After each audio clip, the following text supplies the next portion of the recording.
The year is 5019, Old Terran time. The Milky Way Galaxy is teeming with life and sentient species. Earth is now known as Terra and part of the United Stars of the Galaxies.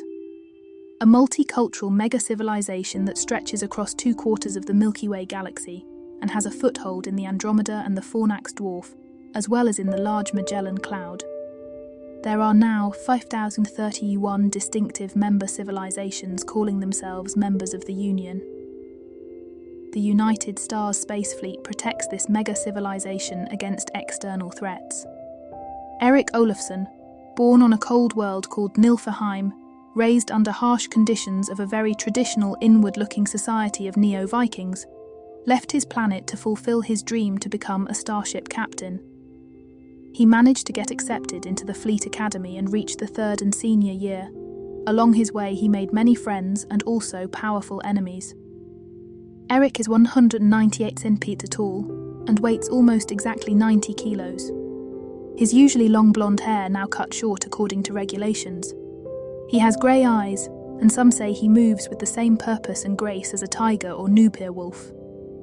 Like everyone from Nilfeheim, he has a greater tolerance to freezing temperatures and is able to stay submerged underwater for a very long time because of gills and eyes that are adapted to see well underwater, thanks to a second set of clear eyelids. His muscles are denser than that of a standard human, allowing him to swim longer and deeper. Due to that, he has great endurance and is much stronger than he looks. He loves fish, has a very clear sense of honor and hates unfair situations. Even though he doesn't like to admit it, he carries the same short temper of his father and is more often than not ready to face a challenge with his fists or weapons. This and a secret desire he tries so hard to suppress get him in more trouble than the average guy. He is still oblivious to the fact that he is destined to play a central role in an ancient conflict of cosmic proportions. The last thing I remembered was the stinging prick into my neck, and then a nauseating spinning sensation that dragged me into nothingness. I was supposed to perform an orbital assault jump as part of the final challenge and to win the Reagan Trophy for the Devastator. My friends and I, equipped with heavy battlesuits, had boarded a dropship. Strapped into the drop rack, my suit malfunctioned and nothing worked. At first I believed I was dead, but I felt still nauseous and I opened my eyes. I was not dead, but lying on a metal floor. My hands were tied to my back and I was bare feet. Someone had stripped me of most of my uniform, but to my surprise I still wore the leather shoulder holster, and in it was the antique Colt 45 Admiral Stall had given me. If I could only free my hand somehow. I wiggled and strained my arms into an awkward, painful position and glanced at my wrists. It looked like memory material tape, plastic fibres that stuck only to each other, but with an incredible tensile strength. No matter how much I strained, it didn't budge. All it did was cut deep into my skin. Still sick to the stomach, I sat up and looked around. I was in a holding cell, and I cursed. Not again! The memory of my last time stuck in a holding cell was still fresh, even though it happened almost 3 years ago. This prison cell had the shape of an inverted half-pipe that was set like an alcove into a metal wall. I estimated it to be about 4 meters tall, 3 meters deep, and perhaps also 3 wide. There was no bed, no bunk, no hygiene unit, nothing. The front of the cell appeared unobstructed, no bars or barriers of any kind. Only at its edges I could see a shimmering distortion, and it became clear to me there was a force field in place. I tried to spit into the hallway beyond, but my spittle hit the invisible force field with a sharp hissing sound, and it was turned into a puff of molecular smoke. No Union holding cell would utilize an aggressive force field. The room beyond the cell had 2 similar alcoves, but they were empty, and so was the hallway between them. The loud, vibrating hum of engines told me that I was aboard a spaceship it ran with its engines near red line. The hum did not sound like a fine-tuned Union engine. What had happened?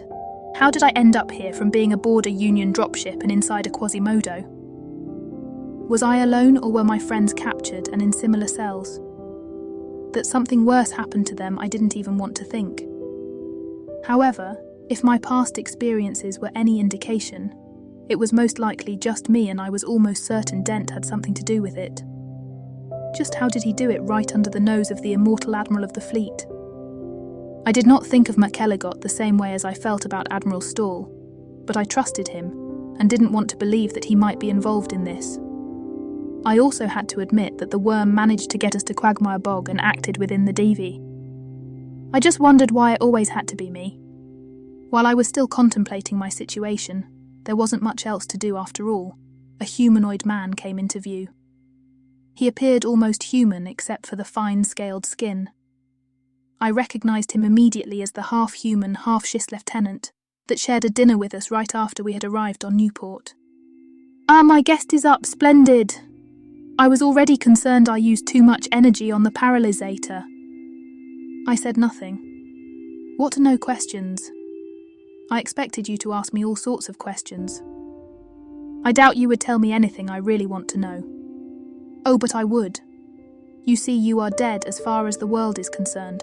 I think they are holding a ceremonial service for you right now. No one is looking for you. However they did it, I believed him. Somehow they managed to fake my death, and that was how they managed to fool my friends and the immortal Admiral. I did not want to give him any satisfaction, so I kept silent. It appeared he didn't mind, and he confirmed what I just was thinking. We did it right under the nose of the old Admiral, too. I laughed at him. If you think you and that goon Dent are smart enough to fool an immortal who has seen every trick in the book, you are certainly on the wrong ship. He is going to figure it out. They do not look for you. I told you. They think you are dead. You see your suit malfunctioned and most of you burned up in the atmosphere. The rest that slammed into the planet's surface had a few traces of burned DNA left. Your DNA. He was very proud of himself, and I could not figure out why they went through all this trouble just to get me. It was quite a challenge to get you of the marine ship, but we did it. Oh, I wish we could have taken the Quasimodo along, but something had to burn up, and what they pay me for you is enough to buy me a new ship. Why me? I was not told why they want you. He started thinking. I bet I could get even more money for you if I knew what it is. He suddenly left. I was in dire need of relief myself. No telling how long I had been unconscious, but by the soreness of my body it could have been several days. I was hungry and very thirsty. I was already contemplating to face the indignity and the discomfort and relieve myself when he came back holding a Kermac line blaster. "We have arrived, sleepyhead. I am going to be very rich and you going to be dead or something." He deactivated the force field, aiming his blaster at me. "Get up and let's go. If I have to deliver you with a leg or an arm missing, then so be it." They said alive. But I assure you, there are many nuances between alive and dead, and I don't mind delivering a half-cooked cripple. I struggled to my feet, which wasn't easy. "Can I use a toilet? I really need to go." He actually spat at me and said, "I don't care what you need. As soon as we are outside, you may simply let it go. Just don't soil my ship." He kicked me hard into the groin and laughed. "This is just a taste what I am going to do to you, if you don't shut up and walk." Through the excruciating waves of nauseating pain, I grunted. "I get you. I promise I will get you for this." His answer was an elbow blow into my kidneys. "Move." There was no sense fighting him now. He had the upper hand while I was tied and he was armed, so I obeyed. We stepped on a platform and it lowered itself to the ground. From what I could see now, I was certain it was a Cartanian Jehef-type courier ship, slightly larger than the Sturgeon class of the Union. It was at last 200 years old. He kicked me and made stumble onto the Durocrete surface of a spaceport. The air reeked of rotting garbage and the stinging putrid stench of smouldering burning plastic. The sky had a sickly greenish shade coming from a pale sun that barely penetrated the thick smog that lay like a blanket over everything. It was very warm. I estimated the temperatures to hover in the upper 30s. The landing field was made out of Durocrete or something similar, but it was heavily cracked and big sections had already crumbled into big chunks, thick patches of weed growing in those cracks. Piles of trash everywhere I looked. Not far from us was the burnt-out wreck of what looked like was once a Togar pocket freighter. In the distance, I saw the skyline of an immense city with tall skyscrapers and structures, none of which looked alike. There was no distinctive or predominant architectural style. Even from here, I could see black smoke rising from many sources beyond that skyline. At first, we were alone, and I wondered if whoever was to meet him had missed the appointment. But then a sleek-looking skimmer of an unknown type approached. It was armed with 2 energy cannons mounted on articulated arms sticking out from its roof. My captor laughed. "My payday and your final fate is approaching." But before the skimmer had reached us, a bright energy bolt suddenly hit the speeder, and a second one hammered into the courier ship's drive section. The skimmer lost its arty grav cushion and screeched over the Durocrete, engulfed in a cloud of dust and fire, and crashed into a large pile of debris. The second blast had done considerable damage to the Cartanian equivalent of an isopod, and I was certain it wasn't spaceworthy anymore. My tormenting captor had forgotten about me and ducked behind a piece of scrap metal and cursed on the top of his lungs in a language I did not understand. That was my chance, and I bolted as fast as I could, ignoring the very likely possibility of another energy bolt across the uneven ground, leaped with all the strength I could muster over a busted shipping crate and rolled over my shoulder to lessen the still painful impact. Just as I did, a blaster shot cracked directly over my head. It came from the half-schist that brought me here. Obviously, he had remembered me after all. The crate had been ripped open and there were jagged metal edges. As fast as I could, I turned and started to work on the plastic tape that tied my hands. I worked frantically. I could hear him yell and scream obscenity-laden predictions my way, telling me what he would do to me as soon as he captured me again. He came closer. I could hear his steps. Blood trickled into my palms as I had missed the tape several times, but I didn't care. The scaled face of my tormentor appeared over the edge of the crate. The tape finally ripped, released my hands. I rolled on my back, the good old Colt 45 in my fists a fraction of a heartbeat later. He had spotted me and was about to aim his weapon.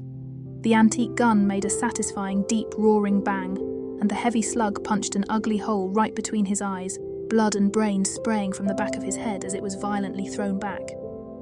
"That's for not letting me piss, arsehole." I vented my anger, cursing at the now dead man, but I knew I was far from safe. I crouched close to the ground as possible and edged forward, risking a peek around the crate. 3 men emerged from the damaged and smoking speeder. They all wore battle suits that did not look like any I knew, and were certainly not Union Fleet issue. I was certain the suits were shielded, and that was the reason they came out alive from their damaged and smoking vehicle.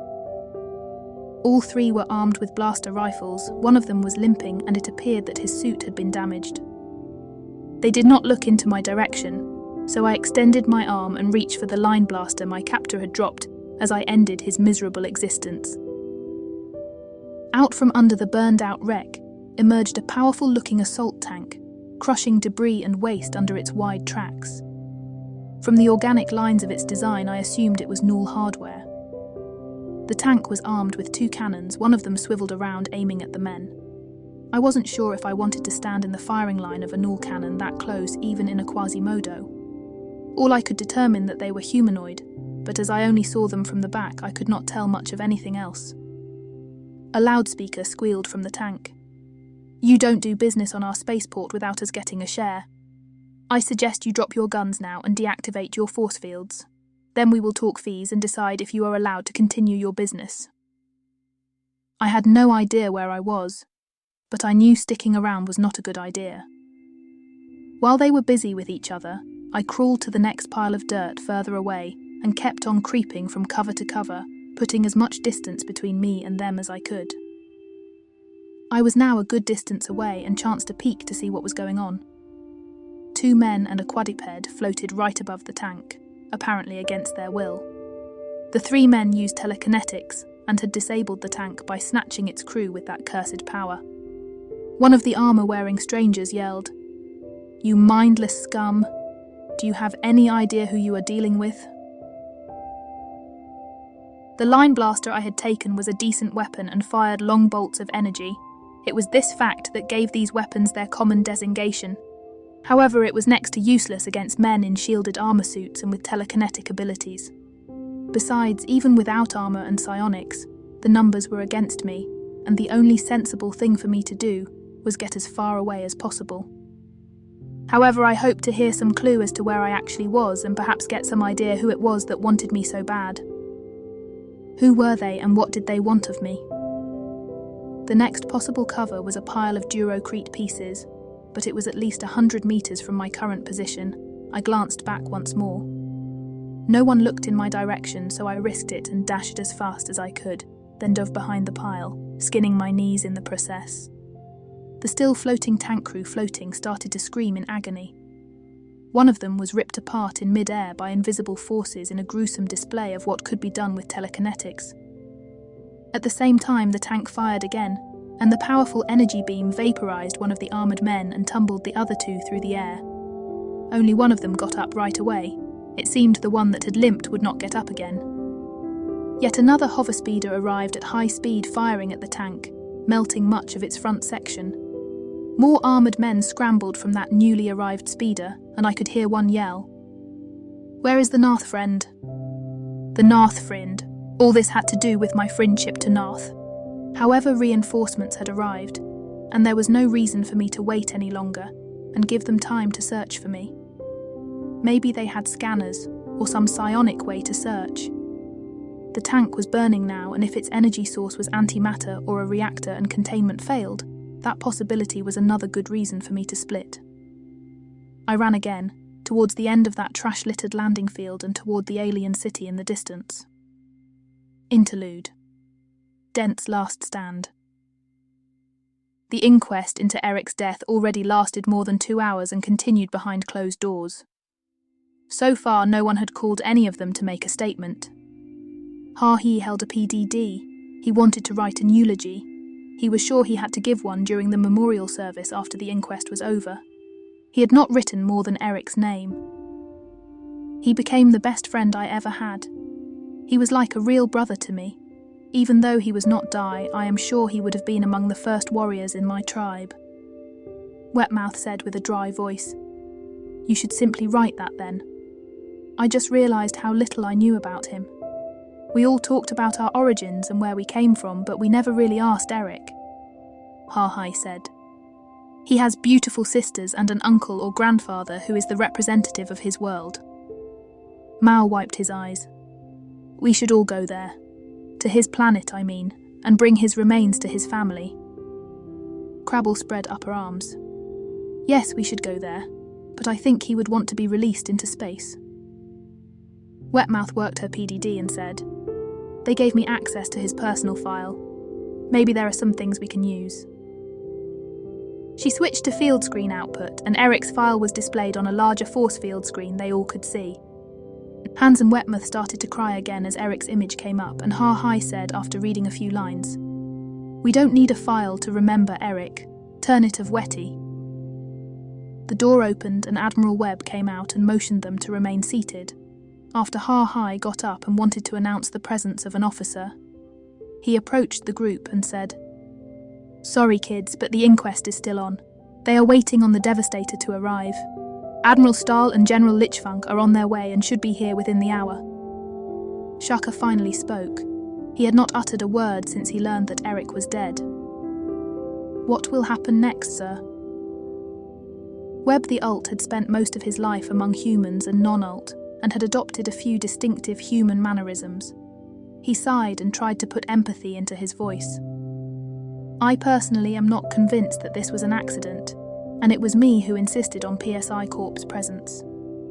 So it might take a little while longer, but if we rule it was an accident, then there will be a memorial service, and we all go back to where we came from. In your case, it will be the Devastator, of course." Webb pointed to an empty seat and added, "There is a short recess now. Would you mind if I sit with you a little?" I did know Midshipman Olafson personally. Ha-He, who became the speaker of the group, said, "Of course, sir, please join us. We are trying to phrase an eulogy for the memorial service." Webb looked at them. "You are indeed quite a diverse group, just as they say. Your friend Eric managed to stand out the first day he was at the academy, you know."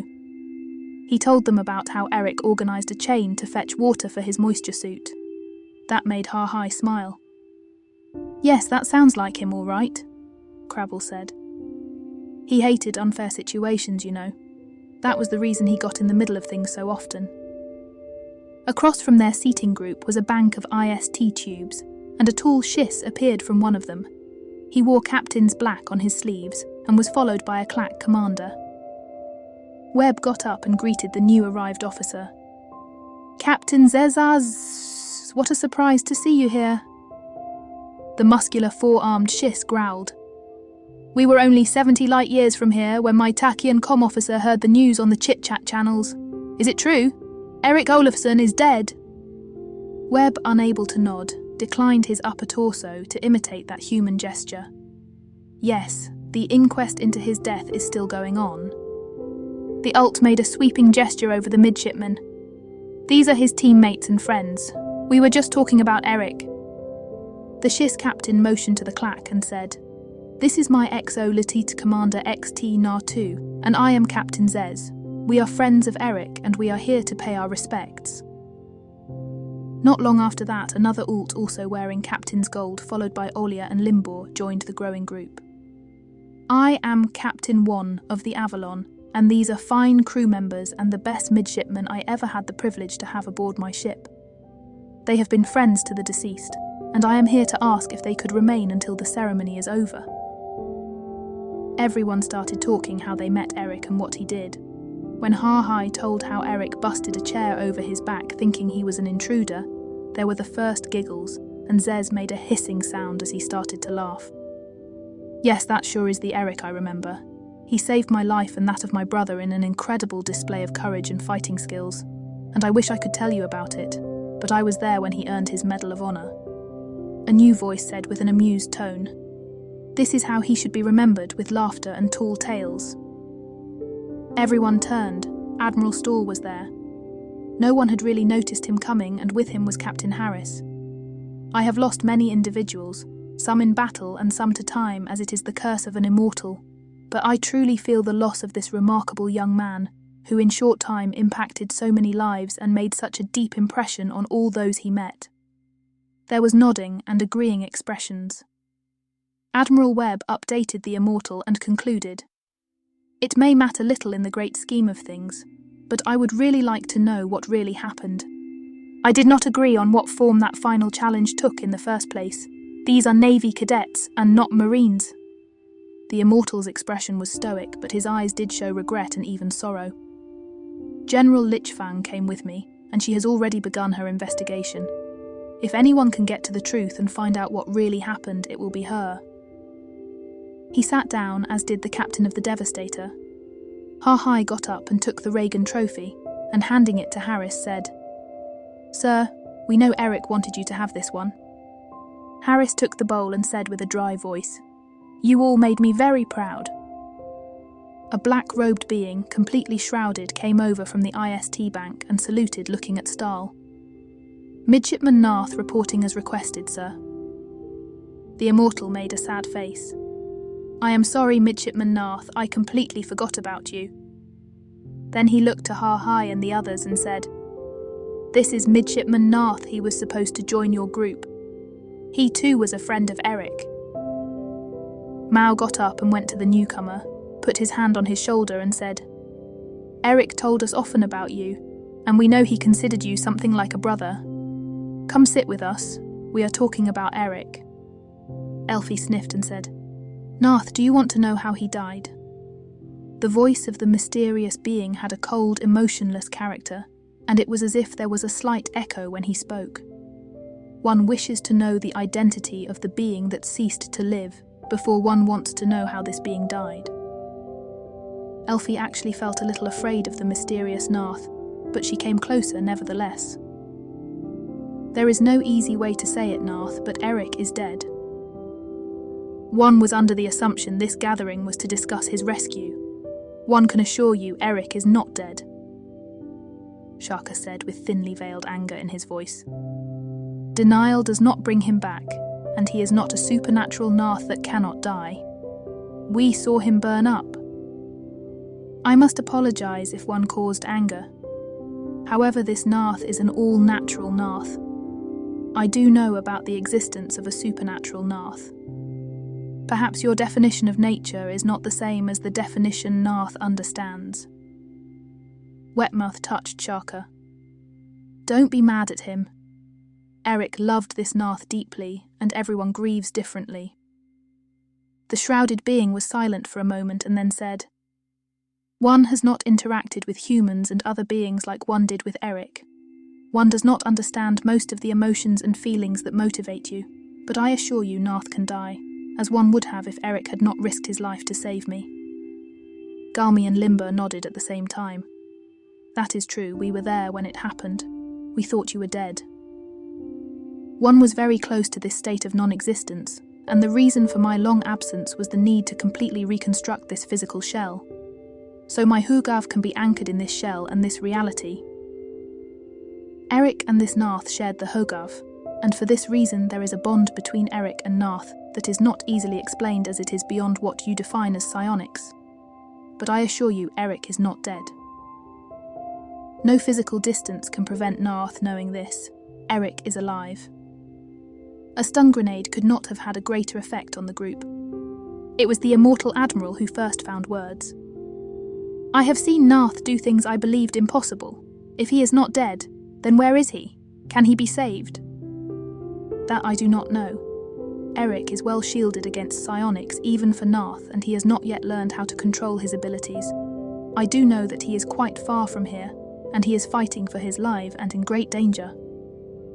Hahi slammed his fist on the low coffee table, making the Reagan trophy jump. If he is alive, then who died in that suit, and how did he get to wherever he is? Alayaka Lichfang, the commandant of the feared PSI Corps, arrived stepping into the room through a glowing portal of red light that disappeared as fast as it had flashed into existence. While most of those present still marvelled at her method of arrival, she said to Stahl, I am done, Richard. I know what happened. The immortal got up. Then let us go in there and end this, and then we are going to find Eric. He went to the conference room door, turned halfway, and made a motion with his hand.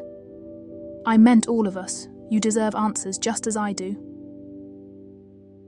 The inquest into the death of Eric Olafson was chaired by Dent, of course, as it was his academy. He lorded over the proceedings and enjoyed the attention and the fact that he had accomplished what his associates wanted. The others present were commandants of other academy branches and his inner staff. If it was up to him, the procedure would have been over, the incident declared an unforeseeable accident, and everything would be back to business. Most of the other commandants agreed with him, for to them it was just an accident. The evidence provided was good, the eyewitness account solid, the polyanalyzer well-rigged, and even McElligott with all his detail questions appeared ready to call the verdict. It was Admiral Webb that stalled the proceedings, had the evidence reanalyzed and personally questioned every witness, and then had asked for a recess. Dent had enough and leaning forward said, I don't see any reason to prolong these proceedings any longer. My esteemed colleague of Arsenal Academy seems to have different ideas about what a short recess is. We agreed on 20 minutes and he is gone now for almost an hour. This is still my academy and I call for a resolution. We all agree. It was an accident and by God's name it was just a cadet. We all had men die under our commands before. He saw most of them nodding or agreeing. McElligott glanced to the door, probably waiting for Webb to reappear, but he too appeared to call the verdict and get on with other business. Just then, door did slide open and Admiral Stoll walked in. Dent did not expect the old warrior to be here before the verdict was made. Somewhere deep inside him, fear started to grow. He had little respect for McElligott as he considered him an old fool, easy to manipulate with fabricated reports and false evidence. But the man that just walked in was a different story. He'd never met Stahl in person before. The man they often called the Eternal Warrior brought an aura into the room that was not explainable, but almost touchable. Other beings followed Stahl into the room. He recognized Webb, of course, and he smirked as he saw Harris. The woman in the black catsuit and the long silver-coloured hair, he knew he should know who she was, but he could not remember at the moment. He said, even though it is an honor to greet you, Admiral Stoll. You are not part of this. Please step back outside. This is an orderly proceeding and we are about to come to a verdict. I will gladly give you a briefing afterwards. He then pointed his gavel at the cadets. You need to leave too. This is a closed hearing. Stahl crossed his arms. General Lichfang here has conducted her own investigation, and she is going to enlighten us all, and these proceedings are far from over. All blood left Dent's face and a cold fist clenched around his stomach. General Lichfang, he should have recognized her right away. There was a rumor that no one could lie in her presence, and everyone knew she was among the most potent telepaths known to exist. Commander Decker actually got up before anyone else could say anything. I like to confess. Stahl's voice had a razor-sharp edge. Sit down, traitor. It is far too late for that. Eliaka said. Eric Olafson is not dead. He was abducted. All you saw burn up was a rigged remote-controlled Quasimodo. The charred biomatter you found was manufactured biotissue from Olafson's DNA. The lab technician who made it has confessed. Dent's hand slowly disappeared underneath the desk. All his plans and all his future had ended, and he knew it. The Psi Corps general continued. While you all saw the accident and the sabotage suit explode, Eric was stuffed in a message capsule and sent on his way out of the system, the same time the orbital assault began. No one noticed because the officer on the ship's sensors was an accomplice to Commander Becker. Eric was collected by Lieutenant Zeiserhan at the outmost orbit. Zeiserhan was also an instructor on this academy and part of the criminal conspiracy that is the dark secret of this so-called elite school. Wetmouth could not stop herself and said, Where is he? Where is Eric? The Psi Corps general who had faced the petrified audience of academy commanders and officers said, No one here knows. The destination was only known to Lieutenant Zeiserhan. Dent hissed. He will suffer for what he had done to the worm. He will be sold to the Togar for flesh food. His eyes turned up and he made a gargling sound. Then his hand came up with a PPD. Alayika said with a warning tone. He is under the influence of a very strong hypno-implant. The PDD projected a field screen into the middle of the room, and a purple-clad being appeared. It had the basic proportions of a human being, but its head was that of a faceless worm, segmented, and with an ugly ring mouth. I am the purple worm and my plan has succeeded. You are all here. Admiral Stahl, Admiral McElligott, the famous Alika Lichfang and a host of high-ranking officers. With one single strike I am going to accomplish what no one has ever dreamed to do. I am going to kill you all. Don't try to flee or leave. You have one chance and one chance only. You are to order Centron of the Devastator to accept Dent as its commanding officer. You are immortals and old enough to know that I am not bluffing. I have the means to kill you all in an instant, and you, Mr. Stahl, will give Centron the Natrahi command, the same command that made it your ship so long ago. The Keltest sequence code you alone know that overwrites all others. That will make it Dent's ship and opens all the legendary X-decks filled with working Teltest weapons and technology. You've got 5 minutes to think about it. The projected being faded away. Interlude. At a distant location. The being in the purple suit leaned back. When Dent told him that the Admiral of the fleet himself would show and that the Devastator was on her way, there was a chance that both immortals would be on the same planet, feeling safe with their ships in orbit on a Union fleet installation. A planet, however, that controlled through Dent and his other minions. Setting up the trap was easy. Dent was an admiral and had free access to any weapon including the 1,000-kilo AM bomb. He had them placed in the basement of the administration building. That the game was up, and Dent exposed was only a matter of time. The little man had been too ambitious for his own good. While loosing the academy and thus a convenient backdoor into the command structure of the Union fleet was a setback, eliminating both immortal admirals, the mysterious and legendary PSI Corps general and a host of other high-ranking officers was easily worth the losses. Without the immortal guides, the fleet was a fruit ripe for the picking. The worm crawled for almost as long as the Union existed through every crack and hole of its shiny armour and burrowed deep, finding information and learning secrets. What would the Eternal Soldier say if he ever found out who the purple worm really was? The being chuckled silently at that, since it would never happen. Stahl was never going to reveal the Keltis command code for the mighty Devastator, so they all had to die. Eric. Sin 4. I had reached the end of the landing field and stood before a wall at least 20 meters high, made of the same reddish-coloured durocrete material as the crumbling landing field. The wall had cracks as well, but none big enough to even look trough. I could no longer hold it, and relieved myself against that wall. In all my misery and my hopeless situation, I found true bliss in taking care of this most simple of all needs. After walking a short distance along the wall, I found a large sewer pipe and crawled in. Not a moment too soon, as I found. 3 beings in hoversuits flew by at a slow pace. I heard one say, "I don't think he could gotten this far. Let's go the other way. I bet the Union boy went south towards the water." His companion agreed, and both zipped into the other direction. Something with tentacles, milky white and oozing with slime, crawled from the back of the pipe. It took several blasts to make it stop move. I waited till the sun set. Neither of the flying men had come back. I sneaked back, hoping the drive section of the courier ship was not completely destroyed, and maybe I could lift off into space using artigrav. Also, the ship must have had communication equipment. Something I could use to call for help with and find out where, in Odin's name, I was. As careful as I had left, I went back. Crouching behind a piece of torn landing gear, I peeked between ripped hydraulic hoses to see what was going on.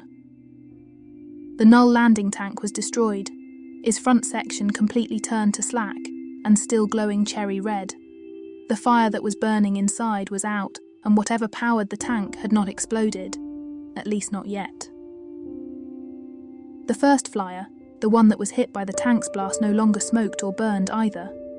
Not far from it, 2 of the bodies of the armour wearing individuals that had come to get me. A shallow crater was all that was left of the third. The crew of the second flyer, I counted 5, stood at the boarding ramp of the Cartanian Jihif, one of them arguing with someone inside I could not see, while the others had their weapons aimed at a group of about 20 ragged-looking beings, humans and non-humans, most of them belonging to species I did not know. Every one of that larger group was armed and wore some kind of armour. None looked new or complete, and the weapons ranged from blasters to clubs and knives. The night wind brought cooler air, and also carried some of the heated debate over into my direction. I could not hear every word, and the language they used was free zone squawk, a mixture of Union Standard, Kermac Rodum, Shis His, and a dozen other sources that developed over centuries into the trade and transculture language of free space. Free zone squawk was part of the Lingu packages uploaded into my brain at the academy during the first year, but it appeared they used a version of it, a local dialect perhaps, and I could not get it all. Despite my difficulty to understand what they were saying, I had no problem understanding what it was all about. The larger group was some sort of scavenger gang claiming the ship as theirs. The crew of the second flyer was much better armed, and their battle armours looked factory new and certainly had shield capability. Argued that it was unhealthy to interrupt their business. I was certain violence would follow soon in one way or the other, and I was actually surprised they did talk first. From what I learned of this stinking and dirty place so far was, shooting came first. This, however, reduced my prospects to take possession of the Cartanian courier considerably. This idea of mine was a dead end, and I was screwed like a fang snapper diving for Tyranno eggs and finding the mother instead. No one, however, paid any attention to the first damaged flyer. Maybe not everything was destroyed inside, and there was something I could use to improve my situation. I was close enough and could make it there unseen. It was a Union manufacture, a Daihatsu Enro armoured ground skimmer, and from the looks of it, a recent model. Now, at closer inspection, it looked as if the flyer did have shields active while it was hit, and the armour also deflected some of the blast energy. The damage was less severe than it appeared at first, but the thing would not fly without major repair work. The left artigrav was completely gone, and the thrust turbine was a twisted, molten mess. I poked my blaster into the open rear hatch first and then risked a peek. A dead human was still sitting in the driver's seat. The sudden impact had broken his neck. A small palm-sized flat box with the logo of the First Union Bank caught my eye. I put it in my pocket and was elated as I took the weapon of the dead man. It was finest Terran weapon tech, a genuine H&K Rakitan Gewehr, and he had even 2 spare magazines with him. His boots looked like real Union manufacture Terran all-terrains. I took them off the dead man's feet. Like all good Union shoes and boots, they were autodresser enabled and thus vari-sized. My naked feet were dirtier than the socks of Igil when I first saw him, and my soles were bleeding from at least a dozen cuts, thankfully small ones. It was a Union flyer, and so it didn't take me long to find the first aid kit. I cleaned and treated my wounds as fast and as good as I could. The possibility that someone remembered this flyer and decided check it out was very likely. With a thankful sigh, I slipped into the boots, ripped the size adjuster open and waited for the faint hissing sound to end that signalled the resizing was complete. I closed the seams of the readjuster, gave the dead man a thankful pat on the shoulder. It was perhaps not the nicest thing to steal from the dead, but he was part of a crew that was involved in my abduction.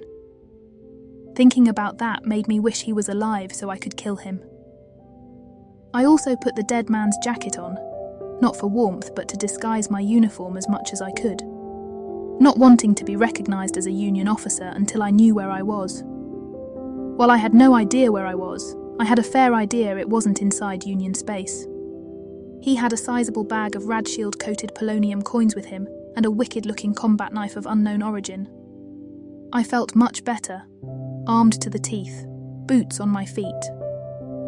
I knew I was somewhere in free space, but not too isolated from the Union. Maybe there was some sort of communication centre in that city beyond the spaceport, from where I could call for help. The expected fight broke out. I could hear the sharp crack of blaster fire and the deep thud of a grenade launcher followed by a thundering explosion. Through one of the flyer's viewport, I noticed now 3 distinctive groups battling over the courier ship. The grenade had damaged the second flyer. Another grenade came in like a bright blue shining meteor in a steep arc. I was sure it was some sort of null graviton weapon as it connected with the other flyer's shields, and with a rumbling explosion sucked dirt, matter, and 2 men into a small dense ball and collapsed the last remnants of the fighters' shields. Someone used heavy ordnance out there. Lingering here any longer was pushing my luck. Quickly I searched the rest of the flyer and the small cargo hold. The hold was clearly designed to transport a prisoner. It was equipped with a stasis box, and there was one of those transparent plastic prisoner suits complete with activation and punishment collar. They sure came prepared to take me to wherever they had planned to take me. The night had fully set in and it was quite dark out there, except for the flashing lightning show the battle provided. I hoped they did not have any night vision equipment, or at least weren't looking into this direction, and I ran. With good boots on my feet and my Nilfeheim eyes wide open, I sprinted as if I was chased by a dozen hungry Nubhir wolves across the wide-open patch, past the half-melted tank and past the burned-out wreck the assault tank had used to hide inside, running as fast as I could towards the skyline of that alien city. I chanced and looked over my shoulder. No one was following me, at least no one I could see. Hopefully, no one with a cloaking field was on my trail. The wall with the pipe was according to the flying guy to the north, making the distant shore and the ocean beyond to be in the south. The skyline of that city could be seen to the north behind that tall wall and to the west. I had no clues or ideas what might have been towards the east. This was a landing field of a sizable spaceport, and while there was garbage, debris and scrap strewn and piled everywhere, it had huge wide open areas, and I estimated the skyline to be at least 12 clicks away. The air above that city was alive with flyers, and even from this distance, and I could see aerial dogfights and flashing weapon fire. Some of the skyscrapers were brightly lit, and I could see coloured signs and lights. Others were dark and just cut out silhouettes against the sky. One tall scraper had a blazing inferno what must have been the 200th floor, but I saw no emergency or first responders. I had kept a steady pace parallel to the tall wall in a western direction for more than 2 or perhaps 3 hours now, taking short breaks whenever I found a place that had enough cover for me to feel at least somewhat safe. I closed onto a group of buildings, what I assumed was the passenger terminal of this spaceport. It was dark, no lights anywhere, and what once were tall transparent wall panels were busted and shattered, and only pieces of the transparent material remained in the frames of these large facade-covering windows. On the far side of that spaceport terminal was a thick-looking Durocrete tower with a massive gun turret on top. Up there I saw a faint light. The shadow of a man was leaning against a handrail, and he was smoking something similar to Shaka's cigarettes, and every time he sucked on it the orange glow illuminated his face. He was too far for me to make out any details, but he looked human. He flicked his cigarette or smoke stick away and disappeared through a thick armoured door back into the turret, and it slowly rotated its barrels pointed to the sky. Now I could make out some of the projector signs beyond the wall and the terminal buildings, some of them in clear Union Lingu advertising casinos, gambling, hotels, and restaurants. The name of the planet was used in many of the advertisements, and I knew where I was. This was Sin 4. The hellhole Wetty was born. The walls of the building before me were pocket-marked with thousands of blaster holes and scorch marks. I had to go through that building as it appeared to be the only access to the city on the other side. That strange spaceport ghost building so close to a bustling city felt like a trap as I thumped the safety to off on the H&K missile gun and dialed the mini-missiles to biotrack. This weapon did not fire beams or rays but small rockets, each with an armour-piercing ceramic tip of monofilament sharpness and a few grams of a very potent explosive. Each of these little rockets could be programmed to do a variety of neat tricks, like follow the neuro-impulse pattern of a specific individual, linger in mid-flight for several minutes until the target appeared, or explode behind or above a cover to shower anyone below with deadly shrapnel. That was the good part. The bad part was you needed a neurojack and a data brain or a combat helmet to access and use all those wonderful abilities of the weapon. The man I took, it had the neurojack. I did not. Inside the building it was even darker. The exit doors on the other side were about 500 meters away. The interior of the place stank of feces, urine but mostly of decomposing flesh, the stench of death. I stayed as close to the walls, picking my way slowly and as silently as I could, through the trash and debris that littered the floor. I almost stepped onto the rotting corpse of a semi-humanoid life form. Much of its head was gone, and so were most of its clothing and the flesh of its upper torso. As I stepped over the badly mangled corpse, I knew I was not alone. There were others hiding between stairwells, behind columns and underneath the trash. I heard a whispered word, just a few hissed syllables, but enough to know it wasn't vermin or the rustle of paper moved by a draft. Something grabbed my left leg just as I stepped over the body. I looked down, and a hand-sized spidery thing that looked almost like the bony claw of a skeleton hand scurried up my leg. I fired a 3-round burst into the direction of the whisper, and drew the large knife and used its blade to cut that thing in half. The smart little rockets homed in on infrared signatures and exploded with force, killing something or someone. The flash of light of the explosion revealed 6 beings, hiding halfway behind a toppled metal structure of sorts. The brief light also exposed hundreds of these bony spider things, crawling everywhere. One of the beings, I think, was a spindler, judging by the silhouette, and the others could have been Ogar. The light of the explosion was there for no longer than a fraction of a second. I didn't waste the opportunity, however, and fired 6 times, this time in optical recognition mode, and ran as fast as I could to the exit. The 6 missiles found their targets and reduced the scum population of this world by at least the same number. As I ran, I crunched and crushed several of those spiders beneath my feet, and I felt a stinging pain on the calf of my left leg just above the boot. With horror, I tried to shake one of those whitish spider things off. Even in this light, I could see pencil-sized needle-sharp fangs burrowed into my own flesh. I swiped the knife again, cutting the parasite away, but its fangs remained. I had to ignore the pain. I simply had to, and with 5 more steps, I made it through the doors and into the streets of Sin 4. A being with 4 arms and the general shape of a Shiss, wearing a golden, shimmering, truly vintage-looking battle armour, hovered only 20 meters distant, and about 6 meters of the ground, and yelled elated. I found him first. He is mine. Both of his arms ended in weapons, and he fired. He was obviously not the sharpest harpoon in the boat. First he advertised himself by yelling in a gleaming golden suit, and only then he fired. The blasts hammered into the dirty durocrete where I had been standing a heartbeat before. I was rolling shoulder first down the 5 steps that led to the spaceport entrance, and fired a quad burst after him. The little rockets exploded and engulfed him in a billow of fire and smoke, and I could see the bright white lightning spider webs of a collapsing shield.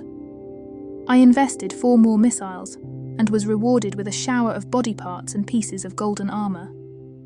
He was out of the equation, but he had not been alone. His triumphant yells of finding me had been addressed to 2 similar floating and equipped beings in the distance. I limped across the plaza before the spaceport and beyond, a mind-numbing steel, light and durocrete labyrinth of sky bridges and street canyons. The pain in my leg turned to a burning sensation that spread slowly like the pain of a galagoob sting. That beautiful, brainless, almost transparent umbrella-shaped life form that appeared during short summer in the Uhim grounds back home. The spider thing had injected me with a venom I hoped I would last.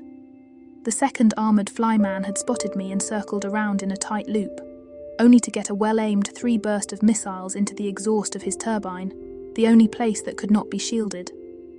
I did not wait to see if the missiles ruined his day like I hoped they would, and dove sideways into an alleyway. The sound of a deep thorated explosion followed me, confirming my hopes. The alley was like a knife cut between 2 tall buildings. I did not have to stretch my arms to reach both walls. I stumbled over something and slipped through a broken grating into an empty, foul-smelling wet basement. The tumble had stunned my left shoulder and scraped a patch of skin above my left temple right of my skull. I thanked Odin for making that skull of mine thick enough to not break after that sudden fall into that hole I was in now. Here, in the almost completely dark basement of some kind of building, found myself completely and utterly exhausted. My leg swollen and throbbing in pain, my shoulder stinging and hurting in competition with the leg, not to mention the dripping blood from the wound on my head. I listened, trying to hear if someone was up there looking for me, then with shaking fingers, pulled the fang pieces of the spider thing out, opened the first aid kit. It was a very rudimentary kit, not an auto-dock, but it was still Union, and lots of thought and planning went into this little accessory of the Enro Daihatsu Flyer. A little light came on as I opened the lid of this brick-sized box, a sensor on the little box. Noticing the lack of light responsible for this simple little light that shone over neatly packed and labelled things, kindled a little spark of pride and hope. I used some derma glue and spray bandage, a broadband anti-infection agent, and a painkiller patch to doctor me up as good as I could.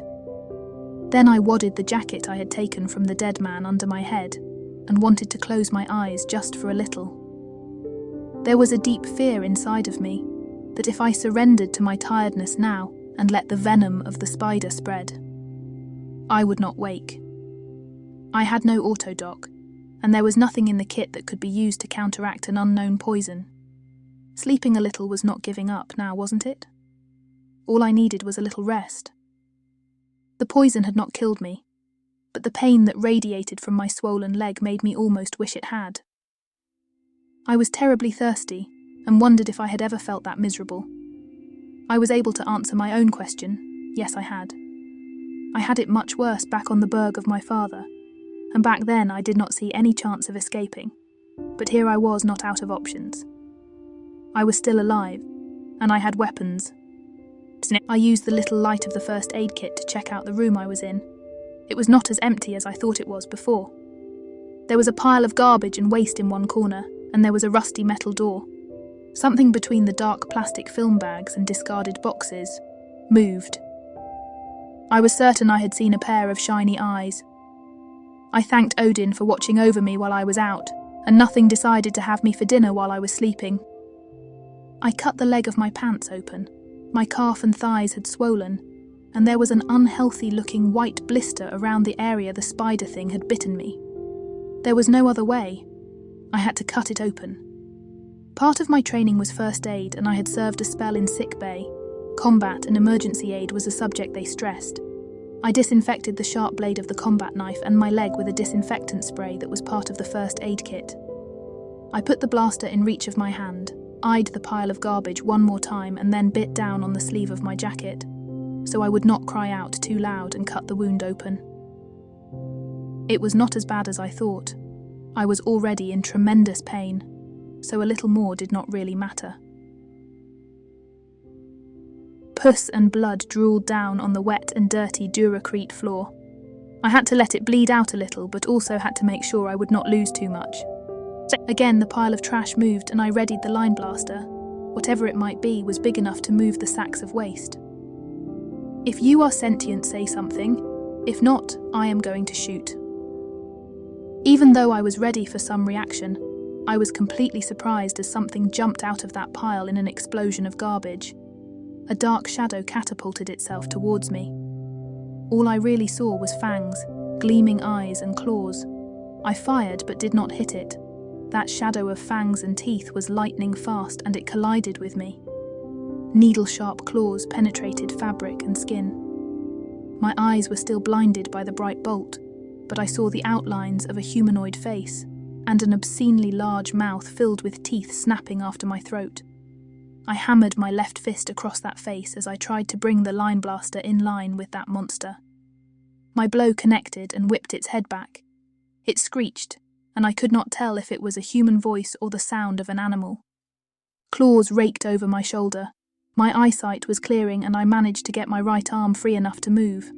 I pressed the muzzle of the blaster against that furious thing and fired. This time I could not miss and burned right through its chest. It gargled and collapsed. The stench of burned flesh mingled with the foul odour of waste and the reeking smell of this creature. In the dim glow of the first aid box light, I examined the thing. It was humanoid in shape but was partially covered with fur. Its face looked as if a human had been merged with a deep sea fish, with bulging eyes and a huge maw. It was mortally wounded but not quite dead. From the garbage pile it had come, I could now see a rugged hole in the wall that led to even deeper regions of this place. At this moment, the rusty steel door flung open with a creaking sound, and a muscular ogre-like creature appeared, holding a Cartanian flamer, stomped past me and held its weapon towards that hole and fired a stream of superheated plasma into the crack. A chorus of high-pitched screams and the sizzling sound of fire consuming flesh echoed from below. The being cursed in squawk. Damn subzoms, I knew they had a hole coming in somewhere. He turned and said, "We don't like skaic squatting in our basements either. You are certainly not a tenant." The brutish ogre stomped his heel on the skull of the mortally wounded subzomb.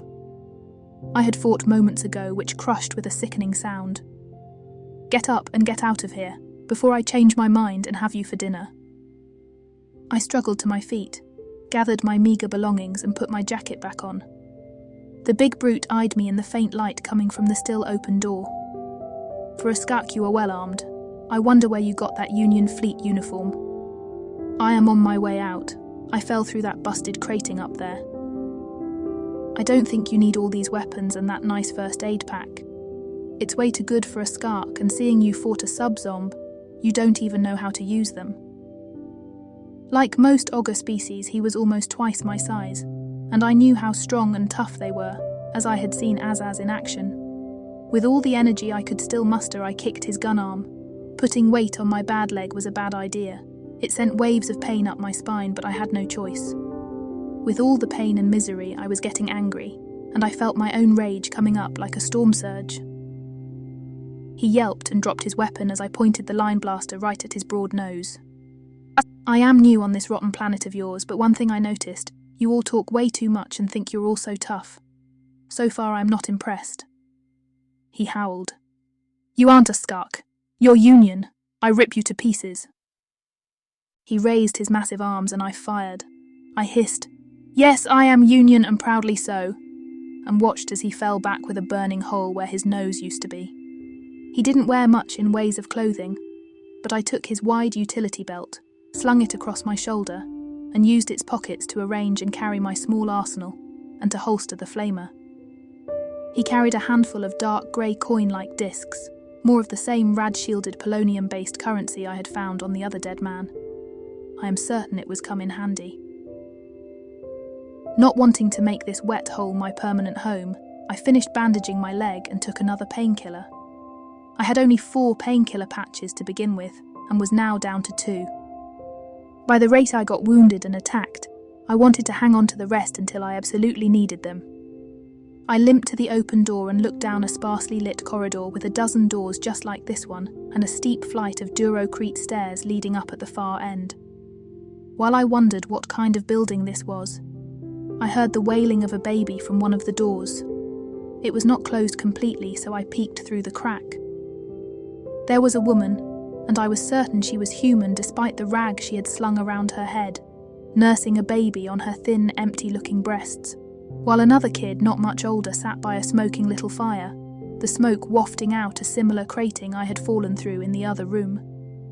This wasn't a basement for storage. Those were rooms, apartments for the poorest. The kids and the mother were filthy. Now I noticed a third kid banging with a hammer on a piece of metal, a pile of bowl-shaped metal pieces on the side. I should have gone on and left this depressing scene behind. The money I had taken from what perhaps was the landlord or rent collector would be invaluable to me, but I could not. I opened that door wider, and the woman wrapped her arms even tighter around the baby she was nursing, and stared at me from underneath that rag she wore with a hollow, haunting look of fear, hunger, and resignation. I could only imagine how I looked to her, blood-caked, dirty and bandaged, armed to the teeth.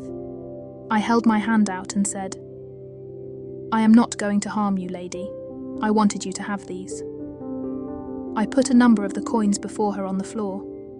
"It's not a lot, but I hope it helps you to get you and the kids some food." There was utter disbelief in the eyes and the face of the woman.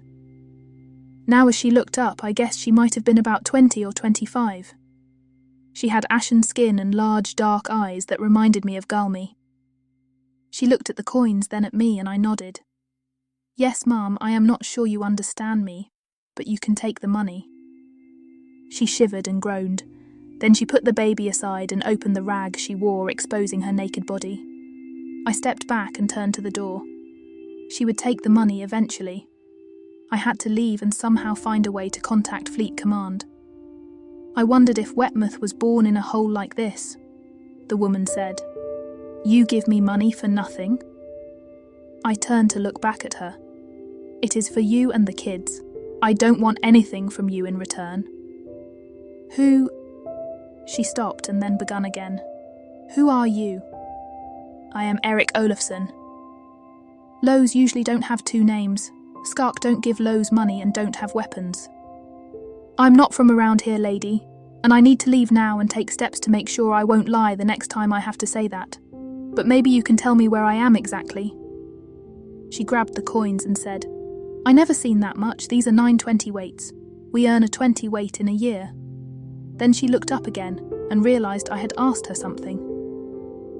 "You are in the 6th Skirt District, just outside the spaceport. This is bottom level. Below us are the subs and the old sewers where the subzombs and lightshies live. You better stay away from the subs, Stranger Eric. Not many that went down there ever came back. Not even the uppers dare to go there," I said. "I have no intention to go explore the underground of this hellhole." Her information did not help me much. I was in no real condition to linger, but I said, "You are not a Skark?" There was almost something like pride in her face as she shook her head. "Oh no, I am a Low, bottom Low, but not a Skark. I have a place and me and my kids scavenge for metals and we make half a weight every week." I left her and did not want to know how the Skark lived. I managed to get up the stairs without meeting anyone, and after a while I learned how to keep my legs stiff and walk decently fast without too much discomfort. After the stairs I looked down a similar corridor and an open door to the outside. A schist stood guard holding a spiked club and a wicked curved vibro saber in his upper hands. His lower arm pair he kept crossed before his chest. The schist turned as he heard me coming and barked, "You don't look like any tenant I know. When did you move in?" I had my hand on the line blaster and held it so he could see it. "I am not a tenant. Your friend the ogre showed me a room, but it didn't have the ocean view I wanted and it had one hell of a vermin infestation." Now I want to leave and I suggest you let me. I had been around Schiss for a while and Captain Zez told me much about his species, so I knew this red-throated lizard was agitated by the way he ruffled his throat folds. He held up his lower arms. If Nukt has shown you in, then that is fine by me and you can leave, of course. I just wanted to make sure you are not a skark or trying to steal something. Under his breath, he muttered in his native Schiss, I am going to kill you, little human. It wasn't that hard to pronounce Schiss correctly if you simply kept your teeth clenched and uttered this vowel-free language as if you would eat hot soup. I was certain Zez was a better teacher than any Cortex uploads and said, You try that red throat and you are going to see your own guts exposed to the night air. This was a slight variation of a Schiss curse I heard Zez say to another Schiss while we boarded their ship. He stepped back and lowered his weapons. This little human knows much about the Schiss and speaks our language like a nestling. Go human, and be safe. I went past him, not letting him out of my sight for a second, and then went as fast as I could around the corner. This was the bottom street level of a towering city. None of the buildings were the size of the mega-structures of Pluribus, and no city planning had gone into the placement of the buildings, but these were still skyscrapers of towering heights. Some looked well-maintained and others were dark ruins. The sky was black and either it was still night or I had slept longer than I thought I had. I had lost all sense of time, that was for sure.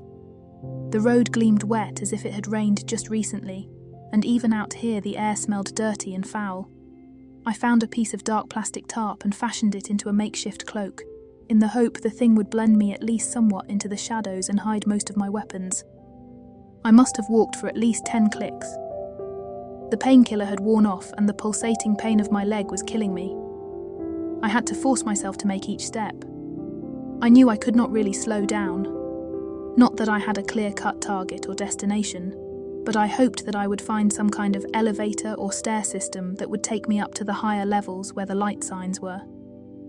One of the hotels or casinos up there must have some kind of communication system, I hoped. I was not alone. There were beings of every size and shape, scavenging through the ever-present garbage and waste.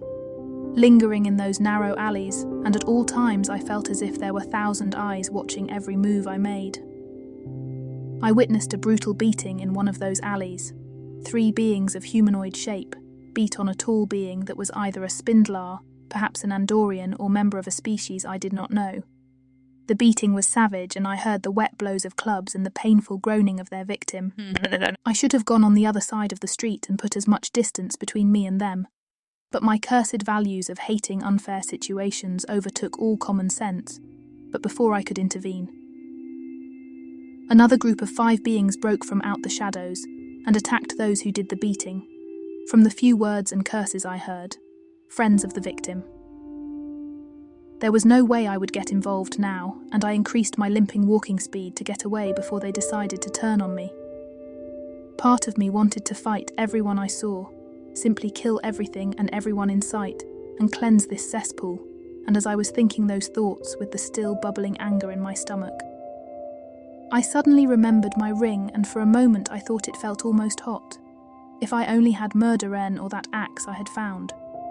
I shook my head, freeing my mind of these strange thoughts, most likely fever delusions caused by the spider poison polluting my body. Among all those foul-smelling odours, a new scent wafted across my nose. Seared meat. It was a mouth-watering smell, making me painfully aware that I was thirsty and hungry. This smell banished all my fever fantasies and put me back into reality. The smell of flame-broiled miat directed me towards a dimly lit flickering light sign displaying alien writing, mounted over a hole someone had busted right into the foundation wall of a skyscraper. A sturdy board had been wedged across the lower half of that hole. Behind it was an ogre, wearing a filthy apron and working a fire grill with strips of meat on a steel grid. Several sodded blackened pots with something that bubbled and steamed on the other side. Skinned animals of various sizes and shapes hung on steel hooks all across the low ceiling of this improvised food kitchen. A dozen beings, 7 ogre, 3 human shapes, a quadruped and a togar stood before the hole talking to each other and eating whatever they sold here out of paper-wrapped packages. Half concealed by the flickering light sign, I also noticed crude but deadly-looking automated Nuck flamer heads, mounted on a remote arm. The red blinking sensor over the remote weapons made it clear the thing was active. I wondered how many non-paying customers had been roasted instead of the meat on the grill. I felt into the pocket where I had more of the coins, and hoped it was enough for whatever they sold here. I probably did not want to know what it was exactly, but at the moment I didn't care, and I did not plan to ask too many questions about the origin of the food. Several banged-up looking heavily armoured flyers were parked near that group, and they all were painted black and orange, had gun turrets of various weapon systems mounted on their hoods and roofs, and each of those flyers had a lit sign on the roof. The signs switched writing and lettering every 5 seconds or so, and the word taxi was displayed in clear union, writing in regular intervals. I crossed the street walking towards that food stand when one of the ogre, dressed in black Reno leather, yelled, "Skak, get away from my taxi if you want to leave." As he yelled, the gun turrets on the nearest flyers swiveled around and targeted me, and I stopped in my tracks. The quadruped laughed throaty. "Maybe he needs a ride. Never turn back a fare, Sigpa." The black-dressed ogre yelled again in my direction. "I only take polos, telluriums, union creds, not resi scrap. I have money. I want to buy some food and I need a ride too." He waved his big hand and the gun turrets moved to point into the sky. "Come over then. If your money checks, I take it, skak or not." I stepped into the reddish light from the sign above and they noticed the H and K, which I could not hide like the other weapons under my makeshift plastic cloak. "He isn't a skak, not with this kind of hardware," the quadruped grunted. The ogre behind the counter leaned forward. "Don't see too many hunters around here, but I ain't buying skak meat regardless of the species. I fry only lum-lums and cultists, but there is bongoos 5 blocks up towards the district border. They take anything that bleeds." I pointed at the grill. "I want to buy some of that, and if you have water, I like some too." The cook said, "You must be new around here. No one in their right mind asks for water in these parts. I sell Ogar brew, but I think I have a squeeze bag of null milk if you prefer that. I don't know how fresh it is, never had a null customer, but I heard humans can drink it." Since the selection was limited and I had no desire to experiment with null food, I said, "I'll have Ogar brew then." He wrapped a piece of seared meat in a flap of white dough and put it in a round oven made of sud-blackened Durocrete bricks and added a few pieces of wood into the fire underneath. "Be ready in a minute.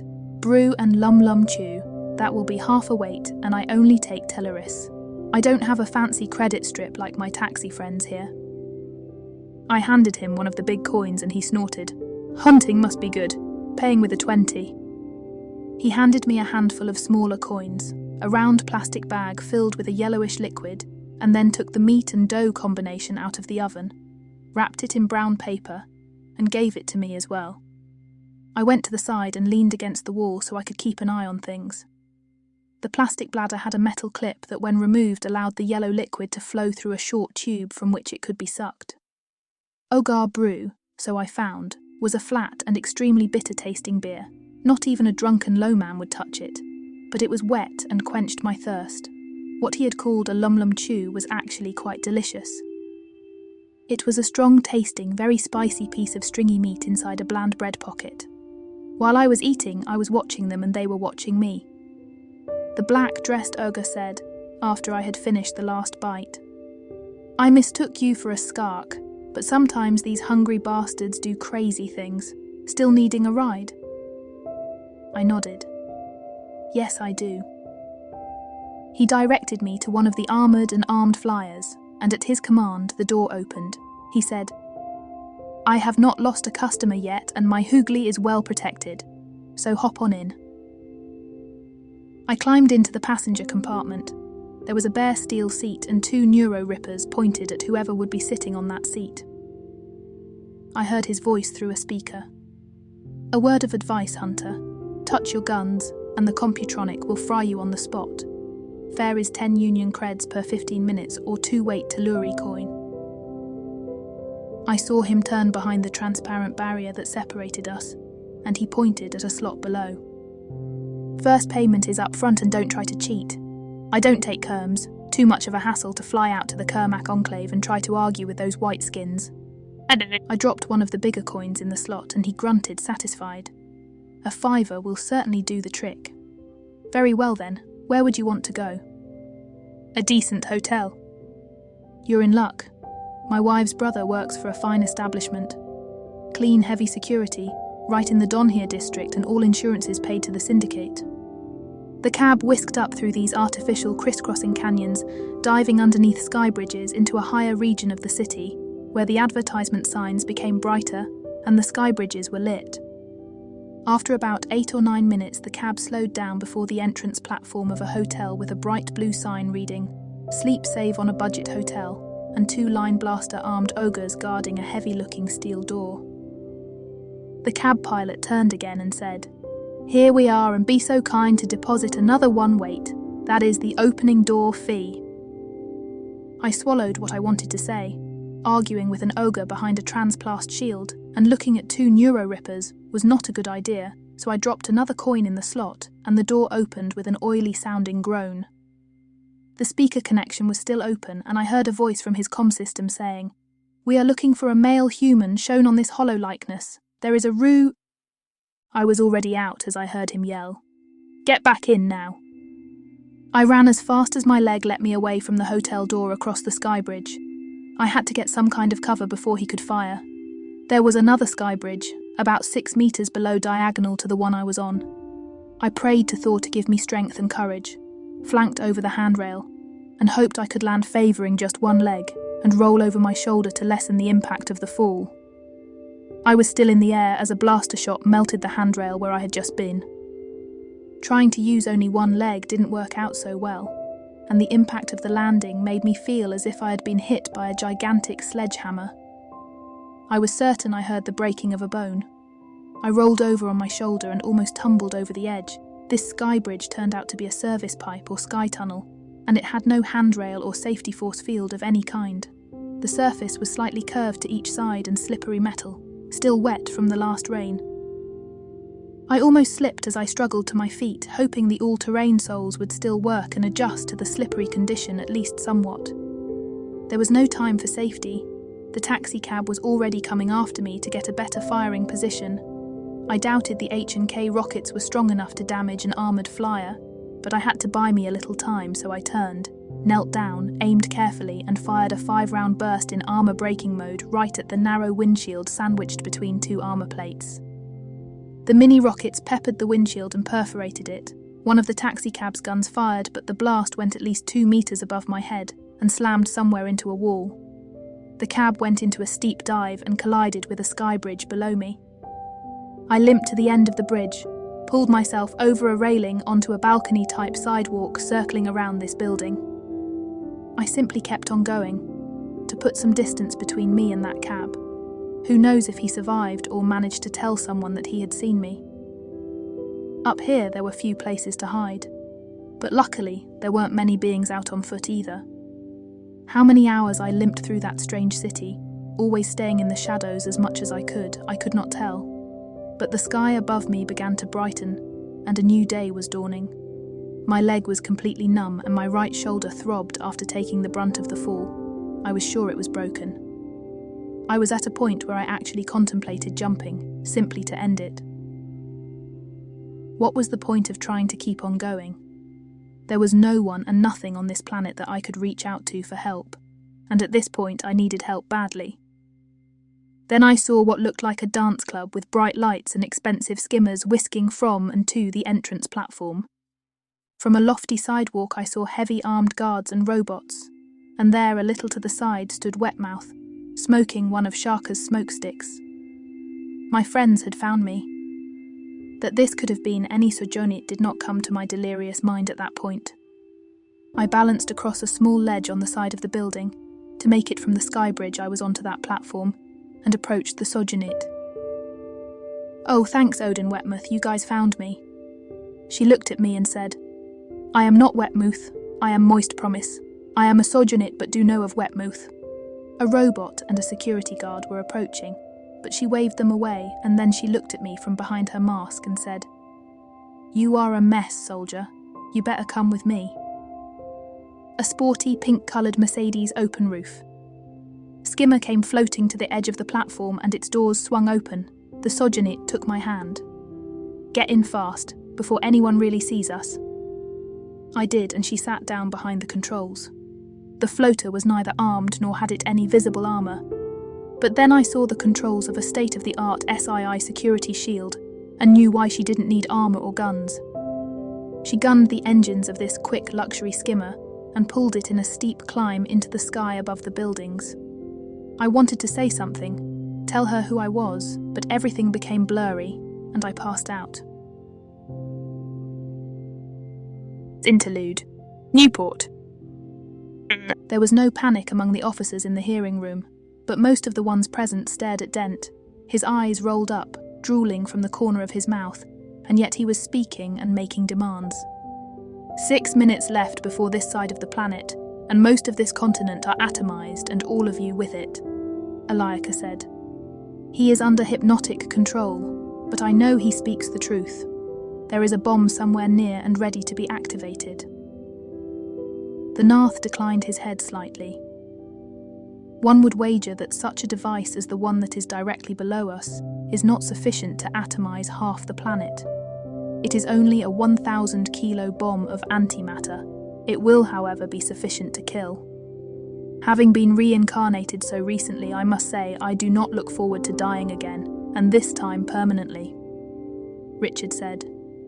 Eliaka and Narth, you can teleport yourself and hopefully some others with you to safety. Take McElligott and whoever you can. I will stay and try to negotiate. Circuit said to Narth, "Can you teleport me to that bomb? I am sure I can deactivate it." Before Circuit even completed his last word, Narth and he vanished into thin air. The hypnotized Dent cackled with a strange laughter. "Too late, you all die now." Nothing happened, but Dent's eyes rolled down and he looked completely surprised and baffled around. What did just happen? One of the Academy commandants looked at his PDD.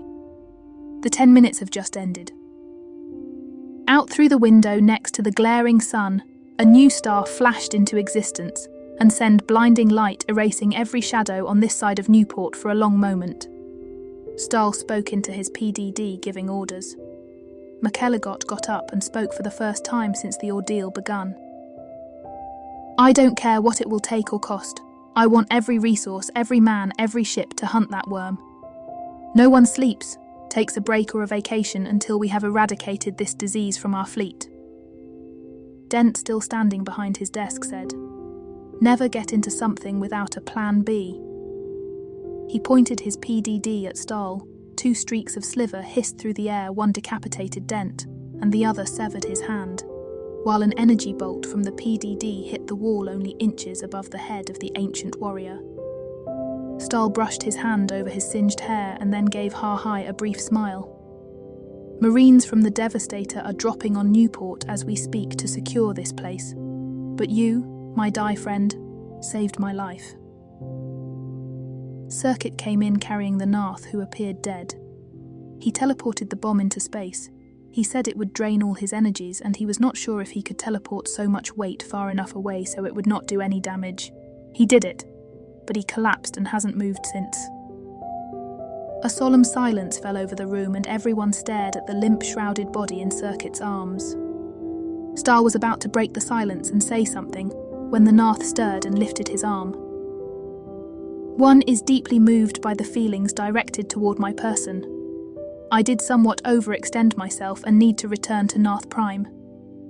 Stahl said to Ha-Hai, "Take that barracuda of yours and bring him as fast as you can to Narth Prime. She is the fastest ship." Ha-Hai acknowledged the order, gathered his knives, spat on the dead admiral, and went to the door, followed by his friends. But Wetmouth turned. "Sir, what about Eric? If anyone can find him or know where he is, then it is the Narth Supreme. Now go. I promise you, we will turn over every rock to do our part to find your friend." Eric and Wet promise. When I came around, I found myself in a large bed with peach-coloured satin sheets. The bed had curtains, a mirror above the bed, and it stood in a large, girlish, decorated room in matching colours. My arm was bandaged with a stiff bone mender patch. I was clean and otherwise naked under the thin, soft sheet. There was no pain from my leg, and it was bandaged with a rigid plastic film. The sojournite sat in a chair reading something on a PDD and noticed me waking up. She looked exactly like Wetmouth, with pink hair and a mask displaying a beautiful stiff woman's face with an open mouth. Unlike Wetmouth, however, she did not wear a union uniform but a pink sheer outfit with a skimpy bikini beneath it covering her only barely. She had her long legs crossed with long-heeled boots on her feet. I noticed her voice was different from Wetmouth's when she said, "So you are Eric Olafson. Half the planet is looking for you. Someone put a huge bounty and a very good description of you in circulation. That is bad news on a planet with outlaws and full of bounty hunters. Assassins, killers and pirates to name, just the tip of the iceberg." I wanted to make sure and asked, "I am on Sin 4, right?" "Yes, you are, and I just talked to the Mother Superior. She sent a message to Wetmouth to tell her you are alive." A rock as big as Nilfeheim rolled of my chest and I said, "Thank you, Moist Promise. Thank you for rescuing me." She laughed, a friendly-sounding laugh. "If anyone ever needed rescuing, it was you, Eric, but I am very glad I could help. Mother Superior ordered me to give you all the help you need." I asked, "Is there a Galnet terminal somewhere, or some other means to get a message to Fleet Command?" She nodded. "Yes, at the SII Bank and Business Centre in the Uppers District, but getting you there will not be easy. Those who are looking for you will have eyes and ears all around that place, and perhaps even scanning equipment. We are 170 light-years away from the closest Union planet. Only the Union developed this marvellous instantaneous communication net. The Qatarians have faster-than-light communication but slower than a spaceship, and it would take weeks to get a message to a Union planet that way. Of course, the Kermak have a PSI sender on their enclave island, but entrusting any information to a Kermak long-range telepath would not be advisable, and I am not sure if there is a connection of the Kermak Psi sender net to the Union anyway. As soon as Wetmouth receives the message, I am sure she will inform your superiors as well." She got up, walked over, sat on the side of my bed, and held her PDD over me. It made the characteristic sounds of a med scan in progress. She turned the display around and said, "You are one of the lucky few who survived a bone hand crawler bite. The antidote and blood-cleansing drugs are working, and you will soon be as good as new." I looked at the display and it confirmed her diagnosis. I said, "Thank you for patching me up and taking care of that. Before I saw you, I knew I wasn't going to last much longer. You saved my life." I saw her smile behind her mask and she patted my shoulder. "Mother Superior commanded me to help you, and besides, it is a nice change of pace to help a young man instead of doing the other things." I asked, "Is it possible to leave this planet, perhaps booking passage on a ship? These casinos need gamblers, and they have to come from somewhere, right?" She laughed again. "Eric, this is Sin 4. We are in free space. There is no space bus service. Yes, I am sure you can get a ride on a ship, but you would have to hire one of the privateers that run passenger services, and whoever is looking for you will have the 2 spaceports under close surveillance as well. I heard there is a bounty of 5 million Telluri coins on your head. You could not trust anyone right now." I swallowed and almost whispered, "Can I trust you?" She spread her arms. "You have to trust me, but no worries. We are bound by the rule of Mother Superior and the Goddess, and no amount of money can make us sell out. Mother Superior wants to see you, and that is where we go next." "Thanks again, you, for rescuing me." "It was a pleasure. Besides, I am a friend of Wetmouth, and she has told me about you in many letters. I know you are close friends." "What happened to my uniform?" "It's somewhere on the bottom of the South Ocean. There was a tracker tacked to it, and hopefully, if they manage to finally track it, they will think you are dead." I felt my heart slump. There was a piece of metal, in a leather holster I had. "Is it on the bottom of the ocean as well?" She shook her head. "No, I have sent your weapons to the temple. They are safe there, and you can collect them there. All I kept here is that Union Bank credit box of yours." I thanked her again and was glad that the colt was not lost. That present I got from Stahl was not only quite dear to me, it had saved my life twice now. The Sojourner turned off the PDD and got up. We need to leave soon and get you to the Temple Island. Only there will you be really safe and Mother Superior will know what to do. I felt quite naked without any weapon, despite the fact that I was under those sheets. Someone knows we are here? She shrugged. I took as much care as I could while bringing you here, but this planet is also called the World of a Million Eyes, and someone could have seen me carry you in. Besides, this is only a love hotel. And if they want to see who my customer is, I can't refuse. We Sojournites are under protection of the 4 families by old contracts, but whoever is searching for you appears to have the blessing of the 4 families to find you. The Temple Island is off limits, but we need to get there. I wanted to get up and said, "Then we should go." She held me back and said, "Not like this. My flyer is open and everyone can see who is inside. You need a disguise." I nodded and said, "All right." Her voice had a serious tone as she said, "It is forbidden by our highest laws that anyone who has not taken the oaths of our order shall impersonate a Sojourner. We command very high prices and respect for our services, and there are those who want to cash in on our brand. We kill without mercy those who do, but our highest laws can be overruled by the will and command of she who is the Mother Superior, and she told me to disguise you as a Sojourner so you can move and travel freely and go to the island." She pointed at an auto-dresser. "It looks like an old model, but Mother Superior had sent it while you were still unconscious. It is a Ceresi model, and can do some temporary plastic surgery. Go use it." She laughed as I wrapped the bedsheet around me to walk over to the machine and said, "Who do you think undressed you? Besides, there are no physical secrets you hide underneath that sheet a Sojourner hasn't seen thousands of times." I blushed and said with a meek-sounding voice, "I can't help it. I am from a very prudent and backwater society, and being naked in front of a woman is one of those things." She stepped on the seam of the sheet, and I had to get in the machine without it. It seemed like a small eternity ago when I last used an auto-dresser this way on Wichita Planet. It took longer than usual, and the process was not entirely pleasant. I felt as if I was a piece of dough Midril pounded, rolled and shaped with her round and strong underarms. When I stepped out, I wore a corset-style top, a short skirt and long boots, over it a sheer jacket and all in shades of pink. The body underneath all this was quite feminine and filled the skimpy outfit in the right places.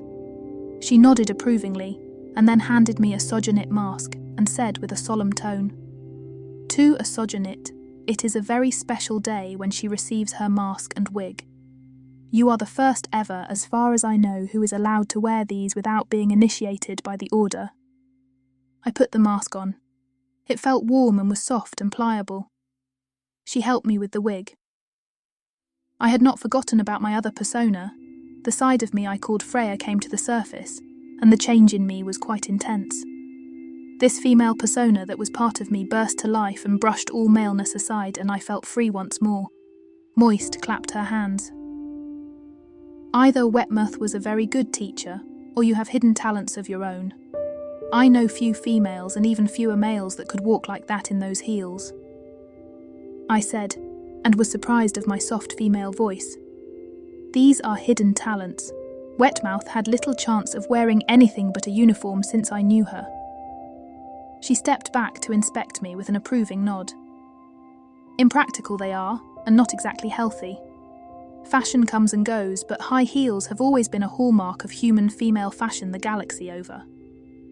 I had no real response, but simply enjoyed the feel, and was certain no one would recognize me now, not even my friends. "There is a voice changer in the mask?"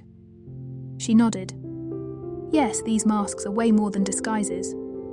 Now help me delete any trace of your presence." Under her instructions, we stripped the bed, threw the sheets down a garbage chute. She pressed a contact on the auto-dresser. It fell apart in dozens of pieces, and they too went down the chute. We sprayed everything liberally with a strong-smelling disinfectant, she explained. "This will destroy any DNA traces of us being here, just in case someone is checking." I wondered if she had done such clandestine things before, as it seemed she had quite the experience, but I decided not to ask. I spotted the credit box on the nightstand, and just out of curiosity checked the readout and almost fell over. The readout showed a secure account with 10 million Union creds. She came out of the bathroom and looked around. As good as it gets. Let's get out of here and pay for the room and for extra cleaning. We left the suite and went down a glass elevator into a plush-decorated foyer. A truly white-faced humanoid with sunken eyes wearing a tuxedo-like outfit bowed slightly behind the counter and greeted us as we approached. We are always very grateful for Sojournit patronage. I hope everything was to the sisters' satisfaction. Moist Promise declined her head gracefully. The Velvet Pasha meets the expectations of our customers. As always, we had a rather extensive session, and I would like to order immediate room service and book the room for the rest of the week. He pressed a contact and nodded. Room service has been dispatched right away. The readout on his terminal showed 1900 creds and I swiped the box and left a hefty tip. I batted my eyes behind the mask and said, "That is for you. Your attention to excellent service is well received." He pushed his chest out and smiled proudly. "You are too kind. Thank you so much. This is very generous." Just then, 6 beings came through the main entrance door. They wore armour-plated uniforms and were armed to the teeth. One of them came straight to the counter, touched a control on his left gauntlet, and a hollow of my face appeared floating above it. He barked at the white-skinned man behind the counter. "Have you seen this man?" The desk attendant looked the man down. "This is the Pasha. We are operated and owned by the Moroni family. We do not divulge such information even if we had it." On his signal, a big quadruped appeared from behind an alcove and planted his massive body behind the desk clerk and rasped with his steel barrel voice. "It is very unhealthy to mess with the Moroni. I suggest you bounty hunters leave now.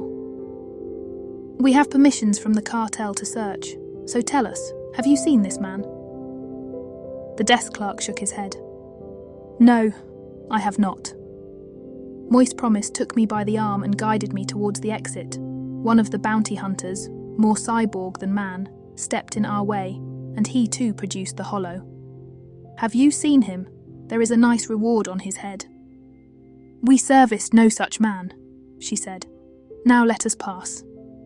He grunted something unfriendly, but one of his colleagues pulled at his shoulder. "Let the Sojos go. They are protected in ways you do not want to mess with." I could feel their eyes on my back as we left for the park deck.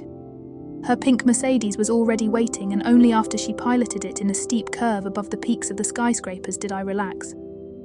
"Whew, I thought he noticed something." She giggled. "Yes, he did, your ass. He had lots of machine parts, but he was still a man." The city was as dirty and grey during the day as it was at night. The air was full of smoke and sod, and I looked around and sighed. "What a place!" She looked at me from the side and said, "Sin 4 is not just casinos and prostitution. It produces lots of illegal wares. Drugs and weapons being on top of the list, and companies take advantage of the cheap labour lows SCAC and slaves provide. There are no regulations, no laws. All waste is simply dumped anywhere.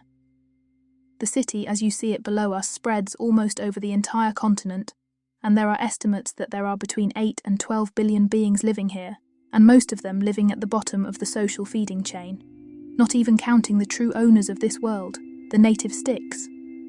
I asked, "Who are the sticks?" She answered, "A tribal pre-industrial species that is native to Sin 4. They are treated even worse than the Skak. Most of them live on the southern continent, but often they round them up for meat or for slave labour. It is very depressing. I wonder why anyone wants to live here.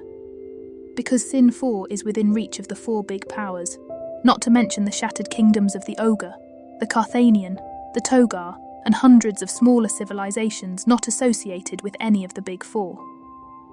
She must have noticed, despite my mask, that I wondered who the big 4 were, because she added, "Out here in free space, we call the Union, the Kermak, the null, and the schiss, simply the Big Four. You know by treaty of the last ceasefire agreement this is free space. None of the four powers are allowed to send warships here, and all four closely watch that the others don't violate this treaty. So this world became a haven for the scum and criminal elements of the galaxy. And it is big business. Anything that is illegal in any of the four powers can be bought or sold here. It is a neutral meeting ground. Hostages and blackmail money can be exchanged, as you learned yourself. I sighed. Whenever I think I know a little about the universe, I find out I really know nothing. She steered the flyer towards the open ocean and said, "I think you need to be one of those mystical immortals the Union claims to have, to really know and understand it all." I agreed with her. Yes, I think you are right. Maybe Stahl and McElligott have a chance to do that. Moist Promise said, "Not that anyone believes they are real, but you mention the name of the eternal soldier around here in a Spacers bar, and you can see real fear in the eyes of hard-boiled privateers and pirates that usually fear nothing. Some believe he is just well-done propaganda, or some kind of avatar projection, but there are quite a few who think he is a demon or a god. He is real, and he assured me he is no god, even though he comes pretty close to a deity aboard the Devi." Her eyes went wide behind the slits of her mask. "You actually met Admiral Stahl and have seen the Devastator?" I could not help but feel a deep surge of pride and said, "I am a midshipman aboard the Devastator, and I have talked to the Immortal in person, and so has Wetty, by the way." Just as she wanted to respond, we were over the ocean. 2 armed skimmers came close. One was open and filled with rough-looking warriors. They looked us over, then they waved, yelled obscene suggestions, and then turned around and left. She said, "That is why we use open skimmers, so they can see. We never have anything to hide. It is part of our agreement with the cartels. In exchange we are untouchable, and no one dares to attack us or on it." I noticed the grey, unhealthy-looking water of the ocean around the continent's shore turned to a beautiful shade of azure green. There were small islands in the distance with expensive villas.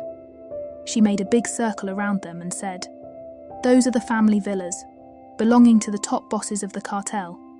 They have every weapon money can buy, the best mercenaries that rarely ask questions and shoot first if you get too close without being expected." After a few minutes of flight, we approached a larger green island, and I realised what a feat it must have been for a little girl rowing a little makeshift boat all the way out here, and Wetmouth's story took on a whole new dimension in my mind. The island was covered with well-tended green parks, and in its centre was an immense statue of a reclined naked woman in a very provocative position. The statue's face looked exactly like the masks all Sojournites wore. I estimated the statue to be at last 200 metres tall. She chirped with a happy tone in her voice. "Welcome to Sojo Island. This is our sanctuary and our temple." Small structures that looked like frilly garden pagodas turned with us, and I saw the muzzles of modern FTL projectors extending from white roofs following our flight path. She noticed it too. The island is perhaps the best defended place on this planet, and this fact is well known. Here you are as safe as can be, as no man is allowed in the inner sanctuary. You will be the first. Do not reveal your true nature to anyone, even other sisters, till we met the Mother Superior.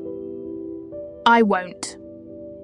Your mask and wig are registered and you can freely move around. Anyone trying to use a fake disguise would not make it that far. I said, "I am glad I'm wearing the real thing then." She steered the pink flyer towards one of the gigantic perky breasts of the statue, and a hidden door opened at its base and admitted us. We landed in a spherical hangar, and there was a small fleet of these pink Mercedes flyers parked. I knew the price of a used Opal flyer, and could only guess at the price of these, especially here so far from Union markets. Well, it seems business is good. She laughed. It is often called the oldest business in the universe, and no matter the times, we always have a steady stream of customers. Our reputation is old and well-earned. It was cool in here and the air smelled of a faint feminine perfume, the same scent I always noticed on Wetmouth and the same perfume Moist and I wore now. The corridors she was leading me through had no straight lines and had an organic, rounder, symmetric design. The floors were covered with soft carpets muffling our steps, even though I did enjoy the staccato of our heels in the hangar we had just left. There were sojournites everywhere, and only a few wore masks. Some wore simple white robes and others nothing at all. Moist explained to me as we walked. Here in the temple, we do not have to wear our masks, but some of us have worn them for so long that they became such an integral part of us that we feel naked without them. I could understand that and kept on looking around, taking in the sights of this unusual place. Antiques and artwork from all over the galaxy, depicting humans and non-human species in all forms of sexual contact, were displayed everywhere. I noticed a statue of a quadruped in the middle of a quite obvious act and asked, "How is it you can offer your services, let's say, to a quadruped, and yet I see no non-human species here?" She responded, "These are secrets I cannot reveal to you, but a fully educated sister can service any being. We know all about the most intimate practices of every known life form as well." We stepped into a small elevator that followed the arched body of the female statue into its head, and from there she guided me into a very tastefully decorated room with antique-looking furniture. A sojournit awaited us. She was the first I saw that did not wear pink but a deep red gown. The hair of her wig was much longer but cut in the same style. It too was not pink but had a deep red shade. The lips of her mask were closed. The masked woman inspected me with glittering eyes and then said, "Welcome, Eric. I am the Mother Superior of the Order of the Sojournit Goddess, who is the mother of the universe and source of all pleasure." I instinctively bowed and said, "It is an honor, ma'am." She said to Moisture, "Thank you for bringing him here and keeping him safe." Moist Promise spread her arms and curtsied. "I live to serve the goddess." With these words, she turned and left the room. I was alone with this mysterious woman. She gestured towards a soft and comfortable-looking seating group, arranged around a low table with a single big candle on top that was burning and appeared to be the source of the sweet, perfumed scent of the room. "Have a seat and get comfortable. You are welcome to take off the mask, of course." I sat down and took the flexible mask off. She walked to an expensive-looking, delicate carved armoire and asked, "Would you care for something to drink? I have real Terran line aquavit here and a nice selection of beers." I wanted to decline, but the prospect of a cold beer was quite alluring, so I said, "A beer would be great." She opened the armoire, revealing a modern Union-style Serve-matic, produced a frosted mug and handed it to me along with a bottle of Budsteiner, one of the most common and quite good Union brands. "I am sorry, I don't have Holsteiner, but I will have it on hand if you ever return here." I thanked her, poured the golden liquid into the mug, producing a nice white crown. My mouth became dry in anticipation and taking a long draught. If there was a heaven or a Valhalla, I was near that state at this very moment. A little ashamed, I put the glass down. There was nothing left but some foam on the bottom. She laughed with a pearly, silvery voice. "By the goddess, you are the first Neo-Viking sojournit, and it clearly shows." I squinted my eyes. "Ma'am, it appears you know a lot of details about me." She sat down, crossing her legs. "I believe your security clearance is blue-blue-red. You are a midshipman in the 3rd year, and you are currently posted aboard the Devastator, and your graduation is only 2 months off, am I correct?" She knew more than a person outside the fleet should have known about me, and I became suspicious. "Please don't take this the wrong way, ma'am, but are you associated with those who brought me here?" She shook her head. "No worries, young man. I know Richard and O'Brock. I know both of them trust you very much and had lots to say about you when I informed them you had been found." She made a gesture that incorporated the room and everything around her. "You see, this is not only a sojournit temple, but an outpost of the oldest known intelligence service known to an elect few as the Grey Cat Society of Sar." I was surprised by that. I had never heard of the Grey Cat Society or even knew the Saresi had an intelligence service. I said, "I thought all national, military and intelligence services had been consolidated into Fleet and Navint at the signing of the National Resource Unification Act of 3000. She nodded. "That is the official line, but we still exist, and so does the elusive Terran Space Intelligence Service that is still operating under the command of another Terran immortal. She shifted her position and tugged on the skirt of her dress. Because you are here, and because I think you need to know, I am going to initiate you into our most guarded secrets over the next few weeks. If she was more than the head of a religious order, I thought she might know, and so I asked her, "Do you know how and why I ended up here?" She nodded. "Yes, I do." Admiral Dent was a deeply entrenched agent of the Worm. The Worm fears the new activity of the Narth as shown by their willingness to boost the ranks of the PSI Corps, and so do the Kermac. The Kermac have tried to abduct you before, if you recall your ordeal at Camp Idyllic. She knew everything about me, and I said, "Why me? I am just one of many and come from a very unimportant planet." Because you are the first who can claim to be the friend of a Narth, and more so the Narth confirm that by making you a high representative of their species. You are young and new to all this, I know, but in terms of galactic importance there isn't much above the Narth. They are not only the most enigmatic species known, they have been around for far longer than even the mythical Pre and the Uni. Now comes along a human, from, as you say, an unimportant planet, and befriends the first Narth to ever join the Union fleet. They tried to abduct him, to study him, to use him as a tool to lift the secrets of the Narth, and when that failed, you became the next target. They think that you hold a key, that you are important enough for the Narth to reveal their secrets. As much as the Worm fears the Narth, the Kermac are truly terrified, and they believe their very existence is threatened if the aggressive Earthers gain access to Narth knowledge and technology. So they work through their agents and are paying the Worm to get you. I frowned. Little would it do. I know very little about the Narth, and there is nothing they could do to me to sell out my friend and tell them what little I do know. The mysterious woman leaned forward and patted my knees. I can only imagine how terrifying and big these things must appear to you, but you have managed to stand on your own, and you are far from an average midshipman. Do you know just how many people have ever met both the Eternal Soldier and the Administrator? Before I could answer, she continued saying, "It is a small group. For most, these men are nothing more than legendary figures that existed at one point long ago. Others believe these are titles bestowed on new beings, but you have met them and they know you. The enigmatic Coven welcomed you on their world, and they too raised you to utmost importance within their society.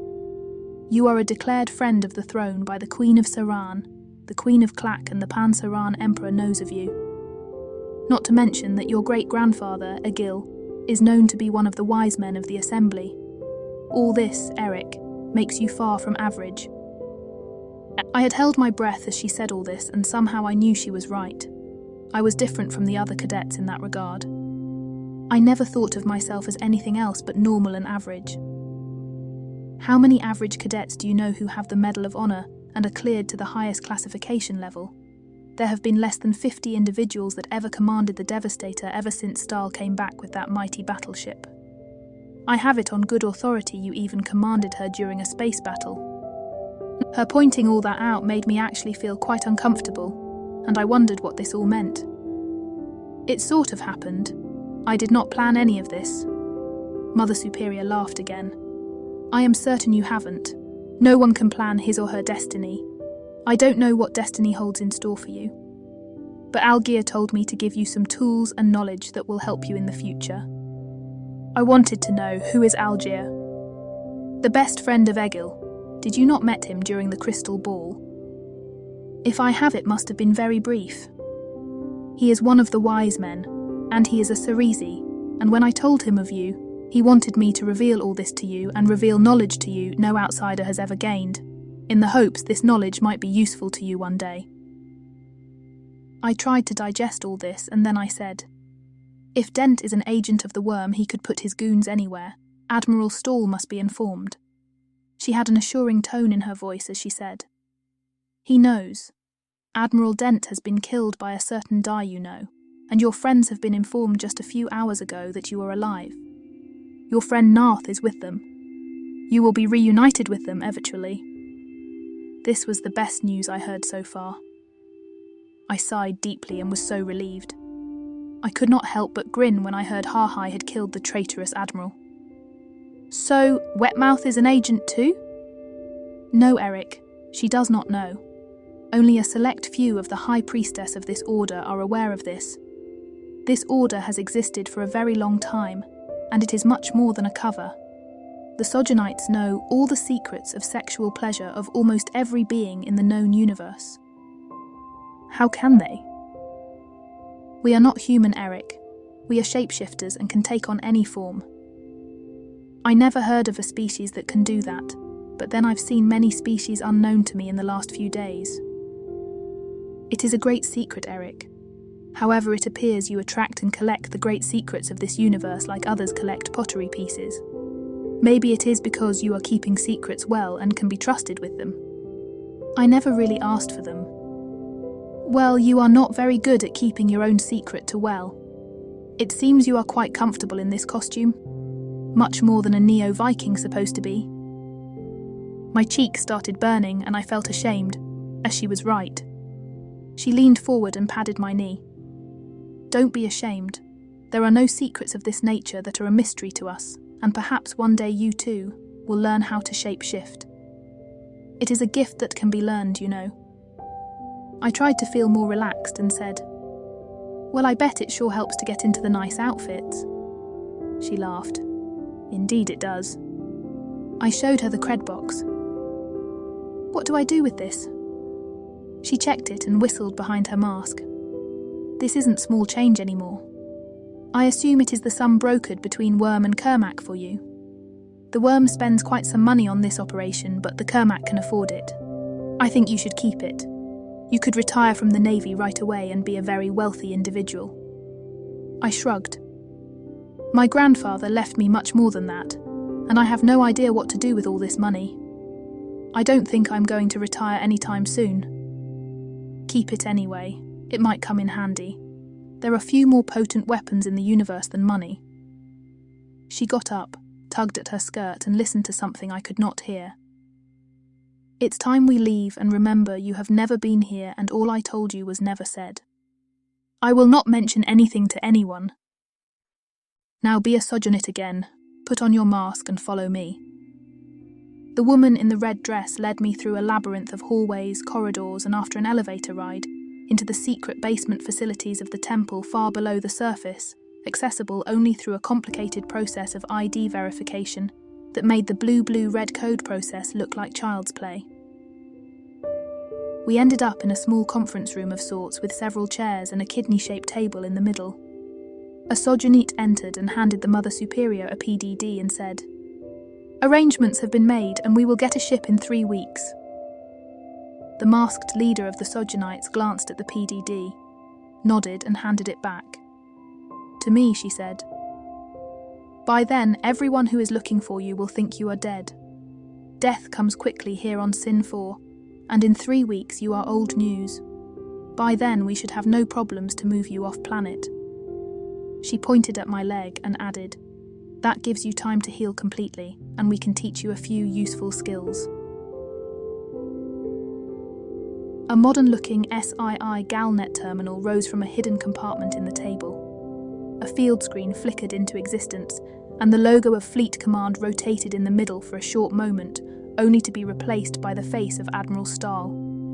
Suddenly I wished I was not dressed like a Sojournite. While I deeply enjoyed the role and the quite provocative outfit, I somehow didn't want Stahl to know my secret. The woman motioned me to remove my mask and the wig, and I did. Stahl looked at me. His face did not reveal what emotions he felt as he said, "Midshipman Olafson, I am very glad you are unharmed and safe." I wasn't sure if I should stand at attention.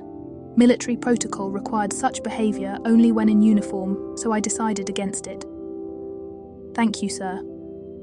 He nodded and said, "As you know, military ships cannot enter free space, and so we cannot come and get you officially. While we do have extensive other resources, I think the current plan is the best, to let things cool down and make sure no one connects your rescue in any way to the Sojournites. I am sure you understand that we must be subtle and move carefully through very secure channels, so we do not jeopardize the Sojournites or the Ceresi intel operation on Sin 4. Your friends know you are alive, and I told them that you are reasonably safe for the moment. However, no one but I and Mother Superior know where you are at the moment. Most of your current adventure and the details of your rescue are classified beyond blue-blue-red, meaning you will not divulge any details of this to anyone. Yes, sir, I understand. He smiled briefly and continued. I expected nothing less of you.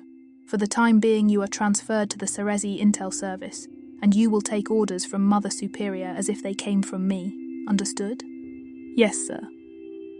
He leaned back, and the optical sensor now revealed that he was sitting in his office aboard the Devastator.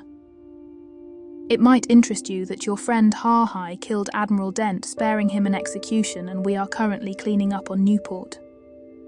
I could not stop the grin that crept over my lips. I can't say I am terribly sorry to hear that, sir. I am looking forward to seeing you soon and in person for a complete report, Midshipman Olafson. Until then, good luck and Godspeed. Stall out. The transmission terminated and the field screen went dark. I felt much better now after talking to Stahl. Everything didn't seem so confusing and there was a clear direction once more. Mother Superior said with a warm tone in her voice, I've known him for a very long time, and I can tell he is very fond of you. I was still staring at the dark field screen and said, I am very proud to know the Admiral. It is very reassuring to know he is one of the men in charge, and to know I can trust him. She nodded. That you can indeed. There is no one with a reputation like his. In all the centuries I've known him, he has not changed. No matter the situation or crisis, he is like a sturdy rock. Even his worst enemies respect and trust him. I looked at her masked face. It seems you are fond of him as well. You have keen senses, and I think your feminine side goes much deeper than you know. During the next few days, I was taught how to override and hack into advanced locks, break into computronics, operate Bioflex mask makers, and use makeup and other means to change my appearance. I learned that the Sojournites did not only teach the art of lovemaking, but had a special squad of enforcers that made sure the Sojournite brand was not exploited by others. The tall Sojournite, so I learned, was from Earth, and she taught me a new and different secretive martial arts technique that had only one goal: to kill the opponent as quickly as possible by recognizing the weak spot. Most of the training was given by neural upload and ancient Cerezi hypnotic techniques. I was told that they had to revert to these old techniques as I was immune to psionic learning. After each extensive upload, she would go through a series of physical exercises to make sure the upload had taken hold. The martial arts technique was unlike any of the ones I knew, as it was based on the incredible deep knowledge of the Sojournites into the weaknesses and nervous systems of hundreds of different species. Another woman introduced me to the world of poisons and neurotoxins, how to identify some of them, and how to effectively use them. Again, the Sojournites drew from a deep knowledge base of many species, some of them unknown to the Union. The range of weapons the Sojournites used was wicked and deadly, none of them obvious and all of them hidden. Micro-needlers, monofilament blades disguised in jewellery, masks, wigs and clothing. A seemingly innocent and playful-looking wispy veil, used as part of the costume or in seductive dances, could be transformed into mono-mesh nets. Slicing through flesh and bone was especially nasty in my opinion. None of the weapons would do much good in real battle or during boarding action, but reap terrible havoc in a nightclub, an urban setting, or in a bedroom. I learned much about the Sojournite and their secrets, that this order was only one aspect of the goddess, and that another, much more secretive order worshipped and studied the destructive aspect. To them, the universe was a female spirit giving life and light, but part of the universe was also death and destruction. This innermost circle of the Sojournites enforced the laws of the order, quite effective as assassins, killing without mercy those who did not pay for services or those who tried to cash in on the reputation and dress like Sojournite sisters. While I was not really buying all the metaphysical stuff, I learned that the order existed long before Terra ascended, and had collected, preserved knowledge and age-old skills for a very long time. After 2 weeks of the most intensive training that barely left time for eating or sleeping, I wondered why I was receiving these instructions. I was certain it would come in handy to know these things, and I eagerly wanted to learn more. The Viking warrior in me recoiled and abhorred the wicked and hidden ways to kill and assassinate, which was not really my style or character, but knowing such things existed would help me to identify such threats easier. I had just completed another practice session with the tall Sojournet when the Mother Superior came and inquired about my progress. After she received a satisfactory answer and a little demonstration of the skills I had learned, she asked me to follow her to a small sacral-looking vaulted room with a statue of the goddess Sojo dominating the back. The statue was about the size of a human, and the material had a waxen bone-coloured appearance. The figure was dressed in the same deep red as the Mother Superior. Hundreds of candles were burning, and the scent they produced was almost too much. "The goddess herself wants to get to know you," she said in a matter-of-fact fashion. I wanted to object and tell her that I wasn't the religious type and whatever room I had for religion was reserved for the Aser, but then this wasn't the first time I participated in a religious ritual. I had danced before the statue of a Saran goddess along with other Sarans, Elfie and the Queen herself. And what would it hurt? The Spogenites had saved my life and shared much of their knowledge and taught me many of their secret skills, so I would endure whatever ritual was about to take place, paying respect to their ways. A faint sound of silvery bells could be heard. It wasn't really a melody, but appeared to be generated randomly. I also could hear the gurgling of water somewhere. She sat down on a large silk cushion, folded her legs underneath her and asked me to do the same on a cushion across from her. She made a gesture towards the statue. To us, Sojournites the goddess is quite real, and I am going to tell you our story so you may understand us better. After that, I will arrange to improve your education in certain areas. I blushed and said, I don't really want to know all the things Sojournites do. I respect it and all that, and I do enjoy being female at the moment, but I am quite sure I am not interested in the... You know what you Sojournites do? She laughed heartily. Oh, now young student, fear not. There are no intentions of that nature, even though you would be surprised at how powerful and useful such knowledge could be. The skills we hope you will acquire here are of a more practical nature, and your Admiral has approved it. I nodded and was glad that there was some knowledge I needed to acquire. Still, I wondered what it could be she wanted to teach me. She pressed the palms of her hands together and placed them above her lap. To learn something, it is often best to start at the beginning. I had to agree with this basic wisdom and simply nodded while she began. In a time where humans on Earth barely learned to walk upright and had yet to bring forth true sentience, the Cerisi had developed into a strong and mighty civilization with many achievements. We were blessed with psionic gifts and talents few other species could dream to match, and with these powers and the achievements of our culture came pride. While she talked, a dark sphere established itself between us, expanded until the temple room had vanished and deep space was all around us. Just like a virtual tour, we moved without effort to a star system with 7 planets. I knew as soon as I saw it that such a system could not have been natural, as all planets were on the same orbit around their sun. The orbit was not elliptical but a perfect circle, placing all the 7 worlds into a perfect distance from that star. Her voice explained what I was seeing. Our pride grew, and while pride is a good emotion, it can easily grow into haughtiness and arrogance, and it did so with us. The Cerisi became obsessed with our own beauty, our own power, and this self-importance affected and infected our entire society. The Cerisi were as condescending as the Kermak are now. Yes, there were voices of warning and those who tried to make us see the true reflection, but to little avail. We used our combined psionic powers to rearrange our own solar system. As you can see, there are 7 perfectly groomed and perfectly identical worlds. We were not content with one homeworld, but showed the galaxy we were powerful enough to rearrange star systems and shape entire planets with little effort to our ideals. The Cerisi spread over many worlds and colonies, and each colony competed to be the most beautiful and aesthetic-pleasing. We Cerisi cared little about what others found pleasing and sterilized many worlds to brand them and remake them in our image. During this phase of expansion and arrogance, we exterminated many other perceived lesser civilizations, And then we met another civilization, the Senians, just as arrogant and even more advanced. They commanded an empire that stretched across most of our galaxy, with untold resources and mighty fleets. I actually enjoyed her history lesson, and it did give me some insights into one of the leading societies of our union. I was sure her story would drag on for a while longer, but after running through an alien city, wounded, poisoned, hunted, and near death, I found this a nice change of pace. I also had the suspicion that the scent of the candles, beyond that visual illusion, had some sort of tranquilizing, calming effect.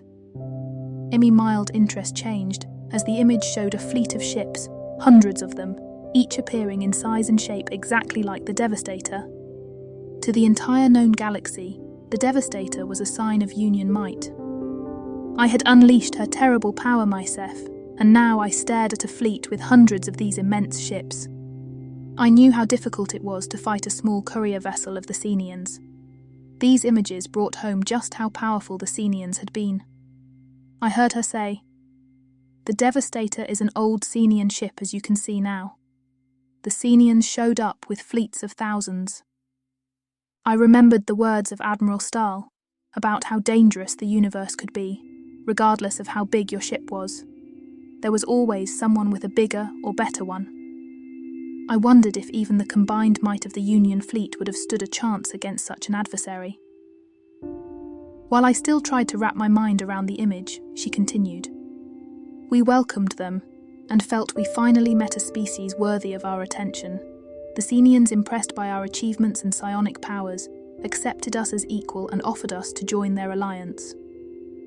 She paused only a few moments while the enormous fleet of Devastator-sized ships were met by an impressive fleet of smaller, very elegant-looking ships. I could clearly see Sarasi design, but I never heard about the Senians having a fleet of ships like that. The Senians told us that they were at war against a brutish force and recruited others to join their fight. They also warned us that if we would not join them, that we would certainly perish trying to stand alone against the Dark Ones. Seeing the might of the Senians and the ancient Sarisi displayed, I wondered what opponent could hope to stand against them. Yet the Senians were no longer around, and everyone knew they Sarisi lost the war with dire consequences. I could not see her and only heard her voice. The Mother Superior kept on talking and commenting on the visual before me. The Sarisi, as you most likely know from school, fought with the Senians against the Dark Ones, much like the young civilizations of the galaxy now fight against the Yule every time they return. The Dark Ones were relentlessly unstoppable. I wondered what the motivation of that enemy was. No matter how advanced or beyond human understanding this conflict seemed to be, it had to have a reason. The projection field between us displayed grainy and blurry images of a spherical ship that moved into a star system, and she said, "These images are the only visuals we have of the Dark Ones, and no outsider has ever seen them. We enhanced the quality as much as possible, but these records have been copied many times and are over 1 million of your years old." The view switched, and whoever took the image was standing on a planetary surface. I could see troops on sleek, artistic-looking battle tanks and other beings wearing similar suits as Kateria the Senian commander had worn, and they all looked into the sky as an immense shadow darkened their sun. In that eerie twilight, I could see little dark spots in the sky. The troops on the ground poured withering fire of powerful weapons into those spots, yet the spots became bigger and descended unharmed. The eyewitness who made these recordings had the camera mounted on his helmet so it appeared, and he looked around and I saw Keltest and Sarasi troops ripped out of their battlesuits by unseen forces. I saw blood and gore and the painful screaming of men everywhere. Four-legged creatures, hellish-looking beasts that made fang snappers look tame and cuddly. The recording ended and the projection field went dark. While I was impressed by the intensity of the fight, it did not look very advanced or the conflict of civilizations technologically so far advanced. Once more I became aware of my ring. Every time this happened, I wondered why I never thought about this piece of jewellery and why I kept forgetting that I had it. While I watched these ancient million-year-old recordings, something struck a chord somewhere deep inside, as if I had seen these images before. Familiar images that meant something to me. A new voice spoke in the darkness. Indeed, you are not just an avatar or another precursor. Come to the hidden world of Sojo. Come, Eternal One, you who will rise and answer the question, I too guard a piece of thine. I was in a strange dreamlike state, unable to form a clear thought. Who are you? I am Sojo. From within me a voice that was mine, yet of a different person or consciousness spoke. Neither Kreia nor the host of all elders. Nothing can stand before me and no one and nothing can deny me what is rightfully mine. Your ascent is foretold and expected, but a new answer dawned. Sojo will not deny you what is yours. I invite you and want you to come. Without really knowing why, anger rose in me and I clenched my fist.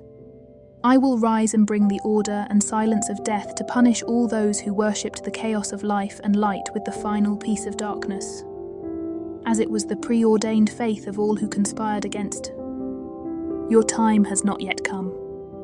The images displayed on the projection field now showed an elegant glittering object that appeared like a precious jewel floating over a deep blue ocean.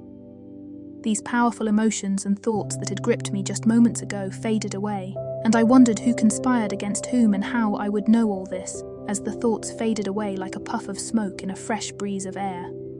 That crystal object that was now coming into focus, I had seen it before.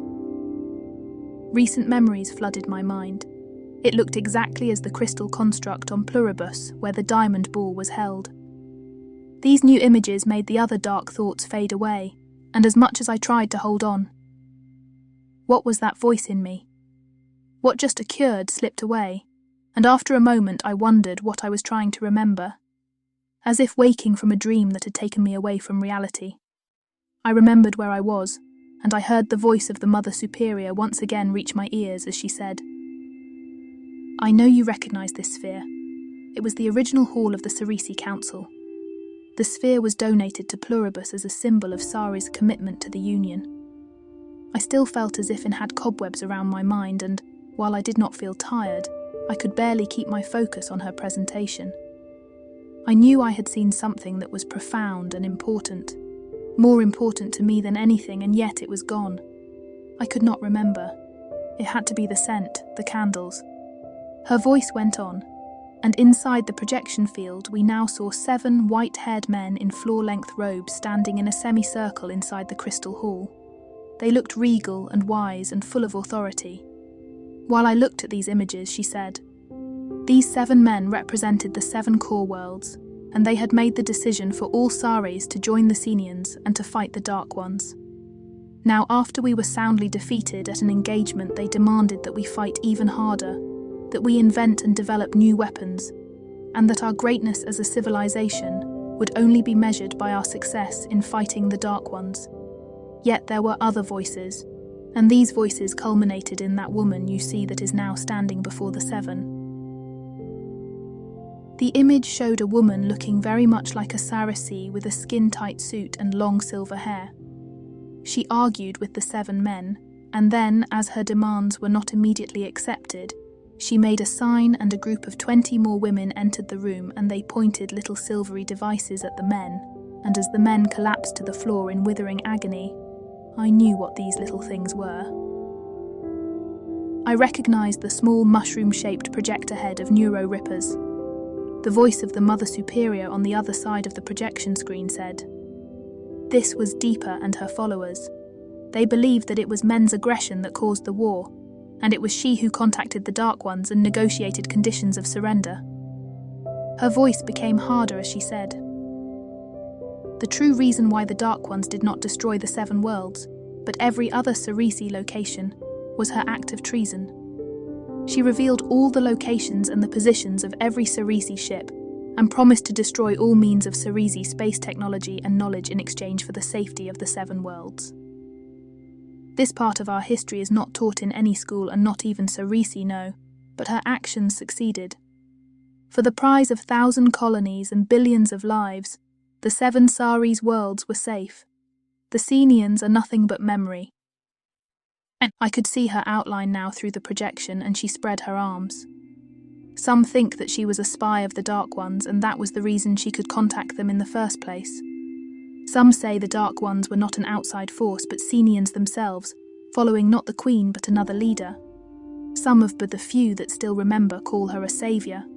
Whatever she was, she is no more reduced to fading legends. As you know, it occurred a long time ago. This, however, is also the beginning of R.E. Sojournite's story. Most of the facts she told me about the Cerisi from that point on, I had heard in some form or another. Her presentation and narration, however, kept on going as she continued. Cerisi women blamed the catastrophe and the war on the power hunger and the aggression of male leaders and swept everything away that was an expression of male gender. She sighed. While there is a sad truth to it, women are just as power-hungry and capable of violence as men.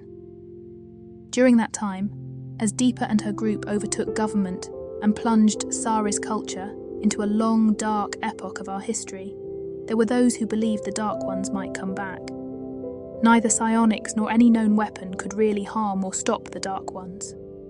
200 women left Sari's prime in the last spaceship and begun a long journey, following the legend of a vault that contained weapons capable of slaying the Dark Ones. The projection sphere showed a Cerisi tile ship leaving its star system.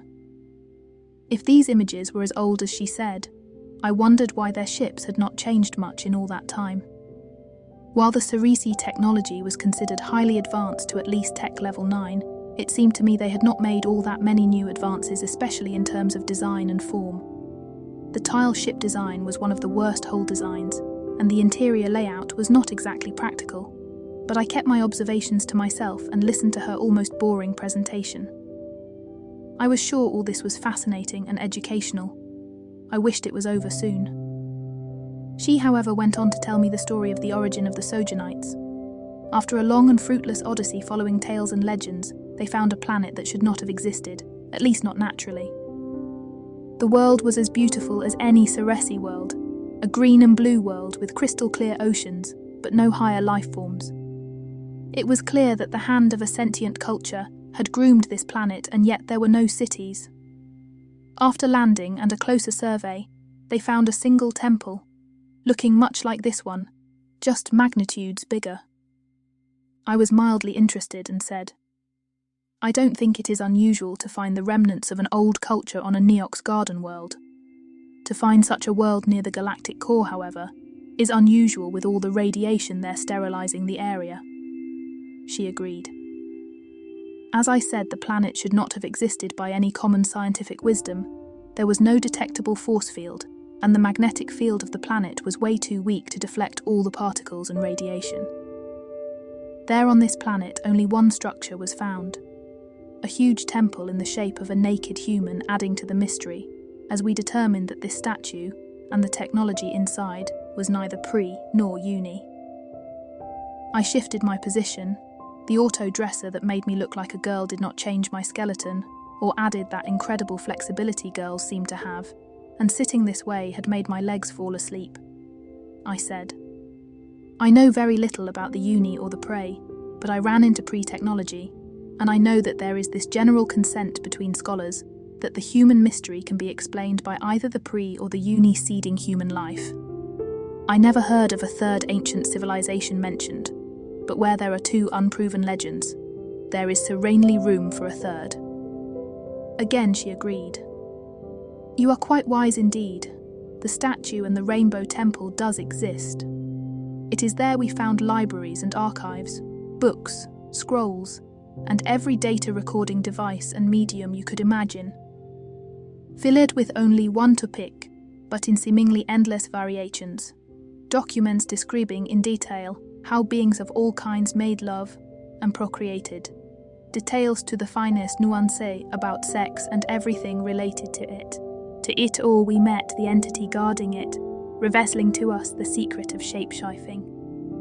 It is the world where our goddess Sojo the Spirit resides in this universe. She invited you to meet her there. No man has ever been granted such an invitation. Something did happen to me. Something or someone else spoke to me, but I can't really remember anything. You will when the time for your visit is at hand. She then added after a short moment of silence. You are the first outsider who has been told all this. But why? Why am I told all this? Why are you training me? The Narth have chosen you to be a representative. We know of the Coven, and we know you have been the first outsider to ever visit their planet. While we know little about the Narth, and even less about the Coven, we know these societies are truly ancient and travelled the universe when we Sarisi discovered fire. We are certain it is wise to follow their example. It is the voice of the goddess we obey, and she too wanted to get to know you. I did feel uncomfortable about that. Why would all these be interested so much in a simple Neo-Viking? Was it my friendship to Narth, or was there another reason? It sort of happened, and I think it was coincidence that I met Narth and became his friend. And it seems that my friendship to him sparks interest in others to a point they want to abduct me to get to him. I don't really understand what you just said, and it did not sound like an explanation. In many ways, you are of course just a Neo-Viking from a little-known planet, but your friendship to the Narth elevates you into a very unique position. I wanted to train you and give you as much information as I can about us. As you know, we left Sares so long ago on a quest to find an alternative way to defeat the Dark Ones should they ever return, and we have not yet accomplished that quest. What has all this to do with me? We think that the Dark Ones might return, and we believe that if anyone has a chance to defeat them, it will be the Narth.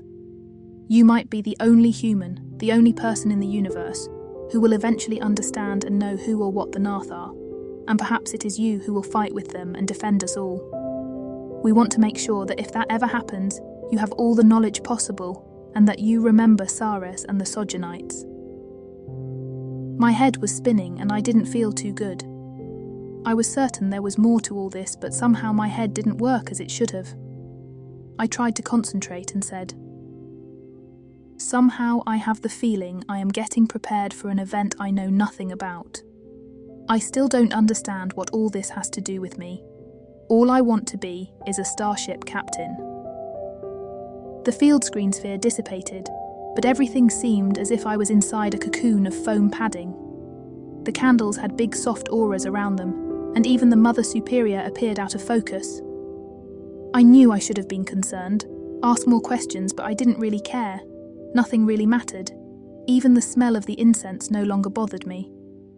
Her voice was distant and she said something, and I was sure I understood what she said, but I could not recall a single word.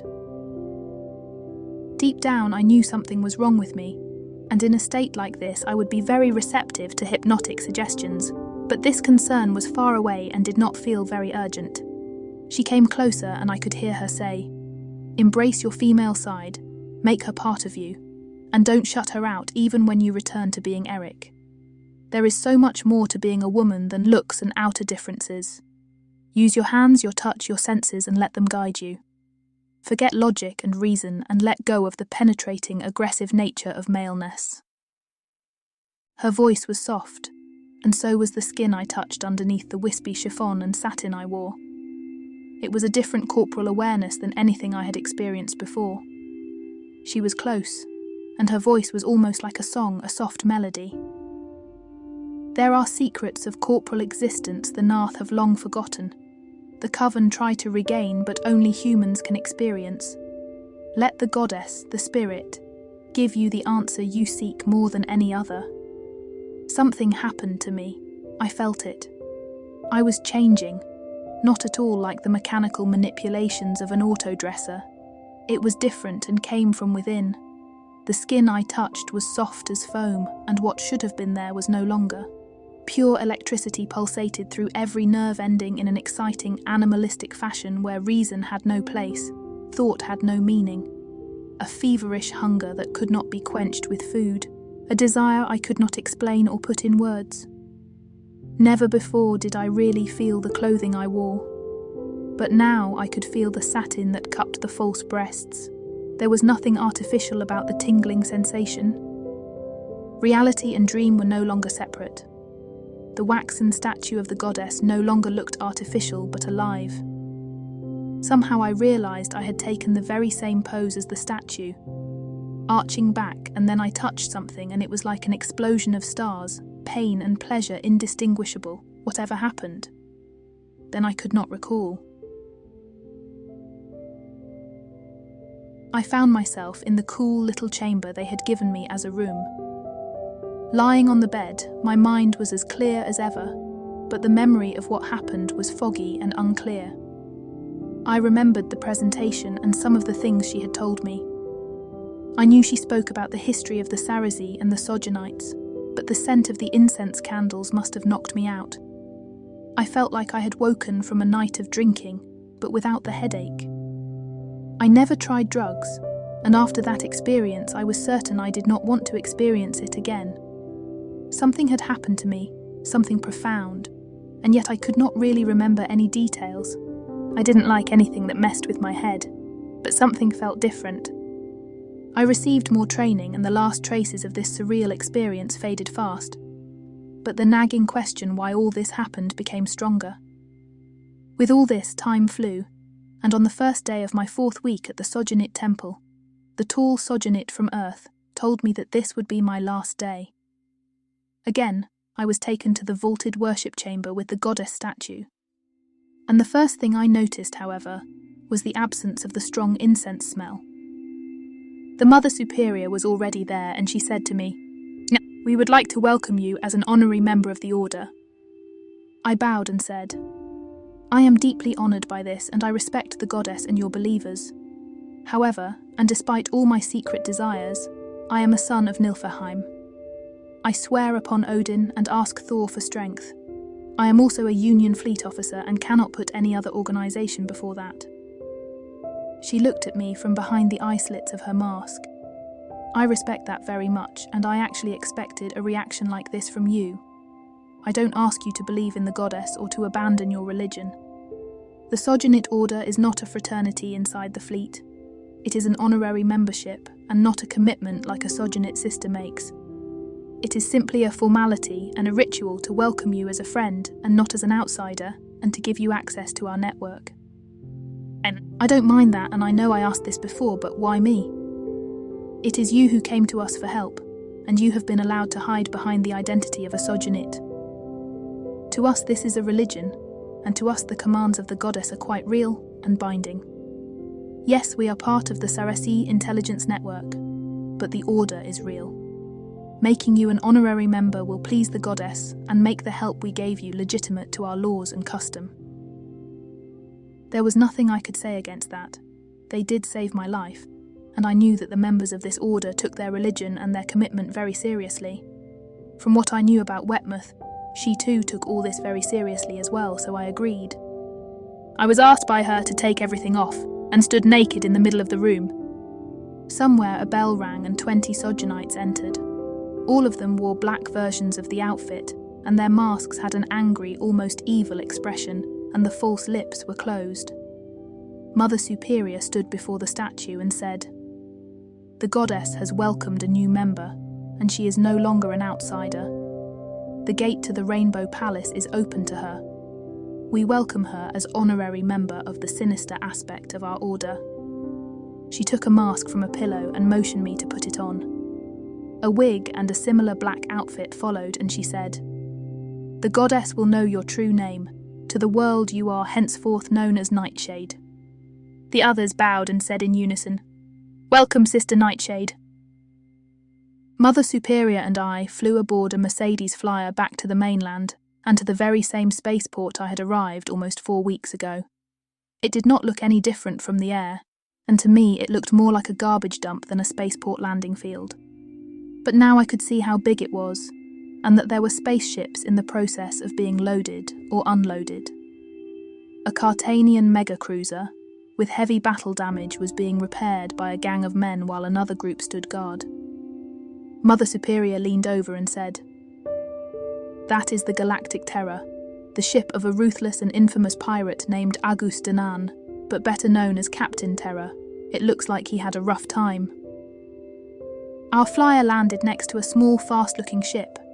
I was not certain, but judging by the sharp edges and the oversized landing gear, it could have been of Togar origin.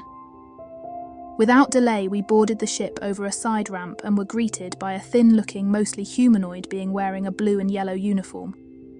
He bowed deeply and said with a muffled-sounding voice, "In the name of my Lord and Master Duke Don here, I'd like to welcome you aboard. It is, as always, a pleasure to do business with the Sojournites." She nodded. "And business it is. When can we leave?" He walked us through a short corridor into a luxurious and expensively furnished lounge with a large balcony-like viewport and said, "We lift off shortly and should reach Alvor's Cove in 84 hours. Please make yourself at home while I get us underway." She thanked him and he left, closing the door behind us. Mother Superior unzipped her coat and sat down in a single fluid move, crossing her legs and motioned me to do the same, and she said, "Duke Don here is one of the big crime lords of this planet, and we have a long-standing agreement with his syndicate." Before she could continue with what she wanted to say, the thin man opened the door and said, "I am sorry for the delay, but we are ordered to be searched." She stood up and said with a sharp tone, "Who dares to order such a search?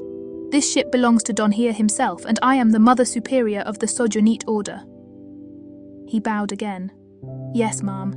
It is an outrage, and the Patriarch is furious and said he is sending enforcers, but the port rats aimed their turrets at us and demand we let them search the ship. No ship is to leave without them searching it." She inhaled sharply. "The port rats answer to Duke Malvit. Let me talk to them."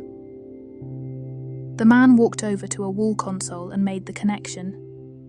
3 beings appeared on the screen, 2 of them looking like black-furred cave bats with big ears and deformed-looking naked snouts, and the third one in the middle was a strong-looking bald human. It was the human who spoke with a barking, unfriendly tone in his voice. "We accept no further delays. You are to be searched or destroyed." Her tone was just as sharp as she responded. "Your demand alone is an insult. Is Duke Malvit really prepared to deal with the consequences of his actions?" He barked back. "No discussion. Grant access to be searched or we will open fire. Our Duke wants to know who leaves this planet, and that is all you need to know." She terminated the connection and said to the thin man, "Prepare to take off. I have a feeling they are going to be way too busy. A friend of mine is sending a little distraction." Just as she said that, a huge spherical-shaped ship descended, darkening the sky. The graphite-coloured giant was engulfed in the characteristic purplish shimmer of active transdim shields. On its side, the logo of SII Corp. It was about to land between us and the spaceport defence batteries. The port rats probably never seen a real battleship, they fired. Perhaps aiming at us, but the shot sizzled to nothingness, absorbed by shields that could deflect solar eruptions. Out tiny yacht climbed into the sky. The SII ship returned fire, and most of the spider-infested spaceport building and the cannon turrets were gone, replaced by a smoking crater of molten matter. She laughed. "That was one of the reasons we had to wait, so this ship could be here and give us a little protection. You see, private corporations do not have the same political limitations as the Union fleet. Not the cartel, not the Worm, and not even the Kermac really want to make Schwartz intergalactic angry." I said the same thing to Captain Harris. "Was it when the old battle axe gave you command over the Devi?" "Yes." Ever since the corporate war of 3422, corporations are prohibited to have ships armed with military-grade weaponry, with the exception of those who built ships and weaponry for the Union. They can use and build ships as test platforms for new systems and such. Of course, no one stipulated how many such test platforms a corporation can have. It's an open secret the entire galaxy knows. SII builds over 60% of all fleet tech, and has a state-of-the-art fleet. The real secret is that SII's security fleet is not much smaller than the Union fleet, and in some aspects even more advanced. Is that not very dangerous to have such power in private hands? Very much so. It is a two-edged sword. It means added security to Union assets. SII also controls Galnet, owns 3 of the 7 space bus lines, 3 of the main banks, and produces most of the food consumed. SII is so interwoven in the Union's daily life that it would be almost impossible to fight them and win if that ever became necessary. But SII keeps out of politics and most wars. They do not do business with the enemies and saved the Sol system during the Second Kermac War. Our small ship had left the last traces of atmosphere behind and was steadily accelerating to reach the translight threshold. As usual, I could feel the fine vibrations, and found that whoever owned this ship had not done a very good job in calibrating the engines. The harmonics of the vibrations were off. Finally, the point was reached and the stars outside the viewports became long streaks of light for the duration of a heartbeat, and then it was completely dark. The viewport was obviously not quasi-space enabled and normal. Human eyes could not see in this spatial condition. The Mother Superior sat back down and said, "It will take us about 70 hours to Alvor's Cove. They have nice baths and comfortable cabins. The small crew will not come in, so you can relax and take off the mask and the costume if you like." I sat down and did take off the mask and asked, "What is Alvor's Cove?" She took of hers as well and revealed a typical exotic-looking Cerisi face with large purple eyes, ivory complexion, long silvery hair, and despite the marks of advanced age, she was quite beautiful. Alvor's Cove is worse than Sin 4 in some regards, a den of pirates and slave traders. It is much deeper in free space than Sin 4 and very far away from Union space. I felt disappointed after the elation of finally leaving that cursed planet. "I thought we are going home. I mean back to Union space." She smiled and dialed herself an orange-looking fruit drink from the Serve-matic integrated in the coffee table before us. "We will, my dear, but we are in the spy and spook business. This ship belongs to a crime lord on Sin 4. Its small crew always reports him where they take me. Since there is a Sojournit temple on Alvor's Cove, it is perfectly normal for me to go there. After a few days on Alvor's Cove, we change identities and take a ship to Calamant, a planet claimed by both the Togar and the Catanians and occupied by both. A perfect place to catch a ship to Netlor. On Netlor we become pilgrims and mingle with the thousands of other pilgrims. Several companies provide travel services from Netlor to Checkpoint 96, and they are a Union-controlled planet with a spaceport, space bus, Galnet, Clipper service, and a sizable fleet base. She leaned forward and offered me the glass with the orange liquid. "Do try this. It's Planu nectar and delicious." I took the glass while she dialed for a second one, and I said to her, "It sounds we are going to be travelling for quite a while then." She sipped from her drink and looked at me from over the rim of the glass and nodded, saying, "It will make sure no one can retrace our route. Most likely not necessary, but old habits die hard, and in this business one can never be too careful. Sojournites can operate and go anywhere, as they are considered expensive and neutral prostitutes and nothing else. Losing this reputation would be damaging and jeopardise the lives of sisters everywhere." What she called Planu nectar was fruity, ice-cold and sweet, perhaps a tad too sweet for my taste, but pleasantly flavoured. I understand the necessity for intelligence and clandestine operations, of course, but I prefer wearing a fleet uniform. Her lips curled to an impish smile. "Do you really? It seems to me you are very comfortable in what one might consider revealing and provocative." I had completely forgotten my true male persona, but as she mentioned, it came back to me, and as always, I felt embarrassed. I wonder why I am not able to make up my mind. I enjoy this, and it feels right, and yet I can't make the final decision to be either way. I suggest you enjoy both then. Be proud that you can so easily cross gender borders that are so rigid to others. It might be your greatest gift. The rest of the flight to Alvor's Cove was uneventful, and we descended onto a brownish planet that somehow did not just look dry, but dusty even from space. The Cerisi woman, who was also the leader of the secretive Sojournit order, dressed herself in a sand-coloured voluminous cloak and handed me a similar coloured garment. Then she said, "If you touch the side of your mask, about here next to the eyebrows, and tap the spot, twice, a shield of thin transparent duranium seals your mask's openings. The local dust is really fine. Getting it inside your mask is bad. No worries. The mask filters the air very efficiently." I did what she recommended, and an almost inaudible whirring sound hummed for a few seconds. She nodded satisfied, and moments later went down the ramp and onto the surface of this world. The ramp behind us closed, and the luxury yacht, which belonged to a crime lord on Sin 4, flooded its arty-grav cushions with positive gravitons and climbed back into the hazy blue sky without a single cloud but with smears of light brown colours. A stiff wind caught the cloaks we wore as I looked around. We stood on a large plateau of bulldozed and levelled rock and compacted dirt. I estimated it was about 5 clicks in every direction. The excellent optic enhancements of my Sojournit mask zoomed in on things as soon as I squeezed my eyes, and it mirrored environmental data directly onto my retina.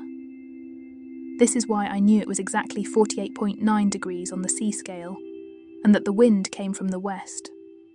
Beyond the landing field in the south and east was a cliff-like rock wall that steadily rose and blended in high mountain peaks in the distance. That cliff wall tapered off to the north, and when I looked into the direction from where the wind blew, I looked over flat, featureless land as far as I could see. It almost reminded me of the oceans of Nilfeheim during long night, vast, flat, and featureless. However, here a bright white sun glared merciless on that seemingly endless sea of sand, dust, and rocks, and baked everything with merciless heat and shade-less light.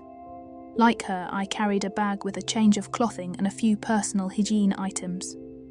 She put her bag on the ground and explained with a sweeping motion. This once was a river delta. Water would gush from that narrow canyon you can see to the east and then taper out, and then join the waters of the ocean that once existed, where you now see nothing but a featureless sand and a dust desert. Of course, that was many million years ago. Whatever water is left on Alvor's Cove is now deep underground. She pointed to the sun and continued. The local star flared for unknown reasons about 1 million years ago and became brighter and hotter, slowly cooking and vaporizing the oceans off this world. I wondered what she was waiting for, but I didn't ask. I assumed she didn't come all this way to just stand around a dusty landing field. As if she was guessing my thoughts, she said, "Flyers are very rare on Alvor's Cove, mostly because bringing one here is very expensive." She has an amused tone in her voice. "Worry not, my Soya, our transportation is on its way, but it will be a while till it is finally here." She sat down on her bag and put her hand shading over her brow.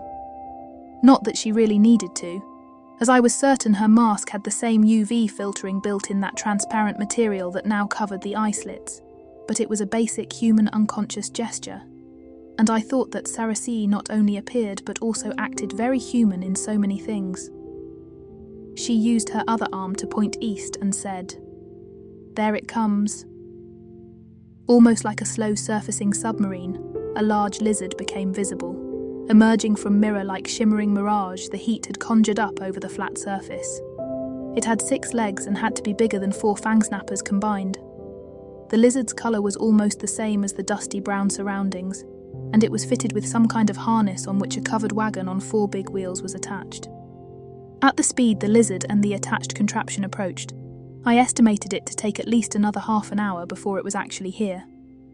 I gestured towards the approaching ground transport and said, "Maybe we should meet it halfway. It's less than 1,000 meters away. I can take your bag." She laughed but did not make any moves to get up. "Only you would suggest walking a distance like that in 5-inch heels. Be patient, my Soya, be patient. Not everything needs to be rushed or done right away. Sorry if I appear impatient, but we are even deeper in free space now, and I am sort of anxious to return to Union space and meet my friends again. Not that I would mind to finally graduate and get started on my fleet career." "I can understand that, but would that not mean you would have to be Eric again? I had the impression you enjoy this."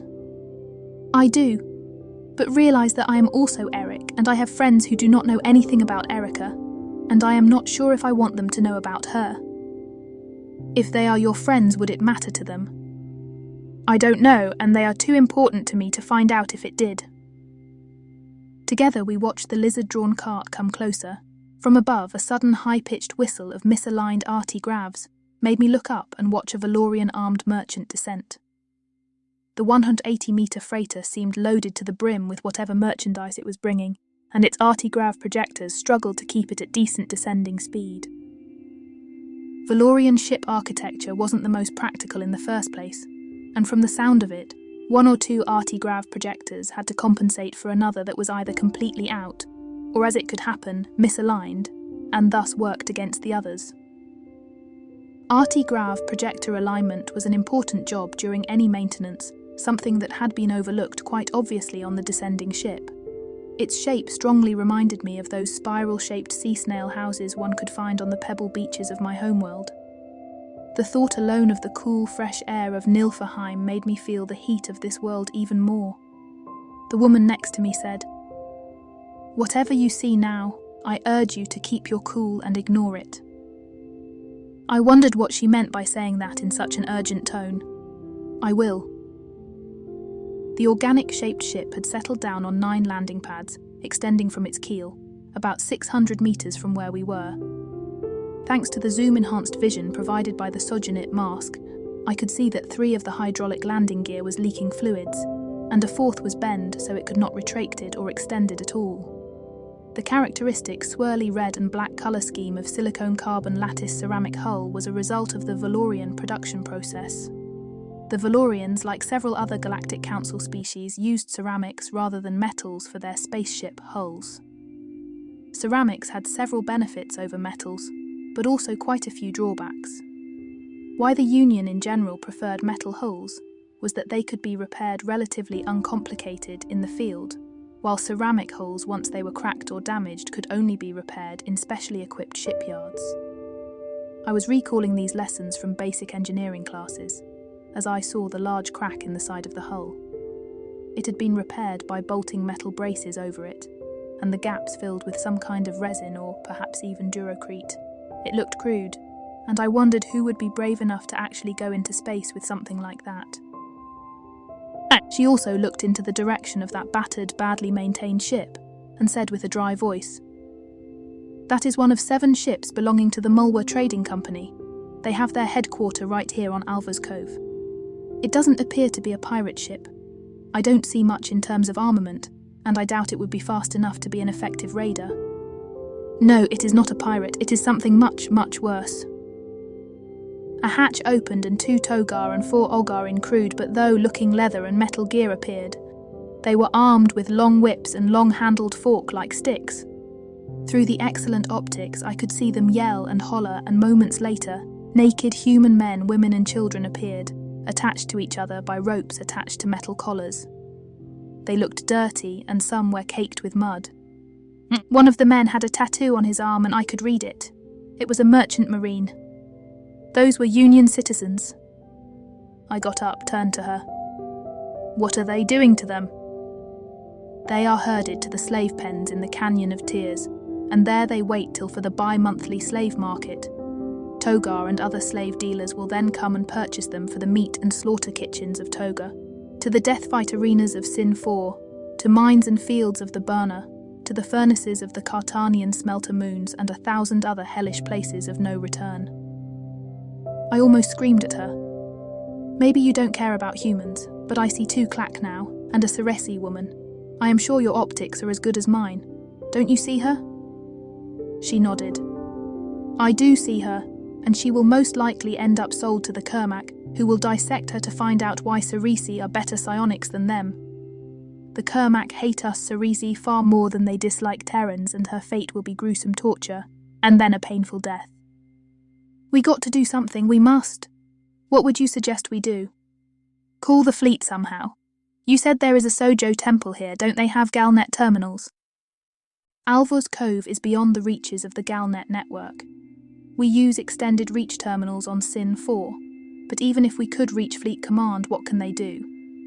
This is free space, and they won't risk intergalactic war to free those slaves. Alvor's Cove once has been Togar space.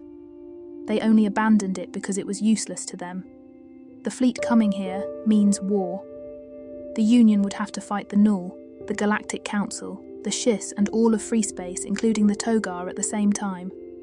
It means decades of war and costing countless lives. I stared towards the slave trader ship. I am a Union officer, and I have sworn to protect the Union against all enemies, foreign and domestic. Those slaves are Union citizens, and the Assembly should discuss nothing else day and night to make sure they are rescued and safe. If it means war, then so be it. Every last spacer and marine is bound by the same oath to fight and die to the last breath to ensure everyone's freedom.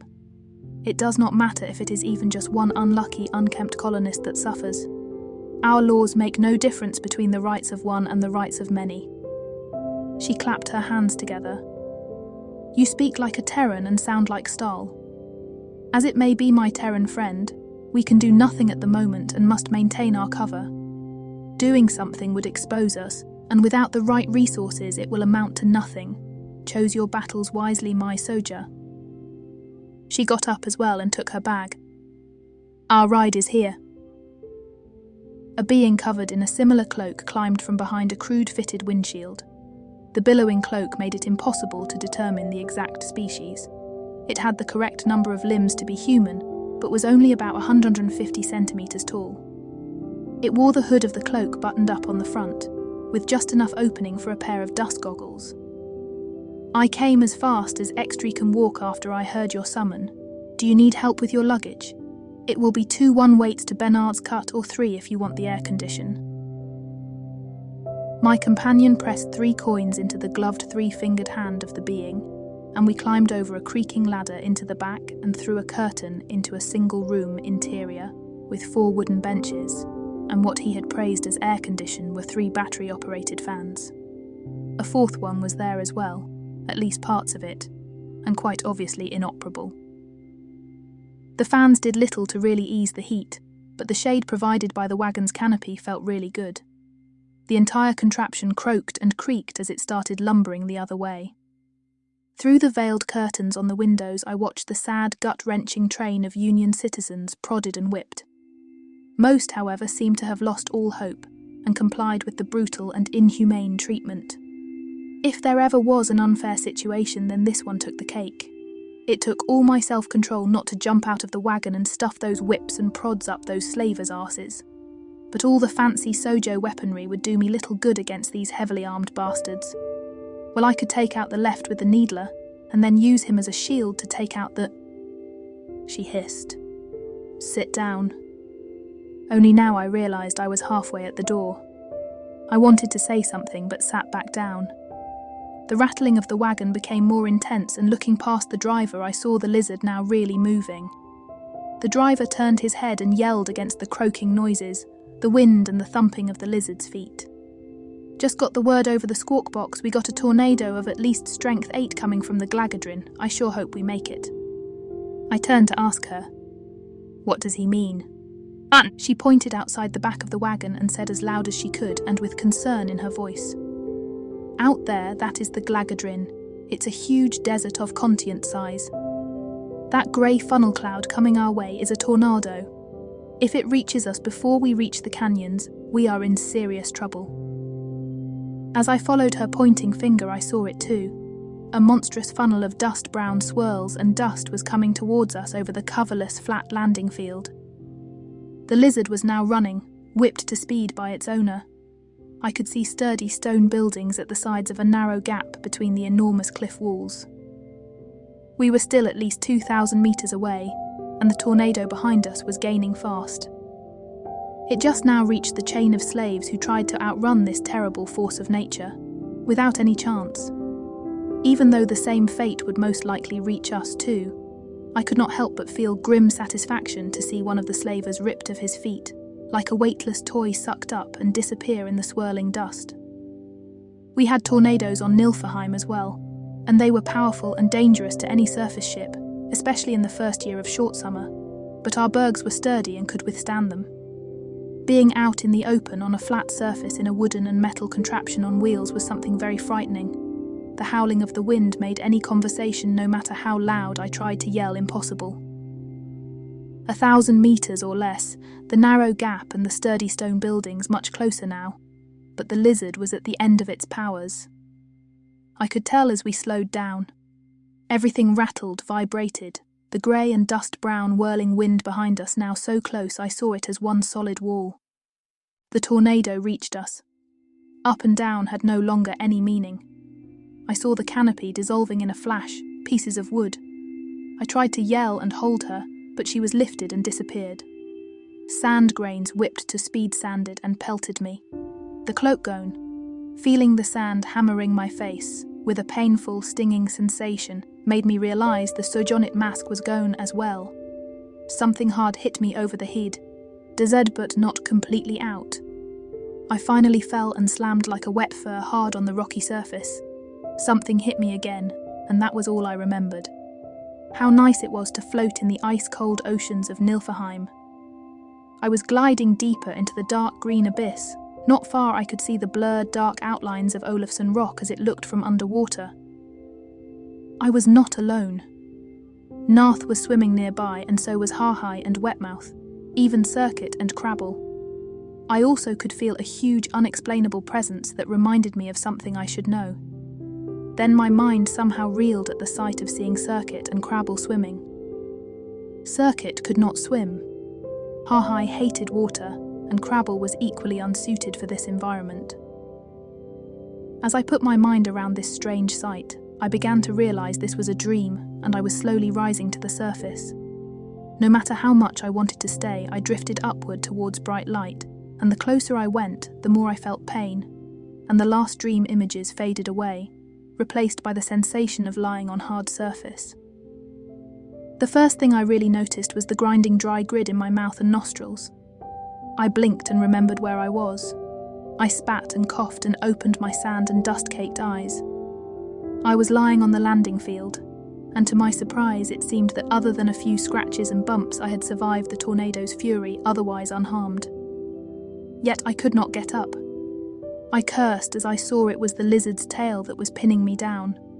It was thick as 2 men and still attached to the big animal that was lying on its side, bleeding of numerous wounds, and if I had to make a guess, I didn't think it would survive much longer. I prodded myself up and tried to pull myself out from under that heavy fleshy weight, and my efforts were successful. I was getting out. Looking around, I could not see the Mother Superior, just debris of the wagon, and several bodies of slaves and an ogre slaver. Just as I was about to pull completely free, something hit me just above the shoulder blades, and then while I could hear the hissing hum of high voltage and see blue sparks dance between my fingers, I convulsed in painful muscle cramps caused by some sort of shocker weapon. "On your feet, you piece of shit! The wind didn't kill you, but if you don't move and get back in line, I will." I turned and saw a Togar warrior cat standing there like a black scissor cut against the blinding sun, bulging with muscles under its short fur, and holding a shocker prod with one hand and a whip in the other. "If you try to pretend to be hurt, I kill you right here and now. We lost much merchandise. One more won't make a difference." "I am not a slave or your property. I came—" He flicked the whip across my chest. "I can tell you have not arrived on the Sorrow with us, but you are property of the Mulwa Trading Company now. Get up." I noticed I was almost completely naked. Only a few shreds of the Sojournit outfit had survived the sand-blasting fury of the tornado. The wig, the mask, and most of the body-altering costume accessories were gone. Just a few shreds of bioskin were hanging from my chest. To the Togar, I guess I looked just like any other human. He used his whip again, but this time I caught the whip's end. I had been whipped by my father, and I had been tied to the post at the exercise yard at Camp Idyllic. I hated anyone using this cowardly weapon, and I pulled as hard as I could. He was a Togar, 3 or 4 heads taller, much stronger, and like all members of his race known to be vicious fighters. But I was getting angrier by the moment. Angry at the situation, realizing I was stranded on a planet even further away. Angry at these bastards enslaving humans. Angry at Togars seeing humans as prey and food, and angry at the world. And I was no longer just a brawler of a backwater planet. I was a Union fleet officer, and he would have to pay. I put all my weight into that pull. From the uploads I had received from the Sojournites, I knew where Togars were most vulnerable, and hammered my palm upwards, aiming and hitting that gland and nerve cluster sitting right behind the cat-like creature's lower jaw. With deep satisfaction did I hear something break, and followed up with a left blow to his kidneys, while he raked his clawed hand over my back. I felt the trickle of blood, while the Togar staggered back. I noticed the handle of a heavy-bladed knife on his leather harness, grabbed it with one hand as he tried to get a hold of my throat and plunged it deep and repeatedly into his abdomen, while his left claw hand already closed around my throat. He gargled, spat blood into my face, and he sank to his knees. Holding the knife now with both hands, I brought it down right between his eyes above the elongated snout filled with inch-long fangs. I split his skull almost in half and kicked him in the chest. He was dead long before his body slumped into the dust. A blaster shot peppered the ground before my naked toes. An Ogar out of my imminent reach held an old Alt blaster aimed at me. He had rounded up 3 human slaves that now stood behind him. "You will bring much money. Now drop the knife." One of the filth and sand-caked slaves, his hands already or still bound to his back, lowered his head, and with a short spurt of speed rammed his shoulder into the back of the Ogar. This did not bring the Ogar down, but distracted him long enough so I could throw the knife. It was not well balanced, and not a throwing knife at all. Instead of hitting the greenish-skinned brute tip first in the chest as I intended, it sliced a big chunk of flesh right of his left cheek. The Ogar howled in pain, spraying blood and firing 2 randomly aimed blasts in my general direction. Grabbing the dropped shocker prod my first opponent had dropped, I crossed the 7 meters that separated us, simply ignoring the blaster shots, and rammed the prod with force deep into his open maw, while pressing the activator at maximum intensity. The Ogar gargled and collapsed, and I shoved the long prod with a sharp push deeper and held it there until the Ogar stopped twitching. The dirty man rolled over his shoulder, grabbed the blaster with his hands still tied to his back, fired and vaporized the head of a 3rd slaver Togar running towards us. I looked around. The Slava ship was still there in the distance, too big to be really damaged by the tornado. Towards the other direction were the solid rock buildings and the knife-like cut into the 1,000-meter-tall cliffs marking the entrance to the canyon system the Sojournet mother had told me about. There was debris and bodies all around me, and I counted about 15 slaves on their feet or slowly rising. But I did not see the Sojournet. But if she had lost her costume and clothing like I did, she could have been among those standing, and I would not know if she was one of them. I also noticed I could not see any slavers. The dirty man caked with sand, sweat, and stinking filth that smelled awful like human feces smiled at me, and from beneath the dirt, bright blue eyes and a set of white teeth smiled at me. "You fight like a banshee unleashed from hell, my friend." Unlike the squawk the guards had used to talk to me, he spoke Union Standard. I cut his bonds and said, "And you shoot like the devil." He got up and we went to the other 2 slaves. One of them was human, and now I noticed the short stance and the paper-white skin of the completely hairless other being. Also basically human in proportions and shape, but with unusual high cheekbones, burning black eyes and a bloody crusted wound at the chin. This was a Kermac.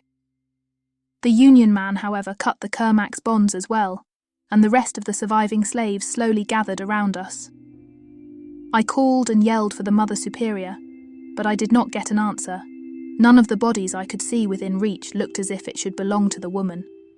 I knew next to nothing about the planet, but I was sure we could not stay her for too long. There were more slavers in that ship, I was certain, and perhaps those buildings near the canyon entrance contained even more. Yet we had little options. We could try to reach the town, which meant certain capture. The desert meant certain death. There was no shade and no water. The only other alternative was to storm the slave trader ship. It would also give us a chance to reach Union space.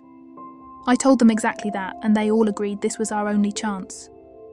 Our ragtag group consisted of 15 humans, 2 Clack, a Sarasai, an Ogar, and a Kermac. With me, we counted 21. I almost shot the Ogar, but he wore a slave collar and his hands tied as well. The dirty man with the blue eyes told me that the Ogar was from the Union Ogar and captured and enslaved just like the rest. The humans were the first who gathered anything usable as a weapon, and the rest followed finally, even the Kermac, with obvious disgust in his face, took a long piece of wood he carried like a club. I fell into a fast trot, to cover the distance to the ship as fast as I could, hoping to manage to board it before they closed the boarding ramp. If there was anyone in there watching, our slim chance of boarding the ship would be gone if they closed that ramp. We had to make, somehow we simply had to. That ugly piece of Valorian fang snapper dung, infested with armed slavers, was my only chance to see Union space again, and by Odin I would. I would see it again. I was a Neo-Viking. I soon hoped to be a Union officer, and then I would do my share to keep them safe. The heat was almost unbearable. No longer did I wear boots. I had left them underneath the tail of the lizard, and every step on this hot stone burned like hell. I could feel the sun burn my skin, and I would look like a peeling tomato if I ever survived this. But somehow I managed to run faster. My eyes were no longer protected by that technical marvel of a sojournet mask. The sun was glaring and the dust and grit chaffed what hadn't been raw already. What an irony. I, who was home in water, like a fish, would now die on this bone-dry world, running my feet to bloody pulp. But somehow I reached that ship, and now I saw why they had not closed the hatch. They had been waiting for us. 2 Olgar and a human. The human stood behind a portable neuro-ripper, a big thing on a mechanical arm lowered from an opening in the ship's hull. The 2 Olgar held slave prods and were armed with holstered blasters. The man behind the controls of the neuro-ripper commanded me to stop at about 10 meters distance. I did, but I could barely stand. He clapped his hands and said with a mocking, laughing voice, "Most impressive! Most impressive indeed. You look like a raw steak, my Union friend. I am assuming you are Union, right?" All that kept me on my feet was the rage I felt, and wishing I could twist of his head, slowly from his body.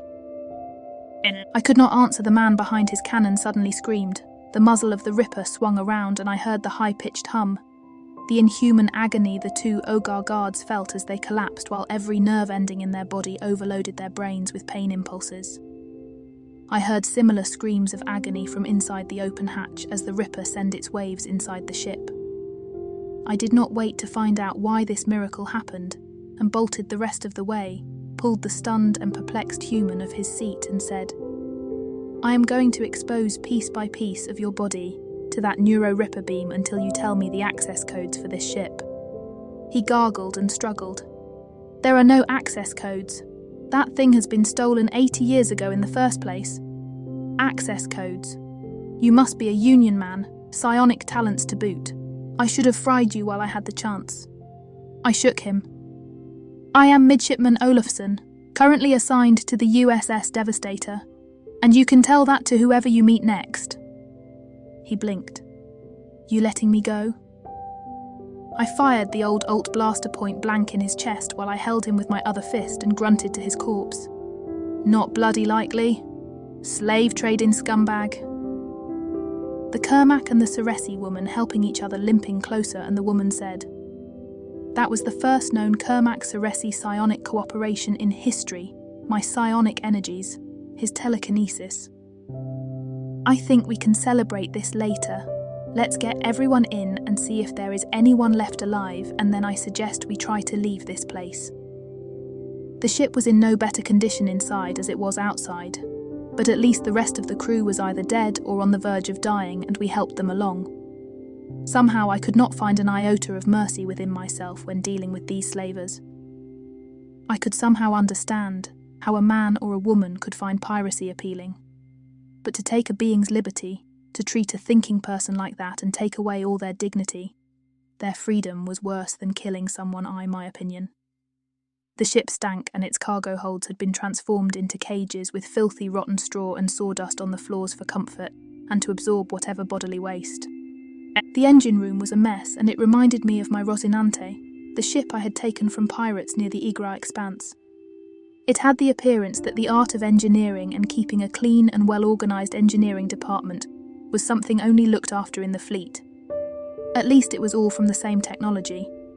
Not that I was an engineer or had any experience with the alien technology, but all the base components were there. I was really hurting now. The sunburn was bad and I felt woozy and suspected I had a light heat stroke. The ship, to our combined relief, did have a sick bay, and it was surprisingly well equipped. Dirty, disarrayed, but well equipped. The dirty man explained that they, the slave traders, used it to treat slaves they thought could bring more money if healthy. It took much longer than I liked to fix and doctor us up, identifying the various machines and drugs and patch up everyone. The dirty man and I appeared to be the only ones with any medical skills, until one of the clack revealed he was a MD. At first I was angry at the ant-like being for not coming forward, but again the dirty man told me that it took clack much longer to adapt to new social situations, and once they did, they functioned like robots. Bandaged and derma patched as much as the equipment allowed, I went to the bridge, and after checking the basic systems, I concluded the ship was marginally spaceworthy. The dirty man who managed to clean himself up a little. And yet to reveal his name delivered the bad news looking at a readout on the panel he was checking. "We won't get far, soldier. The fuel tanks are nearly empty." I rushed over and checked, even though the gauges were quite different from Union Tech. The red fields versus the blue fields of the fuel level indicators showed 90% red. The Sarisi woman came on the bridge and said, "We got more trouble, human. The local lord is coming with a Cartanian landing tank and armed troops." I cursed the former owners of the ship. Nothing was labelled or arranged in any way that made sense to me. Where were the controls for the viewers? Where did they put the weapon console? This would not have been easy if I had time to figure things out. The command system came on and a rough voice said, "I repeat, land your craft or we will destroy you." I didn't know who turned on the communications or if the channels were open, but I had no time to spend time or concentration on talking. My mind reeled as I tried to recall what I had learned about Valorian technology in Xenotech class.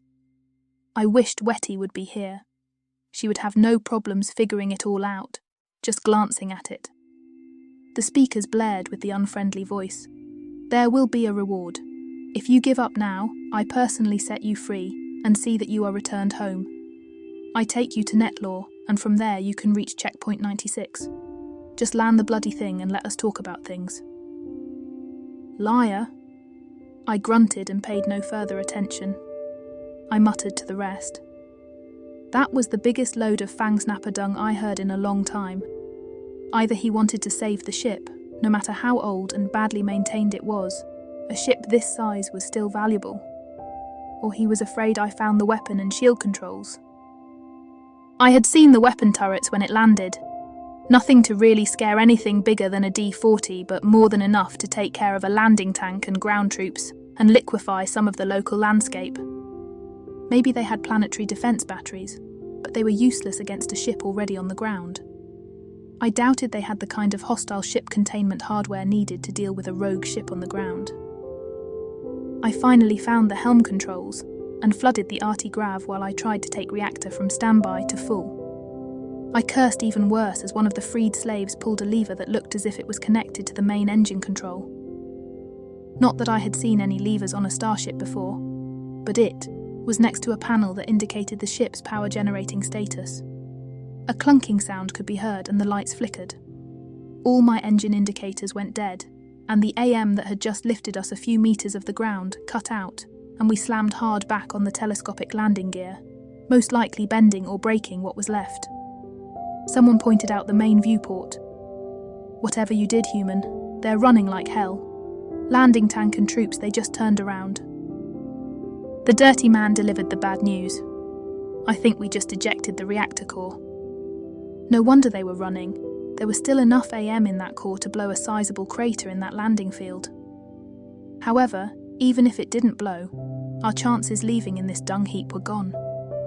The human who just pulled that lever turned holding a blaster drained at me. I think I take that reward.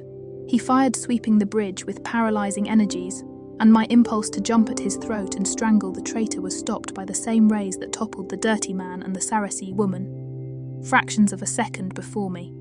This place, this planet was getting to me.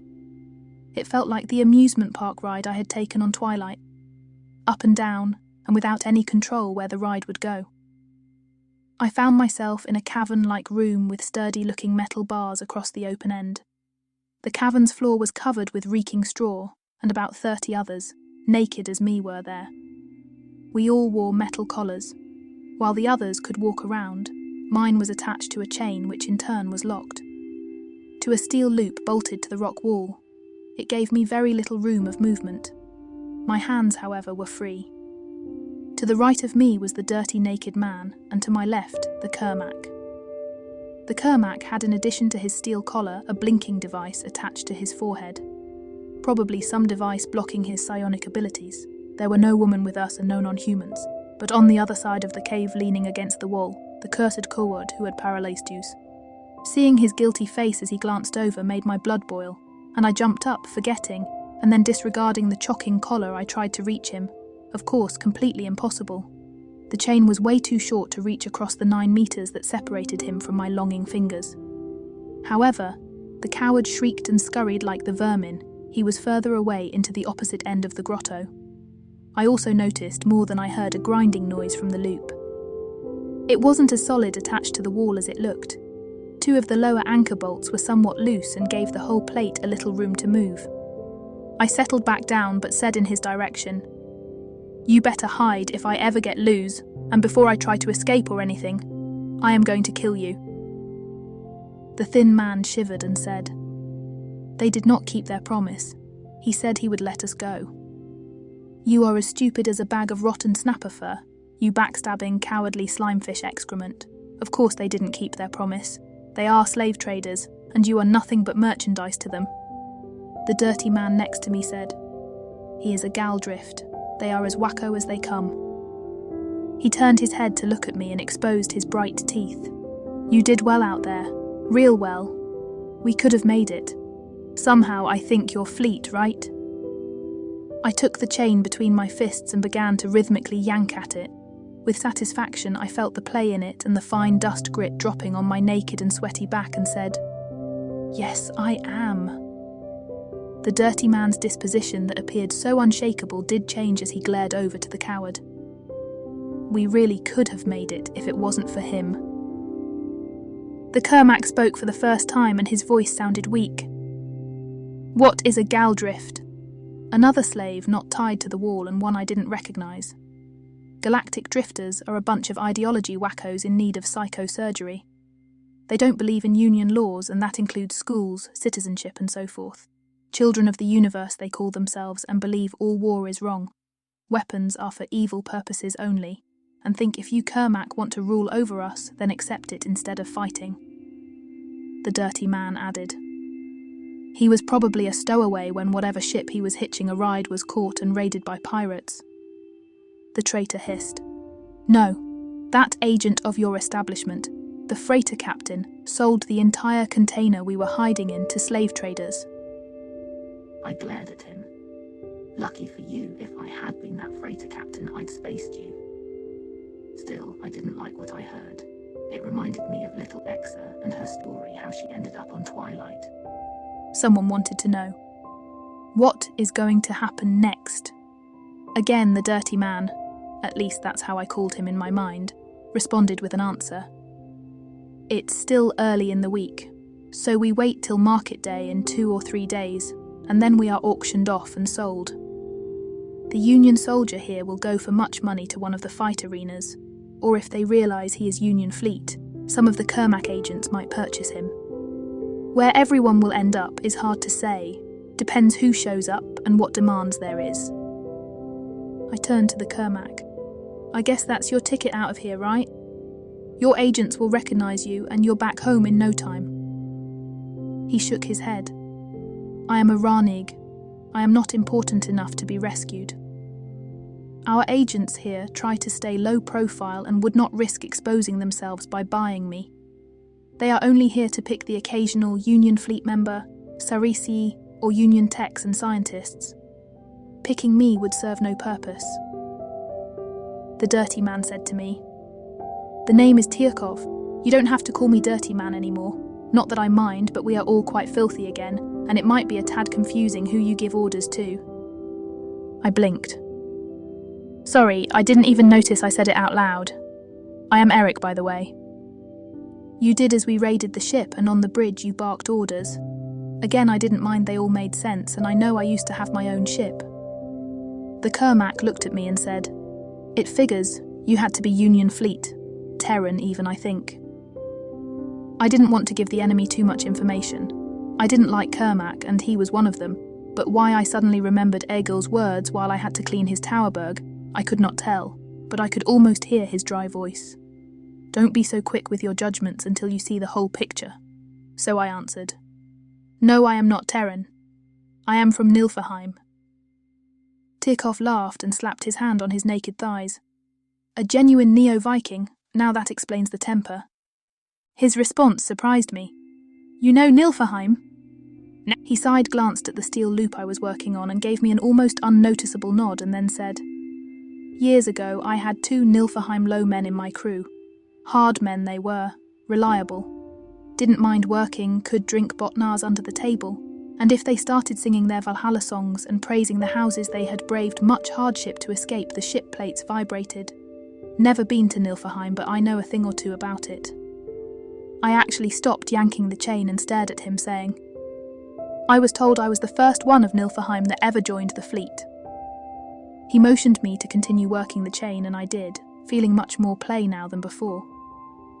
The lower bolts now showed almost an inch of shaft.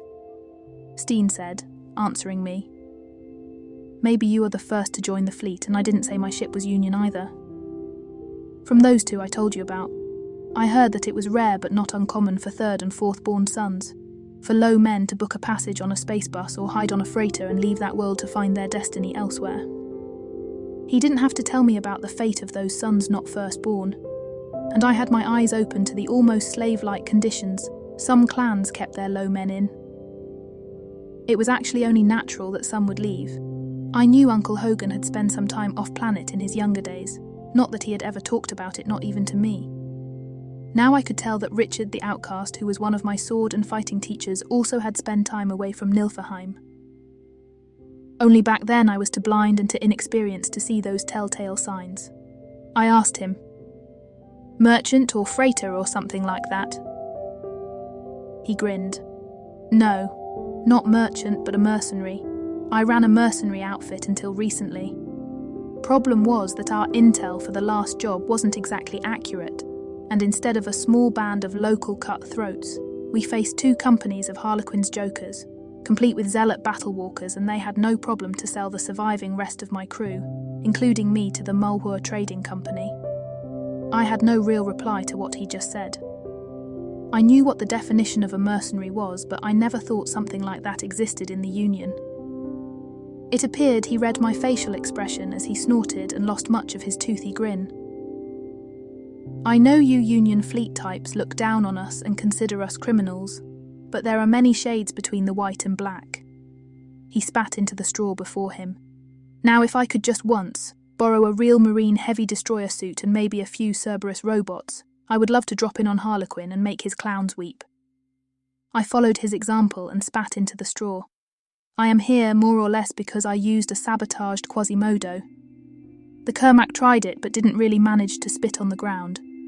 You humans are disgusting." I grinned. "No one asked you to try that."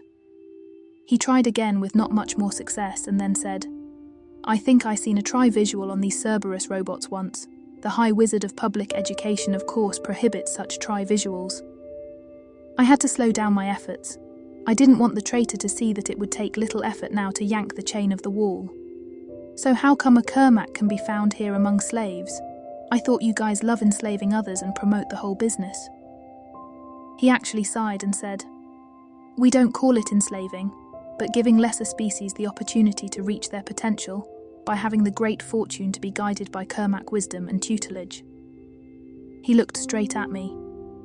"The Grand Wizard still believes that, and you have to be very careful. The Thought Police take subversive thinking very serious, and in general Kermacs love to denounce others to look good themselves." He touched the blinking device. "We are a race of telepaths and psi talents without the ingenious psi laws the Union has. That's why we wear false beards with all kinds of anti-psi technology, just to provide ourselves with a little privacy." He then touched the scared wound on his chin. We had crudely derma-patched on the ship. "The average Kermac envies your Union for one thing more than anything else, your PSI laws. Simple laws that protect one's thoughts and guarantees privacy to us that would be paradise." He paused, looked at the straw, then turned to look at us. I was not completely truthful before, because am the Grand Wizard of Information, or to be more correct, I was. I challenged the Grand Wizard, and instead of murdering me, which would have created strong and hard-to-hide emotions and thoughts, I have been abducted in my sleep, my psi shield and other implants forcefully removed and dumped. How I exactly ended up with the slave traders, I can't tell because I found myself aboard that cursed ship. He actually tried to move away from me. "You have places to go. Somehow I know you won't be a slave forever. I have not. If I reveal myself to the Kermac agents, They won't go against the Grand Wizard and have to make sure I never return to Kermac Prime. To this add the general dislike common Kermac feel towards us wizards, and I will be lucky if I end up in a mine or smelter farm and not on a Togar BBQ spit. I couldn't believe my own feelings, as I actually felt sorry for a Kermac, a wizard no less, but I said, "You could try to reach Union space, you know." He laughed dryly. Getting interrogated and then dissected in a secret Union lab, what would be the difference to being eaten by a Togar family? Instead of simply shutting up aiding and abetting a declared enemy, I said, "I think you believe your own propaganda then. We do not do things like that. You ask for political asylum at any custom office and you will get it. Once that is done, you become a citizen. Doesn't matter in the Union if you're one individual or a whole civilization. We even took in the die. I know from the news there are a few Null living as Union citizens, and no one dissected them," he said. "You make it sound so easy." As I sat there, I realized I also believed my own propaganda as well. The Union did have secret lab facilities, and I had transferred 2 all warriors to one of them. The entire facility was nothing but a research center, conducting experiments on sentient species.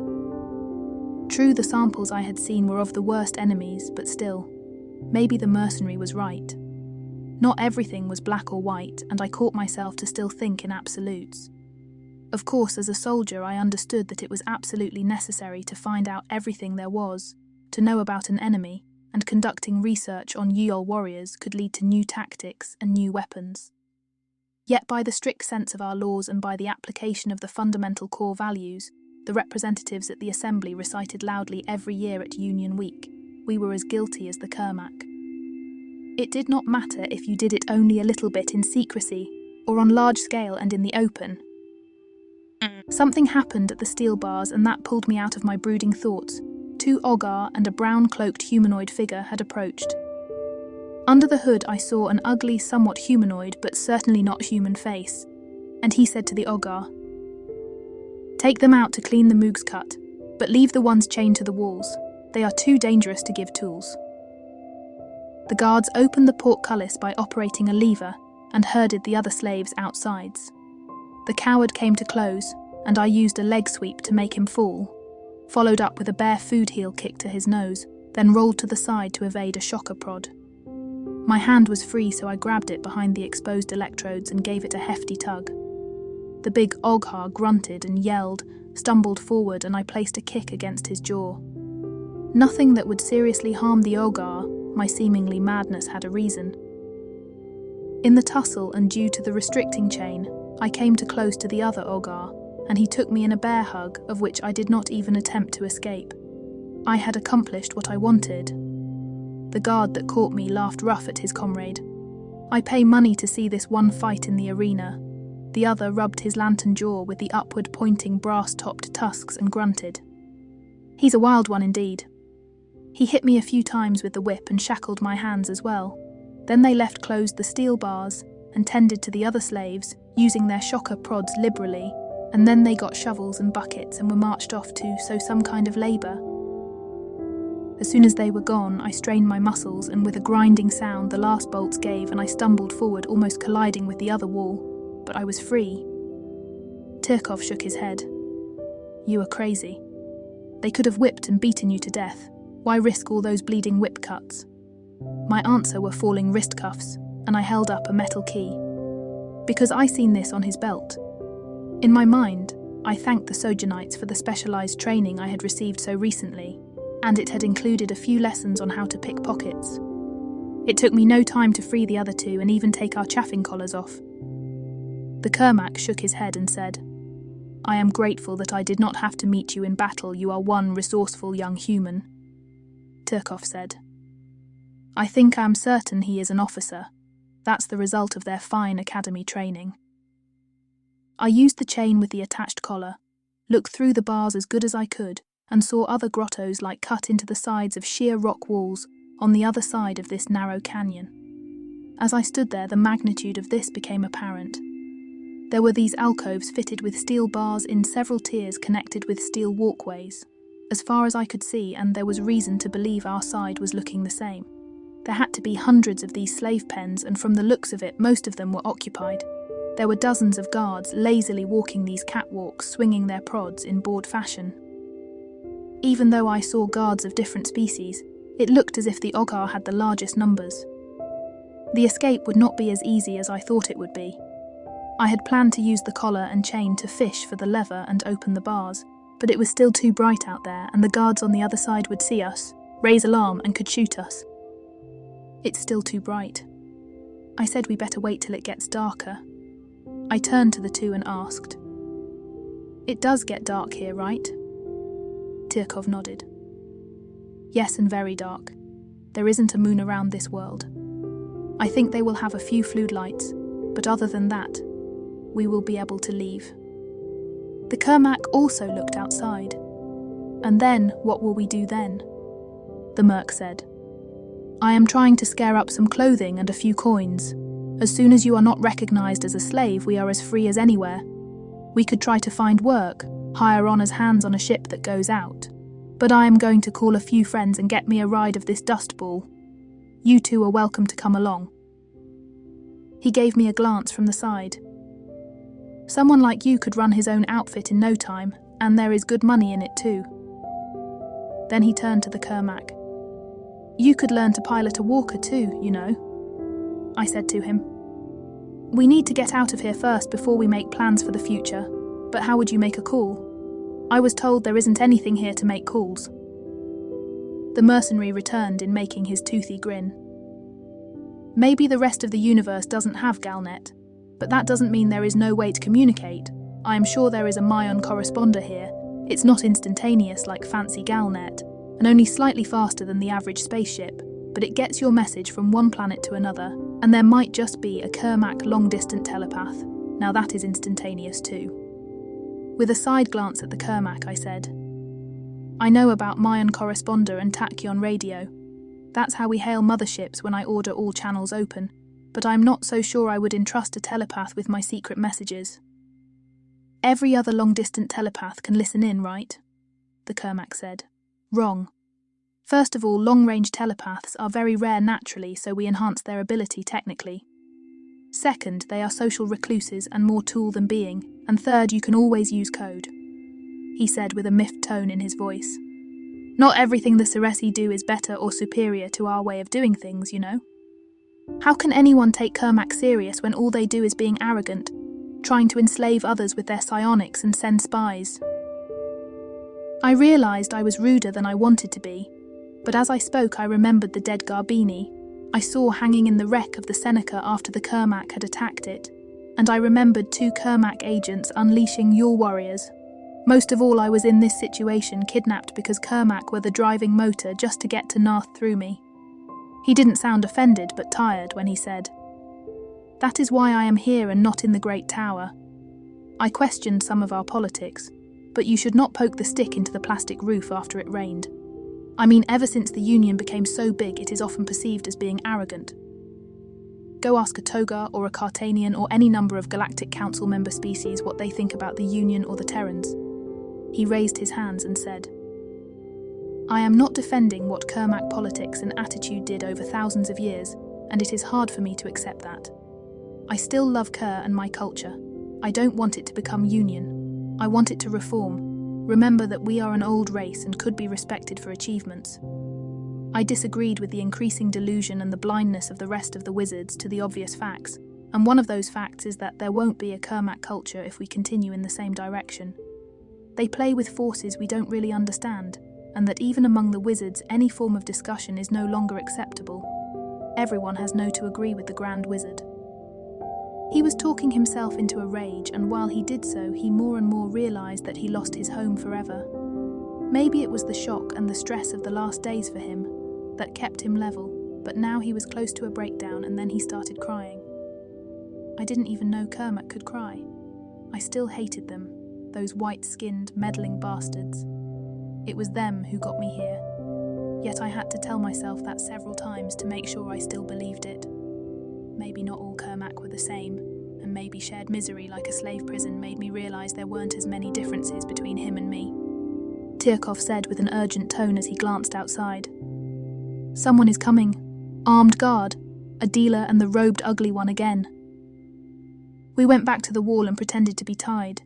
I hoped they didn't notice that our chains were no longer attached to the wall. The robed man with the ugly face was accompanied by a well-fed Golden. I knew little about the Golden, who were distant cousins to the Kermac and the Blue, other than that they were merchants and maintained big bazaars in all corners of the galaxy. This one had an ugly cross-like symbol burned or etched in his otherwise bald head, the Kermac whispered. That cross-shaped scar means he is a disgraced Golden and is not allowed to sell or buy anything or conduct business. If the Golden find out he deals in sentient beings, they might send assassins. I simply made sure that he knew I heard his explanation. At this point, I didn't care what kind of species the slave business owner was, I also would save the Golden the expenses. I had no plans of keeping him alive. The man with the brown cloak and the ugly alien face pointed at me and said, "How much for the fighting boy?" The Golden had a labouring way of talking, and somehow he didn't even get all the words in squawk right. He caused much damage and we think he is troublemaker, but he brings good polo for company when sold to Arena. The ugly one had big ears and a hairy nose that seemed like the rest of his skin too big for the skull underneath, and hung in loose skin folds down to his chest. The Kermac again supplied me with some information. That is a Jotunen. They are native to what you call Downward, and I have never seen one in this part of the galaxy. Broody, mistrusting race, not pleasant to deal with. What the Kermac called a Jotunen held up a heavy little bag. Who knows what tomorrow brings? Who knows if the Arena purchasers come and buy or believe your stories about him? I saw him fight, and I offer 100 big polos full weight. I could part with him for 200. I take him and the Cerisi girl and I give you 250. It was demeaning to be there and hearing two beings to haggle over you. They were still outside and the guard was armed. They had to come in before we could rush them. The money bag changed owners. The steel barrier lifted, but only the guard came in. For our impromptu plan to work, they had to come. There was no other way. I had to jump the guard. As the Oghar came closer, Tirkov made a groaning sound to distract him, and as he turned, I rushed up, slung my chain around the Oghar's fat neck, twisted my body to close the loop of the chain, and pulled the chain with all I had across my own shoulders. The guard gargled and chocked. The Kermac jumped up, took the knife from the guard's belt and stuck him. Knowing we had seconds, I turned to rush after the other two, when I saw the cloaked Jotunen push the owner forward and inside our prison. The disgraced Golden staggered a few more steps and fell over. Several fine steel needles had penetrated deep into the back of his head. The Jotunen man snarled with an urgent tone. "Quick, Eric, I brought a second cloak and let us get out of here." Of course. Wasn't it the secret ability of the Sojournites to change shape? This was the Mother Superior. Tirkov was already stripping the guard and putting the things on, when he stopped and laughed. "It looks I am not the only one who has friends around here." The Kermac was over the dead owner pulling on the smudgy Golden rober, and also stopped. "You are full of surprises, human." I took the offered cloak and slipped it on. The merc grabbed my underarm and looked at me with flashing blue eyes. "I still try to figure your rank and specialization. Age-wise, you might already be full lieutenant. But I could be wrong. You haven't told us how you ended up here, other than some cryptic remarks. I doubt you be the kind of officer herding a bunch of scientists at a distant outpost that got raided by pirates. I think you are a spacer. Come on, tell us the name of the last ship you served." "I don't think I'm breaking any regulations saying that. It was the USS Devastator." I took hold of his underarm the same way. "Good luck, Tirkov." "Take care, Eric. This is a big universe, but I think we might run into each other one of these days." Actually, I was more surprised about my own emotions and reaction. I took the offered hand of the Kermac and grabbed his underarm in that greeting Nilfeheim warriors reserved for each other and said, "Good luck, wizard. I doubt we will run into each other, but you opened my eyes to a few things." He bowed slightly. "I never thought I would say that, but I respect you, Union Man. You too gave me much to think about." The hooded alien slid close to me and whispered, I am sorry it took so long to find you, but there are a lot of slave cages to go through. I slipped in the cloak, and moments later we left. It took us a while to get to the ground level, but none of the guards paid any particular interest in us. There was a steady traffic of coming and going. Slaves being transferred, sold or used in work gangs for some local purpose or another. As we reached the ground, she pointed at a waiting two-legged lizard with a saddle on it. My new friends waved once more and disappeared moments behind the bend the canyon wall made. She asked me to climb on the back, and after I did, she did the same and sat behind me. The lizard made a screeching sound as she forced with a tug on the reins to get walking. The lizard moved fast, and we had soon left the Canyon of Tears, as this side arm of the local canyon was called, and reached a more active area. Everything was built in or at the canyon walls, either in recesses or like balconies dotting the canyon walls all the way up. Bars, restaurants, bordellos, and other small businesses advertised with illuminated signs. Here on the canyon floor was a steady traffic of carts, people on foot, and lizards either pulling wagons or being ridden. Only now did she speak again. You caused quite a stir, stealing a slaver ship, dropping the core directly before the feet of the local lord and his cronies. I didn't know if you were still alive. I had planned to find the local temple as soon as I was able. I had to do something. I didn't want to end up on a toga table. I was worried sick about you. I promised Richard to keep you safe. That tornado was the strangest thing. Normally they don't occur around here at this time of year, and rarely if ever exceed a T4. It was our bad luck to be caught in it. I frowned and said, "Bad luck isn't even coming close. I think Loki personally is out to get me." She asked, "Who?" "The god of mischief and trickery in the mythology of my people." Then I asked her, "Did you get hurt? I tried to hold on to you, but it was too late." She steered the lizard down a side corridor and said, "I took the form of a heentok. That is a storm rider from a planet where hurricanes and violent storms are the norm. But I lost sight of you." She made the lizard stop and jumped off.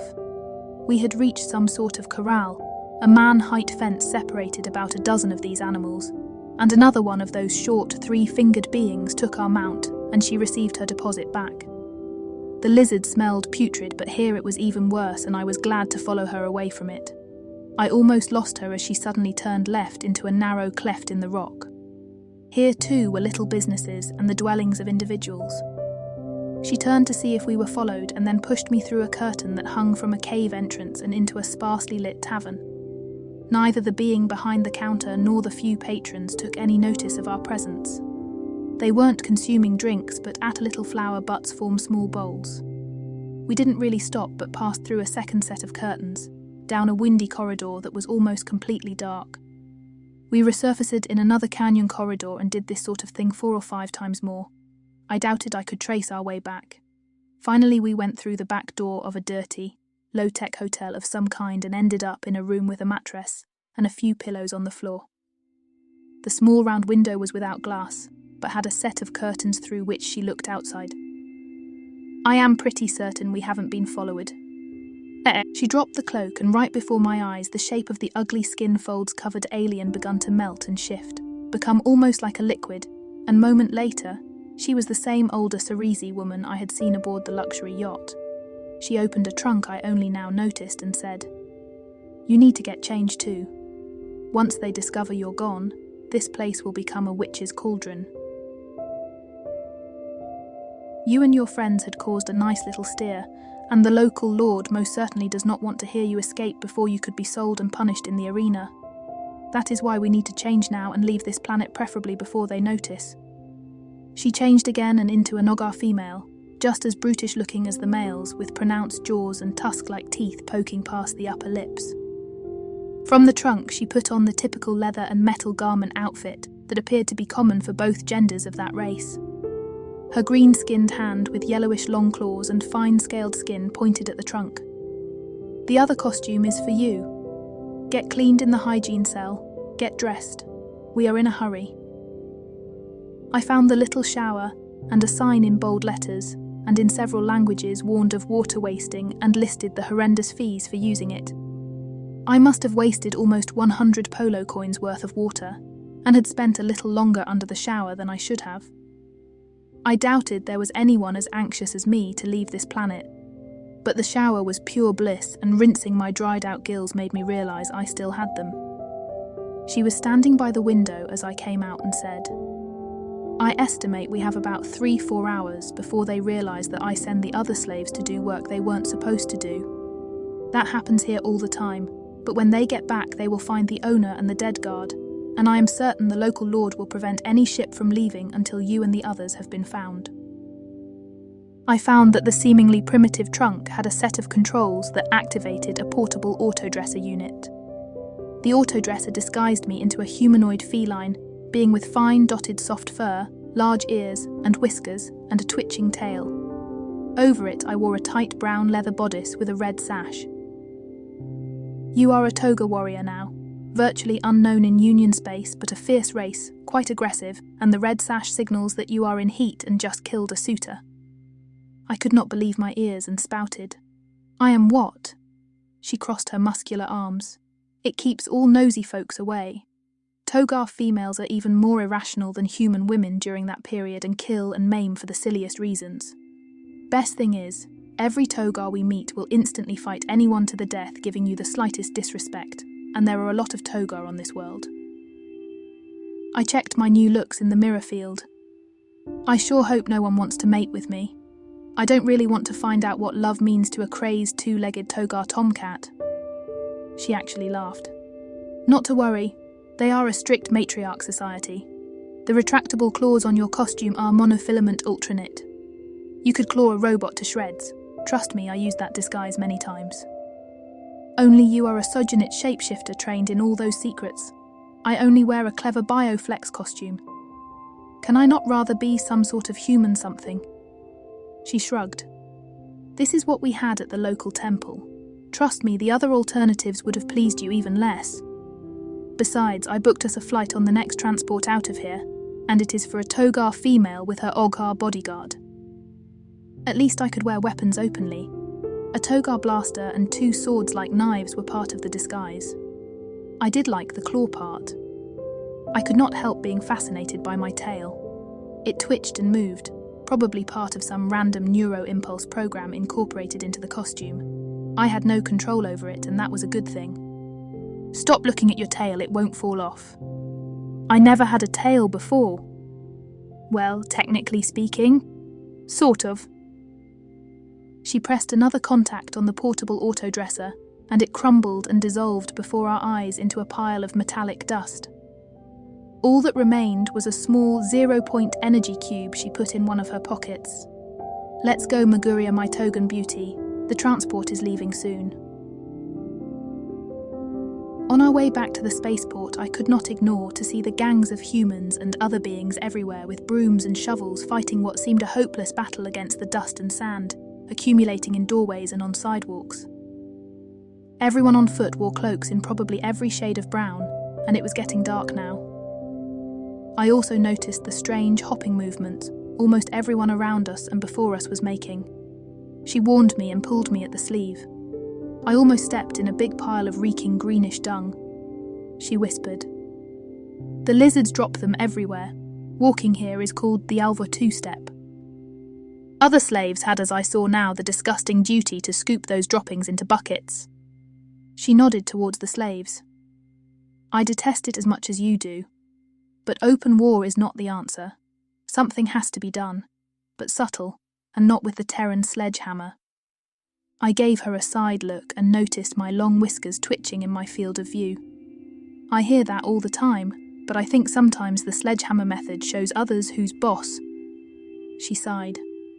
"As I said, you're a real Terran, no matter from what colony planet you come from." We reached the mouth of the canyon and before us stretched the landing field. I could see the brown slave trader awkwardly leaning on its side. A makeshift scaffold was growing around it, probably to hoist the core back in. 2 other ships were there as well. There was a smaller courier ship and a genuine SII Poodle Ive, known to be the first privately available long-distance ship and a true antique. She guided me to one of the stone buildings and into a sparsely furnished passenger lobby. There were only about a dozen beings in that bare waiting lobby. It had a glass front and a few crude-looking benches, nothing else. She asked after we sat down. "War will come again. It is certain all we can do is delay it as long as possible." I remembered the Kermac wizard who was a slave just like me, but he confirmed what I believed about them. It's the Kermac who agitate and pull the Tyranno's fin. They do that even before Terrans were around. They tried to attack us with psi spores. It was them who send spies and have abducted me. She padded my furry legs. "Of course you are correct, but I am also a spy for a long time, and to be a successful one, you need to learn to see things with the eyes of your enemy." I glared at her and said without thinking, "It can be very dangerous to do that. One might lose focus and not only see things like the enemy, but think like it as well." I am very aware of that, and our common friend Richard Stahl said that to me more than I can count. You are, in many ways, very much like him. I doubt Admiral Stahl would dress up as a sojourner and enjoy every second of it. She laughed. That is true. He actually would rather die. A fat human in blue robes and dust mask came in, and he was followed by 6 naked slaves, each of them carrying great loads. The fat man barked at his slaves and they set up a table and cylinders and boxes on top of it. The blue-dressed man placed himself behind the table and yelled in several languages, including Union idiom. "Water, refreshments, perfumes, carbo snacks and meat sticks. Get them before you leave on your long trip. There won't be any refreshments on the transport." 20 minutes later, we boarded the old poodle, converted to something like a passenger transport, settled down. 2 Togar males rudely pushed a Cartanian out of the way, and then I realised they did that for me. We found out seats and settled down, and moments later the poodle lifted off into space. As old as the poodle was, it was surprisingly well maintained, and the small crew kept it reasonably clean. I was not very comfortable, which was of course partially due to the disguise I wore. The fine and soft pelt of my costume proved to be quite warm, and for some reason they kept the cabin temperature well above the 30s on the sea scale. It felt just like sitting in a Nilfeheim sauna wearing a fang snapper fur coat. Well, maybe not that extreme, but certainly close. "Cats like it warm." She seemed to have no problem guessing my thoughts even completely disguised like that. The poodle spaceship we had boarded was an antique. This poodle was at least 200 years old, but its basic shape looked the same as the latest poodle model coming of the assembly lines. 2 30 meters diameter ball-shaped spheres connected to each other with a short 10 meters diameter cylinder. This elongated cylinder acted as a corridor. While this odd barbell shape seemed odd and impractical, it was a different story when the first poodles were designed and produced over 1500 years ago. It was one of the very first commercially available spaceships, and because of this was one of the most famous ship designs in history. The bow sphere was called the Freight and Habitat section, and the aft section was the engineering section. The 2 segments could be separated in an emergency, or used as a power station for a new colony. On top of the first sphere, an elongated pointed wedge was placed. It contained the bridge and other command and control functions. 2 ISAH pods on each side of the aft sphere completed the outside looks of a poodle. Terran said that the ship was ugly as sin, and if it stood on its long landing gear, it looked just like a groomed poodle. The passenger area and living quarters were inside the first sphere, and freight, fuel and engineering was in the second sphere. Due to the shape of the passenger compartment, we did not sit in rows as one would in a Union space bus, but the seat rows followed the curve and completed an almost complete circle. The centre was occupied by the ship's access shaft and 2 hygiene cells. There was a little bar and currently unstaffed small galley. The setup had room for about 100 passengers, but only perhaps 25 took the journey with us. I pretended to be sleepy and curled up on that unyielding passenger seat, luckily made big enough to accommodate the biggest Olga. I did that to prevent any conversation with the 2 Togar males, sitting not too far. They did keep their distance, and I was glad. my companion said, whispering but with an amused tone in her voice. Looks like the two Toms over there seem to contemplate considering getting mauled and injured for a chance with you. Why she found it amusing I did not know. I found the situation anything but amusing. I muttered, not expecting a response. It wasn't me who decided I had to pose as a Togar female in the first place. However, compared to the recent events and situations, this was not all that hard to endure, and we had left that cursed dust ball a few moments ago. Through one of the viewports, I saw the welcome blackness of space and the light of a few stars, brilliant and unfiltered by any atmosphere. Not for the first time did I wonder about my own love of space, and then whenever I had to step out into it, I was afraid. My bodyguard snapped at the two Togars and said to them, "She has chosen, and if you want to cause trouble and disrespect her, go right ahead, but know that she is of the Lalhestes." Whatever a Lalhestes was, it worked.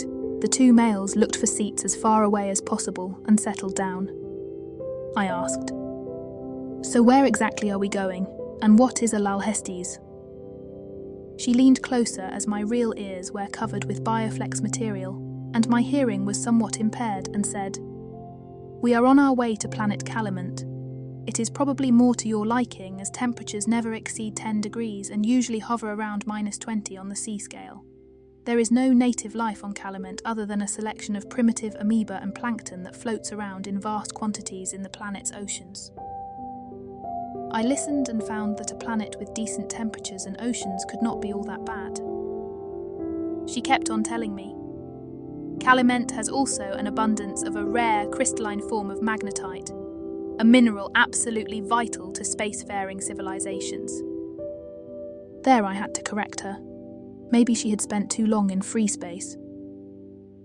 That stuff isn't used since Dr. Isa completely redesigned the FTL drive Sarans gave to Earthers 3,000 years ago.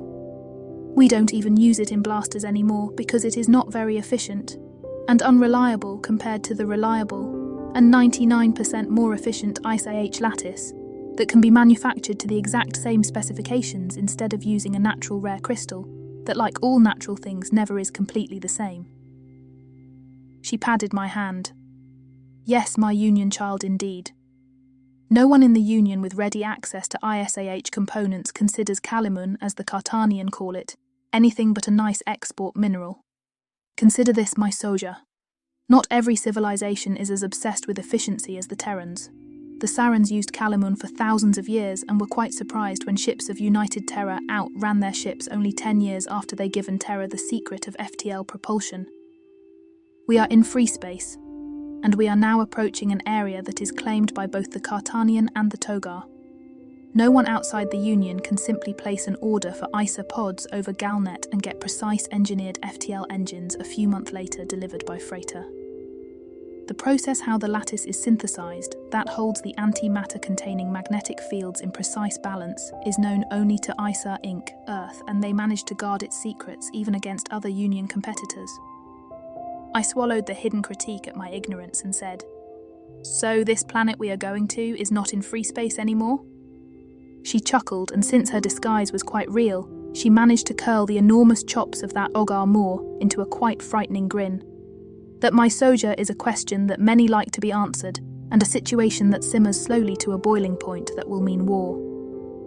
She shifted her position so she could easier talk to me and said, "We are far from the influence of the Big Four now. Even the Galactic Council borders are over 700 light years from here, and are only marked because a quite primitive and completely unimportant thrall species of the Kermak occupies a few planets in that region. The Shis, the Null, and of course the Union are even further away. Technically, and by the original Free Space Treaty, this are the outer fringes of that area. Free space is, as you know, an area declared to be free of the influence and interference of the Big Four. That I knew, the entire text and the reasons for the Free Space Treaty were discussed at length in galactopolitical class and were subject to detailed graded tests, I said. I had to learn about free space and the treaty negotiated by the Blue, but I don't think I ever heard about this world or the Togar being involved. She agreed with a nod. The Cartanian were among the larger civilizations that signed the Free Space Treaty, but the Togar did not. They weren't even asked. Back then they were barely known, and none of the Big Four considered them even remotely important or relevant at that time. She scratched her scaled chin with her long yellow claw-like fingernails and continued. To get back to the actual subject, no one paid particular interest in this system and the planets in it, until the Togar more or less by accident found that Calumet had more Calamun than all their other sources together. Bad part is that there was a Cartanian survey ship in the system at that time as well, and overheard their planet-to-mothership conversations. Now both claim that world and both have built a permanent basis that grew into a city, a clearly divided city, of course. Now the Togar are much more numerous and have the far bigger fleet than the Cartanian, but the Cartanians are technologically almost on Union level and have built their entire culture around building spaceships. So the Cartanian fear that the Togar catches up on the technology, and the Togar are concerned that the Cartanian begin to build war fleets on their own, instead of relying on Oghar services to do the fighting for them. Isn't it dangerous for me to pose as a Togar female then? She shook her head. No, it is not. The Cartanian are not ready to light the fuse on this explosive situation by harassing a Togar female. If my intelligence in that situation is correct, the Togar are itching for a fight. I shrugged and said, I don't think a war between them out here would have any influence on the Union. I say let them fight, but after we return to Union space. Wars have a tendency to spread, my impatient soldier. I assumed that Soja was the name associated with my Togar outfit, so I didn't ask her what it meant, but I did ask. Why are we going there anyway? Because there are no flights from Alvor's Cove to Netlaw, and hiring a privateer to get us there is tricky, dangerous, and with the short time we had to leave, impossible. We will, however, do just that and hire us a charter to get us to Netlaw as soon as we landed. So we won't stay long? No, because eventually one of the many Togar will ignore the sash, work up his courage, and see if he could not convince you to abandon the way of Lal Hestes. I protested. You said the costume is safe, and I would not be bothered. What is that Lal Hestes thing anyway? I think I asked that before. She rolled her yellowish eyes. It is reasonably safe. You got a bodyguard and you got claws. Use them freely. No one is going to ask you why. If one of the Togars over there makes any gestures you don't like, go over there. Take off half of his snout and he get the message. So don't worry, I promise you everything will be fine. She then added, a Lal Hestes is a Togar female that prefers other females, and they are considered exalted in a matriarchal society, of course. It might keep them away for good, or it might heighten their interest as their minds in that regard work very similar to human male brains. I spent the rest of the flight clutching my blaster and one of the long knives and did not dare to really sleep. Every time one of the Togars moved, I was ready to fight. My companion's assurance that she was watching and that there was no cause for alarm did little to convince me that it was indeed that way. We reached Calumet 7 days after we left Alvor's Cove. One of the Togar males had to be carried out on a stretcher. He had been bandaged but had received no other medical attention. My fears had proven to be right. Just as my companion started to snore, one of them came sneaking over, making no noise on his cat-like paws, clearly excited and not thinking straight anymore. I found out what terrible weapon finger-long claws could be as I raked them across his face and plunged the long knife in his abdomen. After that, I actually found a little peace of mind to doze a little. We left the poodle right after the stretcher. Now I was glad for my pelted costume. The wind was howling and drove fine ice crystals over the landing field. It wasn't nearly as cold as it could be on Nilfeheim, but still a stark change to Alvor's Cove and the overheated passenger compartment of the poodle. Mother Superior in her Oghar form didn't seem to mind the cold wind as I followed her and the other passengers to a flyer. I didn't know the local time or if it was morning or evening. The dense grey cloud cover did not allow me to see the local sun. After the floater had taken us into the air, I could see the city beyond the landing field. The city was split in half just as if a giant had used a knife. Each side was lit by many thousand lights. The one of the right side had an orange glow to it, and the lights on the left shone a greenish hue. In between them was a dark strip that extended over the landing field and became a narrow black line that extended all the way to the horizon. She noticed me seeing it and said, "That is an artificial trench, 10 meters deep, 40 meters wide, and follows the imaginary line of longitude from pole to pole. There are no bridges or tunnels connecting the two sides. All traffic and interaction is between the two sides, is limited to the city and done by flyer only." I followed her explanations, but my eyes caught a sleek ship that was most certainly not Cartanian, Kermac or whatever. It looked Union, had big oversized isopods.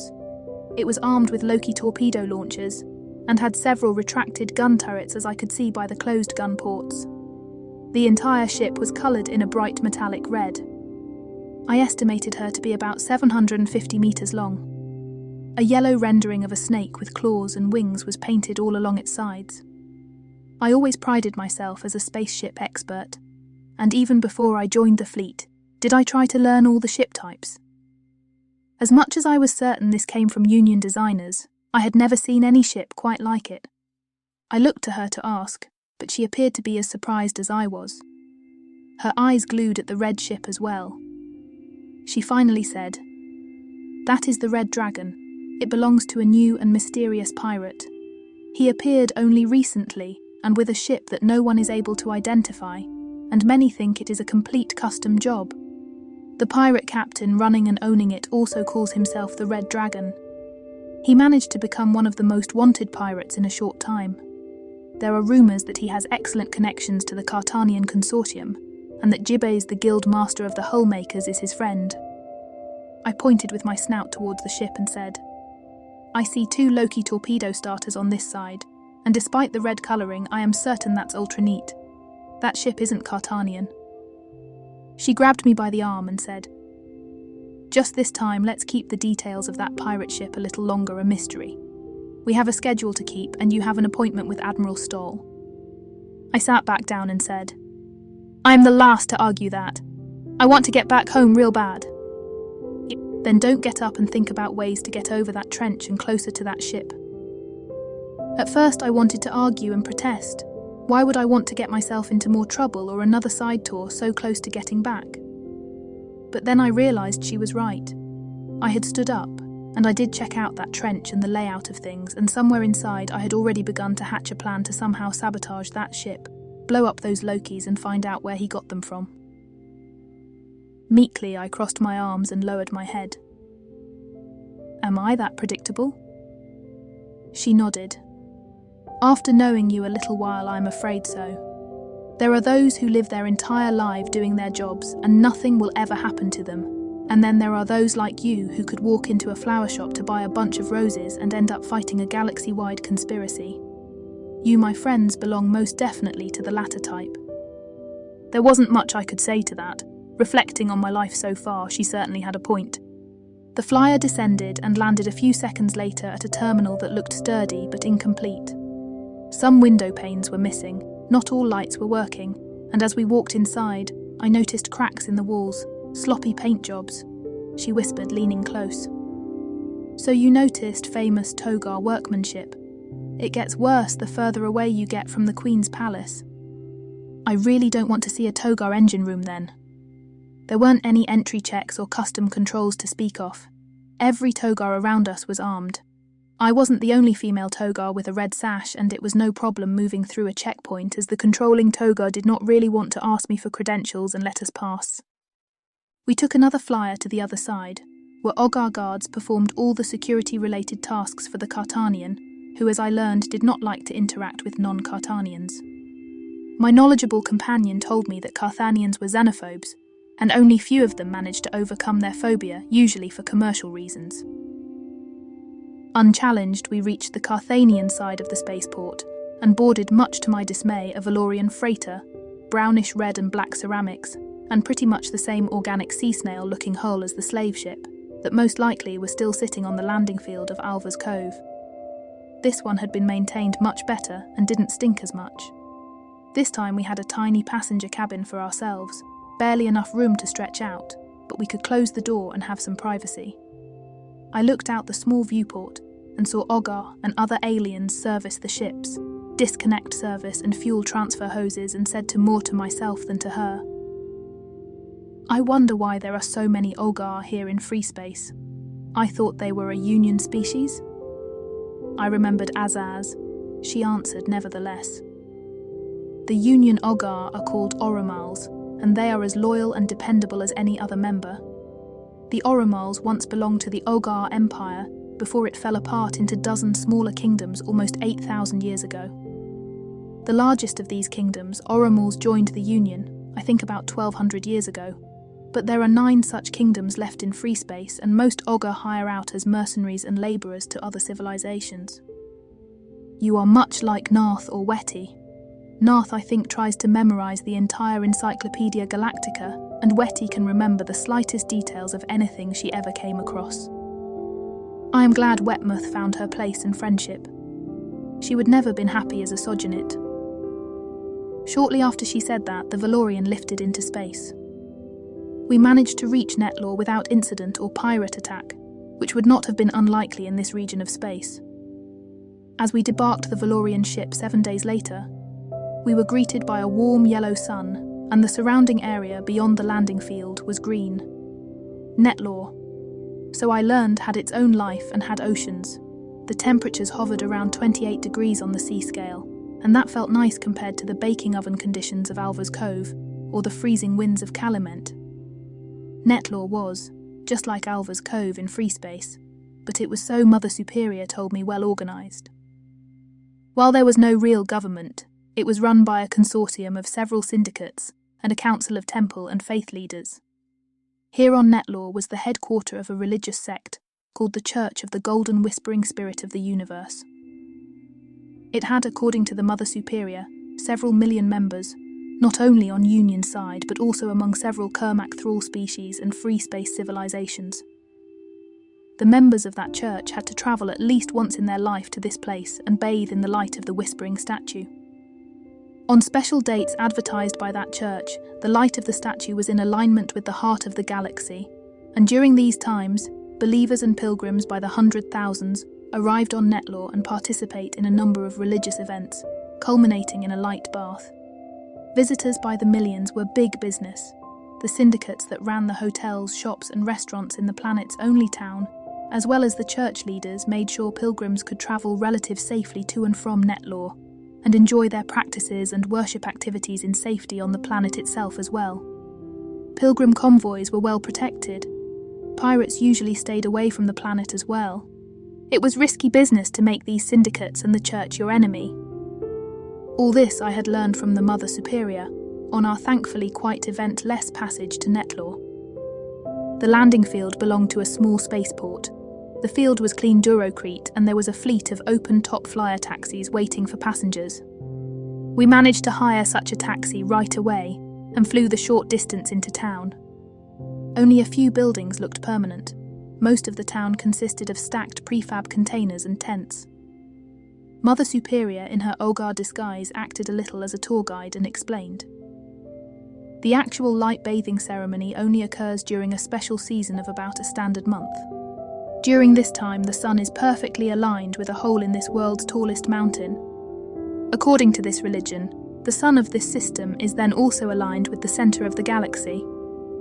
Isn't every star more or less always aligned with the centre of the galaxy? I asked. It doesn't make much sense. Do you know any religion, including ours, that ever really made sense? I am not a real religious person, but there are situations I like the Acer approach. I really do. Not that ice giants' thundering hammers make much sense either. I was certain she smiled, even though her Olgar face translated a toothy grimace. All that sugar and spice of your female side can't really erase that Viking inside you. Vikings and Neo-Vikings have always come in male and female. You are correct, of course. Well, to finish your little education regarding Netlor and the local religion, I have to point out that it all centres on a gigantic statue of great age and unknown origin. When said alignment happens, light from that mountain hole hits the head of that statue and the colour prism installed in its head. The believers of this fate then stand in that light and receive the blessing by the spirit of the universe. Some even believe this light has curative effects and they can hear the universe whisper to them. I shrugged. To each its own, I guess. The taxi dropped us off before one of the permanent buildings. I estimated it to be about 70 metres high and was made mostly of glass and durocrete. It had neatly groomed grass surrounding it and a water fountain right before its main entrance. A modern multi-language sign identified it as Hotel Netlaw's Light and welcomed guests and pilgrims. Check-in was simple and we received a clean double bedroom with a view over the makeshift-looking town. She put the one bag of luggage down she was carrying and said, "Go ahead and enjoy the bath and order room service." She produced a black credit strip box and said, "I think that belongs to you and they do take union credits here." It was the same credit box I had found in the damaged flyer on Sin 4, and I thanked her for keeping it for me. She touched her tusks in a typical Ogar habitual gesture and said, "I am going to do the same, and then we are going to visit the local Sojournit temple to make a few calls and change our identities one more time. We should be on our way to Checkpoint 96 and Union Space in about 2 days." Those are the best news I heard in a while. Refreshed and feeling much better, we left the hotel and took another taxi flyer. Leaning closer, she explained, "The last pilgrims for this season will leave soon. The last light bathing ceremony takes place later today. After that, the believers go back to their respective planets and we will be among them. Then this town shrinks to 1/3 of its size. Most shopkeepers strike their tents after this season and return with the begin of the next. But a core population remains, because besides being the centre of a religion, this place is also a playground for probably every intelligence service in this galaxy." I asked, "Why? What is so special about Netlaw?" "It's a neutral ground for one. Services can meet, exchange court spies, watch each other and use this place as a gate into the territories of each other." She pointed at a tent with a sales stand attached to it. Sacks and boxes spilled out all around the front of the tent, and a bluish cloud of smoke hung over it all. That incense and spice dealer is also the field office of NW3, or more precisely of the SHIS intelligence service NAX2 WWDO. The dealer is human and he does good business with his incense and spices, but he and his crew also send regular briefs to the palace of the First Nestling, among other things. She laughed as she made me look to an impressive modern tent with force-field reinforced IntelliFab canvas walls, neatly stacked wares and projector sign advertisements showcasing fruits, bread and meat products. Can you guess who is hiding behind that grocery merchant's front? I rolled my eyes and said, "Naval intelligence, even I can guess it. Would that not be a little too obvious?" She nodded. "You got it right, it is the front for the Navint service. But then 7 minutes ago, all these tents were just tents to you. I'm sure Navint has other operatives around, and they receive intel from me and the Sojournites in a roundabout way. But sometimes it is just as good to loudly proclaim your presence, and thus attract lots of eyes and ears while you have friends of yours do something very quietly." What she said made sense, and I pointed out a stack of 3 universal containers towering over most of the other tents and temporary buildings around. "This is probably the Kermac outpost, right?" She patted my shoulder. "Very good indeed, my young student. Tell me how you figured that out." "For one, it is taller than the others. It is a building rather than a tent. It is close to the Union outpost, and tall enough to overlook and watch the Navint tent. The keeper sweeping the front is a Turatonk. They are, if I recall correctly, a free space species leaning towards the Basil, who are in turn a Kermac thrall species." I could not tell if she smiled or wanted to eat me with her big Ogar maw. Lots of conjecture, but all correct. The Kermac, the SHIS and many others cannot afford not to keep watch on the fancy and flashy tent of Navint. I sighed. All I wanted to be is a Starship captain, not a spy or counterintelligence officer, and I find myself sliding down that path, being involved in more clandestine stuff than Nubor Santini.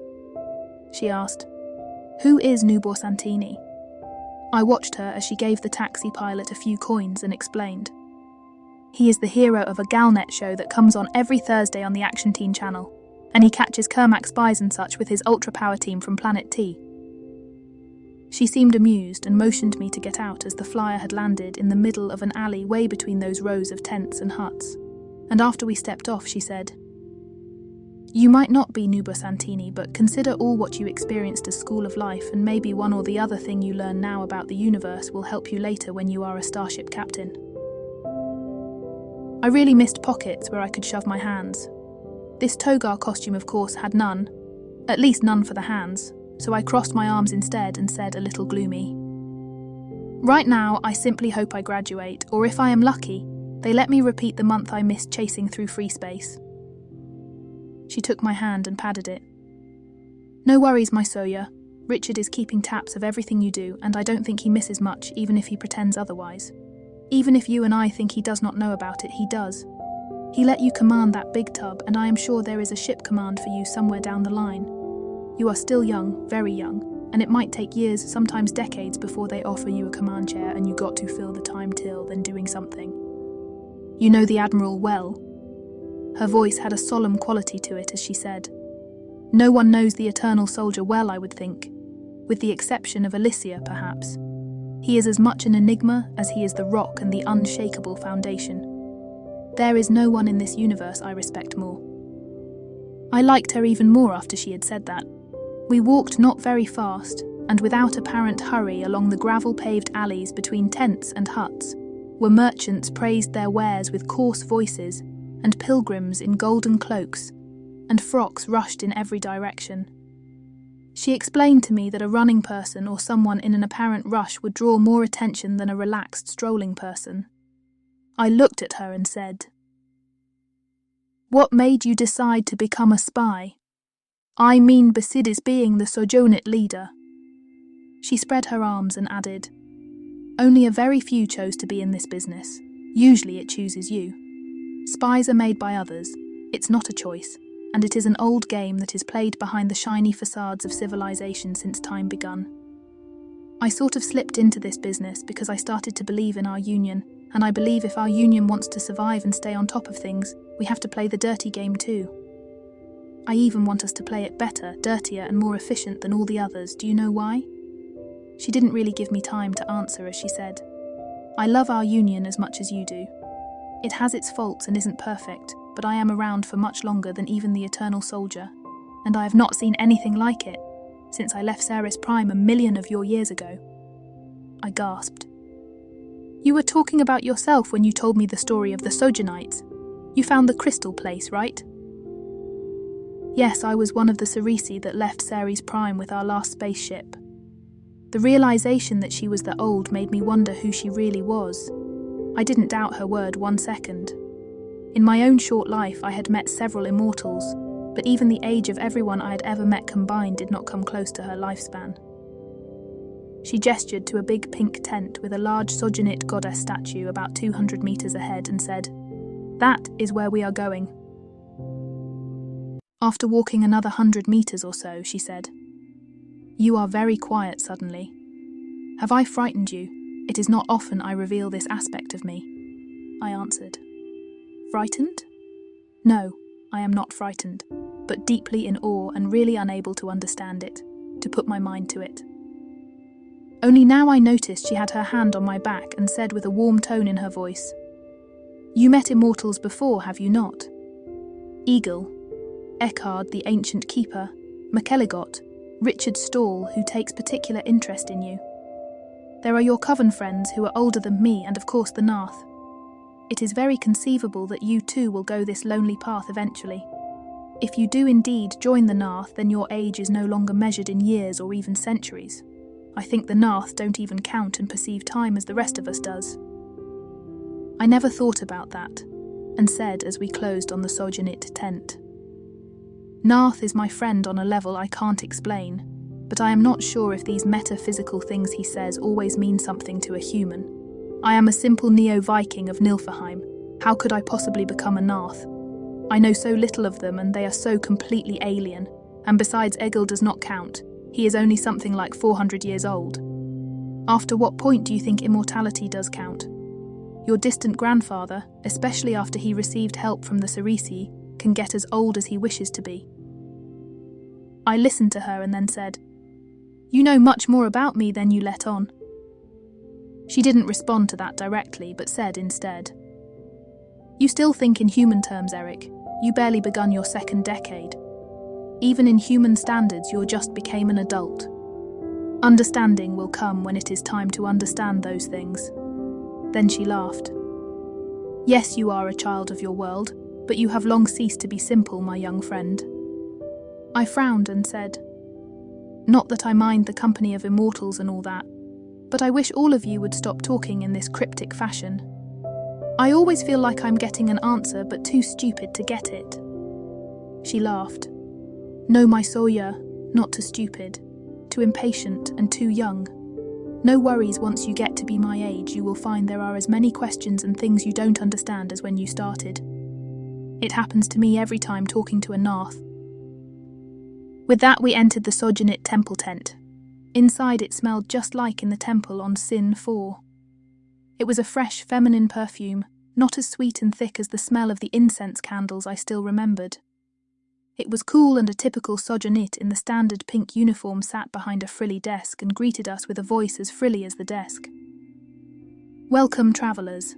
Let the sorrows and tribulations of the outside world behind. May the goddess Sojo bless you with a joyous journey into the blissful heights of sexual ecstasy and carnal satisfaction we servants of the goddess will provide to you." Mother Superior said in a strange language I never heard yet perfectly understood, "I am the Mother Superior." The Sojo got up, only to bow deeply.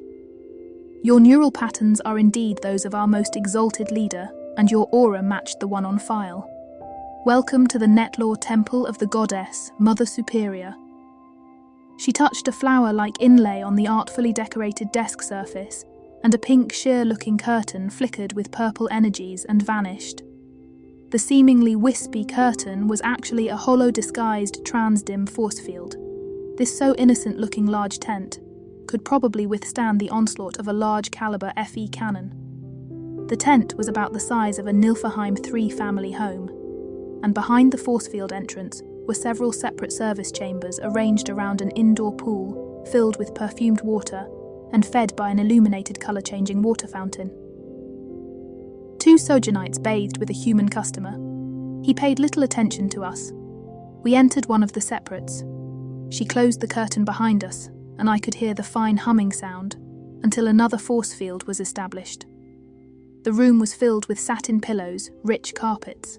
The light came through the creme-coloured canvas walls, giving the illusion they were indeed just thin fabric tent walls. There was kitschy-looking, elaborate-styled divan with satin sheets and more pillows. The entire divan, big enough to accommodate 3 Pathanians, slowly lifted and revealed a steep spiral staircase. After descending the staircase for more than 5 minutes, I got dizzy doing it, and walking through a narrow corridor we passed a solid-looking ultronit door and into a comfortable, cool and modern furnished lounge. Before the ultronit door hummed shut, I turned and saw the entire corridor shrink and turn to solid rock. The Ogar female shimmered into the form of a Cerisi, and the now far too big leather and steel outfit simply fell all around her to the floor. She motioned towards the now closed door and said, "The power we use to shift forms is not limited to our own bodies. If we are together and link our abilities, we can affect other matter too. To affect such vast quantities of matter, we use Cerisi Psi enhancers and predetermined patterns. That, of course, is the short version of an explanation how this works. Women, so I found, had much less inhibitions to undress even before others. She appeared perfectly content being completely in the buff, but then she had a wonderful shaped body. In this regard, the Cerisi were as human as could be, and very attractive to boot." She waved her hand. "You can take that toga costume off now. We will take the rest of our journey together, pretending to be Union citizens and pilgrims on the way back from a trip to the statue." It took a sharp knife and some careful cutting to get this tight suit open. Bioflex was living tissue after all, and it did not require buttons, zippers or other closure systems. But like in Telefab, the seams grew together and had to be cut open to separate again.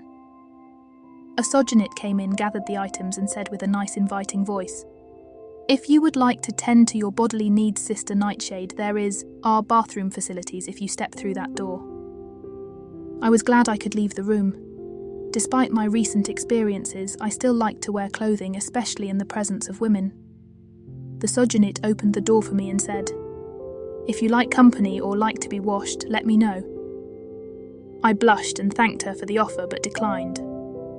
After the bath, I was asked to use an auto-dresser once more, and it gave me a golden-coloured flowing gown, and once again female features. Mother Superior wore the same golden garment. She asked me to sit and listen to the report one of the sisters gave. The Worm and the Kermac have stopped searching for the human on Sin 4. A taxi driver was found who claimed he had seen the human fall to his death. Luckily, no one made the connection with the events on Alva's Cove. There they believe the ruckus was caused by the crew members of an enslaved mercenary leader who managed to escape with several members of his crew, destroying the personal ship of the local lord and leaving His Highness behind tied up and lying on the landing field for hours. The local lord is furious, but no one is looking for a Terran or a Union officer. Mother Superior nodded, satisfied. It seems your friends from the slave pen made it too and provided us with a good cover. I was really afraid someone would associate the events on Sin 4 with the ones on Alva's Cove. That is why we didn't go with him, right? You begin to understand my Sojo. The Sojonite that briefed us glanced on her PDD and said, I doubt the local lord will make too much fuss as he found out it was Tirkov Steen. He would not want the Steen's devils to repay him a visit. Unlike the fleet, private mercenary units can go anywhere, and that one is one of the famous ones. I decided to read up on this mercenary business once I had a chance. Not that I had any plans to ever join such an outfit, but maybe I could send Tirkov a message one of these days and see how he fared. Mother Superior was pleased as well, saying, nothing better could have happened given the situation. The incident is just one of many like this in free space and no one will talk about it tomorrow. She gestured towards the PDD. We have been out of the loop for a while, my Soja and I. Any news from home? She nodded. Galnet 1 transmitted a mass execution of 61 individuals from a planet called Newport, all accused and found guilty of treason. The Assembly officially welcomed the Botnars into the Union of Civilizations. Those war-loving brutes from the Spinward section used to be independent free spaces after they left the Galactic Council 700 years ago. Also, the arrival of 500 Narth at the PSI Corps Academy on Phantas caused big news and was hailed as a momentous historic event. The Narth Supreme addressed the Assembly for the first time just 3 days ago, and finally Alicia Lichfang and Admiral Stoll announced their engagement and their intent to marry. That is still all over the talk channels. Mother Superior turned to me. Alicia Lichfang is the commandant of the PSI Corps. She and McElligott founded it as a special task force and research group to develop means of psionic protection and combat psionic crimes and espionage. Only beings with a HD PSI index over 500 and intensive testing and training are admitted.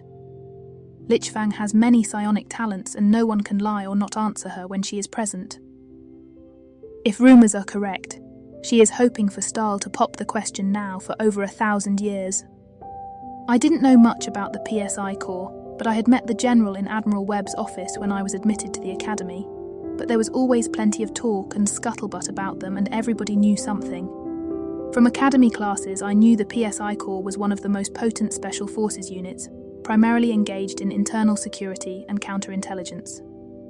It was, so I had learned mostly due to the PSI Corps that, despite all efforts of the enemy, no outside force had yet discovered the secrets to several key technologies that made the Union and Terran forces as strong as it was. Chief among those technological secrets was the translocator cannon. But the entire PSI Corps had only 3,000 or 4,000 members, and their resources were always stretched to the limits. The Soyunit with the PDD said, all that makes the Null, and especially the Kermac, very nervous, and you can feel the tensions, especially here on Netlore. 500 Narth to become trained PSI Corps agents are bad news for anyone spying on the Union, especially of course the Kermac and the Worm. No one knows the true potential of the Narth, but no one doubts they are beyond anything we know so far. Mother Superior again turned to look at me from the side. As you know now, that was the reason they tried to get to you. But now your Narth is just one of many, and they won't focus just on you anymore. I leaned back and sighed. This is indeed good news then. I would rather be one of many, and not the focus of an entire enemy civilization and a criminal organization to boot. She gave me a long look, and now for the first time, perhaps because she didn't wear her mask, I felt that same eerie feeling that made my skin crawl when an immortal looked at me. I got it when McElligott did, and from Admiral Stall as well. I also was certain there was affection in her eyes, but also a hint of fear or sadness. She said with a slight emotional vibration, "Yes, those are good news, but I fear that you, my Sawyer, will never be just one of many anymore." She patted my hand. "If you reach your life's goal, a Starship captain is never one of the crew." I never really thought about it that way, yet both Admiral Stahl and Captain Harris told me the same thing. But then that was years in the future, and with all the detours life threw at me, it might even take longer. I asked her, "What is a Sawyer?" She looked surprised and then said, "I did call you that, didn't I? Well, it's nothing really, just an old word. I think we should go and see the statue and take a little sightseeing tour, and after a good night's rest we take the next transport to checkpoint 96. She got up and added, "But first I too have urgent business to attend, something even immortals still have to do." She went to the bathroom door and closed it behind her. The Sojournit leaned forward and whispered, "Sawyer is an old Sarasai word, can be translated as beloved student. You should be very proud of that. There are maybe 2 or 3 individuals she ever considered to be her Sawyer, as far as I know. I think she revealed to you her true age, and that should put that in perspective indeed." She let it sink in for a moment and then added, "You are certainly the first male ever so honoured."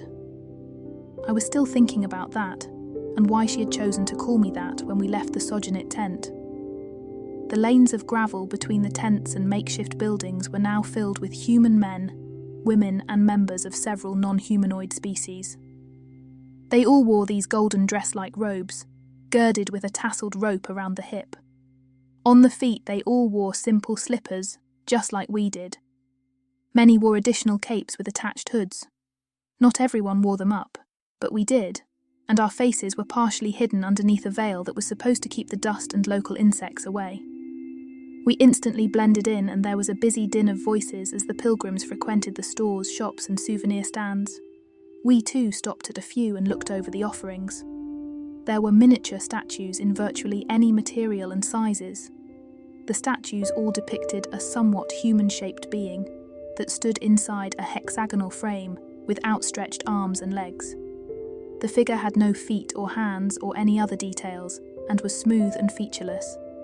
The head of the figure was a metal loop with 5 different coloured glass segments: green, red, blue, yellow and white. The most popular item appeared to be jewellery. Earrings, necklaces and bracelets adorned with the same symbolic figure. Mother Superior, who asked me to call her Gamia now, and I had to answer to the name Rania, purchased a necklace and handed it to me. "Here, wear that. It will look nice on you, and it will be a souvenir reminding you of this time." I thanked her and put the thing around my neck. She bought herself a set of earrings, and I took what looked like an incense burner. "What is the meaning of this figure anyway?" She put the earrings on and answered, "You will see the real thing in a little while. About 12,000 years ago, we Cerisi, and shortly after my species resumed space exploration, they found this world. At first it was an unremarkable planet, but it had a suitable Niox atmosphere and liquid water, a few indigenous life forms, mostly plants and crab-like animals. But then the survey team noticed that the world was on a perfect circular orbit around a yellow star that had no flaws, no sunspots, and its spectrum showed it was much older than a yellow star should be. The system has only this one planet, and the world has no axial tilt. All these are strong indications that this system was not natural, but had been altered by a very advanced civilization." We had left the jewellery dealer and slowly walked within the stream of others as she continued her explanation. The Sarisi expedition discovered a 500-metre-tall statue standing on a platform. She reached for my necklace and held its pendant up. "It looks like this. The metal, or better the material it was made of, turned out to be some neutronium alloy and is virtually indestructible."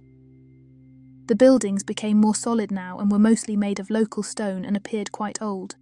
She changed our direction by walking towards a taxi stand, where we had to stand in line as there were not enough taxis, but the line moved fairly quickly, as there were only maybe 60 or 70 individuals before us and the arriving flyers took 8 to 10 passengers along. She lowered her voice and switched to that old language. They must have uploaded me with the linguistics while I was at the temple, since I understood it just fine. The Cerisi had no interest back then in expanding, and this world was too far away from Ceres Prime anyway.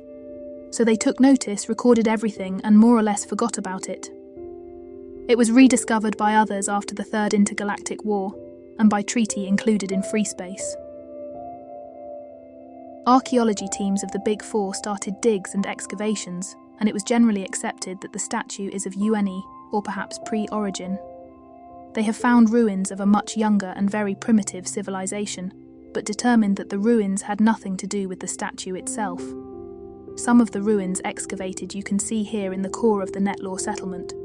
These are all permanently occupied and serve the pilgrims and tourists that come here outside the main religious events.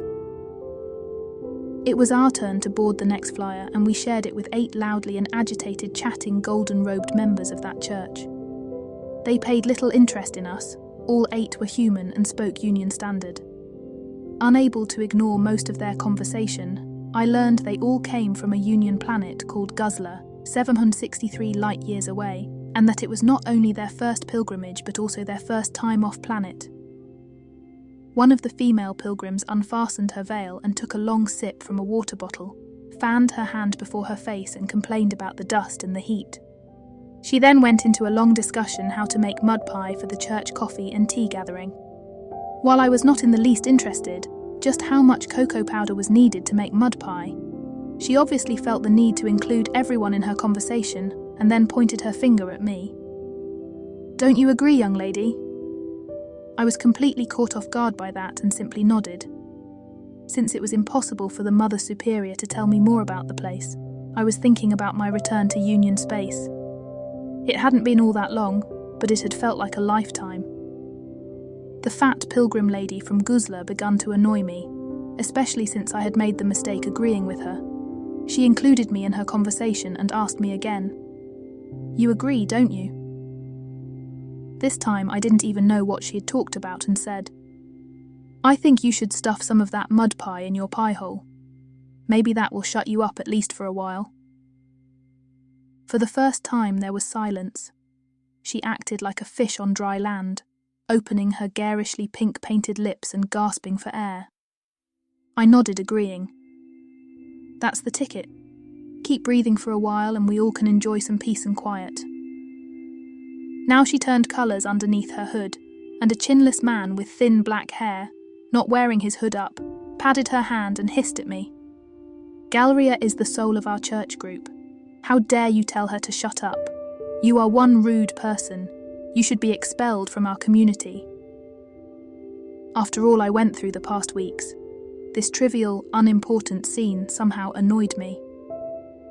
From psych class I realised my nerves and my own balance had suffered more than I realised, and I was about to stuff my fist in his face and show him just how rude and primitive I really could be, when someone said, "There it is, the statue."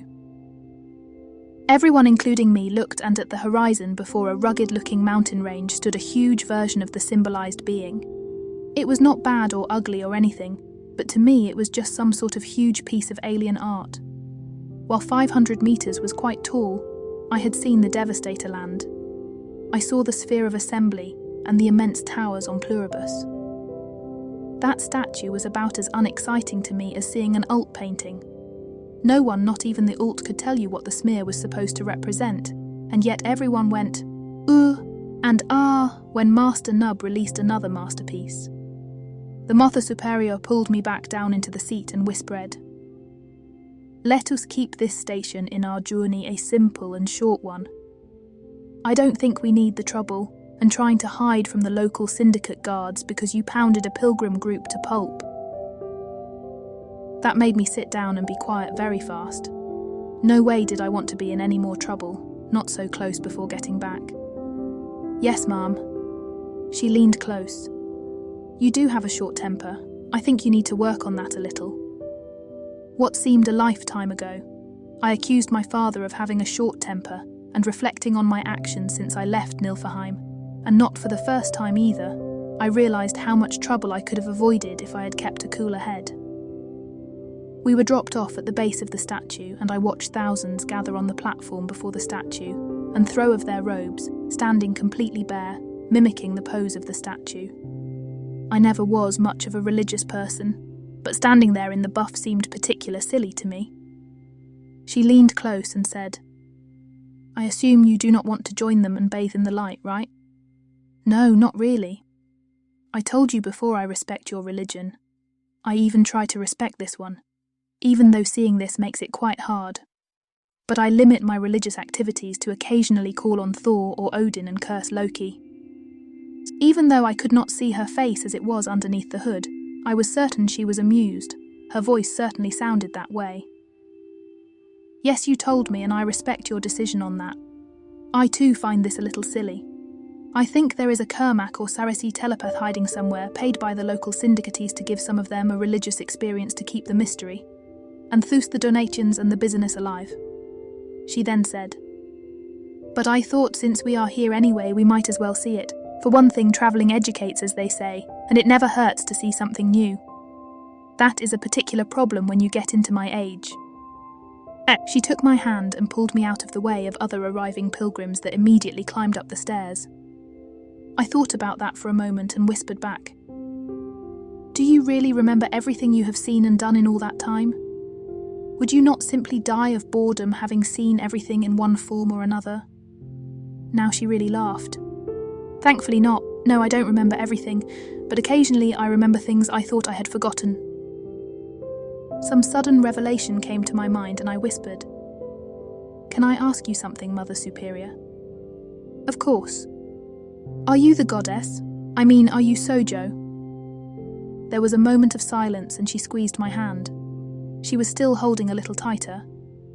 "No, not exactly, but perhaps I am something in that direction, and one day when you come into your own, I will try to explain it to you, but for now it does not matter. I am what I am and you have a long way ahead of you. At least I hope you do and don't stir up trouble you can't get out of." I didn't feel like poking more as I knew she would not answer. She pointed to the sun that was now disappearing behind the mountain range. Those mountains are about 8 kilometers from here, and when the sun reaches a particular spot, it will line up with a hole in the tallest mountain and send a beam of light right at the head of that statue, and it in turn will bathe the platform with coloured light. It will last only for a few moments, but that's what they are waiting for. As the first rays of light made the hole in the mountain visible, a collective sigh was going through the crowd, and slowly the bright sun was filling it out, and it was quite impressive to see the light hit the coloured glass like material. The pilgrims started singing and waving, and it all was not really my cup of tea. However, as the sun filled the hole completely and perfectly, I suddenly remembered my ring. It became warm and I knew there was something that belonged to me right underneath that statue. As if veils were lifted of my mind, it became clearer, and I longed for my axe to cut down this primitive leftover of a race that conspired with my enemy Lord Loomis to keep me away from what was rightfully mine. Here, right below that statue, were my gauntlets, and not even the neutronium-covered statue and the 1,000,000 tons of metal they had poured over them could keep me separated. I raised my arms and thundered, "Feel my wraith." The sun passed the hole and the light subsided, and I knew something had happened. Something that had to do with me, but why was I standing there just like the statue, my arms raised? I also noticed that the sky had filled with dark clouds and it was started to rain. Lightning crackled and hit the statue, followed by thunder. The crowds were scrambling for their cast of clothing, pulling up hoods and coming down the stairs. Someone complained about the lack of weather control on this world, and another tried to explain that it rained here only very rarely and usually at night. My mind reeled trying to remember something. Perhaps I was more stressed than I realised and needed a good night's sleep. Mother Superior was still standing there and had not said a word since the light started to shine through the mountain. I said to her through the torrents of rain, I hope I did not offend you asking you that question. The thin golden hood she wore was already soaked and clung to her head, and I could see her face much better, and she looked me in the eyes, and then her lips formed a fine smile under the equally wet veil. No, not at all. I am just as surprised and startled about the sudden rainstorm, but then they don't have weather control or even weather forecasting here. I pointed to the mountains. I guess the clouds were too heavy to climb over them, and that's why they dumped their load on us. I stretched out my arms again. Sorry, Mum, but I simply love rain and water. We had to wait almost 2 hours before we found room in one of the taxi flyers to take us back. At least the rain didn't last that long and stopped pouring about 20 minutes after it had appeared. We went to another hotel, this one made up of large tents, but the tent bungalows were quite comfortable, had good hygiene facilities, and appeared to be low-tech but clean. I found out that pilgrims Gamia and Renia Hurton, sisters and natives of Lino's colony, had already booked this tent bungalow, and our luggage was already there. Mother Superior had not said much to me the entire time, and I felt I might have done something to disappoint her or offend her after all, so I asked after we had changed into dry clothing that was basically the same, except no cloaks. Mom, are you sure I didn't do something? I apologise if I did. I assure you I am very grateful for all you did, and I am very proud that you called me your Sosha. She was sitting down combing her long hair and said, No, Eric, you have done nothing to offend me. Did you hear anything or experience anything strange while the sun lit up the statue's head? I touched my head and said, Narth did something to me so telepaths can't read me anymore. So if there was someone doing any psionic tricks, I sure have not noticed. Not that I am all that comfortable with psionics in the first place. Did you feel something? Not really. I found the entire spectacle quite boring, to be honest, and that sun didn't even completely line up with the hole. There wasn't all that much coloured light. She put the brush down and thought for a moment, then shrugged. I guess the rain ruined most of it. I think we should go eat something and then call it a day. We are booked for the first transport and it leaves at 0900. We had a light dinner at the hotel's restaurant. The menu even offered grilled fish from New Sweden, but the cook or the auto kitchen had no idea how to prepare fish right, and it was dry and completely overdone, but it still tasted like heaven to me. After we returned to our tent bungalow, she drew a curtain cutting the room in half and wished me a good night. For the first time in a while, not counting the uncomfortable naps on the flight here, trying to find a non-cramping sleep position in the upright seats of the poodle. I had a bed and realised how tired I was. And just as I was drifting into sleep, I thought I heard her voice and she was talking to someone. I think he caused the tornado back on Alvor's Cove unconsciously, with his rage seeing the slaves and something happened today. For a brief moment, the Dark One stirred and was awake. I tried to wonder and think about what she was saying, but maybe it was just a dream. No one could create a tornado after all, and I drifted completely into deep sleep. The next day, I felt like a new person. She too appeared to be in good spirits, and we had a good but astronomically priced breakfast. I insisted on paying for the rooms and the meals, and even though they charged us a little over 3,000 credits, it didn't really make a dent into the amount available on the credit box. We went one more time to the bungalow to get our luggage that someone had prepared for us as part of our disguise. We were on time at the small spaceport with at least 1,000 others, again looking pretty much like we did. There were no customs officers, but the local authorities charged a 200 credit spaceport usage fee per person. Merchants pushed carts around trying to make a last sale. One of them was selling little bottles of dirty water, praising them as blessed water from the statue and the unusual rain event. To my surprise, he did brisk business. On the landing field, I counted 12 old Leyland space buses, a Kermac T cruiser, and 2 Cartanian armed merchants.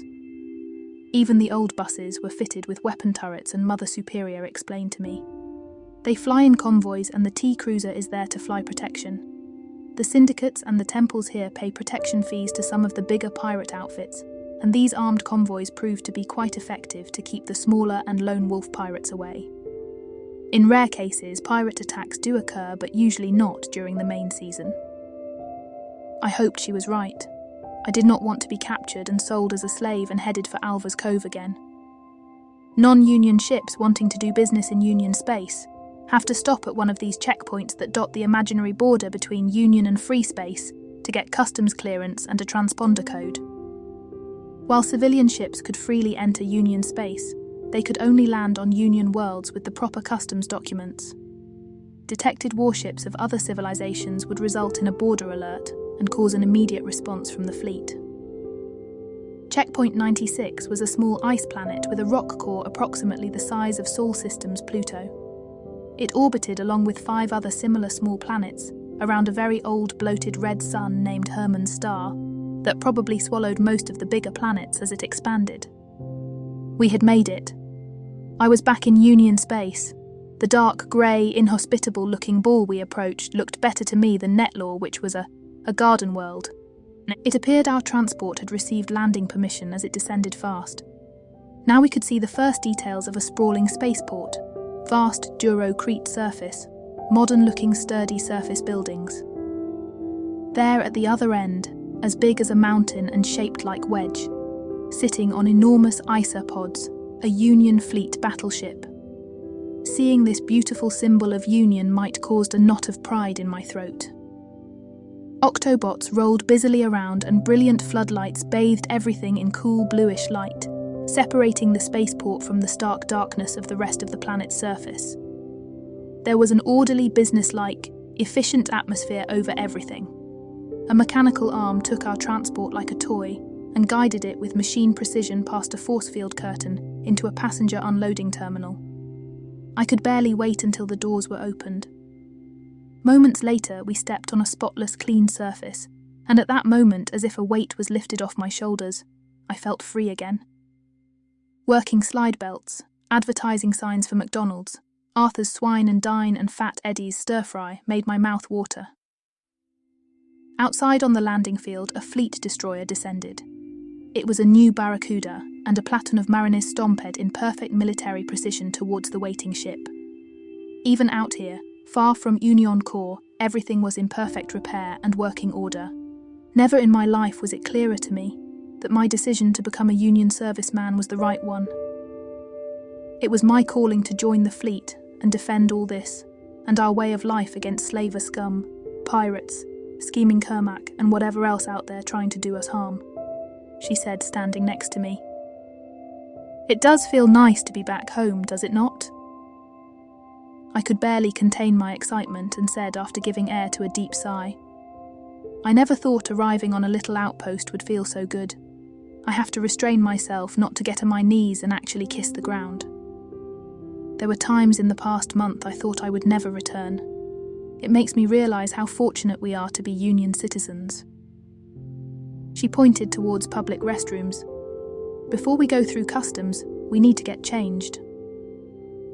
She didn't wait for a response from me, but walked briskly to the busy restrooms, deposited a few credits to secure a stall and said to the system, Human females. The facility adjusted to the needs of human females, and she basically pushed me into a roomy stall with her. I said, Can I not rather use my own stall? I don't mind being frugal, but I got millions. She giggled. Silly goose. She pressed her hand against a wall tile and the tile lit up. A voice said, Deeper leader Navint Commandant recognized. The entire floor of the bathroom stall turned into an elevator platform and lowered us fast through a metal shaft and stopped at the entrance to a short corridor. A beautiful Saran woman that reminded me of Elfie, wearing a tight black velvet jumpsuit with only a stylized silver pin in the shape of a human brain, on her collar greeted us. Welcome back, Admiral Deeper. It is such a rare pleasure to greet you here on this side, Admiral. I am glad to be back, Commander Elena, even if it is only for a while. I am bringing a wayward midshipman that is in need of his uniform and his other belongings. I was still processing what just happened. Not that I was surprised to find that a public restroom was also a secret entrance to a Navint post, but that Mother Superior was not just member of an old Ceresi intelligence service, but the actual commandant of Navint, and carried the rank of an admiral. No wonder Stahl knew her. Speechless, I followed the two women through a slide door marked Navint into a typical Navy-style Union lobby, with the same mustard-coloured carpet, the same wood-panelled reception desk, and the Navint logo illuminated behind it on the wall. There even was the obligatory pseudo-leather seating group with a few magazines and a potted rubber tree in the corner. We didn't stop there and ended up in an office with a large shipping crate sitting on a table and an auto-dresser. The commandant of Navint said, "You will find some of your belongings in the crate, and the auto-dresser received its uniform assembly program from the Devastator, so you should be fine. I'll meet you in 10 minutes in the lobby."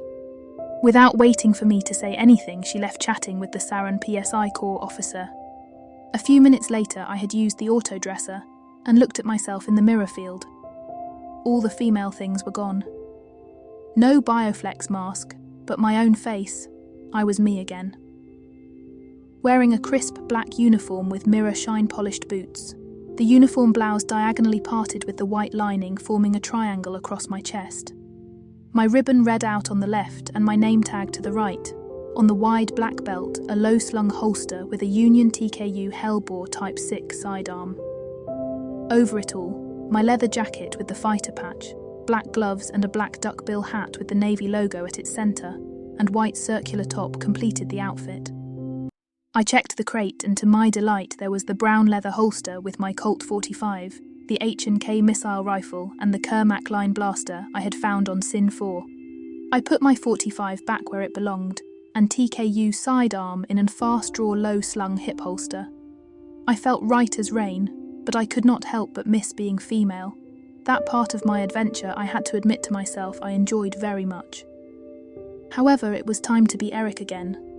Out in the lobby, Mother Superior was gone as well. In her place stood a Union admiral without any insignia that would tell what she was responsible for. I saluted and stood in attention.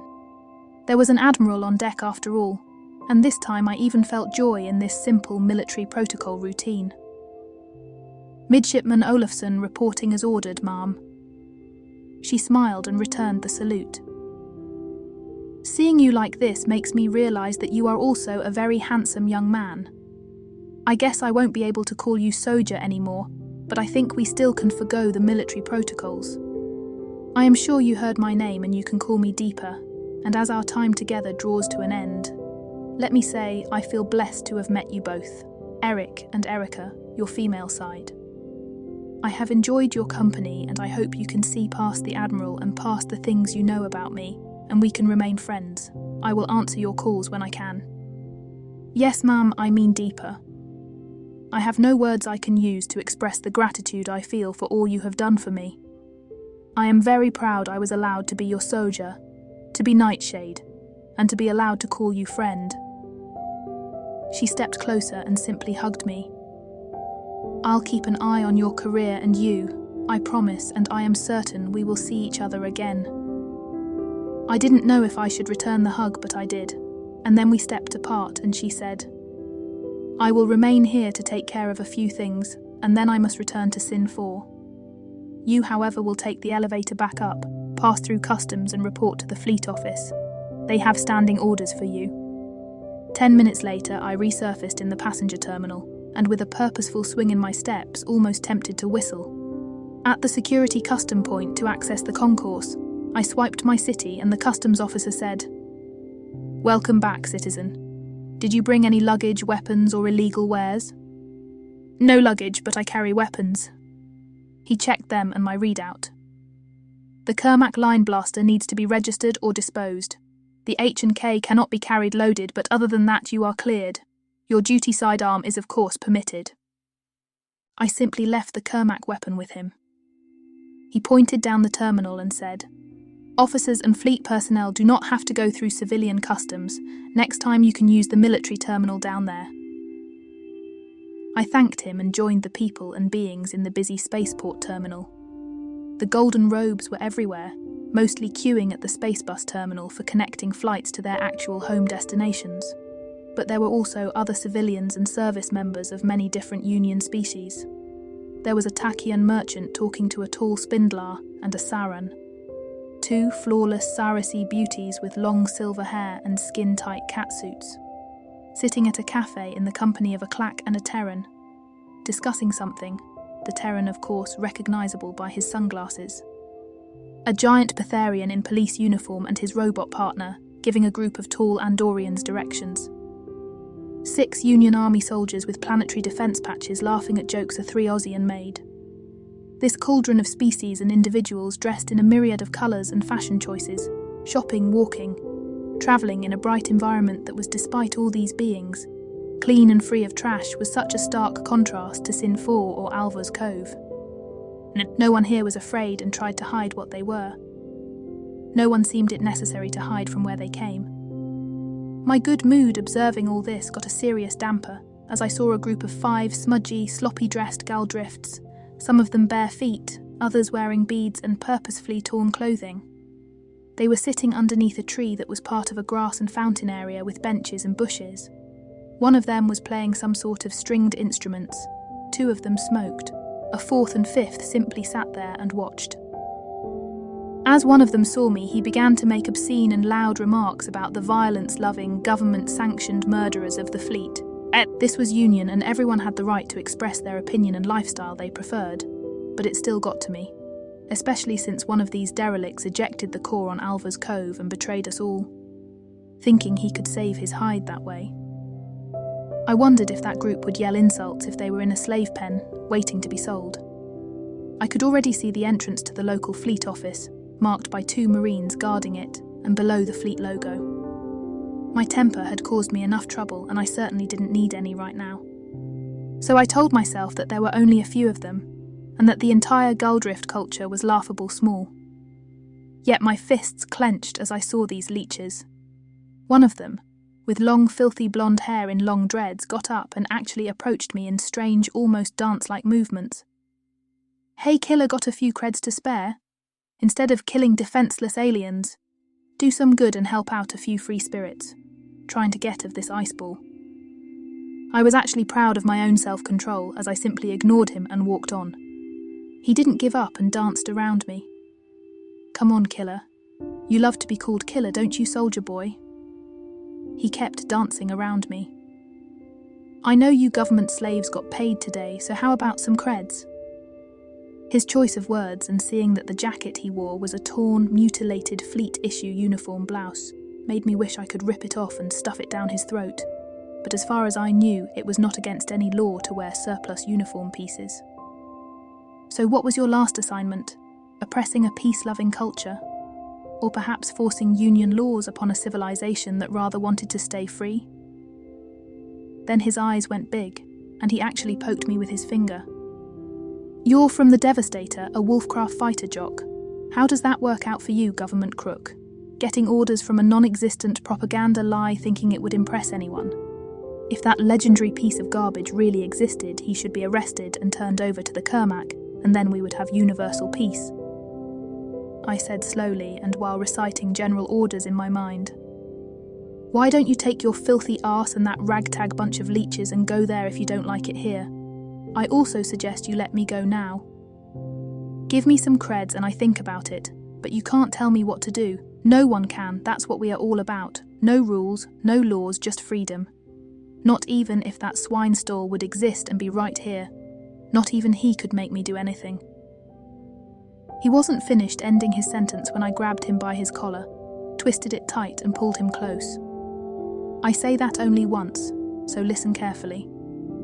If you ever insult the Admiral in my presence again, I will send you on a journey where you don't need any credits. Do you understand? He spat me in the face and snarled. "Go ahead, government bully, beat me up. I am not afraid of you, and everyone will see what you are." Despite all my efforts, my stomach began to cramp and I could almost physically feel my own rage boiling to the surface. He suddenly changed his facial expression. His defiant stare melted away and was replaced by sheer horror. I'd never seen anyone with so much fear. He groaned and cried, "Please, please take it away." He screamed on the top of his lungs. "The black flames, they burn." I let him go and he dropped to the floor, crawled backwards, one arm across his face, still screaming. "Take it away. Please let me go. Don't take me to that abyss, please." I wondered what he was seeing or screaming about. The Ptharian policemen came running, his robot right next to him.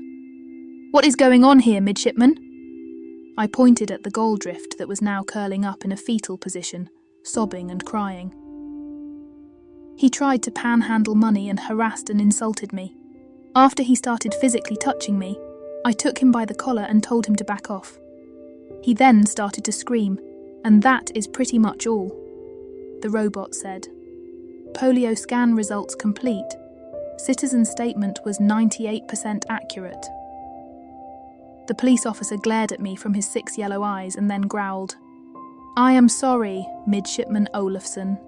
We usually don't have many Galdrifts on checkpoint 96, but during the pilgrim season, they come like swarming vermin to panhandle and pick the pockets of pilgrims and travellers.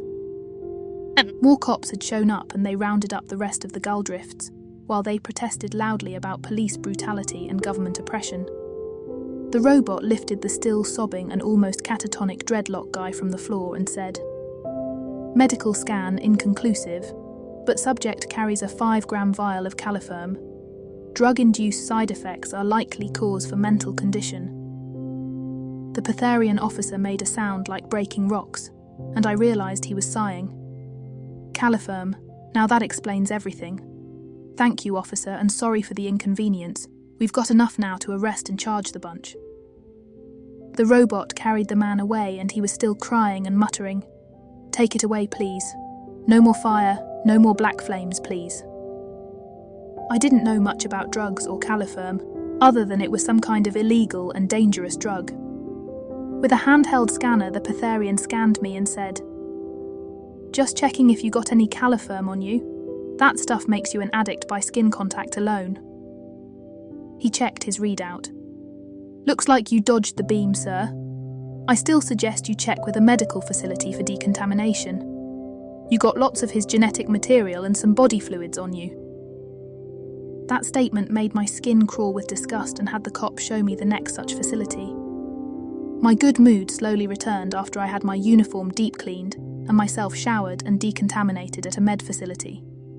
Detailed scans of the attending med technician showed I was clean and unaffected, but he diagnosed that I still suffered from badly derma-patched sunburns and a developing skin cancer. He fixed me up in no time and declared me fit and healthy. This time I made it to the fleet post and reported at the duty desk. A small furry being, not much taller than maybe 40 centimetres, with a long bushy tail wearing navy black and the rank insignia of a lieutenant, sat on a varimatic chair that looked like a very tall bar stool, and looked at me. The being had shimmering black button eyes, a tiny snout, and long whiskers. I had to restrain myself and not reach out and try to pet the shimmering, soft-looking fur between the lieutenant's round ears. I said instead, Midshipman Olafson reporting, sir. I swiped my city over the reader. This cute-as-a-button officer scanned over a readout on a screen only it could see and said, Yes, Mr. Olafson. There are messages and an order chip for you. His whiskers shivered, and it exposed 2 prominent yellowish teeth and added, Midshipman, I might be the first Holdian you see in fleet uniform. Let me assure you I am serving this fleet for 6 years now and well aware of the strange attraction we Holdians seem to have on humans, but please refrain from petting my head. I blushed. Sorry, sir. I wasn't even really aware I actually did it. I apologise. A document conveyor snapped open and the Holdian took a black dispatch envelope out and pushed it across the counter. Here are your orders. Please sign here that you received them. I pushed my thumb on the presented sign pad and apologised again. He waved his little hand and said, Apologies accepted. It happens more often than I can count. Just resist that strange impulse if you meet the outpost commandant. She is a Holdian too and hates being cute. I will, sir. I went over to the seating group and opened the film cover that sealed the order envelope. If anyone else but me tried to open it, the message and the order chip would have been instantly destroyed. I did wonder why I did not receive my orders directly onto my FleetCom PDD I was wearing with my new uniform. The envelope had the seal of Fleet Command printed on it, and a message appeared flashing over the envelope. Open and receive included messages in secure environment. So I asked the Holdian who directed me to an empty office that could be made secure. Once the base computronic had identified me, it verified that all anti-eavesdropping equipment was active and the room secure according to the blue-blue-red protocol requested to be established by the envelope. I put the message chip in the desk unit and Admiral Stahl's holo appeared across me. The red band below told me that it was a recording. The message begun. Receiving this message means that you made it back to Union space, and you have hopefully arrived safe and uninjured. The reasons for these orders to be delivered in such fashion are the details of your rescue that exposed you to the Grey Cats and the Commandant of Navint. You are not to reveal any details of your rescue to anyone, not to your friends, not to Admiral McElligott or Captain Harris, or, putting it in other words, to no one. Even I do not know all the details.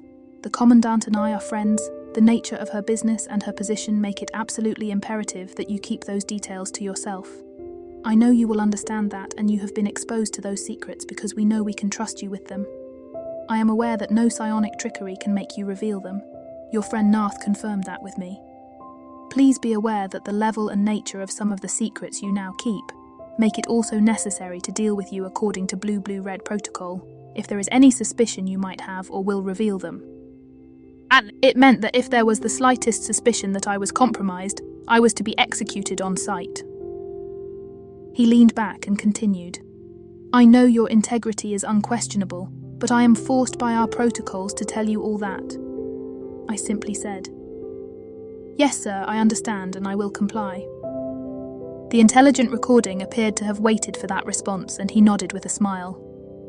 I know I can count on you. And now, as for your current situation, we have dealt with the problems on Newport. Your friends are back aboard the Devastator.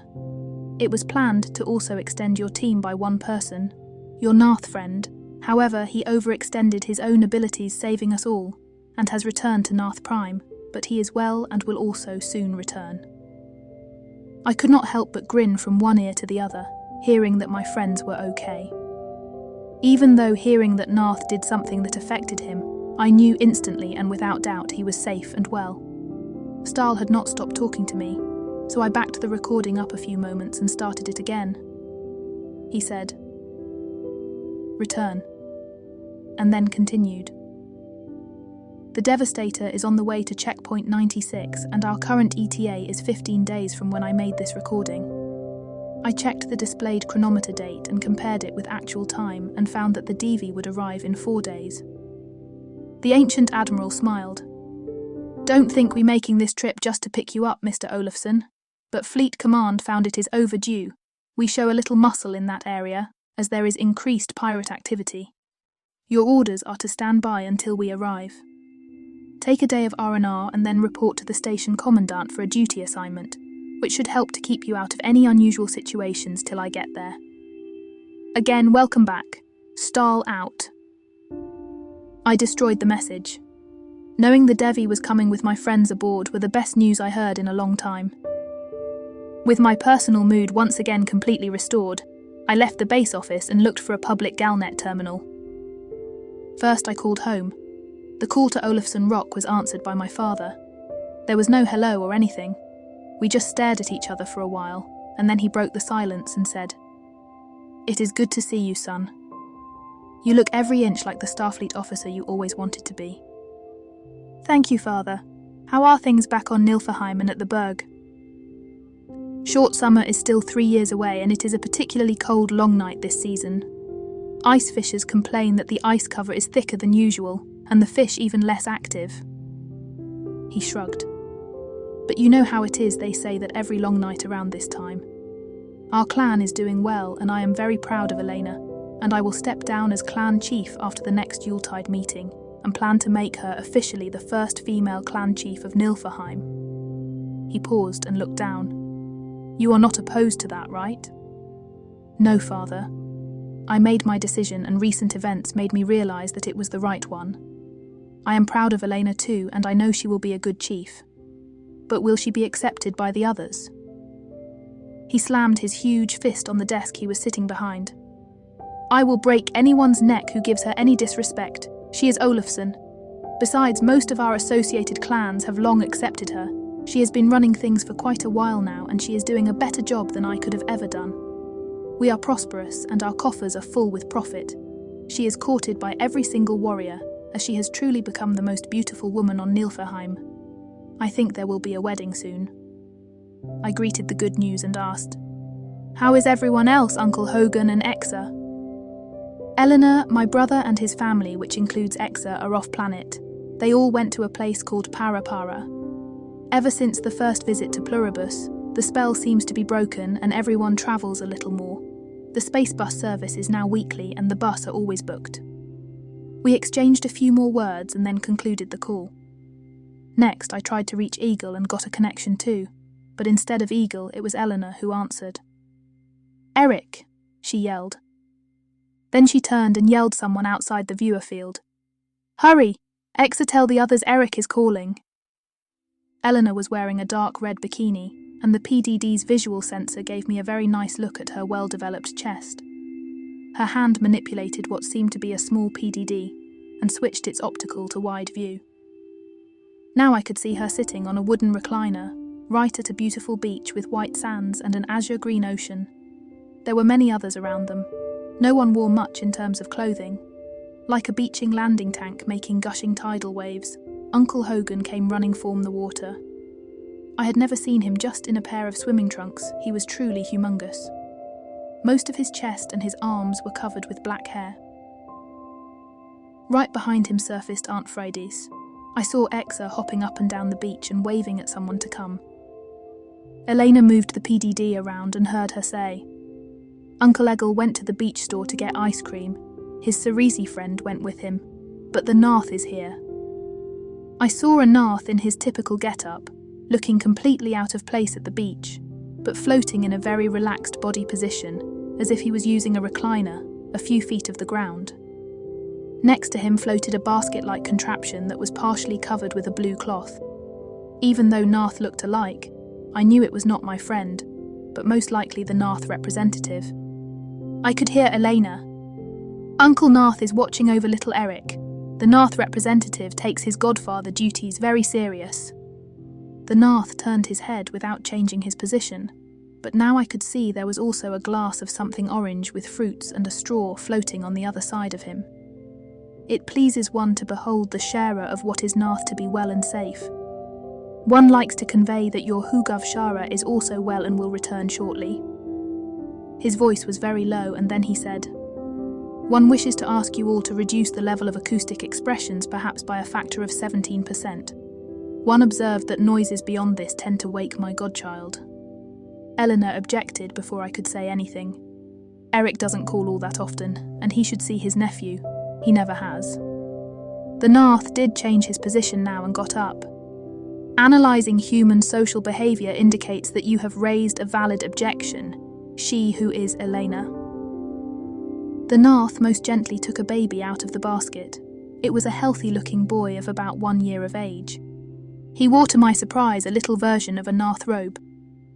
The boy stretched his arms and clung to the Narth. Uncle Hogan and Aunt Fridays, followed by Exa, came into view, and the greetings and hellos were heartwarming, and I felt blessed to have family after all. After exchanging the usual greetings and news, Hogan took the child from the Narth, brushed back the little hood and said, "Eric, meet Eric Narth Olafson, your nephew. Don't ask why he looks like a little Narth, but that's what the little bugger wants. Besides, this robe is supposedly be nearly indestructible, and his godfather is more protective of him than a Tyrannofin mother of her nest." Eggle and the Cerisi representative arrived carrying a tray of ice cream, and I was instantly reminded of Crabble. Eggle looked completely different now as he had when I saw him first. He was no longer as thin. While he still looked like an old man, he appeared to be very healthy. His skin had a nice tan, and his usual yellowish-white stringy beard was now white and full and neatly trimmed. I knew the Cerisi was male, but there was no telling. He looked as good as any Ceresi woman. After I greeted them too, Eggle explained that it had been Exa's idea to take a little vacation on a nice place, and so they all decided to spend a few weeks on Para. I had to promise to call more often, and come home after I graduated and spend my vacation with them. These calls managed to push the bad experiences further into the background, and Alva's Cove and Sin 4, became just another set of memories. I spent the rest of the day eating at 3 different restaurants. I even found a fish restaurant that offered something called clam chowder, Boston style, and it was almost as good as Tirano fin stew. Checkpoint 96 main settlement was right by the spaceport. There weren't many local attractions worth visiting. The Independent Tourist Development Board of Checkpoint 96 praised an amusement park, a large Terran-style forest with lake and camping area, and an ice canyon tour. The very word canyon made me decide against that tour, and the amusement park did not really attract me. So I went to the forest, protected by a large dome from the freezing near vacuum conditions on the outside. It was much better than I expected. Golden sunlight filtered through the green canopy of large trees. Birds made a pleasant noise, and I saw a 4-legged animal with an elaborate horn thing on its head. Little unintrusive holographic signs identified the trees as oaks, conifers, and birch trees. The animal, according to the computronic, was a buck, and all the plants, grasses, trees, birds, and animals came from a Terran region called North America. The surroundings were soothing and had a calming effect, and I actually wondered if I should try to visit Earth one day. The lake was clear and cold. At its shore was a rustic-looking boathouse made of rocks and logs where you could rent little electric boats or sit on a wooden platform and buy drinks and snacks.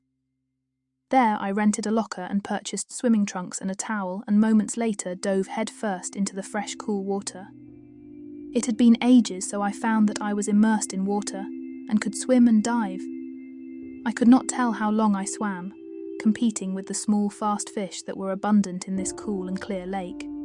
But this day, so far, turned out to be as perfect as a day could be. I was back on Union side, had talked to my family and had a long swim. Back in my uniform, I was sitting at one of the little tables, drinking ice-cold lemonade and watching the little boats glide over the shimmering surface. Someone said, "I didn't think I would see you so soon again." I turned to put a face on the familiar voice and stared in the smiling face of Tirkov the mercenary, but this time he was clean. He wore a dark grey combination with reinforced knees and elbow pads and a leather jacket. I noticed the motion capture pads and neuro interface connectors on his suit and recognised it as a battlewalker control suit. Marines no longer used battlewalkers ever since the advent of the Quasimodo main battlesuits, but I knew orbital assault units of the Union Army still did. He was in the company of a tall redhead. She would have been a beauty, and she had a nice body, but half of her face was covered with swirly tattoos, and her right eye and ear were covered or replaced by a cybernetic implant. Cyber implants could be made invisible, but I heard that most cybers love to show their hardware openly. She too wore a control suit.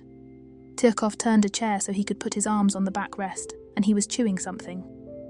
His toothy smile, however, was unchanged. He waved at his companion to find a seat too and said to her, "That's the tough-as-nails Union jock responsible for getting us out of the slave pens." He leaned forward and whistled as he checked out my ribbon display. Holy Phoenix. Lagda, look at that. Medal of Honor, Silver Stars, Bronze Stars, Space Ace, and that's just the top row. He kept grinning.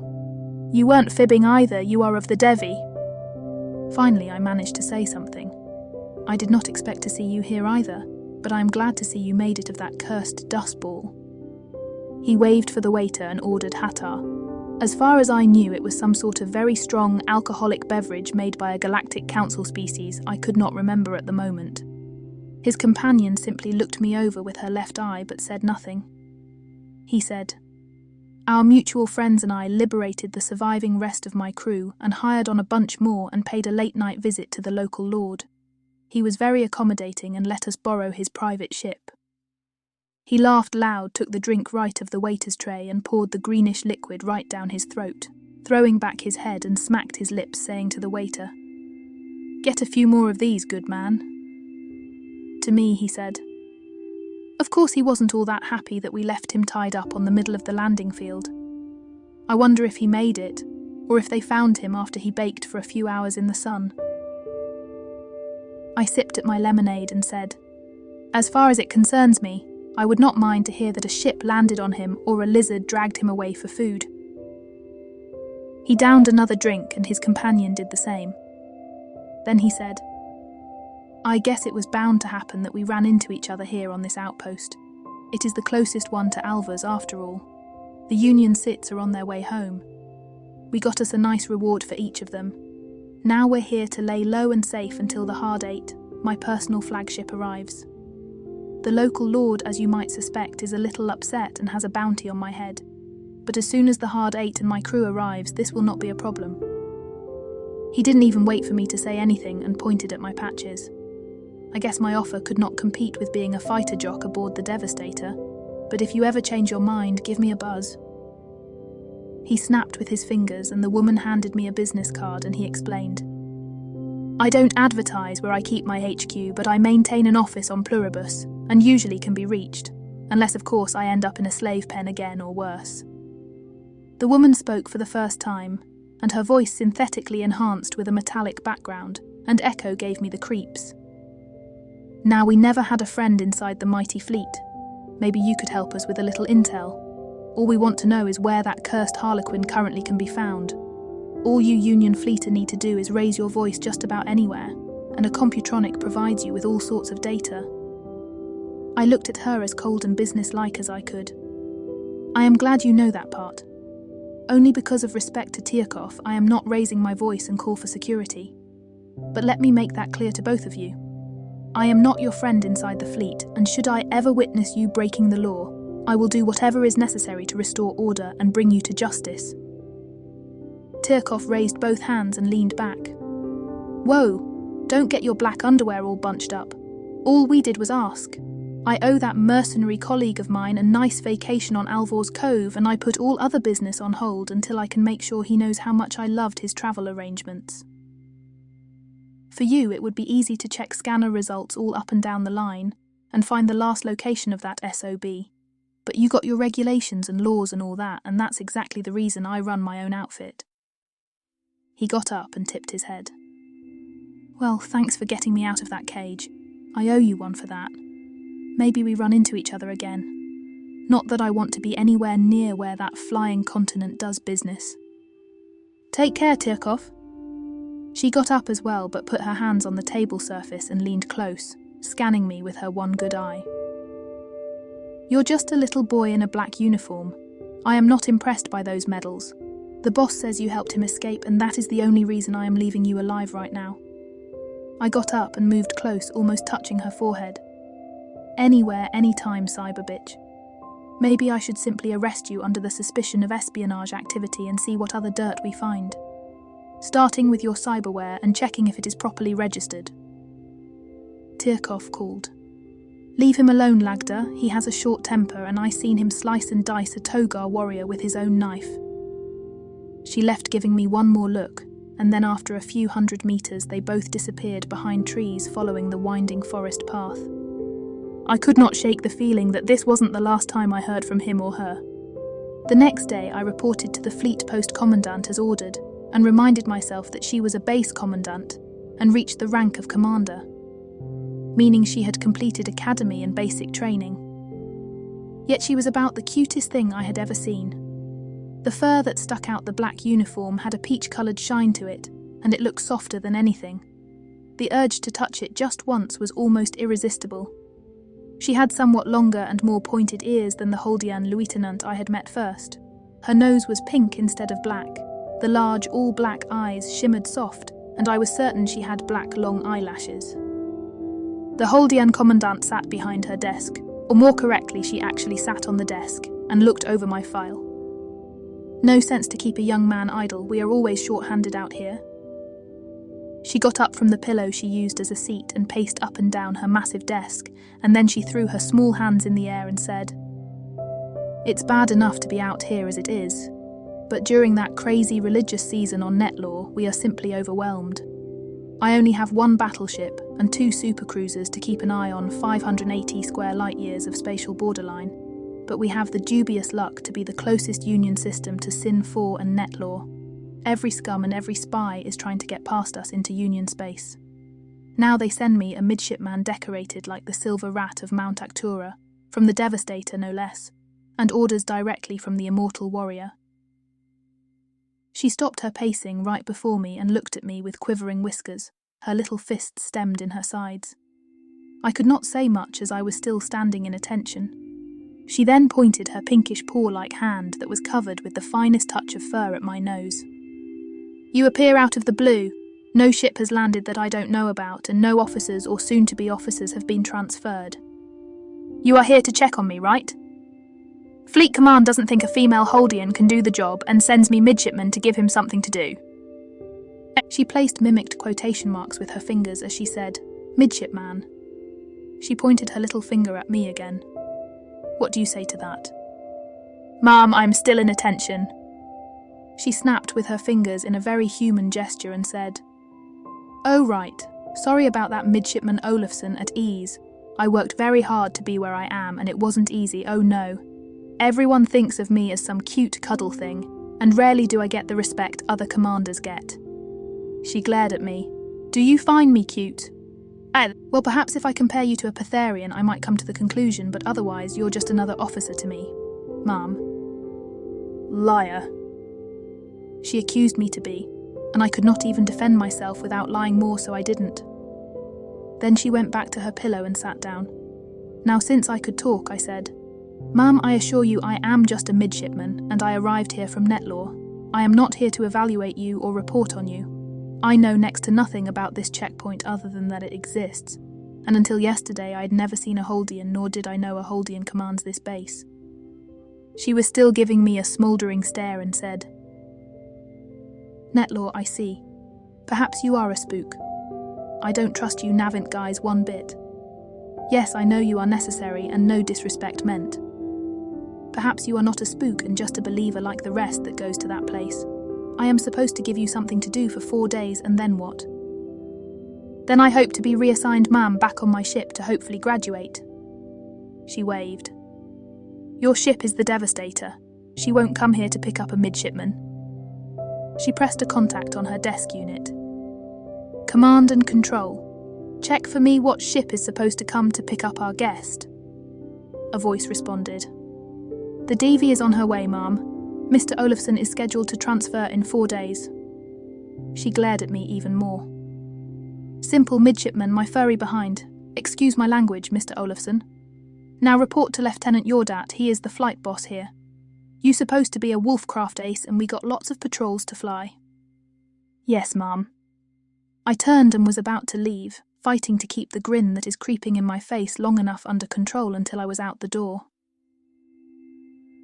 It took me a while to find and reach the base hangars. They were almost exactly on the other side of the small planet. After a trip on a trans-planet mover that travelled not in a tunnel, but on a surface monorail across the planet's almost featureless ice surface. A TPM employee told me the trip would take about 4 hours. The TPM would travel at supersonic speed, but still had to travel a little over 3,800 kilometres and would have to make 2 stops on the way. I didn't mind, while I was eager to get behind the controls of a Wolfcraft again, but I promised Mother Superior, the mysterious Deeper, that I would try to be more patient. The Devi was on her way along with my friends. I was on a Union planet and I was on my way to do a job I love to do. Life could not be much better. After shooting over the thin monorail for maybe 40 minutes, it slowed down and a voice announced, "Methane Village. Passengers with destination Methane Village, please prepare to debark in 3 minutes." The TPM train slipped into a transparent, brightly lit tunnel. A mother with a small child on her hand passed through the aisle and towards the doors. She wore a bright red padded suit with a folded helmet in the collar. The child looked the same, except its suit had little blue dots all over. Outside, a lonely S10 service bot pushed a cleaning tool over the floor. I watched the mother and the child use a declining slide belt, and could see a collection of dome-shaped buildings and dozen yellow lights not far from the monotrack, halfway buried in the methane and carbon monoxide snow. I wondered how it would be to grow up out here or why they had chosen to be there.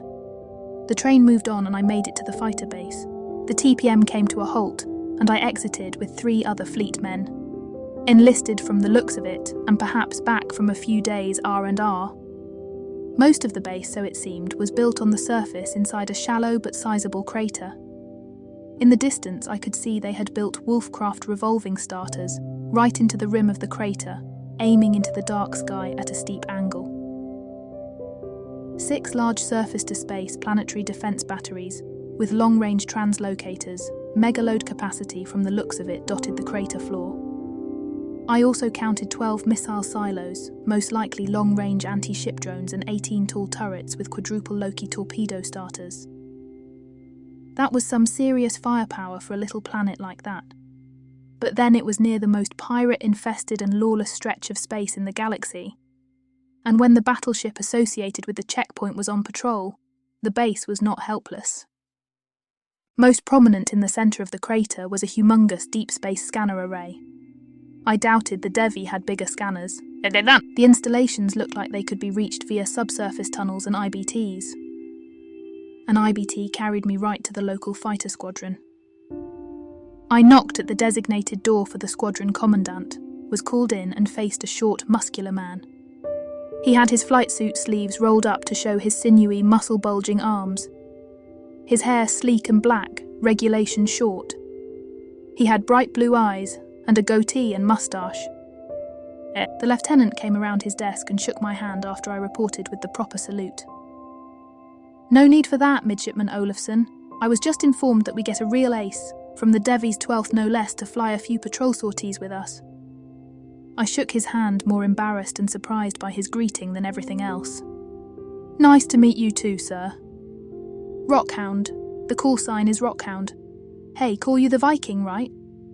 I nodded. "Well, yes, that is because I am from Nilfeheim." He offered me a cigar. Yes. I just got off Galnet with Commander Cotton and he told me about you." He took me to the ready room where 6 Wolfcraft pilots and 2 more stood at a pool table and introduced me loudly. "Guys, don't let the midshipman rank fool you. We got a genuine ace among ourselves. Flying cross, ace ribbon, the works. From the Devi, no less." This was really getting embarrassing and I said, "Guys, just let me do my stuff and then judge me. I'd rather like you to know me for what I am and not for stuff that happened light years elsewhere." A Takian came over and poked his sharp claw in my chest. "I like modest humans, but I am the hottest pilot this side of the Pegasus arm, and I think I'll take you up on that. Care for some dogfight action, Manoe Takia?" "That's what I am eager to, for get some vacuum under my butt." I got a Wolfcraft IV, not a V model, but there were minor differences, and it turned out they all flew IVs. I almost asked the autodoc to give me a euphoria-dampening drug, as the revolver starter catapulted me into deep space. I yelled on the top of my lungs, drew the Wolfcraft in a tight loop so I could feel a little of the gravitons come through. The computronic asked me if I was all right, and I actually patted the ultranet housing where the computronic was and said, "Girl, I never felt better. Let's show that walking pine cone what flying means." Granted, I did show off a little, despite my initial decision not to. Oh, they were good, they were trained Union Wolfcraft pilots, and I was sure they would do a fine job fighting pirates, but it was hard to be humble after flying against the best the Devi had, and then holding my own against Hahi. I didn't really want to land again. I would have been perfectly content to stay out here till the Devi arrived. I was the last to land the Wolfcraft, and joined the local jocks in their ready room. There was silence at first, and they all looked at me as if a ghost had entered the room. The Takian who went by the cool name Hot Stuff saluted and said, "I never even considered the things you did with that Wolfcraft possible.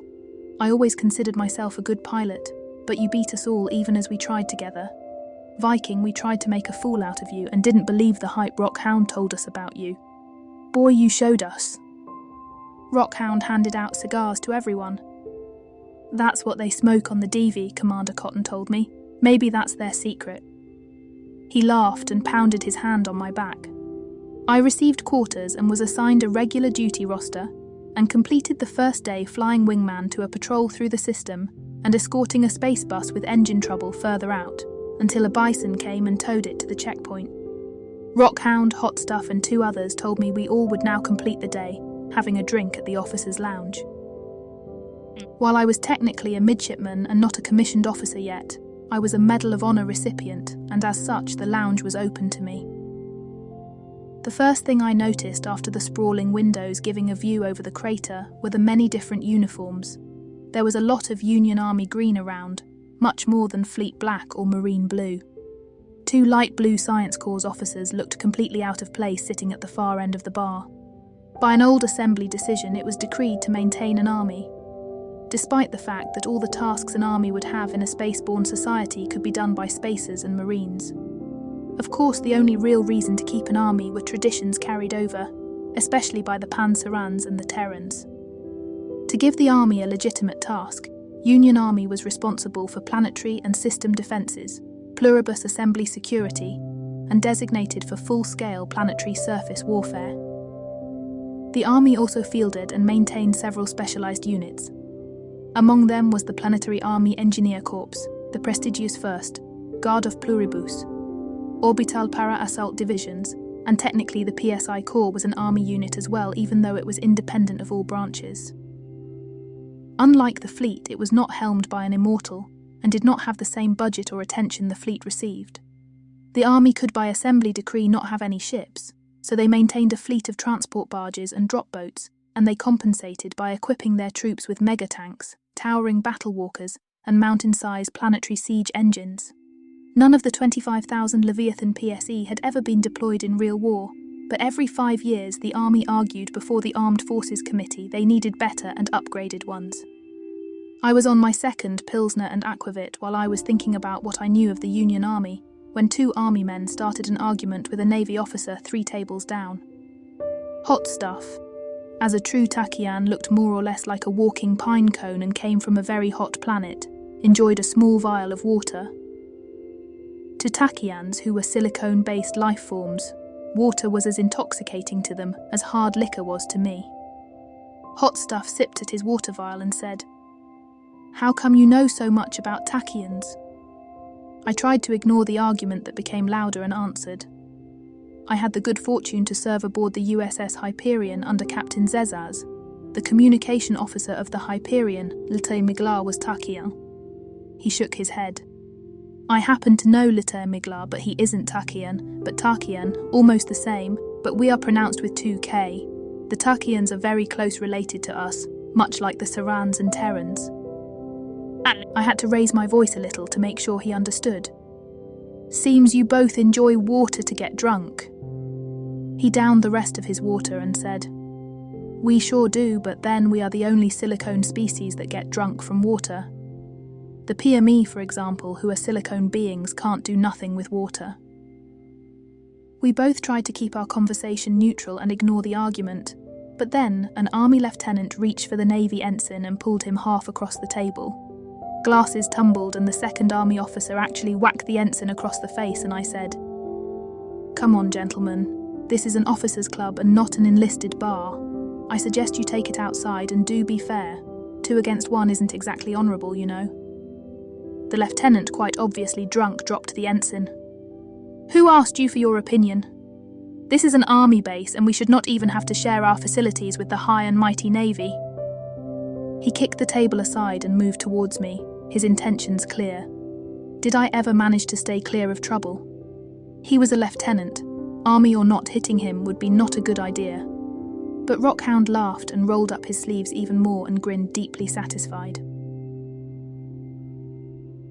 "Welcome to Checkpoint 96, Mr. Olafson, and welcome to the bi-weekly Club Rumble.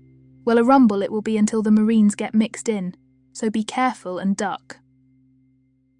The wiry, muscle-packed Wolfcraft pilot catapulted himself past me and attacked the other Army officer, while the Navy ensign on the floor performed a leg sweep against the Army man, and moments later it was a free-for-all slugfest. So far I managed not to get hit and evade. I hoped I could manage to maintain that until base security showed up, but then Rockhound sailed past me and yelled, "Mr. Olafson, we can't let the Army win." As much as I wanted to stay out of trouble, he had a valid point. The cute commander wasn't pleased at all. She was pacing before the holding cells of base security. Her bushy tail twitched nervously and agitated, and then she first chewed out the lieutenant. "It's the 11th time this year that I am here to bail you out, Lieutenant. Let me make that absolutely clear to you. There won't be a 12th time." We all stood in attention. It wasn't long since base security and thus Marines finally moved in, and only the more severe cases had yet received medical attention. Not due to lack of medical facilities, but due to a standing order of the Commandant. This Weiler Jordat sported a split lip, and not one, but a double set of colourful shiners. He belched out astern. "Yes, ma'am." She stopped and said, "Now I understand the Navy is seriously underrepresented with only one squadron on this side of our cold little world, and I am long enough in this Union's fleet to understand that there are fundamental differences between our brave and strong army and fleet spaces. So I am deeply, and I must say, very deeply disappointed to see not one army officer in the brig as well." Her little fists clenched. "Next time you better call for backup and I will come," Rockhound said with painful-looking grin. "Mum, as much as we could have used your help, there aren't any army here because they are all in sickbay. We had the great fortune to have a drunk Neo-Viking on our side who did the berserker part after someone insulted his mother." I looked ashamed at my boot toes and said, "Sorry, Mum."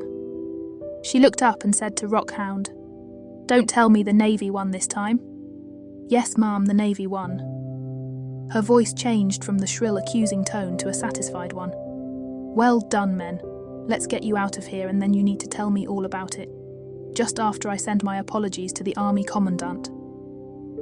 The Holdian commander sat across from me and watched Rockhound working the controls of a tabtil tosser, trying to win a game against the Tachyon. Goal of the game was to maneuver a tabtil that was a tetrahedron-shaped object with different coloured sides inside the opponent's coloured holes, while tossing blockers with remote-controlled catapults to prevent the opponent doing the same to you. Almost every recreation room outfitted by the Navy had at least one of these boxy contraptions, usually completely worn out. The commander had kept her word and got us out of the holding cell and without any permanent records, and she even had taken all of us to a pizza restaurant that was part of the adjacent housing settlement attached to the base. Mostly the families of long-term deployed Army and Navy personnel were housed here, and it had a few small stores and restaurants. "Tell me the truth, midshipman. We are off duty and nothing will get past this table. Did they send you to evaluate me, and what are you really?" "Ma'am, I can do nothing else but repeat myself. I am a midshipman and nothing more. The details of my journey here are classified, but I assure you it has nothing to do with you. I don't know Admiral McElligott all that well, but I can assure you he isn't biased towards or against any race or species. I am sure Fleet Command would not have picked you to run this difficult post if they did not have absolute confidence in your abilities, ma'am. I am certain Admiral Stoll and the Devi are on their way for different reasons too." Her cute nose quivered, and she took another breadstick. "Here I am getting a pep talk from a midshipman. There are many Holdians in the Navy and quite a few on this station as Holder isn't far from here, but I am the first making it to Commander, and being usually perceived as nothing more than a fluffy plush animal has its challenges." Before I could say something, her duty PDD and mine went of the same time. It appeared that this was true for every service personnel in the restaurant. The message flashing over the screen, accompanied with a blaring sound, had only 2 words. "Battle stations." Interbase transports now switched to emergency distribution, worked fast to convey the various personnel to their duty stations. Gone was any rivalry among Army, Navy or Marines. Everyone stood orderly in line until the next IST capsule was available. Of course, the little Holdian was among the first and gone several minutes before I made it. The capsule shot through vacuum tubes and right into the ready room of the fighter squadron. The childlike ready-to-play Letta Jordat was gone, and replaced by no-nonsense, by the book squadron leader. "Viking, you're the most experienced take lead of Wing Alpha. You will be briefed in flight." I acknowledged, jumped into the battle dresser. The preset machine assembled a Mark 19 flight suit around me, and the floor parted the second I was done, sliding down a steep chute and right next to the waiting Wolfcraft. Thanks to the outer micro-layer of the adaptive skin, and thanks to my new Tachyon friend, the Wolfcraft was already black and red, and sported the Olafson wolf head logo. The pilot seat with me in it rose from the floor into the cockpit, and while the fighter was already sliding inside the revolving starter, the neuro connections were made, and I was ready. The communication equipment came on and I heard the Holdian commander say, Checkpoint Squadron 1, here is the situation. One of the last convoys from Netlore has been attacked by a group of pirate ships. Emergency transmissions are just coming and identify the lead pirate as the Red Dragon. We are under no circumstances allowed to cross into free space to assist, but our long-range scan results confirm that 12, maybe 13 ships will make it. They are being pursued and you are authorized to use all means to assure the safety of the civilian ships, once they are on our side. Our battleship, the USS Maki Grodno, is on its way, but more than 12 hours out, as she left for patrol early this morning. Supercruisers USS Castro and USS Pollux are even further out. So until the pirates come into firing range of the planetary defences, if they dare to cross the border, you are the only hope for those ships once they enter the system. Rockhound to Viking, take the lead, the entire squadron is deployed. Don't mind taking the back seat to you, Viking, you're the ace. The Computronic rearranged the symbols reflected into my sight to adjust them to my new status.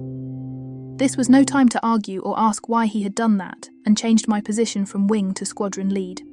I slaved the long-range scanner results of the big sensors on checkpoint 96 to my strategic view, and counted 9 armed vessels of destroyer size and 4 of cruiser size pursuing 7 transports and a Kermac T cruiser. Listen up, guys.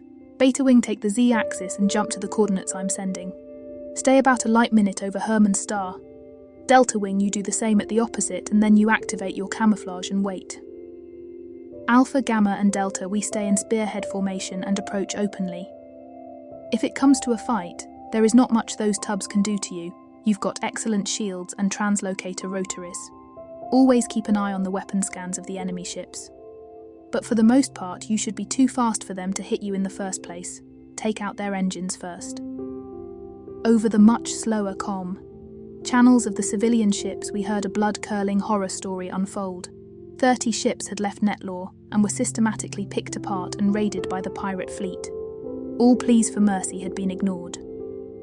The pirates took their time to pick ship after ship, and now the last 15 were less than 8 minutes away from the outmost boundaries of Hermann's star system, and thus Union space.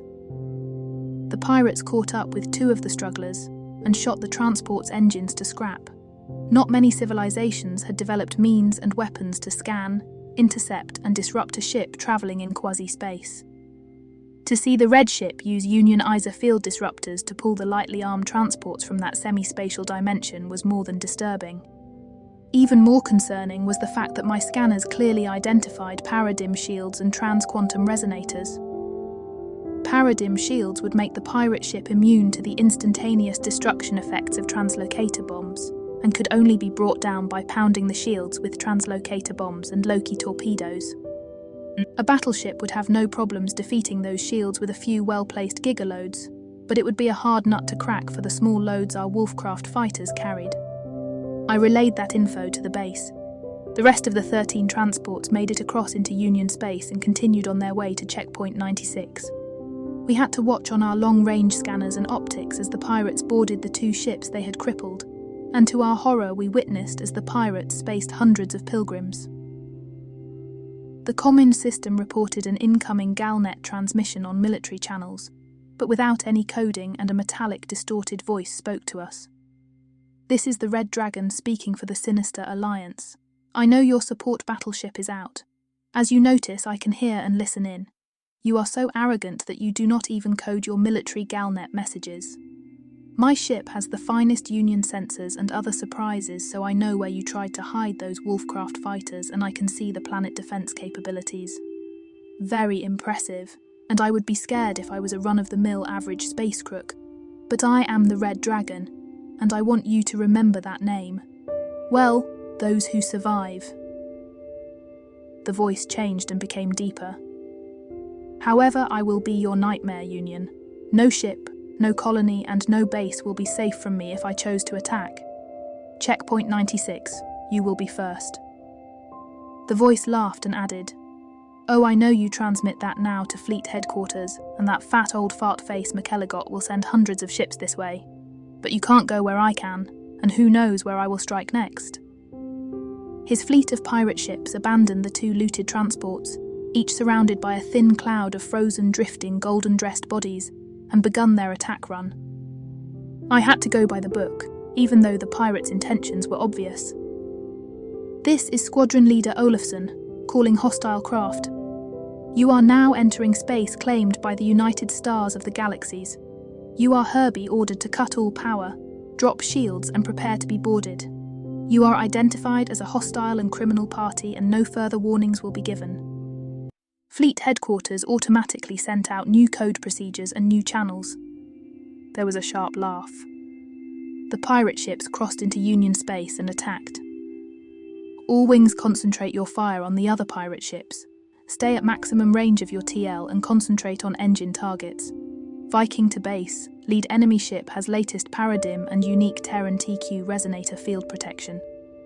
Scanner results hampered due to said shields. If this ship decides to attack, it will be hard to stop. Consider the evacuation of surface buildings. Load your surface batteries with Gravo bombs and lay double shots in the path of the Red Dragon ship. Launch those long-range drones you have and target the other pirate ships. Base to wing, Pilgrim ships were aroused. The ships are filled with ground troops. We are under surface attack." The connection to the base broke off. I cursed the fact that this was an IV type. It did not have the option to switch to graviton ammunition, but I attacked anyway. The Red Dragon was even better armed than expected. It had strong FTLDEs of Union manufacture, with Union computronic targeting. I only evaded being hit so far, as I flew past Redline almost the entire time.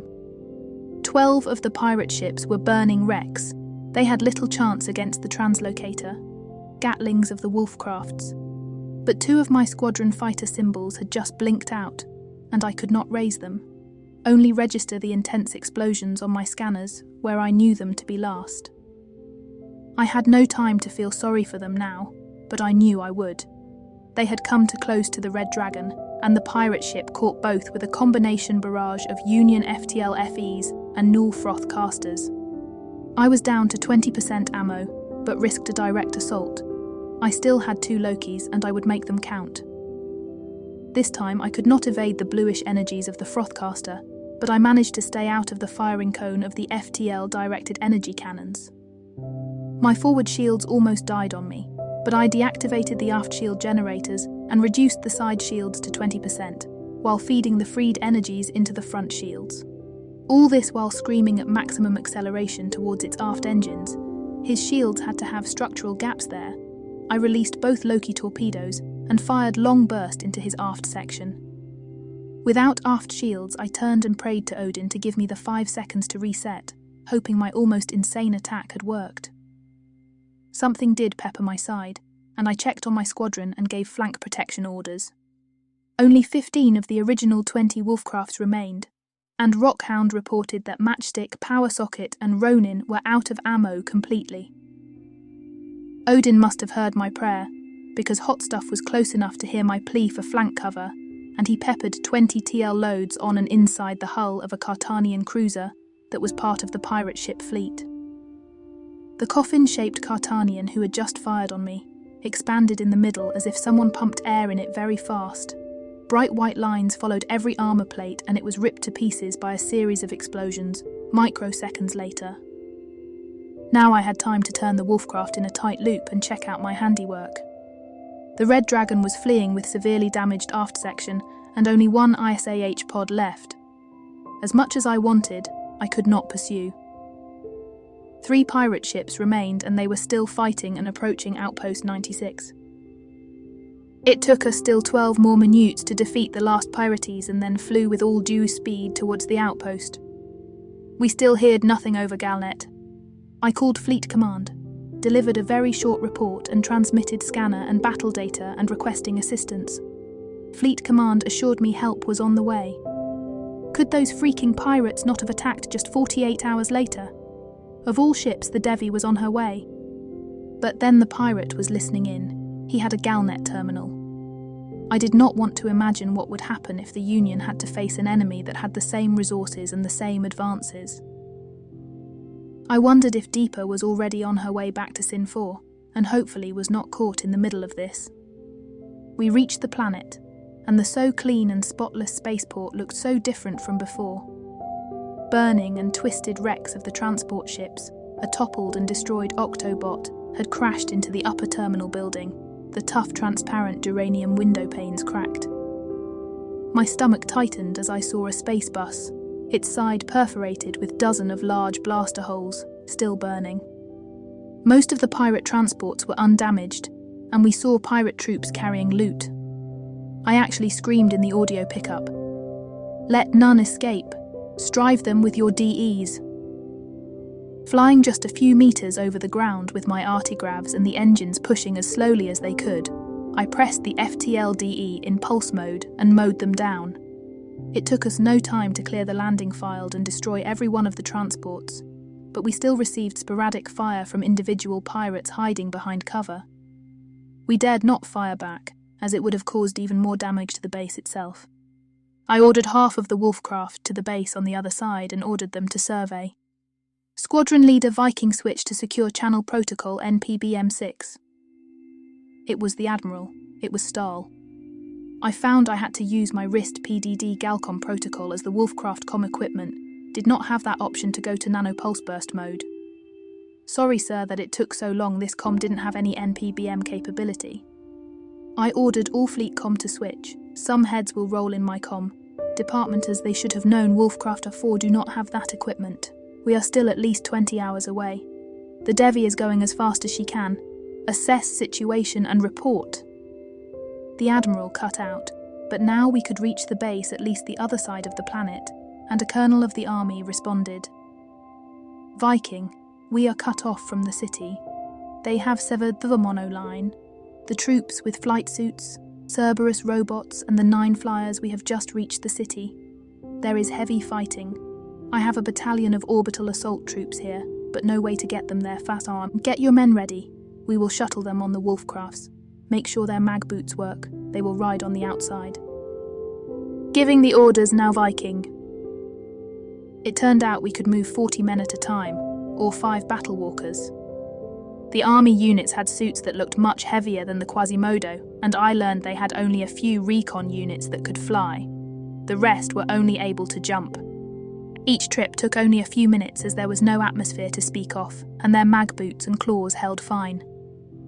We rained the first units of angry as hell Union soldiers onto the landing fields, only to return and get more. It took us only a few flights each to get all 1,200 army soldiers over. After the last group was transferred, only 35 minutes had passed, and I landed my Wolfcraft, dialed the autodresser to Quasimodo, but the machine said, "All available Quasimodo assemblies have been assembled and distributed. Army Pandora suits are available." Using heavy equipment I didn't know was not a good idea, so I kept my flight suit, grabbed a TKU rifle from the open armory racks and a marine chainsword, then had hot stuff fly me over as well. I could not sit idle while there was fighting going on. Besides, I had orders to assess.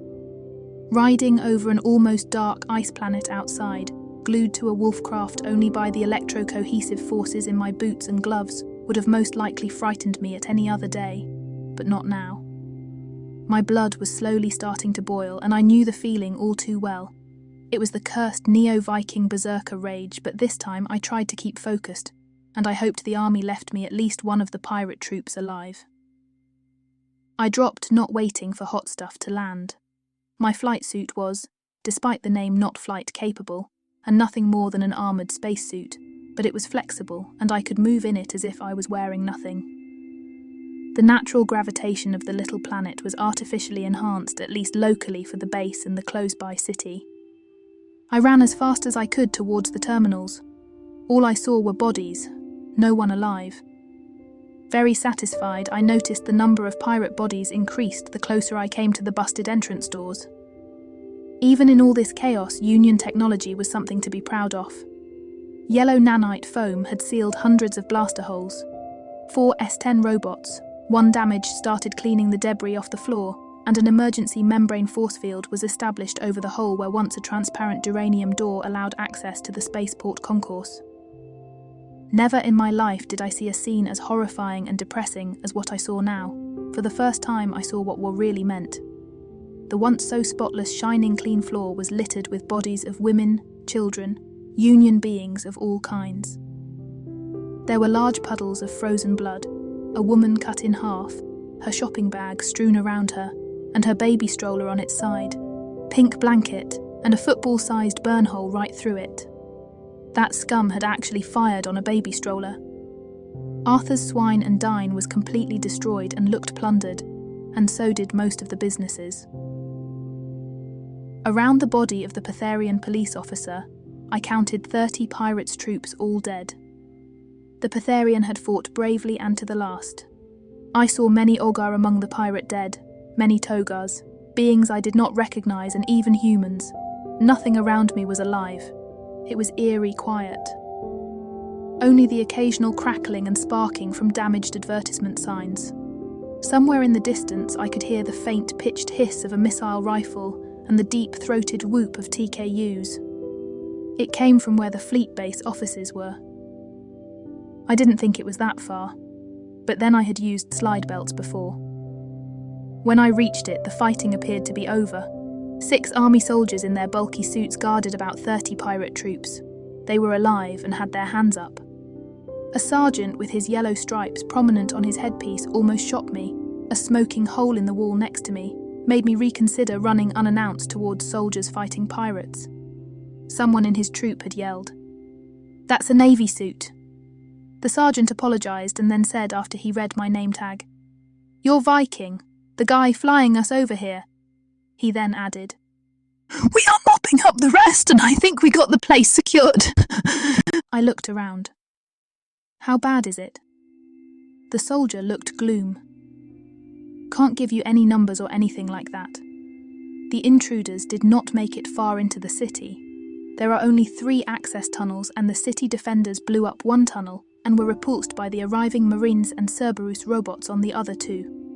The spaceport and the base, however, I think have no friendly survivors. Those Inhuman bastards killed everything they saw, and most of them that are still alive are surrendering." A soldier standing point at the entrance to the fleet office said, "Sarge, Squad 8 reports heavy resistance. It looks like a large group of enemies made it into the fleet basements, and they have Cartanian battle robots along. Whoever is down there is holding them off for now, so it seems." The Admiral and the officers of the Navint outpost was my immediate thought. Million years old or not, she could be killed by blaster fire. At least that's what Stahl once said about immortals. I rushed past the soldier and said, "Where did you get that info?" He looked at me from out of his Pandora suit, looking to me somewhat like a turtle with a half-retracted head, and said, "It's suicide to go there now. Cerberus robots and Marines are on their way." I yelled, "Answer me now or die." Army Com Channel 4. "Sir, we got a squad there. Down the corridor there is a busted IST. Down the shaft, that's where the fight." I didn't hear the rest. I was halfway down the corridor and found the open IST shaft all right. I could hear the fighting from below. I looked into the shaft wondering how to get down when I noticed the handholds for a ladder incorporated into the shaft. Using my feet as hooks around the handrail and regulating my speed of descent with my hands, I slid down the rails as fast as I dared. I could see smoke coming from my gloves as the friction caused some serious heat, but as long as I didn't feel anything, I didn't care.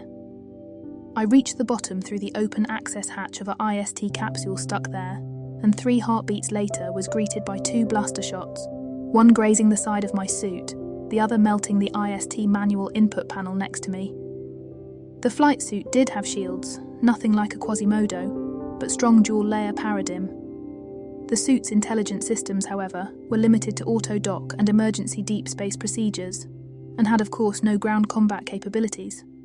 That also meant I had to activate my shields manually. I learned that painful fact just now, as most of the blaster shot was dispersed and deflected by the suit's integrated armour, and its intelligent fabric was already mending the burn hole, but some went through. The auto-dock of a flight suit was first-rate, and the system began to act at the same time the first pain impulses hit my brain. While all this was happening in my suit, I flung myself forward, rolled over my shoulder to avoid being hit again. A fire team of 4 army soldiers were pinned down behind a heavy support column, while 2 Cartanian battle robots and an Ogar blocked the corridor further down. My shoulder roll was pretty fast, but not fast enough for the fighting machines down there, and 3 strong blaster shots burned my shields down to 5%. I reached the fire team and the cover. A young corporal and 3 privates armed with Enro tri-beam laser guns and 1 H&K missile Gewehr, type Mil, greeted me, and the corporal said, "The robots fire only if they see movement, and the Ogar appears only to fire when his robots do. That's the good news. The bad news is that those robots have very strong beamers, fast reflexes, and the Ogar sports a Union TKU. That's still the good news. The bad news is that there are about 30 more of them down the corridor, trying to get in an area not marked at all on our base blueprint layouts. It seems whoever is in there has managed to hold them off so far." One of the privates said, "I hoped you'd be the good news and bring us Fleet Cerberus and Marines." I grunted. That is the day when I hear Army grunts pray for Marines. Don't know where the reinforcements are, but I was told they are coming. One of the privates was a human female, and she said, "We have contact with the Navy personnel on the other end. Do you want to speak to them?" I nodded. "Yes, of course." She handed me a PDD in scramble mode, and I said, "This is Midshipman Olafson. The pirate invasion force is mostly contained and Union Army is cleaning the base. What is your status?" I recognized the voice immediately.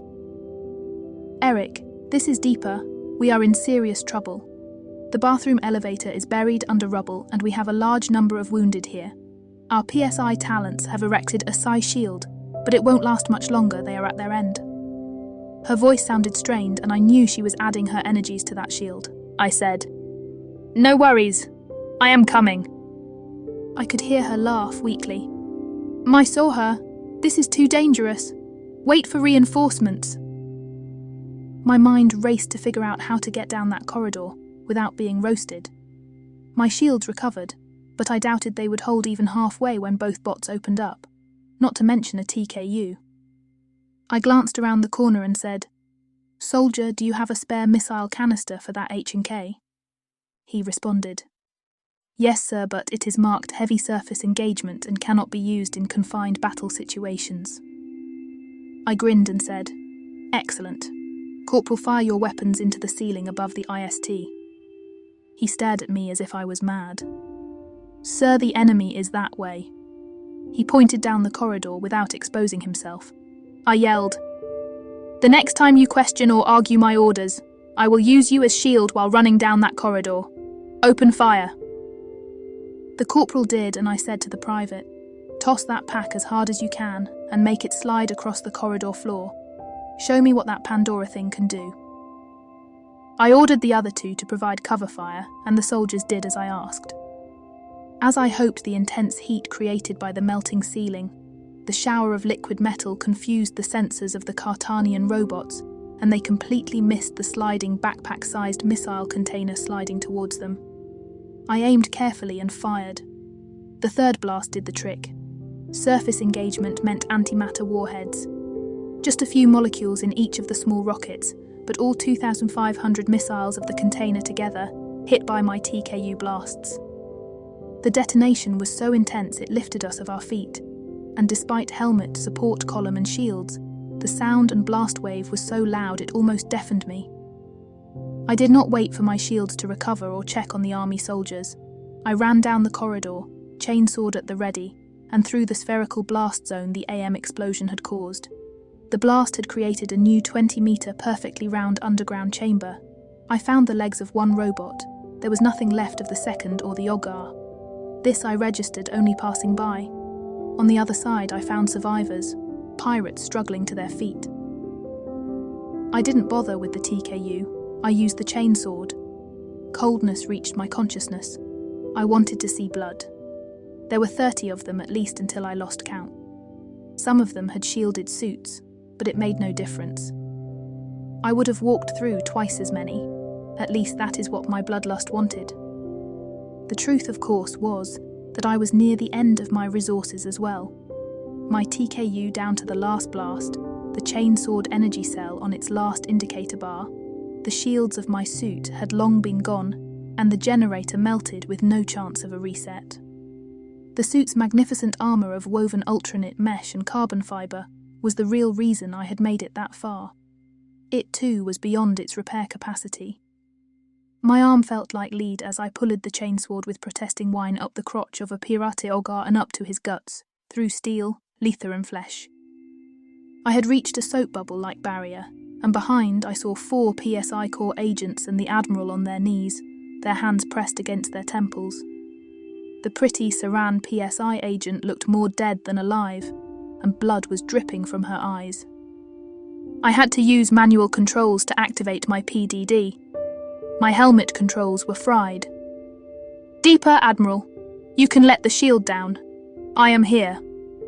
She raised her head, saw me, and the field collapsed. Deeper slowly came to her feet. I rushed to support her. She smiled weakly and said, "You never listen when someone tells you something. You look terrible." A feeling of relief came over me, and I too felt a little woozy in the knees as the adrenaline levels in my body returned to normal, unable to keep my body in this state of activity any longer. I smiled at her as well and said, "Couldn't let this scum get to you, Mom, not after you rescued me and put yourself in harm's way to get me to safety." She simply nodded, and then tended to her colleagues, 2 of which were in some sort of catatonic state and did not react to anything. She sighed. "I hope our Cerisi specialists back home can help them. They extended their powers far too long." I heard Marines and Cerberus coming down the corridor and said, "I am sorry, Ma'am. I tried to come as fast as I could." She knelt by one of the agents and looked up. "And you did. You did come." Then my eye caught a tuft of fur behind a big planter pot at the entrance to the actual Navint post. I rushed past the PSI agents and the Admiral and tossed the heavy thing aside. My heart sank, and my rage and anger I had felt until now was replaced by deep sorrow, because behind that planter was the body of the little Holdian commander, who was so energetic and so brave, her shimmering black eyes, dull, and her soft fur smeared with blood, in her right hand still a tiny TKU. The energy cell depleted and 3 empty cells around her. As gently as I could, I picked up her small body that was almost weightless and placed it on a leather couch inside the damaged lobby, and then took the Union flag someone had ripped of its stand and used it to drape it over the little Holdian. I saluted her and said to her, "I will avenge your death, Commander. I promise." The Admiral said quietly, "She came down here with over 200 wounded and defended this entrance all on her own until we could get here. We were only moments away, but still too late." Somewhere in the background of my mind, I wondered what the cold sensation was on my cheeks and said, "I was too late as well." Even though I had little medical knowledge, my time serving in the DV's sickbay and getting basic med training at the academy, I was helping with the triage of wounded and somehow remembered Dr. Dwyer, my old Nilfeheim doctor, as I derma-patched an 11-year-old's scrape wounds he had suffered, falling while running and hiding inside an service crawl. The casualty numbers were depressing. 943 dead, among them many civilians, and 1532 wounded, of which more than 500 were very critical. Over 3,000 raiders had participated, of which 2,400 had died, and the rest surrendered. The damage to the base was not as severe as it looked, and most of the environmental base functions were still working. As ordered, I had sent my report to the Devastator and Fleet Command, but only got a short acknowledgement that they received the reports. Rockhound came over and looked over the long line of wounded. As he was the highest-ranking Union fleet officer, he was now the acting base commander, and said to me, "The Marquis Grodno has just arrived, and they are deploying every medbot and all personnel they have. Fleet Command just confirmed they have diverted the USS Albert Schweitzer." Just as he said that, medbots arrived, and with them the CMO of the battleship, followed by a large number of medtechs. The CMO exchanged only a few words with us and then went to work. Now, with the crew of a battleship reinforcing our efforts, things looked up and my services in the first aid line weren't needed anymore. I walked off and sat down on the knee-high wall of a fountain that was no longer working and wiped my face. I felt tired and exhausted. That Deepa was the Navint commandant was of course a secret that had to be maintained even during this crisis. I knew she and the surviving agents of the Navint outpost were busy erasing any traces that their subsurface base was ever used by the intelligence service. She had told me that she would leave Outpost 96 in a new disguise, and that it was better I did not know who she would be. As I sat there, more and more Navy personnel filled the concourse. Teams of engineers rushed one way with their robotic toolboxes right behind them. A group of Special Forces Marines in full Quasimodo battlesuits followed Cyberdog K9 units scanning the place, obviously looking for survivors and pirate attackers that tried to hide. A tall man with a Marine Corps high and tight regulation haircut, wearing an all-black uniform, walked briskly in my direction, several high-ranking officers in his wake. I got up and stood in attention. "Midshipman Olafson reporting as ordered, sir." I did not know how he did it or what it was, but him just being here made everything look half as bad. I knew that whoever this Red Dragon was, he had not made his calculations, including Admiral Stall. He would find a way to track him down. He simply sat down and said, "Have a seat, son. No need to salute right now." I sat down next to him and looked at his sharp profile and followed his ice-grey eyes scanning the surroundings. He waved at his entourage. "Make yourself useful, assess the damage, get repairs started and make sure all this is recorded in detail. I want to know the names of each raider, dead or alive. I want to know where they came from. I want the wrecks in space gathered to the last bolt and analysed and know who built them, owned them and piloted them." The men acknowledged and scrambled to execute his orders. Only then did he turn his head. I received reports from the Army Commander, the commander of the Wolfcraft Squadron. Of course, Deepa also kept me informed. "I would like to say I am very proud of your conduct." His praise touched me deeply, and I wanted to say something, but he held up his hand and stopped me. "Eric, I know how you feel. You lost men flying with you. You let the transports pass and land, and you feel responsible for all this. But at no point did you fail or do anything wrong. Despite all the things I know about you and what you have achieved, you are still just a midshipman. Yet you have performed and served like a real officer, and there was nothing you could have done to prevent this. Don't count the dead, Eric. Count the living that you saved with your actions. Without you, no one would have made it." He actually patted my shoulder. "If it means anything to you, Midshipman Olafson, you earned my respect." The numb feeling I had since I had held the dead Holdian commander, the blame and guilt I felt for not doing the right things left me, and I felt much better. The eternal soldier, the one man I looked up to more than anyone else, respected me. The pride I felt was deep but still tempered by the recent event. "Thank you, sir." He got up. "Let's go back to the Davy. There are certain people who can't wait seeing you, and I do have a surprise for you as well." "Sir, what about the Red Dragon? What about Checkpoint 96? He turned and said, "We will hunt him, son. We will find everyone that was responsible for this and make them pay." He then gestured across the station. "It will be rebuilt and reinforced. It is terrible what happened here, and every life lost will be missed by someone, but in the great scheme of things it was just a needle prick. We will survive and come out stronger.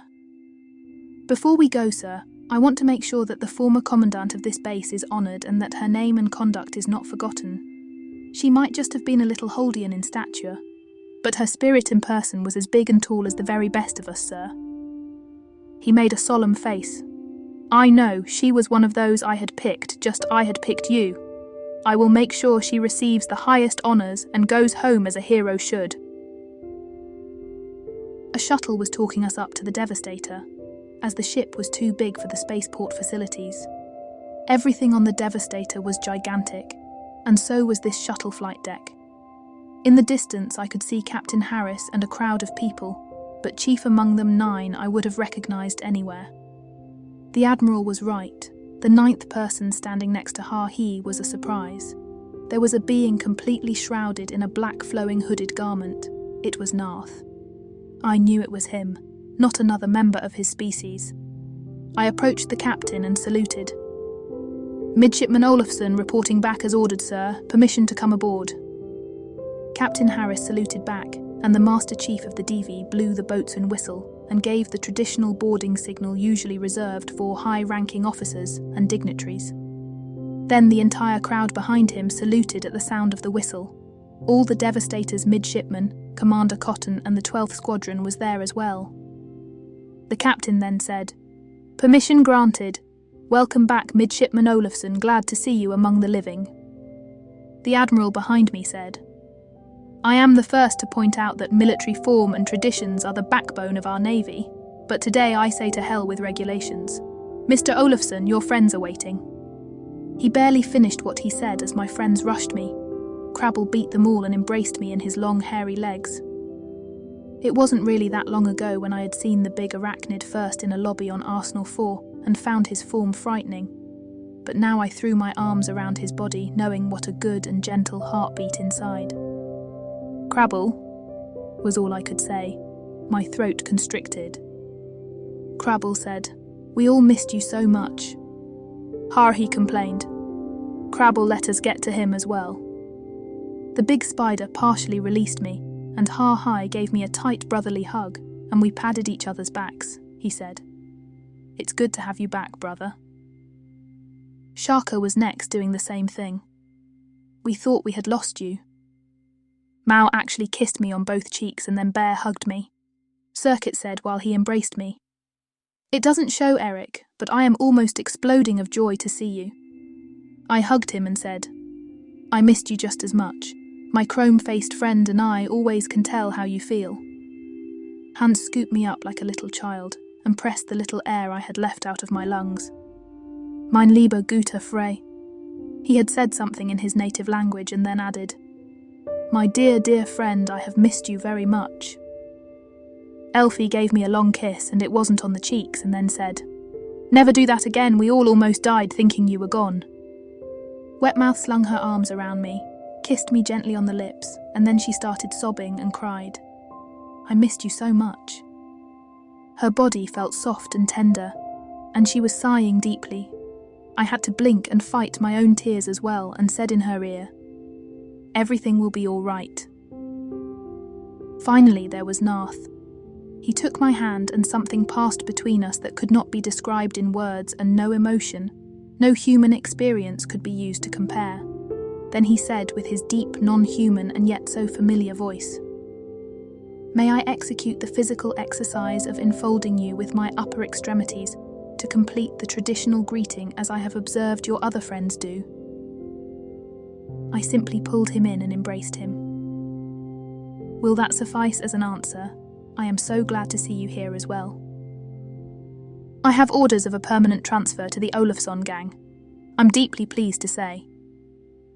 Harris finally stopped the greeting orgy and said, "If we let them carry on, we are going to be here till next week, so please everyone attention."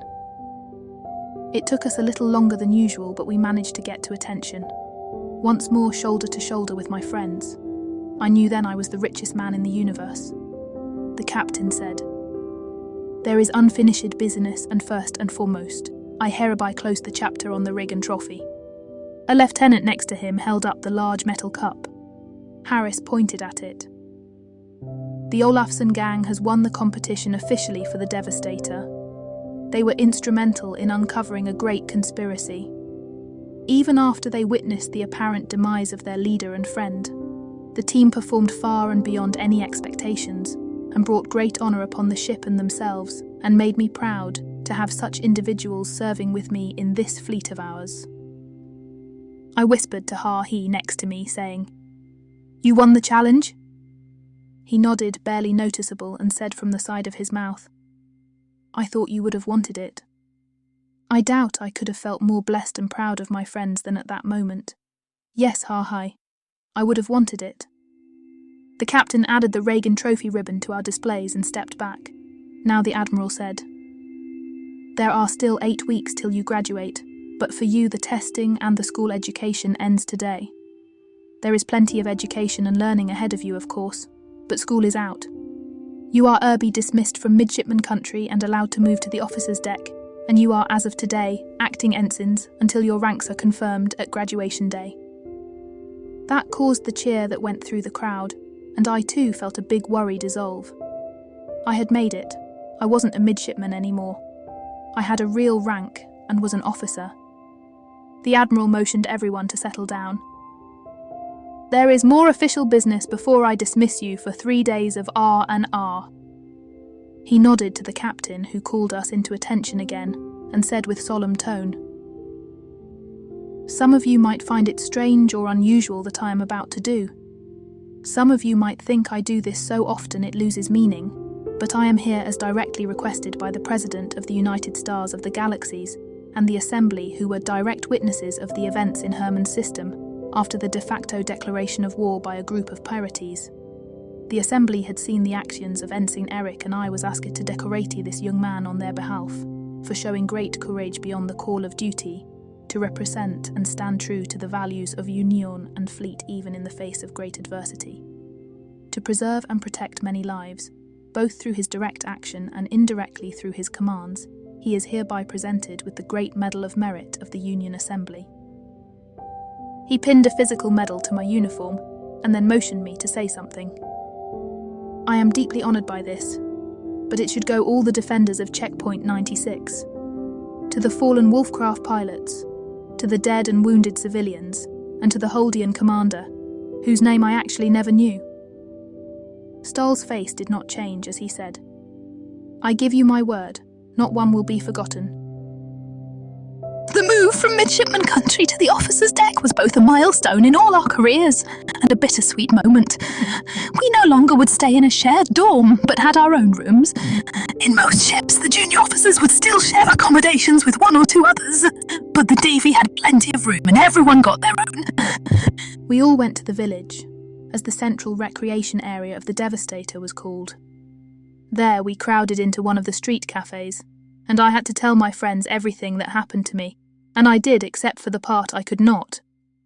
In turn, they told me about everything that happened to them. They told me about the events on Newport, and that Winston was a traitor and now a wanted criminal, who somehow managed to escape Newport, and that it was he who shot Narth in the Crawler Cat while I was unconscious. Narth told me that he teleported an antimatter bomb past the outer orbit of Newport, and that this had serious consequences to his psionic powers and health, and that he was still recuperating, and that it would take a long time before he would return to his old levels. He could have been restored right away, but that would have meant to integrate his essence into the body of Narth, and he would have lost his individuality, and that was a price he was not willing to pay. Of course, the recent events at Checkpoint 96 were the main topic that everyone around us was talking about. Someone in the cafe turned on a field screen, and the most popular news show on Galnet came on, the Union Clarion. Images and footage of the attack were shown once again. I could not stop myself from turning and watching.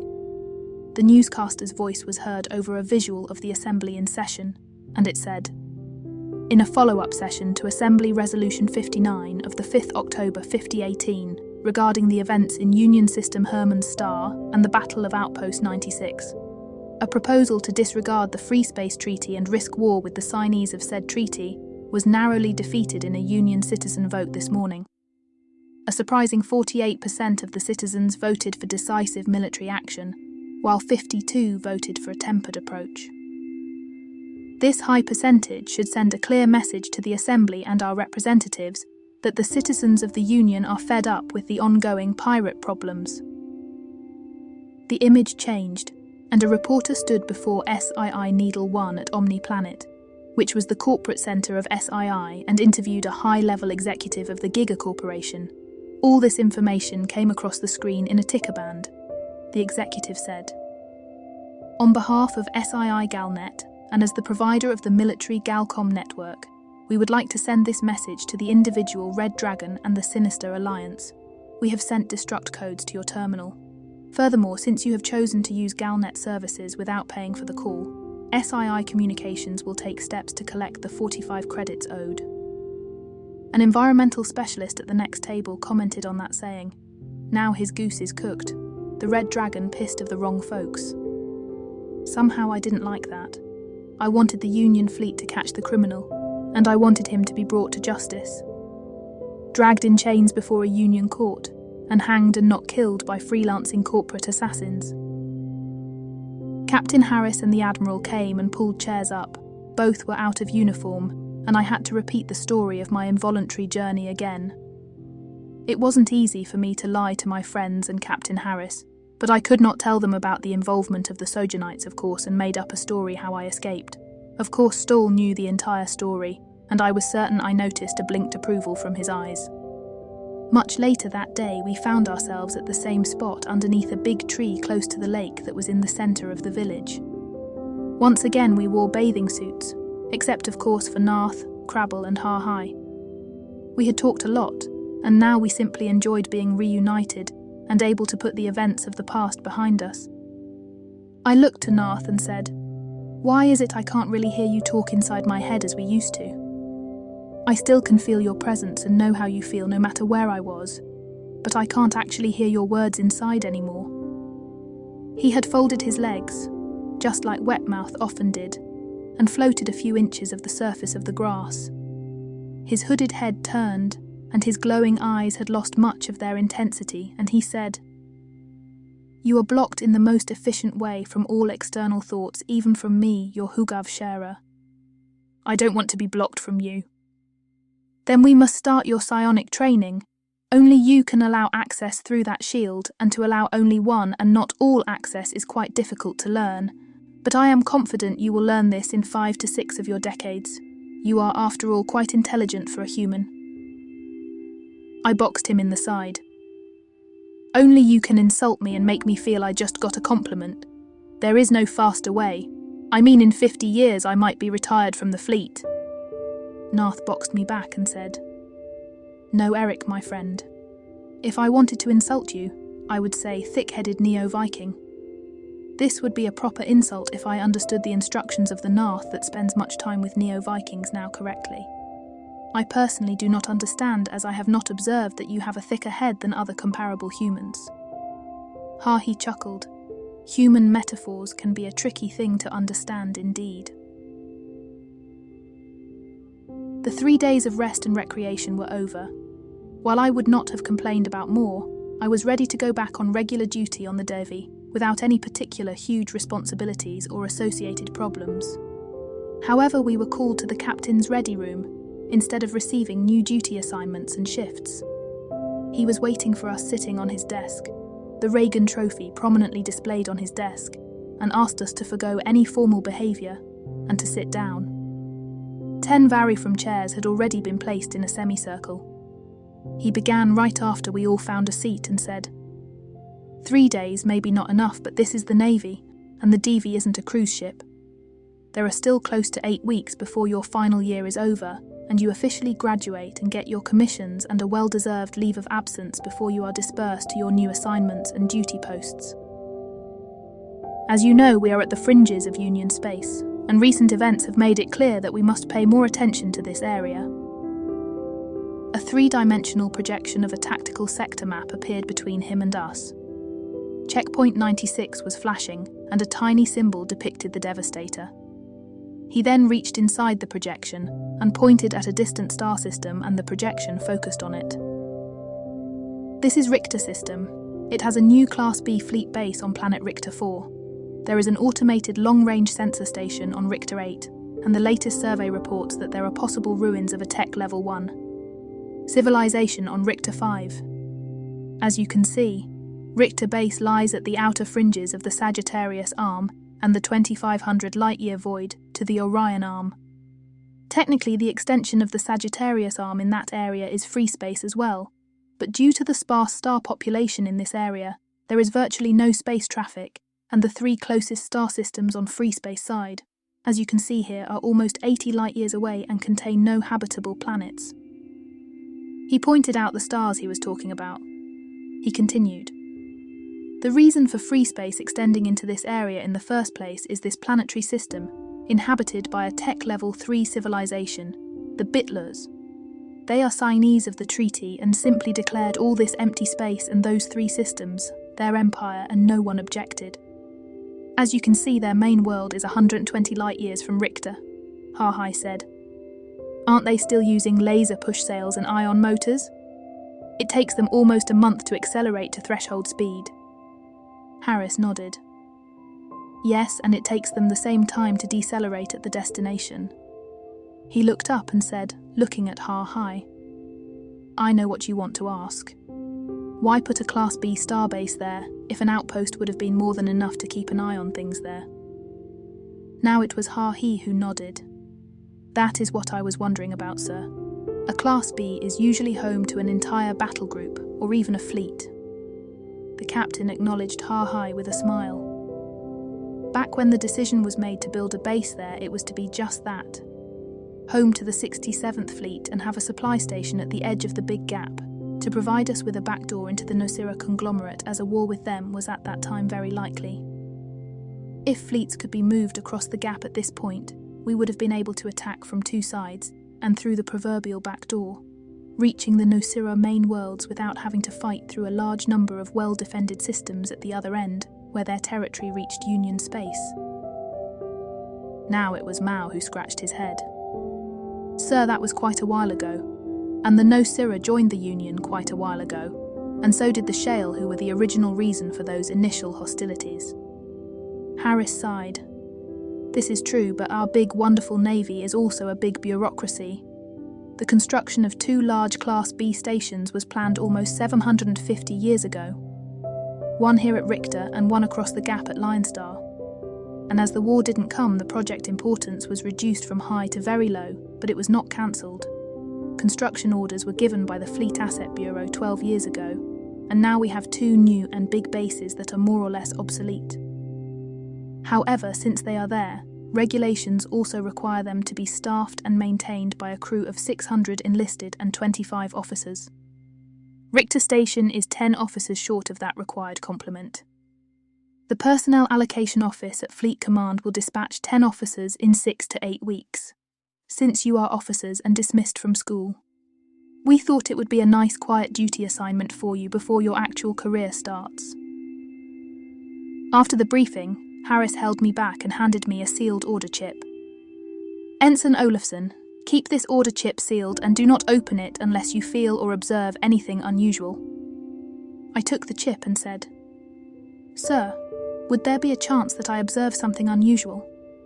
The captain responded saying, You will be very close to free space, and the station sees little traffic, so keep your eyes open. I knew this was all I would get as an answer. 6 hours later, we found ourselves on a long-range shuttle flight to Richter Base. Richter Base. Duty on a Class B fleet base sounds like a nice posting for a few weeks, said Hans, leaning back as we sat in the long-range shuttle on our way to the Richter system, and he added, Class B is huge and designed to be home to serve an entire battle group. There will be shops, first-class recreation, and lots of restaurants, and they will have attractions too. Wetmouth, who sat to my left and much closer than she had ever done before, and looked up from her ever-present Archimedes III science scan, enabled PDD and said, As the captain said, it is a new base. It has an attached base personnel housing complex called Richter Village, and according to the Fisher Index rated 9.9. Circuit, who appeared to be napping, raised his shiny chrome metal head and asked with a sleepy voice, What is the Fisher Index? She answered, A fleet-approved publication listing every fleet installation with detailed information like what businesses are available, recreation facilities, housing quality and prices, and so forth. It is intended for civilians who decide to move to such facilities or are sent there by their companies. Kirit leaned over and looked at the PDD and said, I never heard of the Fisher Index. Does it list the shops and souvenir dealers and all that? She smiled as I saw by her eyes and she said, You are more addicted to shopping than a bunch of teenage girls, and yes it does. He spread his arms. What can I do? This is how Mother Machine made me. Elfie, who was watching something on Galnet, said, What kind of planet is Richter for? Narth and Wetty answered almost simultaneously. Narth was a little faster, as he didn't have to consult a PDD, but Narth then said, My memorized data might not be as accurate or current as your PDD, Ensign Wetmouth, so please continue. You can call me Wetty like all the others do, Narth. He cocked his shrouded head as he always did when he contemplated something, and it made me think that he was starting to have individual habits. He then said, "Ah yes, the practice to address friends with nicknames is a common one among humans. I am, however, still not certain when such a nickname is used as sign for affection among friends, or when it is used as an insult to those one dislikes. Furthermore, one needs explicit permission from a fellow officer to be addressed in such fashion, since we have all advanced to this state. Finally, I have yet to understand how a nickname is generated. Some nicknames appear to be a short version of a name, and then there are those that have no bearing on the name. Is there a formula or an equation you use?" I almost laughed out loud as Wetmouth cocked her head. What an interesting question. No, we do not use an equation to come up with nickname. Nicknames are generated by the combination of many factors. I will attempt to make a list of factors by analysing nicknames and see if it could be expressed in a socio-humanistic formula of some kind. Narth slightly bowed. Such an endeavour would be very much appreciated. My previous attempts in addressing others with nicknames were not successful. Ha-Hai turned his head and actually had a smile on his usually grim face, as it was imperative for a Dai warrior to always look serious. He said, "I should not ask, but I am actually dying, to use a human phrase, to hear of one such incident. Who did you address with a nickname and what happened?" I noticed a feeling of embarrassment from Narth as he said, "I wanted to express my respect to Admiral Stahl, as I heard others call him the Eternal Soldier, but since nothing is eternal, especially not in the monodirectional linear time model you humans use, I called him Temporal Wrong Designated Person, who isn't actually a soldier, but an admiral person." I could barely contain my laughter. "That's sure a mouthful for a nickname. What did he say?" Narth answered. He sternly insisted that I would address him properly by name and rank. It was Mao's fault he started to giggle first, and then we all laughed, and Elfie actually hugged Narth and said, "No worries, I am sure he understood the sentiment, and to make sure you know you can call me Elfie."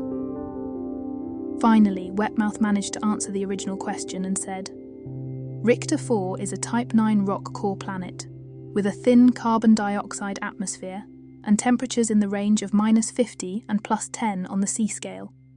The planet experiences strong sand and dust storms that can last for months. There is no open surface water and no reported native life." Hans crossed his arms and leaned back. The sturdy variform seat protested with a metallic groan. "I am not planning to go outside very much, but that is actually the kind of environment we Saturnians were genetically designed to survive and work in." Passing the time like this, we dropped out of quasi-space 6 days later and into the Richter system. As we approached the reddish-brown planet, I was reminded of Alva's Cove. There wasn't much difference between those two worlds looking at them from space. Richter 4 was only a few shades darker and had distinctive reddish tones mixed into the sandy browns. Our shuttle had received landing instructions and went down on the night side of the planet. They're on a dust-eye plain surrounded by tall mountains where 4 gigantic landing fields, arranged in typical Union fashion, like the petals of a large flower centered on a shimmering blue half-sphere. Brilliant floodlights and landing field beacons in various colors illuminated the base and made it stand out in the otherwise dark surroundings. I actually found the site quite beautiful to look at. Beyond the landing fields to the planetary east side was a large transparent hemisphere with much green and a shimmering surface, what looked like a large lake. On the outskirts of the landing field, towards the south lay the service buildings and warehouses of a dockyard, big enough to repair dreadnoughts and the largest standard battleships. Ha-Hai looked through a viewing port and said, "It doesn't look like a bad place to spend a few weeks. I am always fascinated by Union bases, since we do not have planetary facilities."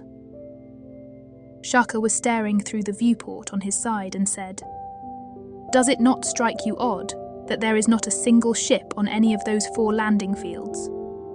I did not see one either on my side and said, "It isn't exactly a very busy part of space, or maybe they are underground." I noticed that instead of the large robot arm often used to move landed transports to their final destination, we had landed on a big elevator platform and descended below the surface. Shaka was not satisfied with this answer. This is a Class B. There should be at least some of the ships of the assigned battle group or fleet. There wasn't even a single ship in the dockyard.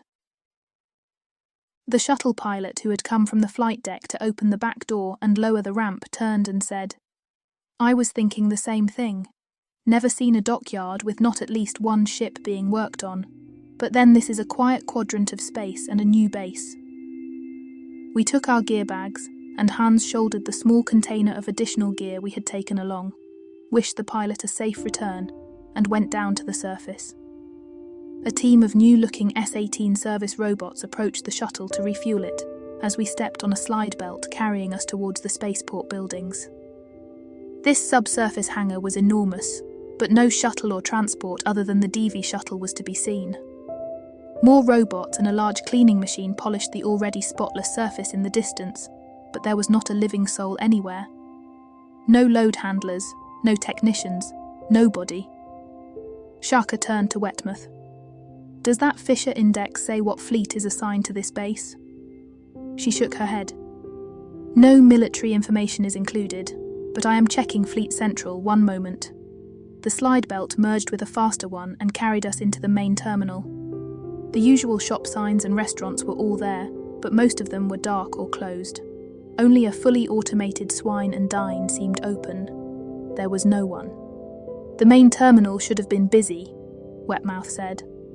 "I just double-checked, but as far as I can tell, no fleet or battle group is currently assigned to this base."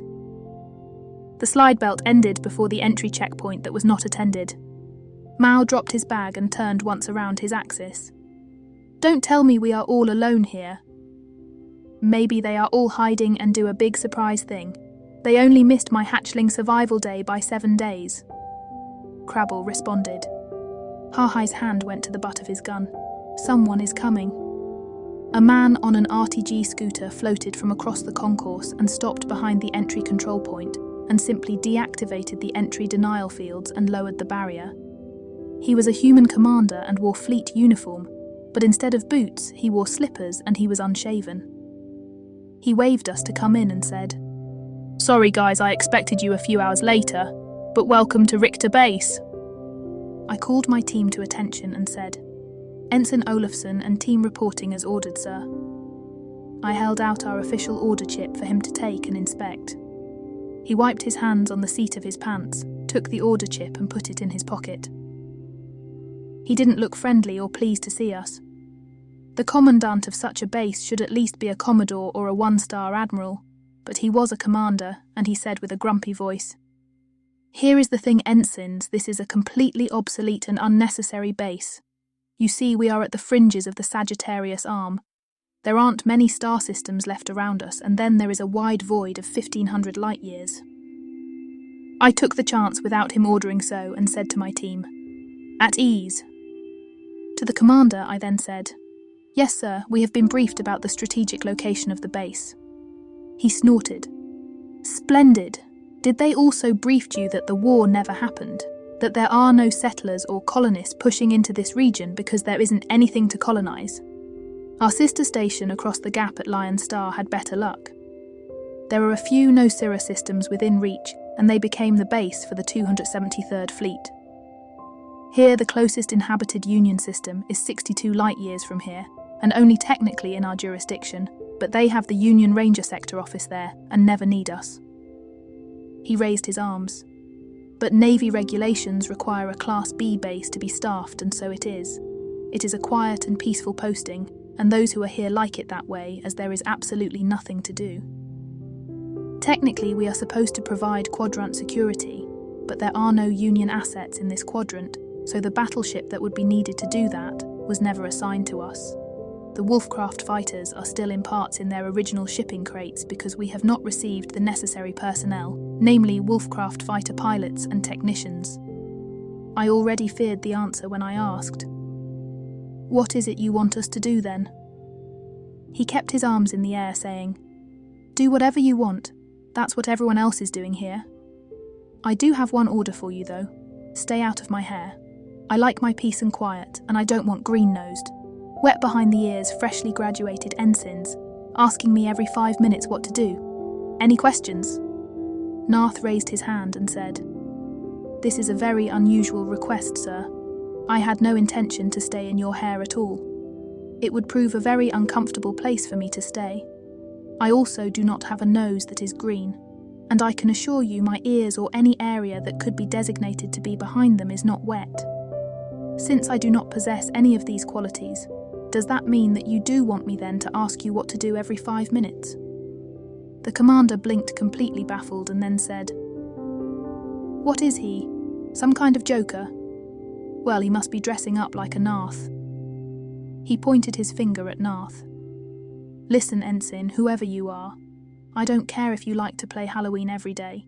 As far as I care, you can dance naked across the main concourse. But if you want to pretend to be a Narth, you should not make stupid jokes. I know of them, they do not make jokes. So before you decide to make any more of those mindless remarks, let me tell you, I heard them all." Harhai actually stopped Narth from saying anything more by putting his hand over the area where he suspected its mouth to be and whispered, "We explain later. Just remain quiet for now." The commander returned to talking to us all. "As I said, stay out of my hair and do whatever you want. This is a fully functional base, and there are no waiting lists at all for the recreational facilities. Find yourself a place to stay. There is a 5-star Hilton over there. No live service, of course, but it isn't locked up. Then there are very exclusive quarters for never-visiting admirals and foreign dignitaries on the top level of the fleet guest accommodation building over there. You could take the interbase transport and go to Richter Town. A few thousand apartments, houses and more hotels all free for the taking." He climbed back on his scooter. "Here are my orders. Stay away from command and control. We got that covered. Stay away from sub-levels 17 and 18, as they are still under construction. God knows why. I don't want to write an accident report explaining why one of you got hurt by a tunneling robot. Other than that, the base is yours, and what you do for the next weeks, until the regular replacements arrive, is your business." With that, he started the scooter and simply left us behind. Elfie said, "Pinch me, I must be dreaming, or is this a joke?" Narth reached out and pinched her and she jumped. "Ouch," he said.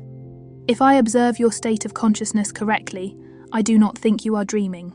However, my understanding of humour is still not well developed, and I found his statements not amusing." Elfie rubbed her nicely shaped butt, and her eyes sparked as she turned to Narth. "Your understanding of metaphors also needs much work." Mao rubbed his chin.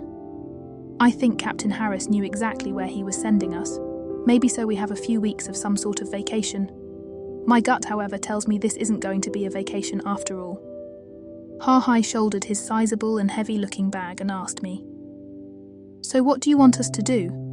I said, "We set up a base of operations and get situated and unpacked. After that, Crabble and Mao are going to organise dinner for 2,000 HRs. Harhai, Circuit and Shaka will check the hangars and see what kind of spacecraft the base has. Maybe we can use one to explore the system a little. Narth and Wetmouth, you find an access terminal and pull the mission statement of this base. They have to have a mission profile and standard orders. Go over the recent station logs and see what they report to Fleet Command every day. You, Elfie, make a list of the recreation facilities so we can include those in our daily routines. Hans, prepare an intel and security report for this quadrant. If it is as quiet and out of the way as everyone says it is, I think those on the free space side know that as well. I would also see what Fleet has to say about the bit laws. If they are as primitive as claimed, someone might protect them." The Dai was shaking his head. "You do have a knack for this. I would have never thought of all this." I could actually tell now when Wetmouth smiled, despite her mask. She said, "He does indeed." We went to the Fleet Visitor Building. I did not want to use the hotel as it felt like cheating to me. While we walked there, Narth and Wetmouth discussed the comments the commander had made, and she tried to explain to him what he meant with all the metaphors he had used. Narth complained, "I have no desire to dance with or without garments, and why would I want to pretend what I am already?" Crabble commented with his high voice, "I could dance naked, but I doubt this commander has much interest in Arca cultural performances." Sirut boxed Crabble in the side as we reached the Fleet Building and said, "We are all going to see you dance soon enough. Over there is an automated Baskin-Robbins store," Crabble said. "What is so special about that?" I turned with a grin and said, "They specialise in ice cream and have many flavours." He shrieked with excitement and we all laughed. The quarters on the top level of the Fleet Building Tower were incredible, with huge viewports overlooking much of the base and the truly desolate and empty landscape. Luxury baths, state-of-the-art auto-dressers, hygiene centres, and variform beds with adjustable anti-grav, complete with avatar-enabled Galnet terminals and Virtue Experience consoles. These quarters were meant as guest quarters for admirals, foreign dignitaries, ambassadors and the like. Everything had the feel of being brand new. After my friends had situated themselves, they all went to do the chores I had told them to do. I wondered if that sloppy commander was already reason enough to open the special orders I had received from the captain. How many posts and bases were there? Did the army engineers or space bees work on another project somewhere, executing outdated orders and wasting resources? Was the Union fleet too big to be run efficiently? One thing was certain. We weren't here by accident. We didn't receive the orders to come here by someone who wanted to get rid of us. If Harris knew about these orders, then the Admiral would too, and the briefing we received would not have been necessary to simply send us on a base to have a vacation. No, I was convinced there was a reason they send us here, beyond the obvious, and at least some of the answers would be in the second-order chip. I carried in that secret skin pocket where I also kept my code key. I sat behind the desk in the study of my luxury suite and had the chair turned. Looking past the floor-to-ceiling transparent wall panels and across the reddish stone and dust plain extending to the horizon. There was nothing out there, no craters, no large boulders or rock formations, just a seemingly endless ocean of dirt. The mountains we had seen from space were on the other side. I could not see them from this vantage point. A melodic sound issued from the Galnet terminal and made me turn. I had an incoming call. It originated from the Eternal Warrior, as I could tell from the message logo. Stahl appeared. He was not on the DV but somewhere outside, and he wore his full dress uniform with his ribbon display on his chest, and wearing the duck bill cap with Admiral's gold across the black shield. "Good afternoon, Ensign Olafson. I thought you would want to be present for the memorial service for Commander Aura Bakht, here on Holder." I answered, "Yes, sir, I would like that very much. Get into your dress uniform and join me via avatar telepresence." I used the auto-dresser, and then stretched out on the telepresence couch and allowed the system to connect to my neural interface. The world around me changed and became fluid. For a short moment, I lost orientation and floated in the Galnet avatar TP Nexus. My senses now told me I was standing and no longer lying down, and then I walked through a portal opening before me, and stepped onto a raised platform where Admiral Stahl and dozens of other high-ranking officers, including Admiral McElligott, were also present. The platform was raised overlooking a green valley with soft rolling hills and seemingly random placed trees. To the right rose a beautiful city with all white buildings. To the left was a calm ocean that shimmered deep blue with the sun reflecting off it. The park-like valley had neat rows of white spherical stone balls, of about 50 centimetres in diameter. There had to be thousands of them. Stahl motioned me with a hand gesture to stand next to him and whispered, "This is the Valley of Memories on Holder. It is where the Holdians bury their distinguished dead." I whispered back, "There are so many." Stahl responded, "The Holdians have always suffered and went to many wars. Other civilizations often attacked simply because the Holdians are cute, little and appear easy to conquer. Yet they are a tough and resilient race. Maybe because of how they are perceived. They joined the Union only about 90 years ago. Before that, they were an independent free space civilization." I felt guilty, as I too made that assumption as I had seen her first, and considered her offer to help us fight in the brawl nothing more than wishful thinking. I too had looked at her as just an incredible cute being, and not as a Union fleet officer. The ceremony begun, and it touched me deeper than I thought it would, seeing the little Holdians carry a small steel sphere with the Union fleet logo on its side, and place it inside a new stone ball. The opening was sealed with a matching plug and the Union Fleet hymn was played. Admiral Stahl then delivered the eulogy outlining her career and how he had noticed her. I learned then that she was one of the midshipmen he had asked to command the Devi, and that she did it to his complete satisfaction. A Holdian with dark brown fur thanked the Admiral and expressed how proud he was of his 7th daughter. Admiral McElligott announced that Checkpoint 98 had been renamed Checkpoint Orabat, and that a new carrier would also be named after her. Stahl whispered, "She will be remembered." The ceremony was winding down and I wanted to talk to the Admiral about our current situation, but he said, "Not here, Ensign, and not now, but I have full confidence in you and your team that you will do the right things." He made a gesture with his hand first, pointing with 2 fingers at his own eyes, and then at me, as if he wanted to say, "I am watching you." Aloud he said, "This remote presence avatar technology still amazes me after all these years, and how easy it is for others to be somewhere else, even looking completely different from what they really do." I was certain there was a message for me, and all I could think is that he didn't want to speak openly in this way with me. So I said, "Thank you, sir, for letting me be present." I saluted and told the system to sever the connection. I found myself back on the couch and on Richter 4. Still deep in thought, I returned to the desk, just as Crabble burst in the room all excited. "On top of this building is a 5-star restaurant, and we have prepared dinner.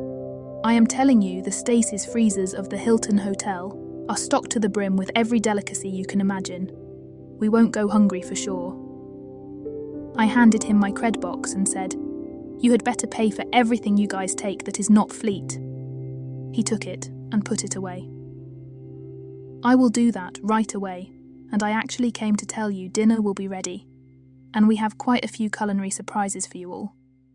Mao is still up in the kitchen, and he is cooking himself." With that, he scurried out again. Ha-Hai, Sirit and Shaka were next to deliver the results of their task. Ha-Hai said, "There is only one ship here ready to go. The fighters are just as he said, still in warehouses and in boxes, and need to be assembled if we want to use them." Sirit added to this, "The ship is a Scooper-class multi-role brig, minimally armed and shielded, decent cargo hold and a full set of science sensors." Shaka sounded a little disappointed, saying, "No Virtu Boot standard helm. It would be perfect to explore the system, though."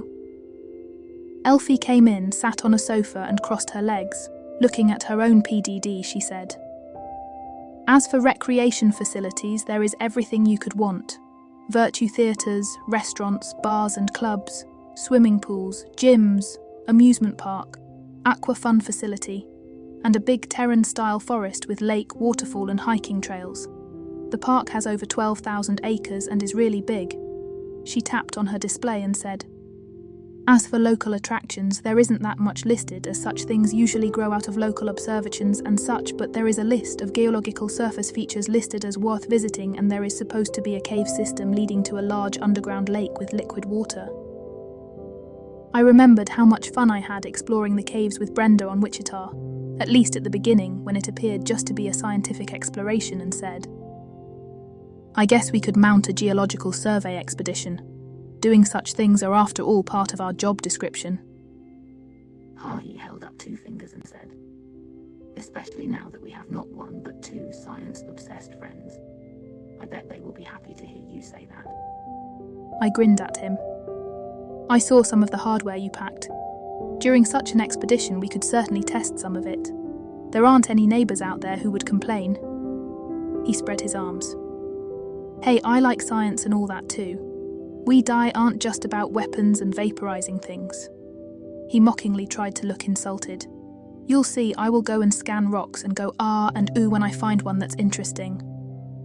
Circuit looked to the ceiling. "Fat chance there is a rock in the universe you would find interesting." Shaka added, "Except perhaps if they are living rocks of some kind he could fight." Ha-Hai crossed his arms and said, "I am going to show you just how scientific I can be, and I am going to ask Wetmouth to explain every second rock and make you all listen." As if by cue, Wetmouth and Narth entered, and she said, "Did I just hear my name?" Elfie pointed at Ha-He and said, "Eric suggested we mount a geographic survey expedition, and Ha-Hi wanted to come along and learn more about rocks and such, and hoped you would point out to him the more interesting features." Wetmouth's voice had a surprised tone. "Ha-Hi said that. You guys trying way too hard to look serious, but since you mentioned it. I actually wanted to take the opportunity to visit Richter 5. There are ruins of a civilization, and they have only been superficially surveyed," Circuit said.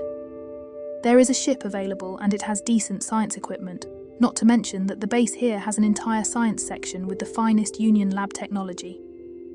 I stopped them there and said, "We can talk about that later. We got lots of time, so it seems. What did you two find out?" Wetmouth pointed at her PDD. "Narth and I found the mission and general orders for a Class B station is a 17,323-page document, and this one in particular. Narth has started to read it, but it will even take him a little while to read it all and then summarize it. It is very dry stuff for the most part." Narth held up a PDD of his own. "Wetmouth was so kind to equip me with one of these. I am actually quite amazed what it can do. I am also engaged, as she said in reading the documents. So far I have found it all dry. None of the documents appear to be wet or mention moisture." I said, "It's an expression to describe reading material that is not very interesting or easy to read, as it contains only legal, technical or procedural subjects." Narth looked at his PDD. "I find it very interesting. The section I am consuming right now describes in great detail the maintenance intervals and procedures for Class B star bases. Did you know that the acceptable dust and dirt particle count for Union fleet installations must not exceed 12.5 particles per cubic meter?" I looked at him and said, and there I was thinking it was 13.6 per cubic meter. For perhaps the first time since I knew him, he actually sounded surprised. "You know about all that already?" Wetmouth put her arm around his shoulder. "No." He was being sarcastic and made a joke. "You will get used to it. To them we are just walking computronics and data repositories, and then must suffer their mocking." I lowered my head. "That was a mean one, Wetty." She bowed. "Sarcasm is a dish that only tastes good when served to others." Narth actually laughed under his hood. "How have I missed all this? Narth often thinks it knows so much, and yet since I am among you, I learn there is a myriad of concepts Narth does not understand. But I can assure you, Wetty, Eric does not think of us that way and appreciates us very deeply. His mind is currently closed to me, but his emotions and feelings are not." We bantered a little more when Hans came and found himself a seat after the chair adjusted to his size and delivered his report. According to the fleet intel report for this quadrant, there were exactly 275 long-range scanner contacts since the base came fully operational 8 years ago.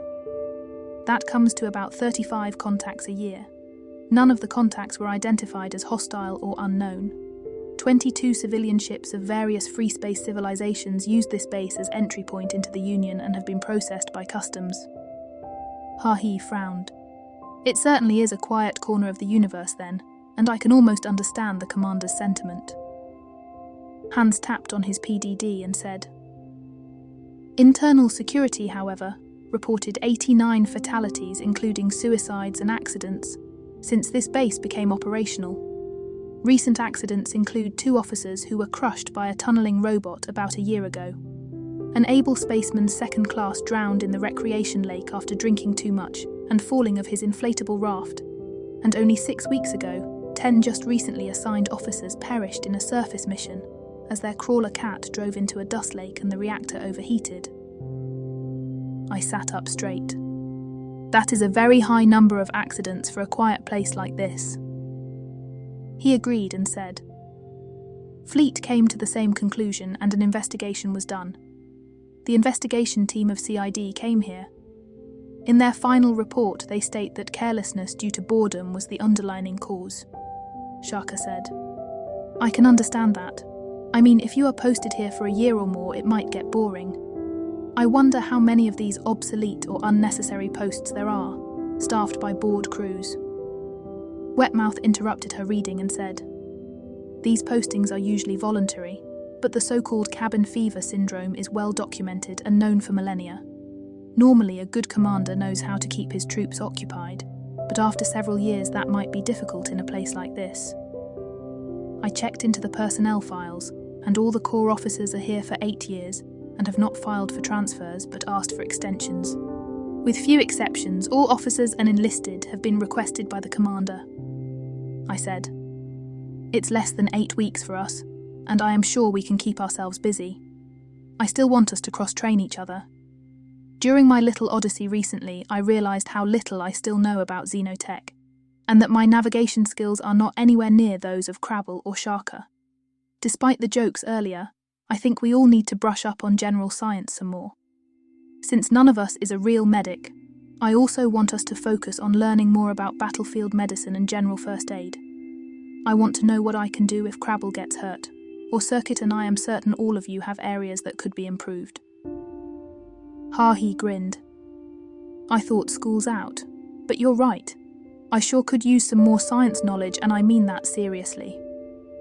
I slapped my hand flat on the desk and said, "Well, let's figure this out tomorrow. It is almost 2,000 HRs, and I'd like to see you at that time in the restaurant on top of this building." Crabble and Mao had outdone themselves.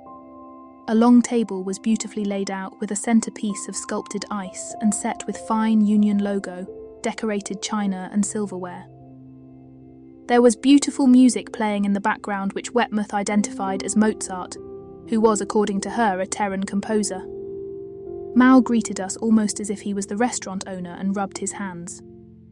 "Friends, it is served. We've got steamed slime diggers of Calva 4, stunned hum beetles, carefully aged raw dino livers, nuflug larvae marinated in nanda blood, sucky lums, Baldarian mud mash, and some really stinky cheese from Terra."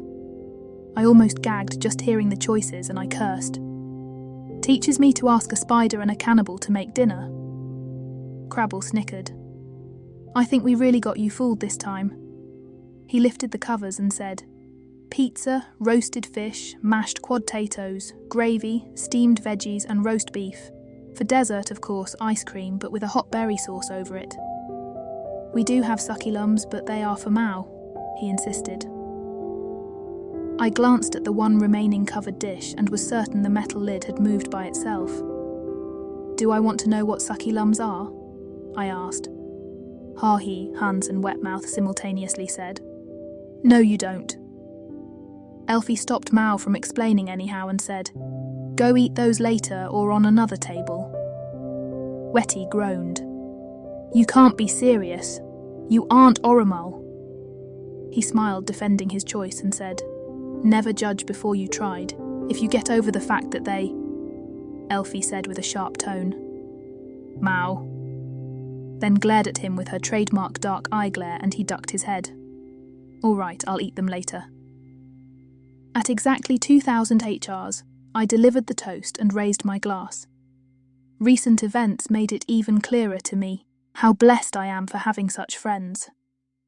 I am convinced beyond any doubt that I have discovered the greatest treasure there is to be found in the universe, you. So I raise my glass and thank you for the privilege it is to be considered a friend by you, and be in your midst once more. They lifted their glasses, and there was a moment of silence. Then we drank and started to eat. I told them about the pulse stink maggot incident during my first academy year, because whatever Mao had under that covered dish reminded me of that. They laughed, but when Mao suggested to take a few out of stasis freeze, we quickly turned to another subject. We ate and had a great time, and just as we were almost finished, an attending robot, Mao had activated, served coffee and liquor. The base commander appeared from the IBT shaft and came over. This time he did look much more presentable, and how a commander should look. He was clean-shaven, wore a clean uniform and shined boots. I called my friends to their feet and to attention. He looked somewhat surprised over the spread and motioned with his hand to continue and asked, "What is the occasion? Someone's birthday?" I answered him, "No, sir. We just like to do this whenever we can. It became somewhat like a little tradition with us. Would you like to join?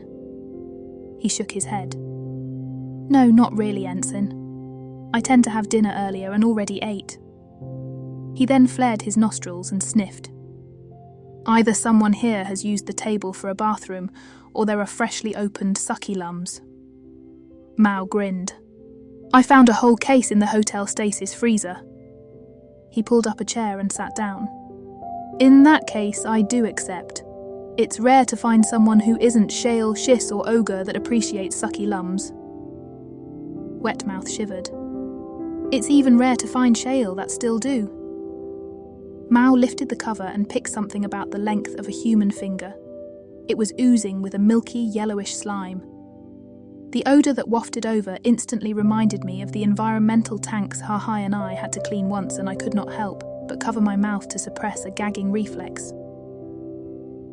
The semi-translucent finger-long oozing thing moved and suddenly made a hissing sound, fighting the grip Mao had on it, and I could see a tiny mouth with teeth. With a face of utmost content, Mao stuck it in his mouth. I heard it hiss even louder, and it seemed he had to fight whatever he just put in his mouth before he managed to swallow it. To my horror, the commander did the same. Mao proudly explained.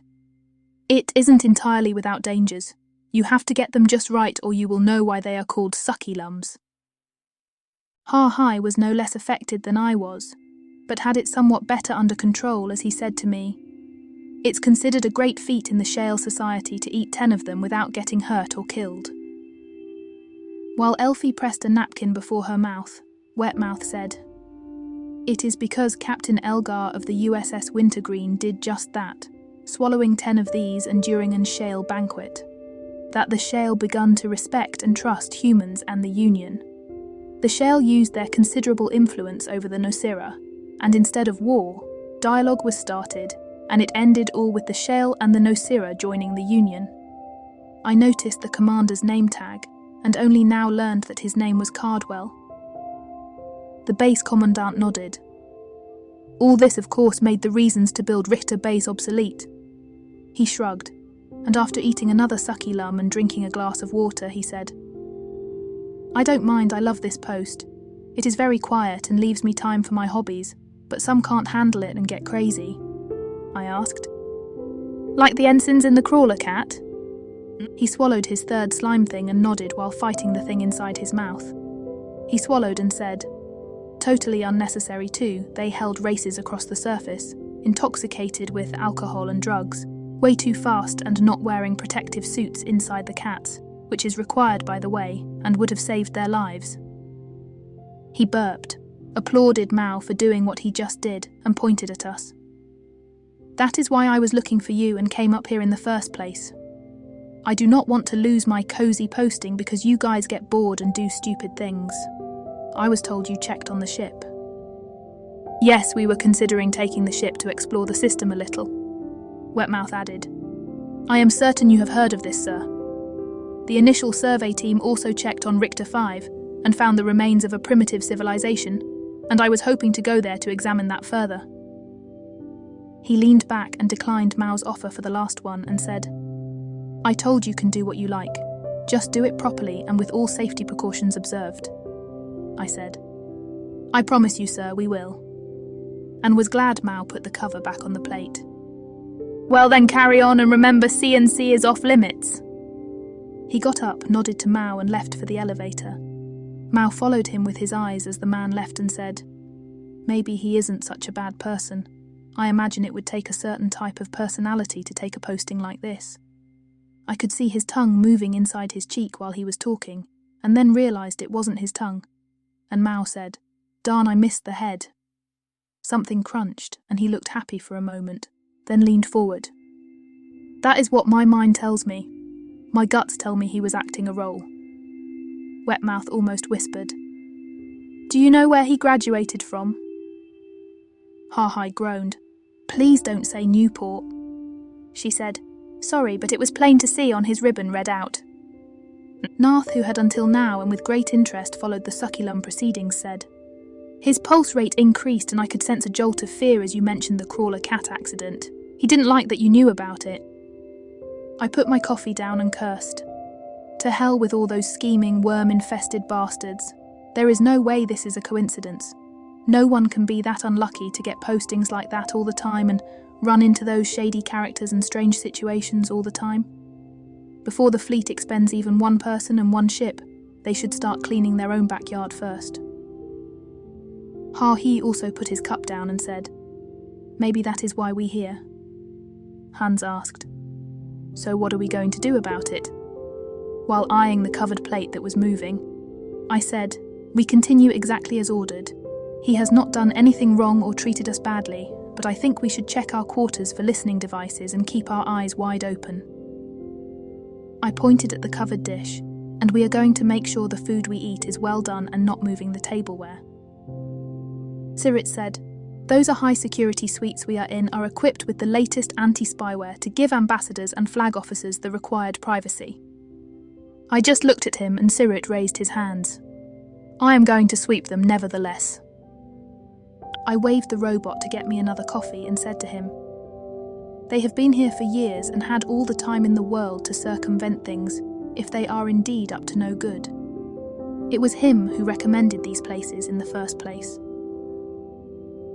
For the first week, we explored the base and used the recreation facilities. Crabble could not get enough of the vintage-style thrill rides that were part of the local amusement park. Ha-He worked out a class schedule and we continued to cross-train each other. Ha-He turned out to be quite a taskmaster, as he drilled us in the still-empty marine training facilities and in zero-G combat, where he was unbeatable. To my surprise, it was Narth who deeply enjoyed the physical aspect. He, in turn, began to train me and Elfie, who was already somewhat talented in psionics. The training at first consisted of simple meditation exercises, which weren't so simple after all. He wanted us to sit in a darkened room and listen to our heartbeats, our breathing. Ha-He and the others, even Sirit, joined as well.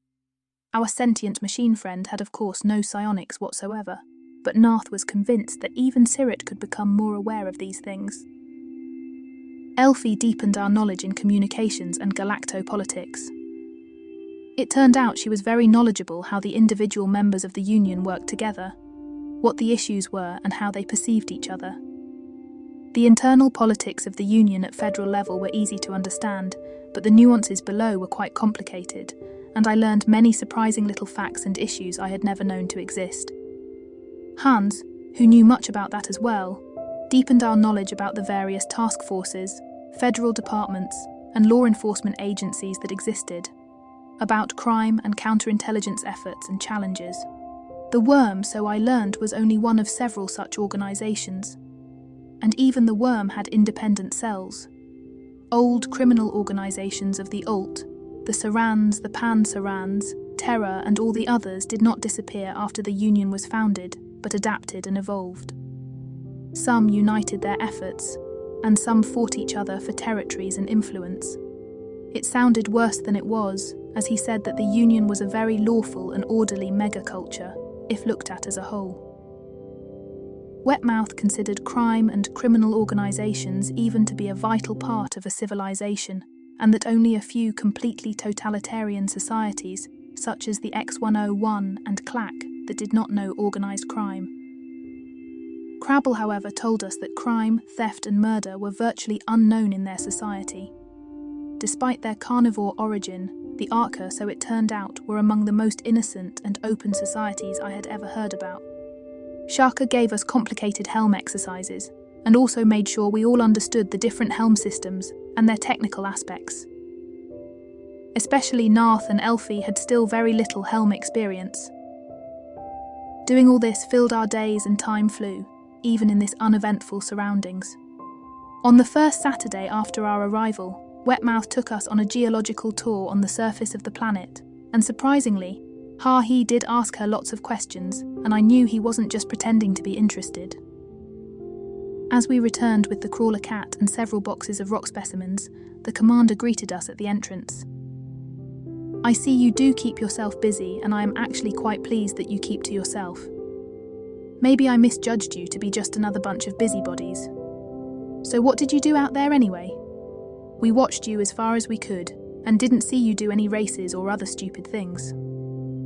Wetmouth opened a specimen box and said, "We did a geological survey. and I think this world is quite rich in minerals and has an abundance of iron ore, and if I am correct, I think there is a wealth of rare earths to be found. He looked disinterestedly into the box containing the rocks and shrugged.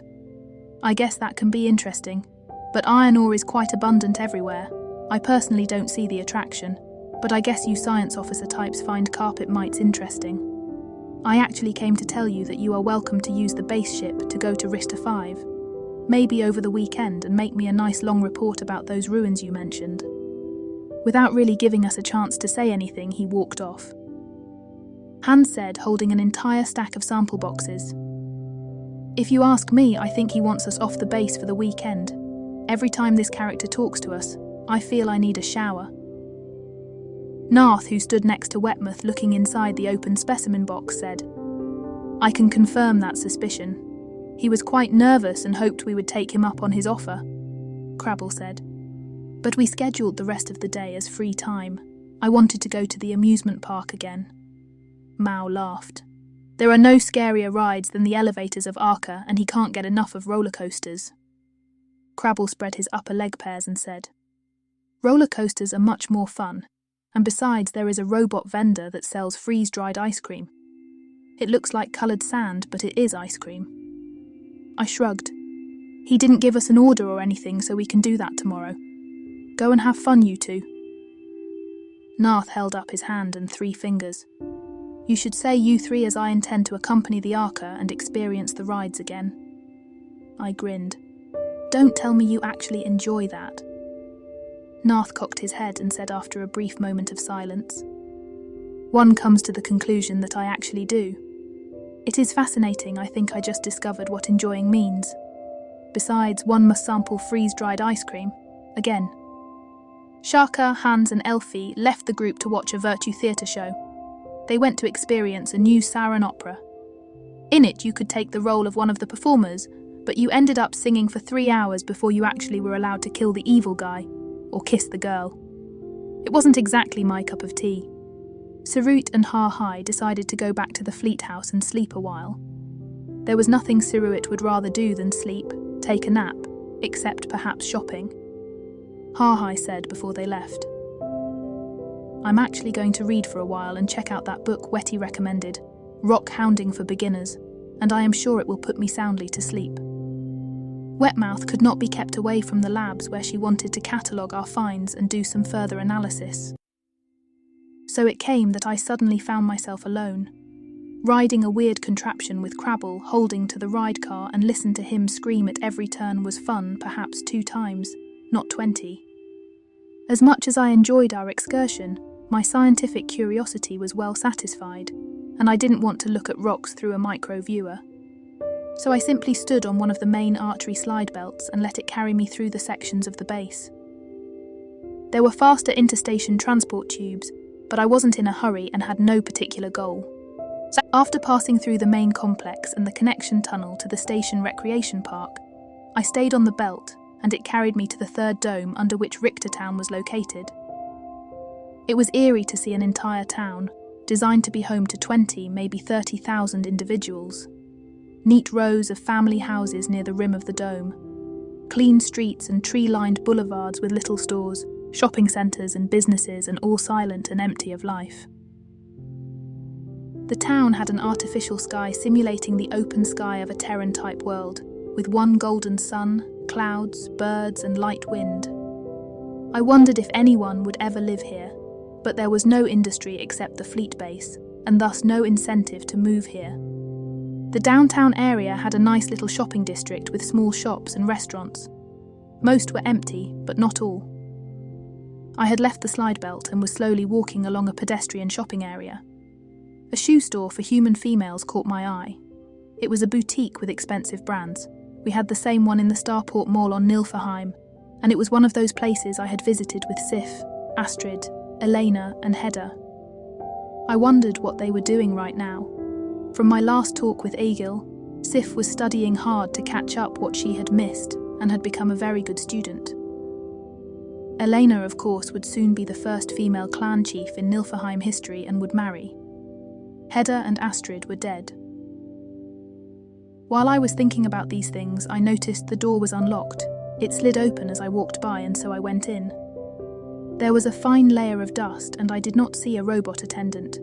The sales room was not all that big, and the shop lights did not come on, but it was not dark. Light came through the windows from the outside and cast the entire store in a mild, shadowy atmosphere. It smelled of leather, perfume, and new fabrics. Rows of shelves and displays of shoes and boots, mostly for humanoid females. And looking at them made the other side of my personality stir, and I could not help but wonder how some of those shoes might look on me. And so, with no one around, I tried on a pair of heeled boots. A voice interrupted the silence. "Oh, those are nice. They would go great with a mini skirt." I almost jumped out of my skin, and my hand dashed to my sidearm, but I recognized the voice, and with the guilty feeling being caught doing something wrong, I turned to look. Wetmouth stood in the door of the shop. 1,000 thoughts went through my head. What would they think about me if they found out? What would Ha-Hai and Hans think? She came in all the way and took a pair of sandals from a display stand and said, "I am sorry, I didn't mean to startle you. I didn't feel like examining rocks and decided to see what you were up to." My mind raced to find some sort of explanation when she reached out for my hand. "It's perfectly all right. Don't be ashamed. I am a sojourner, I understand." Her hand was warm and tender, and the gentle tone in her voice made me relax, and I sighed. I battle this demon, this curse all my life, and I still don't really know to which side I belong. She squeezed my hand a little tighter, and I could see her big green eyes sparkle behind the slits of her mask. "I will gladly help you, but I don't think you need to choose a side, but find a balance between them. You know, not everything needs to be black or white. There is always a third option." What she said resonated with me from what the Coven sisters had told me. Maybe she was right. Maybe I didn't need to choose between Eric and Freya, and could find a balance between both sides of my personality. She kissed me on the cheek and said, "Let me try on these sandals, and then we go to the shop I found across the street. They do have great outfits." It never came to that, as Ha-Hai called us. "Eric, could you come to the Swine and dine? They got ribs tonight." It was our special code we had come up with, if one has an important issue, and feared he could be overheard. With my uniform boots back where they belonged, we rushed to the next IBT and reached the main concourse of the base starport in a few minutes. After crossing the open area, we reached the restaurant. We arrived almost at the same time as Crabble, Mao, Narth and Hans. The others were already there. We purchased ribs to go and followed Ha-He to my rooms. We spoke the entire time about ribs and souvenirs. Ha-He praised the special sauce, and Sirit told us about the souvenirs he had seen. Only after we had closed the doors of my suite and Siruit assured us the room was secure, Ha-Hai said, "About an hour ago a spaceship landed, and it is a Cartanian armed freighter," Elfie said. "We are not exactly friendly with the Cartanian, but we have trade relations with them, and their ships are sold everywhere and to anyone." Ha-Hai nodded. "True that, but this particular armed freighter is the bloodlust of Captain Grimgor, a notorious pirate and high on the Union wanted list accused of acts of piracy, the trade in sentient life forms, and is suspected to be behind several colony raids." No one spoke as he continued. "I saw Union personnel and robots starting to load Union fleet supplies into the cargo holds of the pirate ship." Shaka cursed. "Holy shit, there are warehouses with Wolfcraft fighters, Quasimodos, Cerberus robots, and I am sure there are secure warehouses with translocator cannons and bombs." Wetmouth turned from the Galnet terminal and said, "I can't call out. The entire system is powered down." Just as she tried again, the terminal came on in local comm. "Mode and Commander Cardwell appeared," he said. "It was just noticed you tried to use Galnet. I am sorry, but we are upgrading software components and a shutdown was necessary. Since I see you are all together, are there any data heads among you?" I said. "Sir, I fail to understand the significance of this question." He snarled impatiently. "I asked you a simple question, and I expect you to answer it." "Sir, this pertains private information and I am not compelled to answer it, but if you can give us a valid reason." He almost yelled. "Because I am ordering a complete communications blackout." I knew it now that he was fully aware of what was going on and said, "What is the reason for the blackout? Are we attacked by that pirate ship and are you under siege?" There was a pause and we heard another voice outside the visual pickup. So I was right, my men did see the Dai snooping around and he did recognize my ship. "I want them dead," I said. "Why, I am not surprised, Newport scum. I guess you missed watching the hanging of the Newport Crocs. Dealing for the worm and selling Union supplies, aren't we?" A man with a bearded face moved into the visual pickup. "Remain where you are and we let you live, do anything and we kill you all." The bearded man made big eyes. "There is a Narth." Right after that statement, the terminal went black. I said, "There is not a moment to lose. We need to get in our battlesuits and take our weapons before he opens this complex to the outside atmosphere or sends battle robots. We meet in 5 minutes at the main elevator." Now I cursed my decision not to read the second order chip earlier. I did take it out of the secret skin pocket, but there was no time to activate and listen to it. Wetmouth flipped open the manual input keyboard from underneath the terminal, and her fingers flew over the symbols.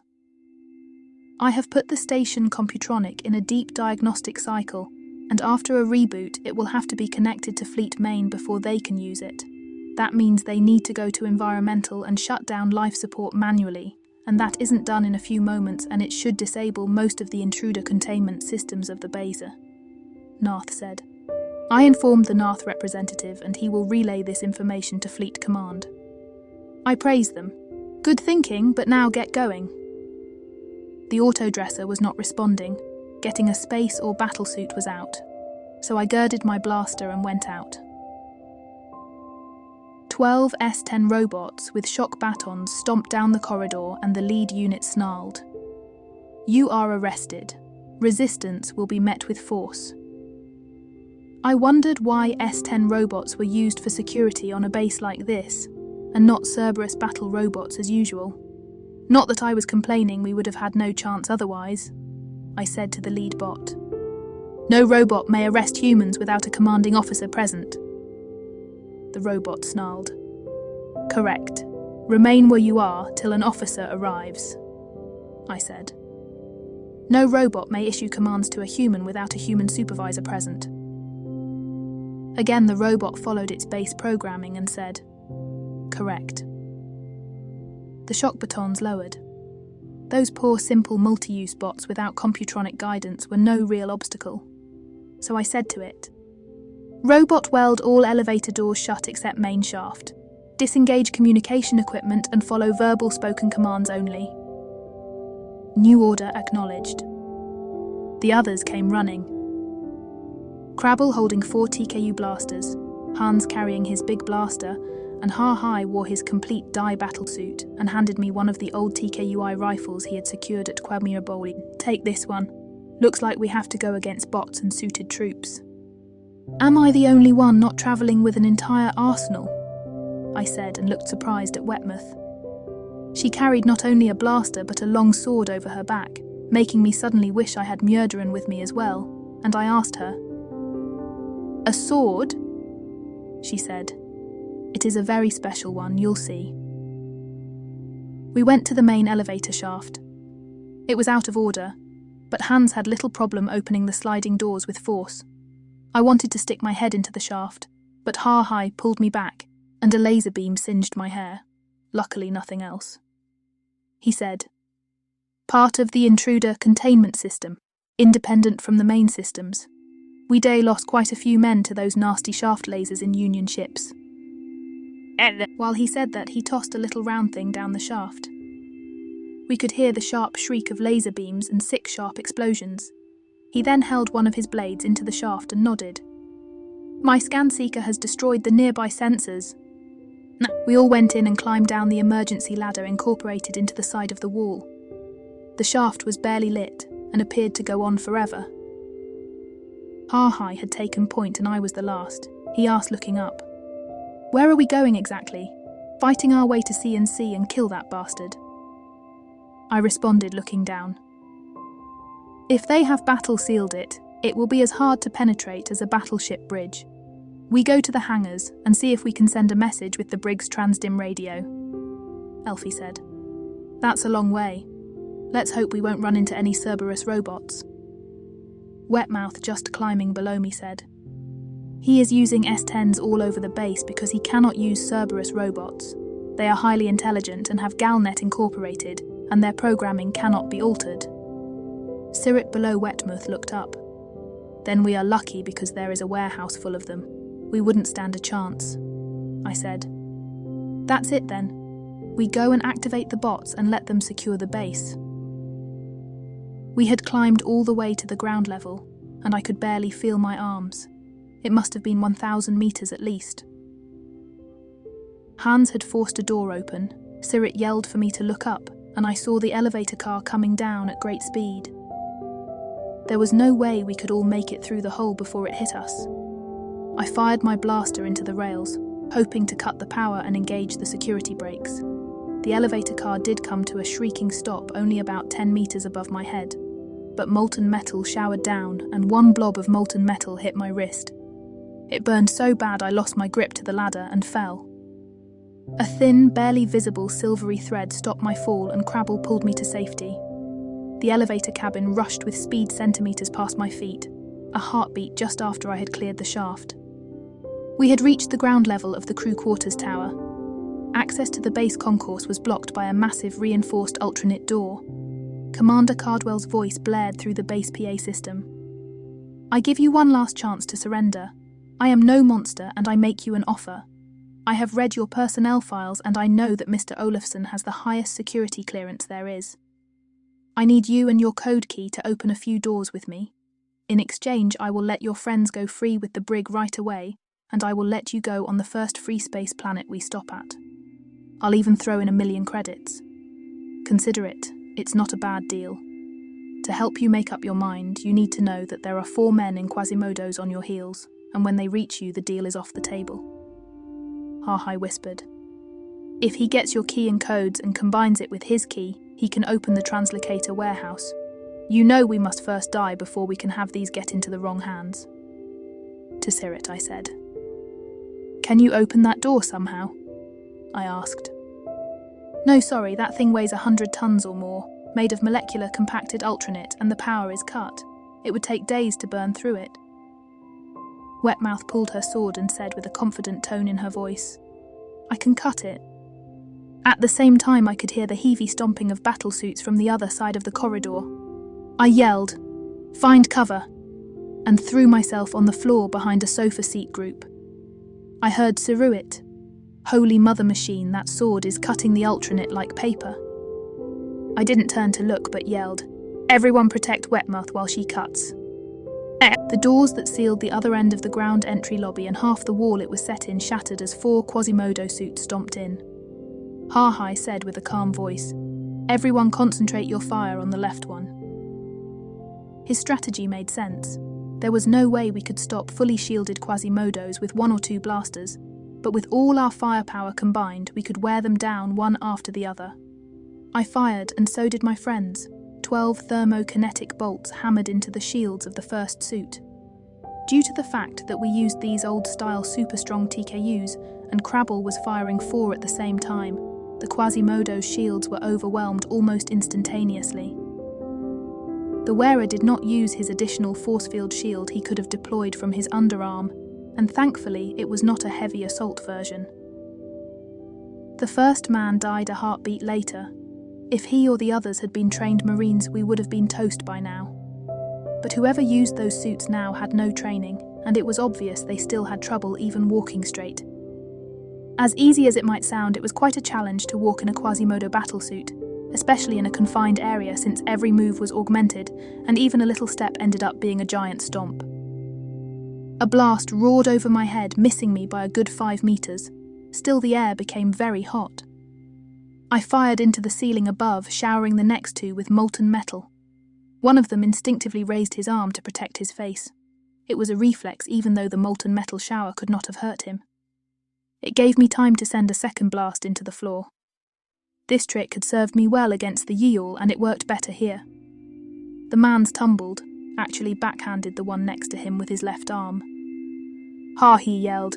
Everyone close your eyes and cover your ears. A second later, An ear-shattering boom lifted me off the floor, and a stinging hot pressure wave rolled over me, pressing the air out of my lungs. The sofa seats were on fire. I smelled the distinctive scent of burned hair. When I could see again, the rear half of the room was gone, replaced by a molten crater, some 7 meters in diameter, and 2 suited men dying in screaming agony as their suits melted around them. The fourth was still standing, but his neck snapped suddenly inside his helmet and he collapsed as well. Ha-he said with an apologetic expression on his face. 16th of a gram AM? Grenada was a tad more than I expected. I said, quite angry. You realise that we are on a planet with a hostile atmosphere? He apologised and said, I calculated the safety margin to the outside walls from here to be adequate. I forgot you don't wear armour. It actually hurt when I grinned and I expected to have at least first-degree burns in my face. Well, it worked, and I should be glad you even have such a thing with you, he said. I always do, I am Die. Crabble assured me that the singed hair of his legs would grow back, and Narth confirmed he was also all right.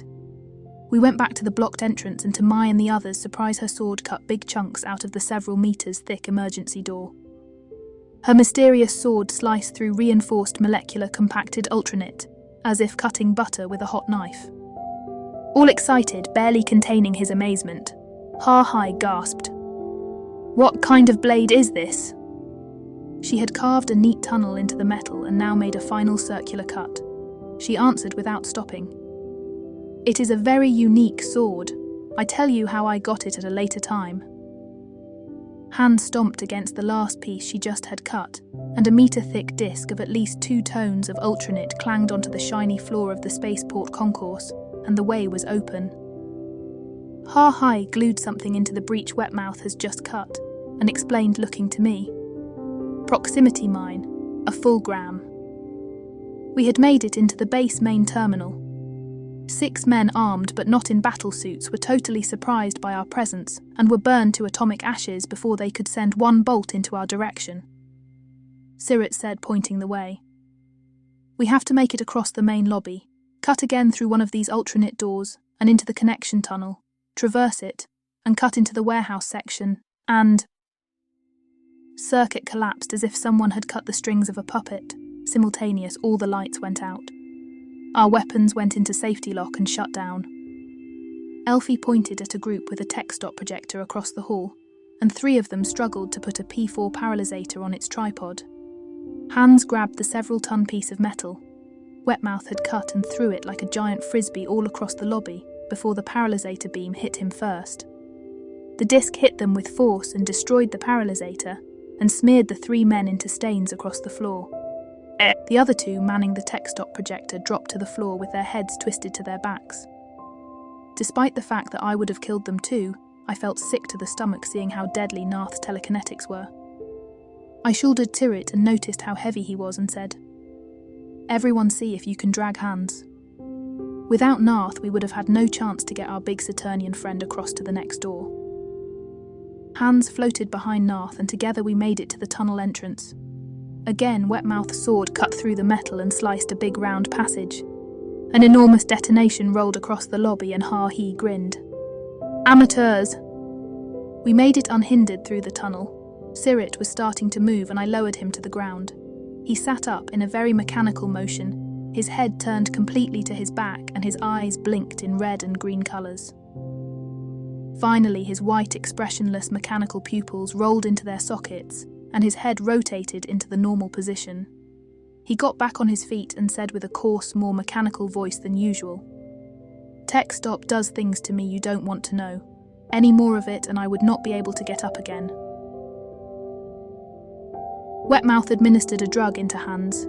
She had taken out of her small first aid kit, and after a few moments Hans also moved, still groggy but able to get up and walk. With our friends back on their feet, Wetmouth cut the next locked door, and I rolled through it first. Again, 2 men were putting a large weapon together. Too far away to be jumped, my blaster still deactivated, I pulled the 45 and fired. Neither man wore shields, but both had armour. One of them I hit square between the eyes, proving that this old chemical slug thrower was still quite deadly. The other was not hurt as the slugs careened off his helmet socket. But the impacts of the 2 shots made him stumble back, and a flickering metal streak managed to hit past his raised arms through a tiny opening right into his mouth. One of Harhai's knives, showing only part of the grip as it stuck between his teeth. We rushed into the room and Kirit said, "Down that corridor are the Cerberus storages." 25 men in battlesuits and a strange 6-legged being with purple fur, all heavily armed, dropped from the ceiling. One of them was the base commander in a fully operational Cerberus, and by his moves he knew how to use it. He was after all a trained Union officer. He held a strange device. "This is a Cerezi Pisai Seeker. If the Narth even so much as tries a psionic trick, you all die. Your weapons do not work. Ours do. Surrender now." The bearded man we had seen before stepped forward, and the purple animal jumped the entire 15 meters that separated us. I fired the Colt 3 times, and all 3 slugs hit their target, and into the belly of the being. I was certain I killed it, but my slugs could not stop its momentum, and it hit me full force. Something painful stung me into the stomach and chest, and I fell backwards, buried almost completely by that purple animal. Everything around me began to dissolve into a blurred mix of colours and lights. Through this haze I heard a voice. "The Wurlag stung him. It's over for him." And then there was nothing.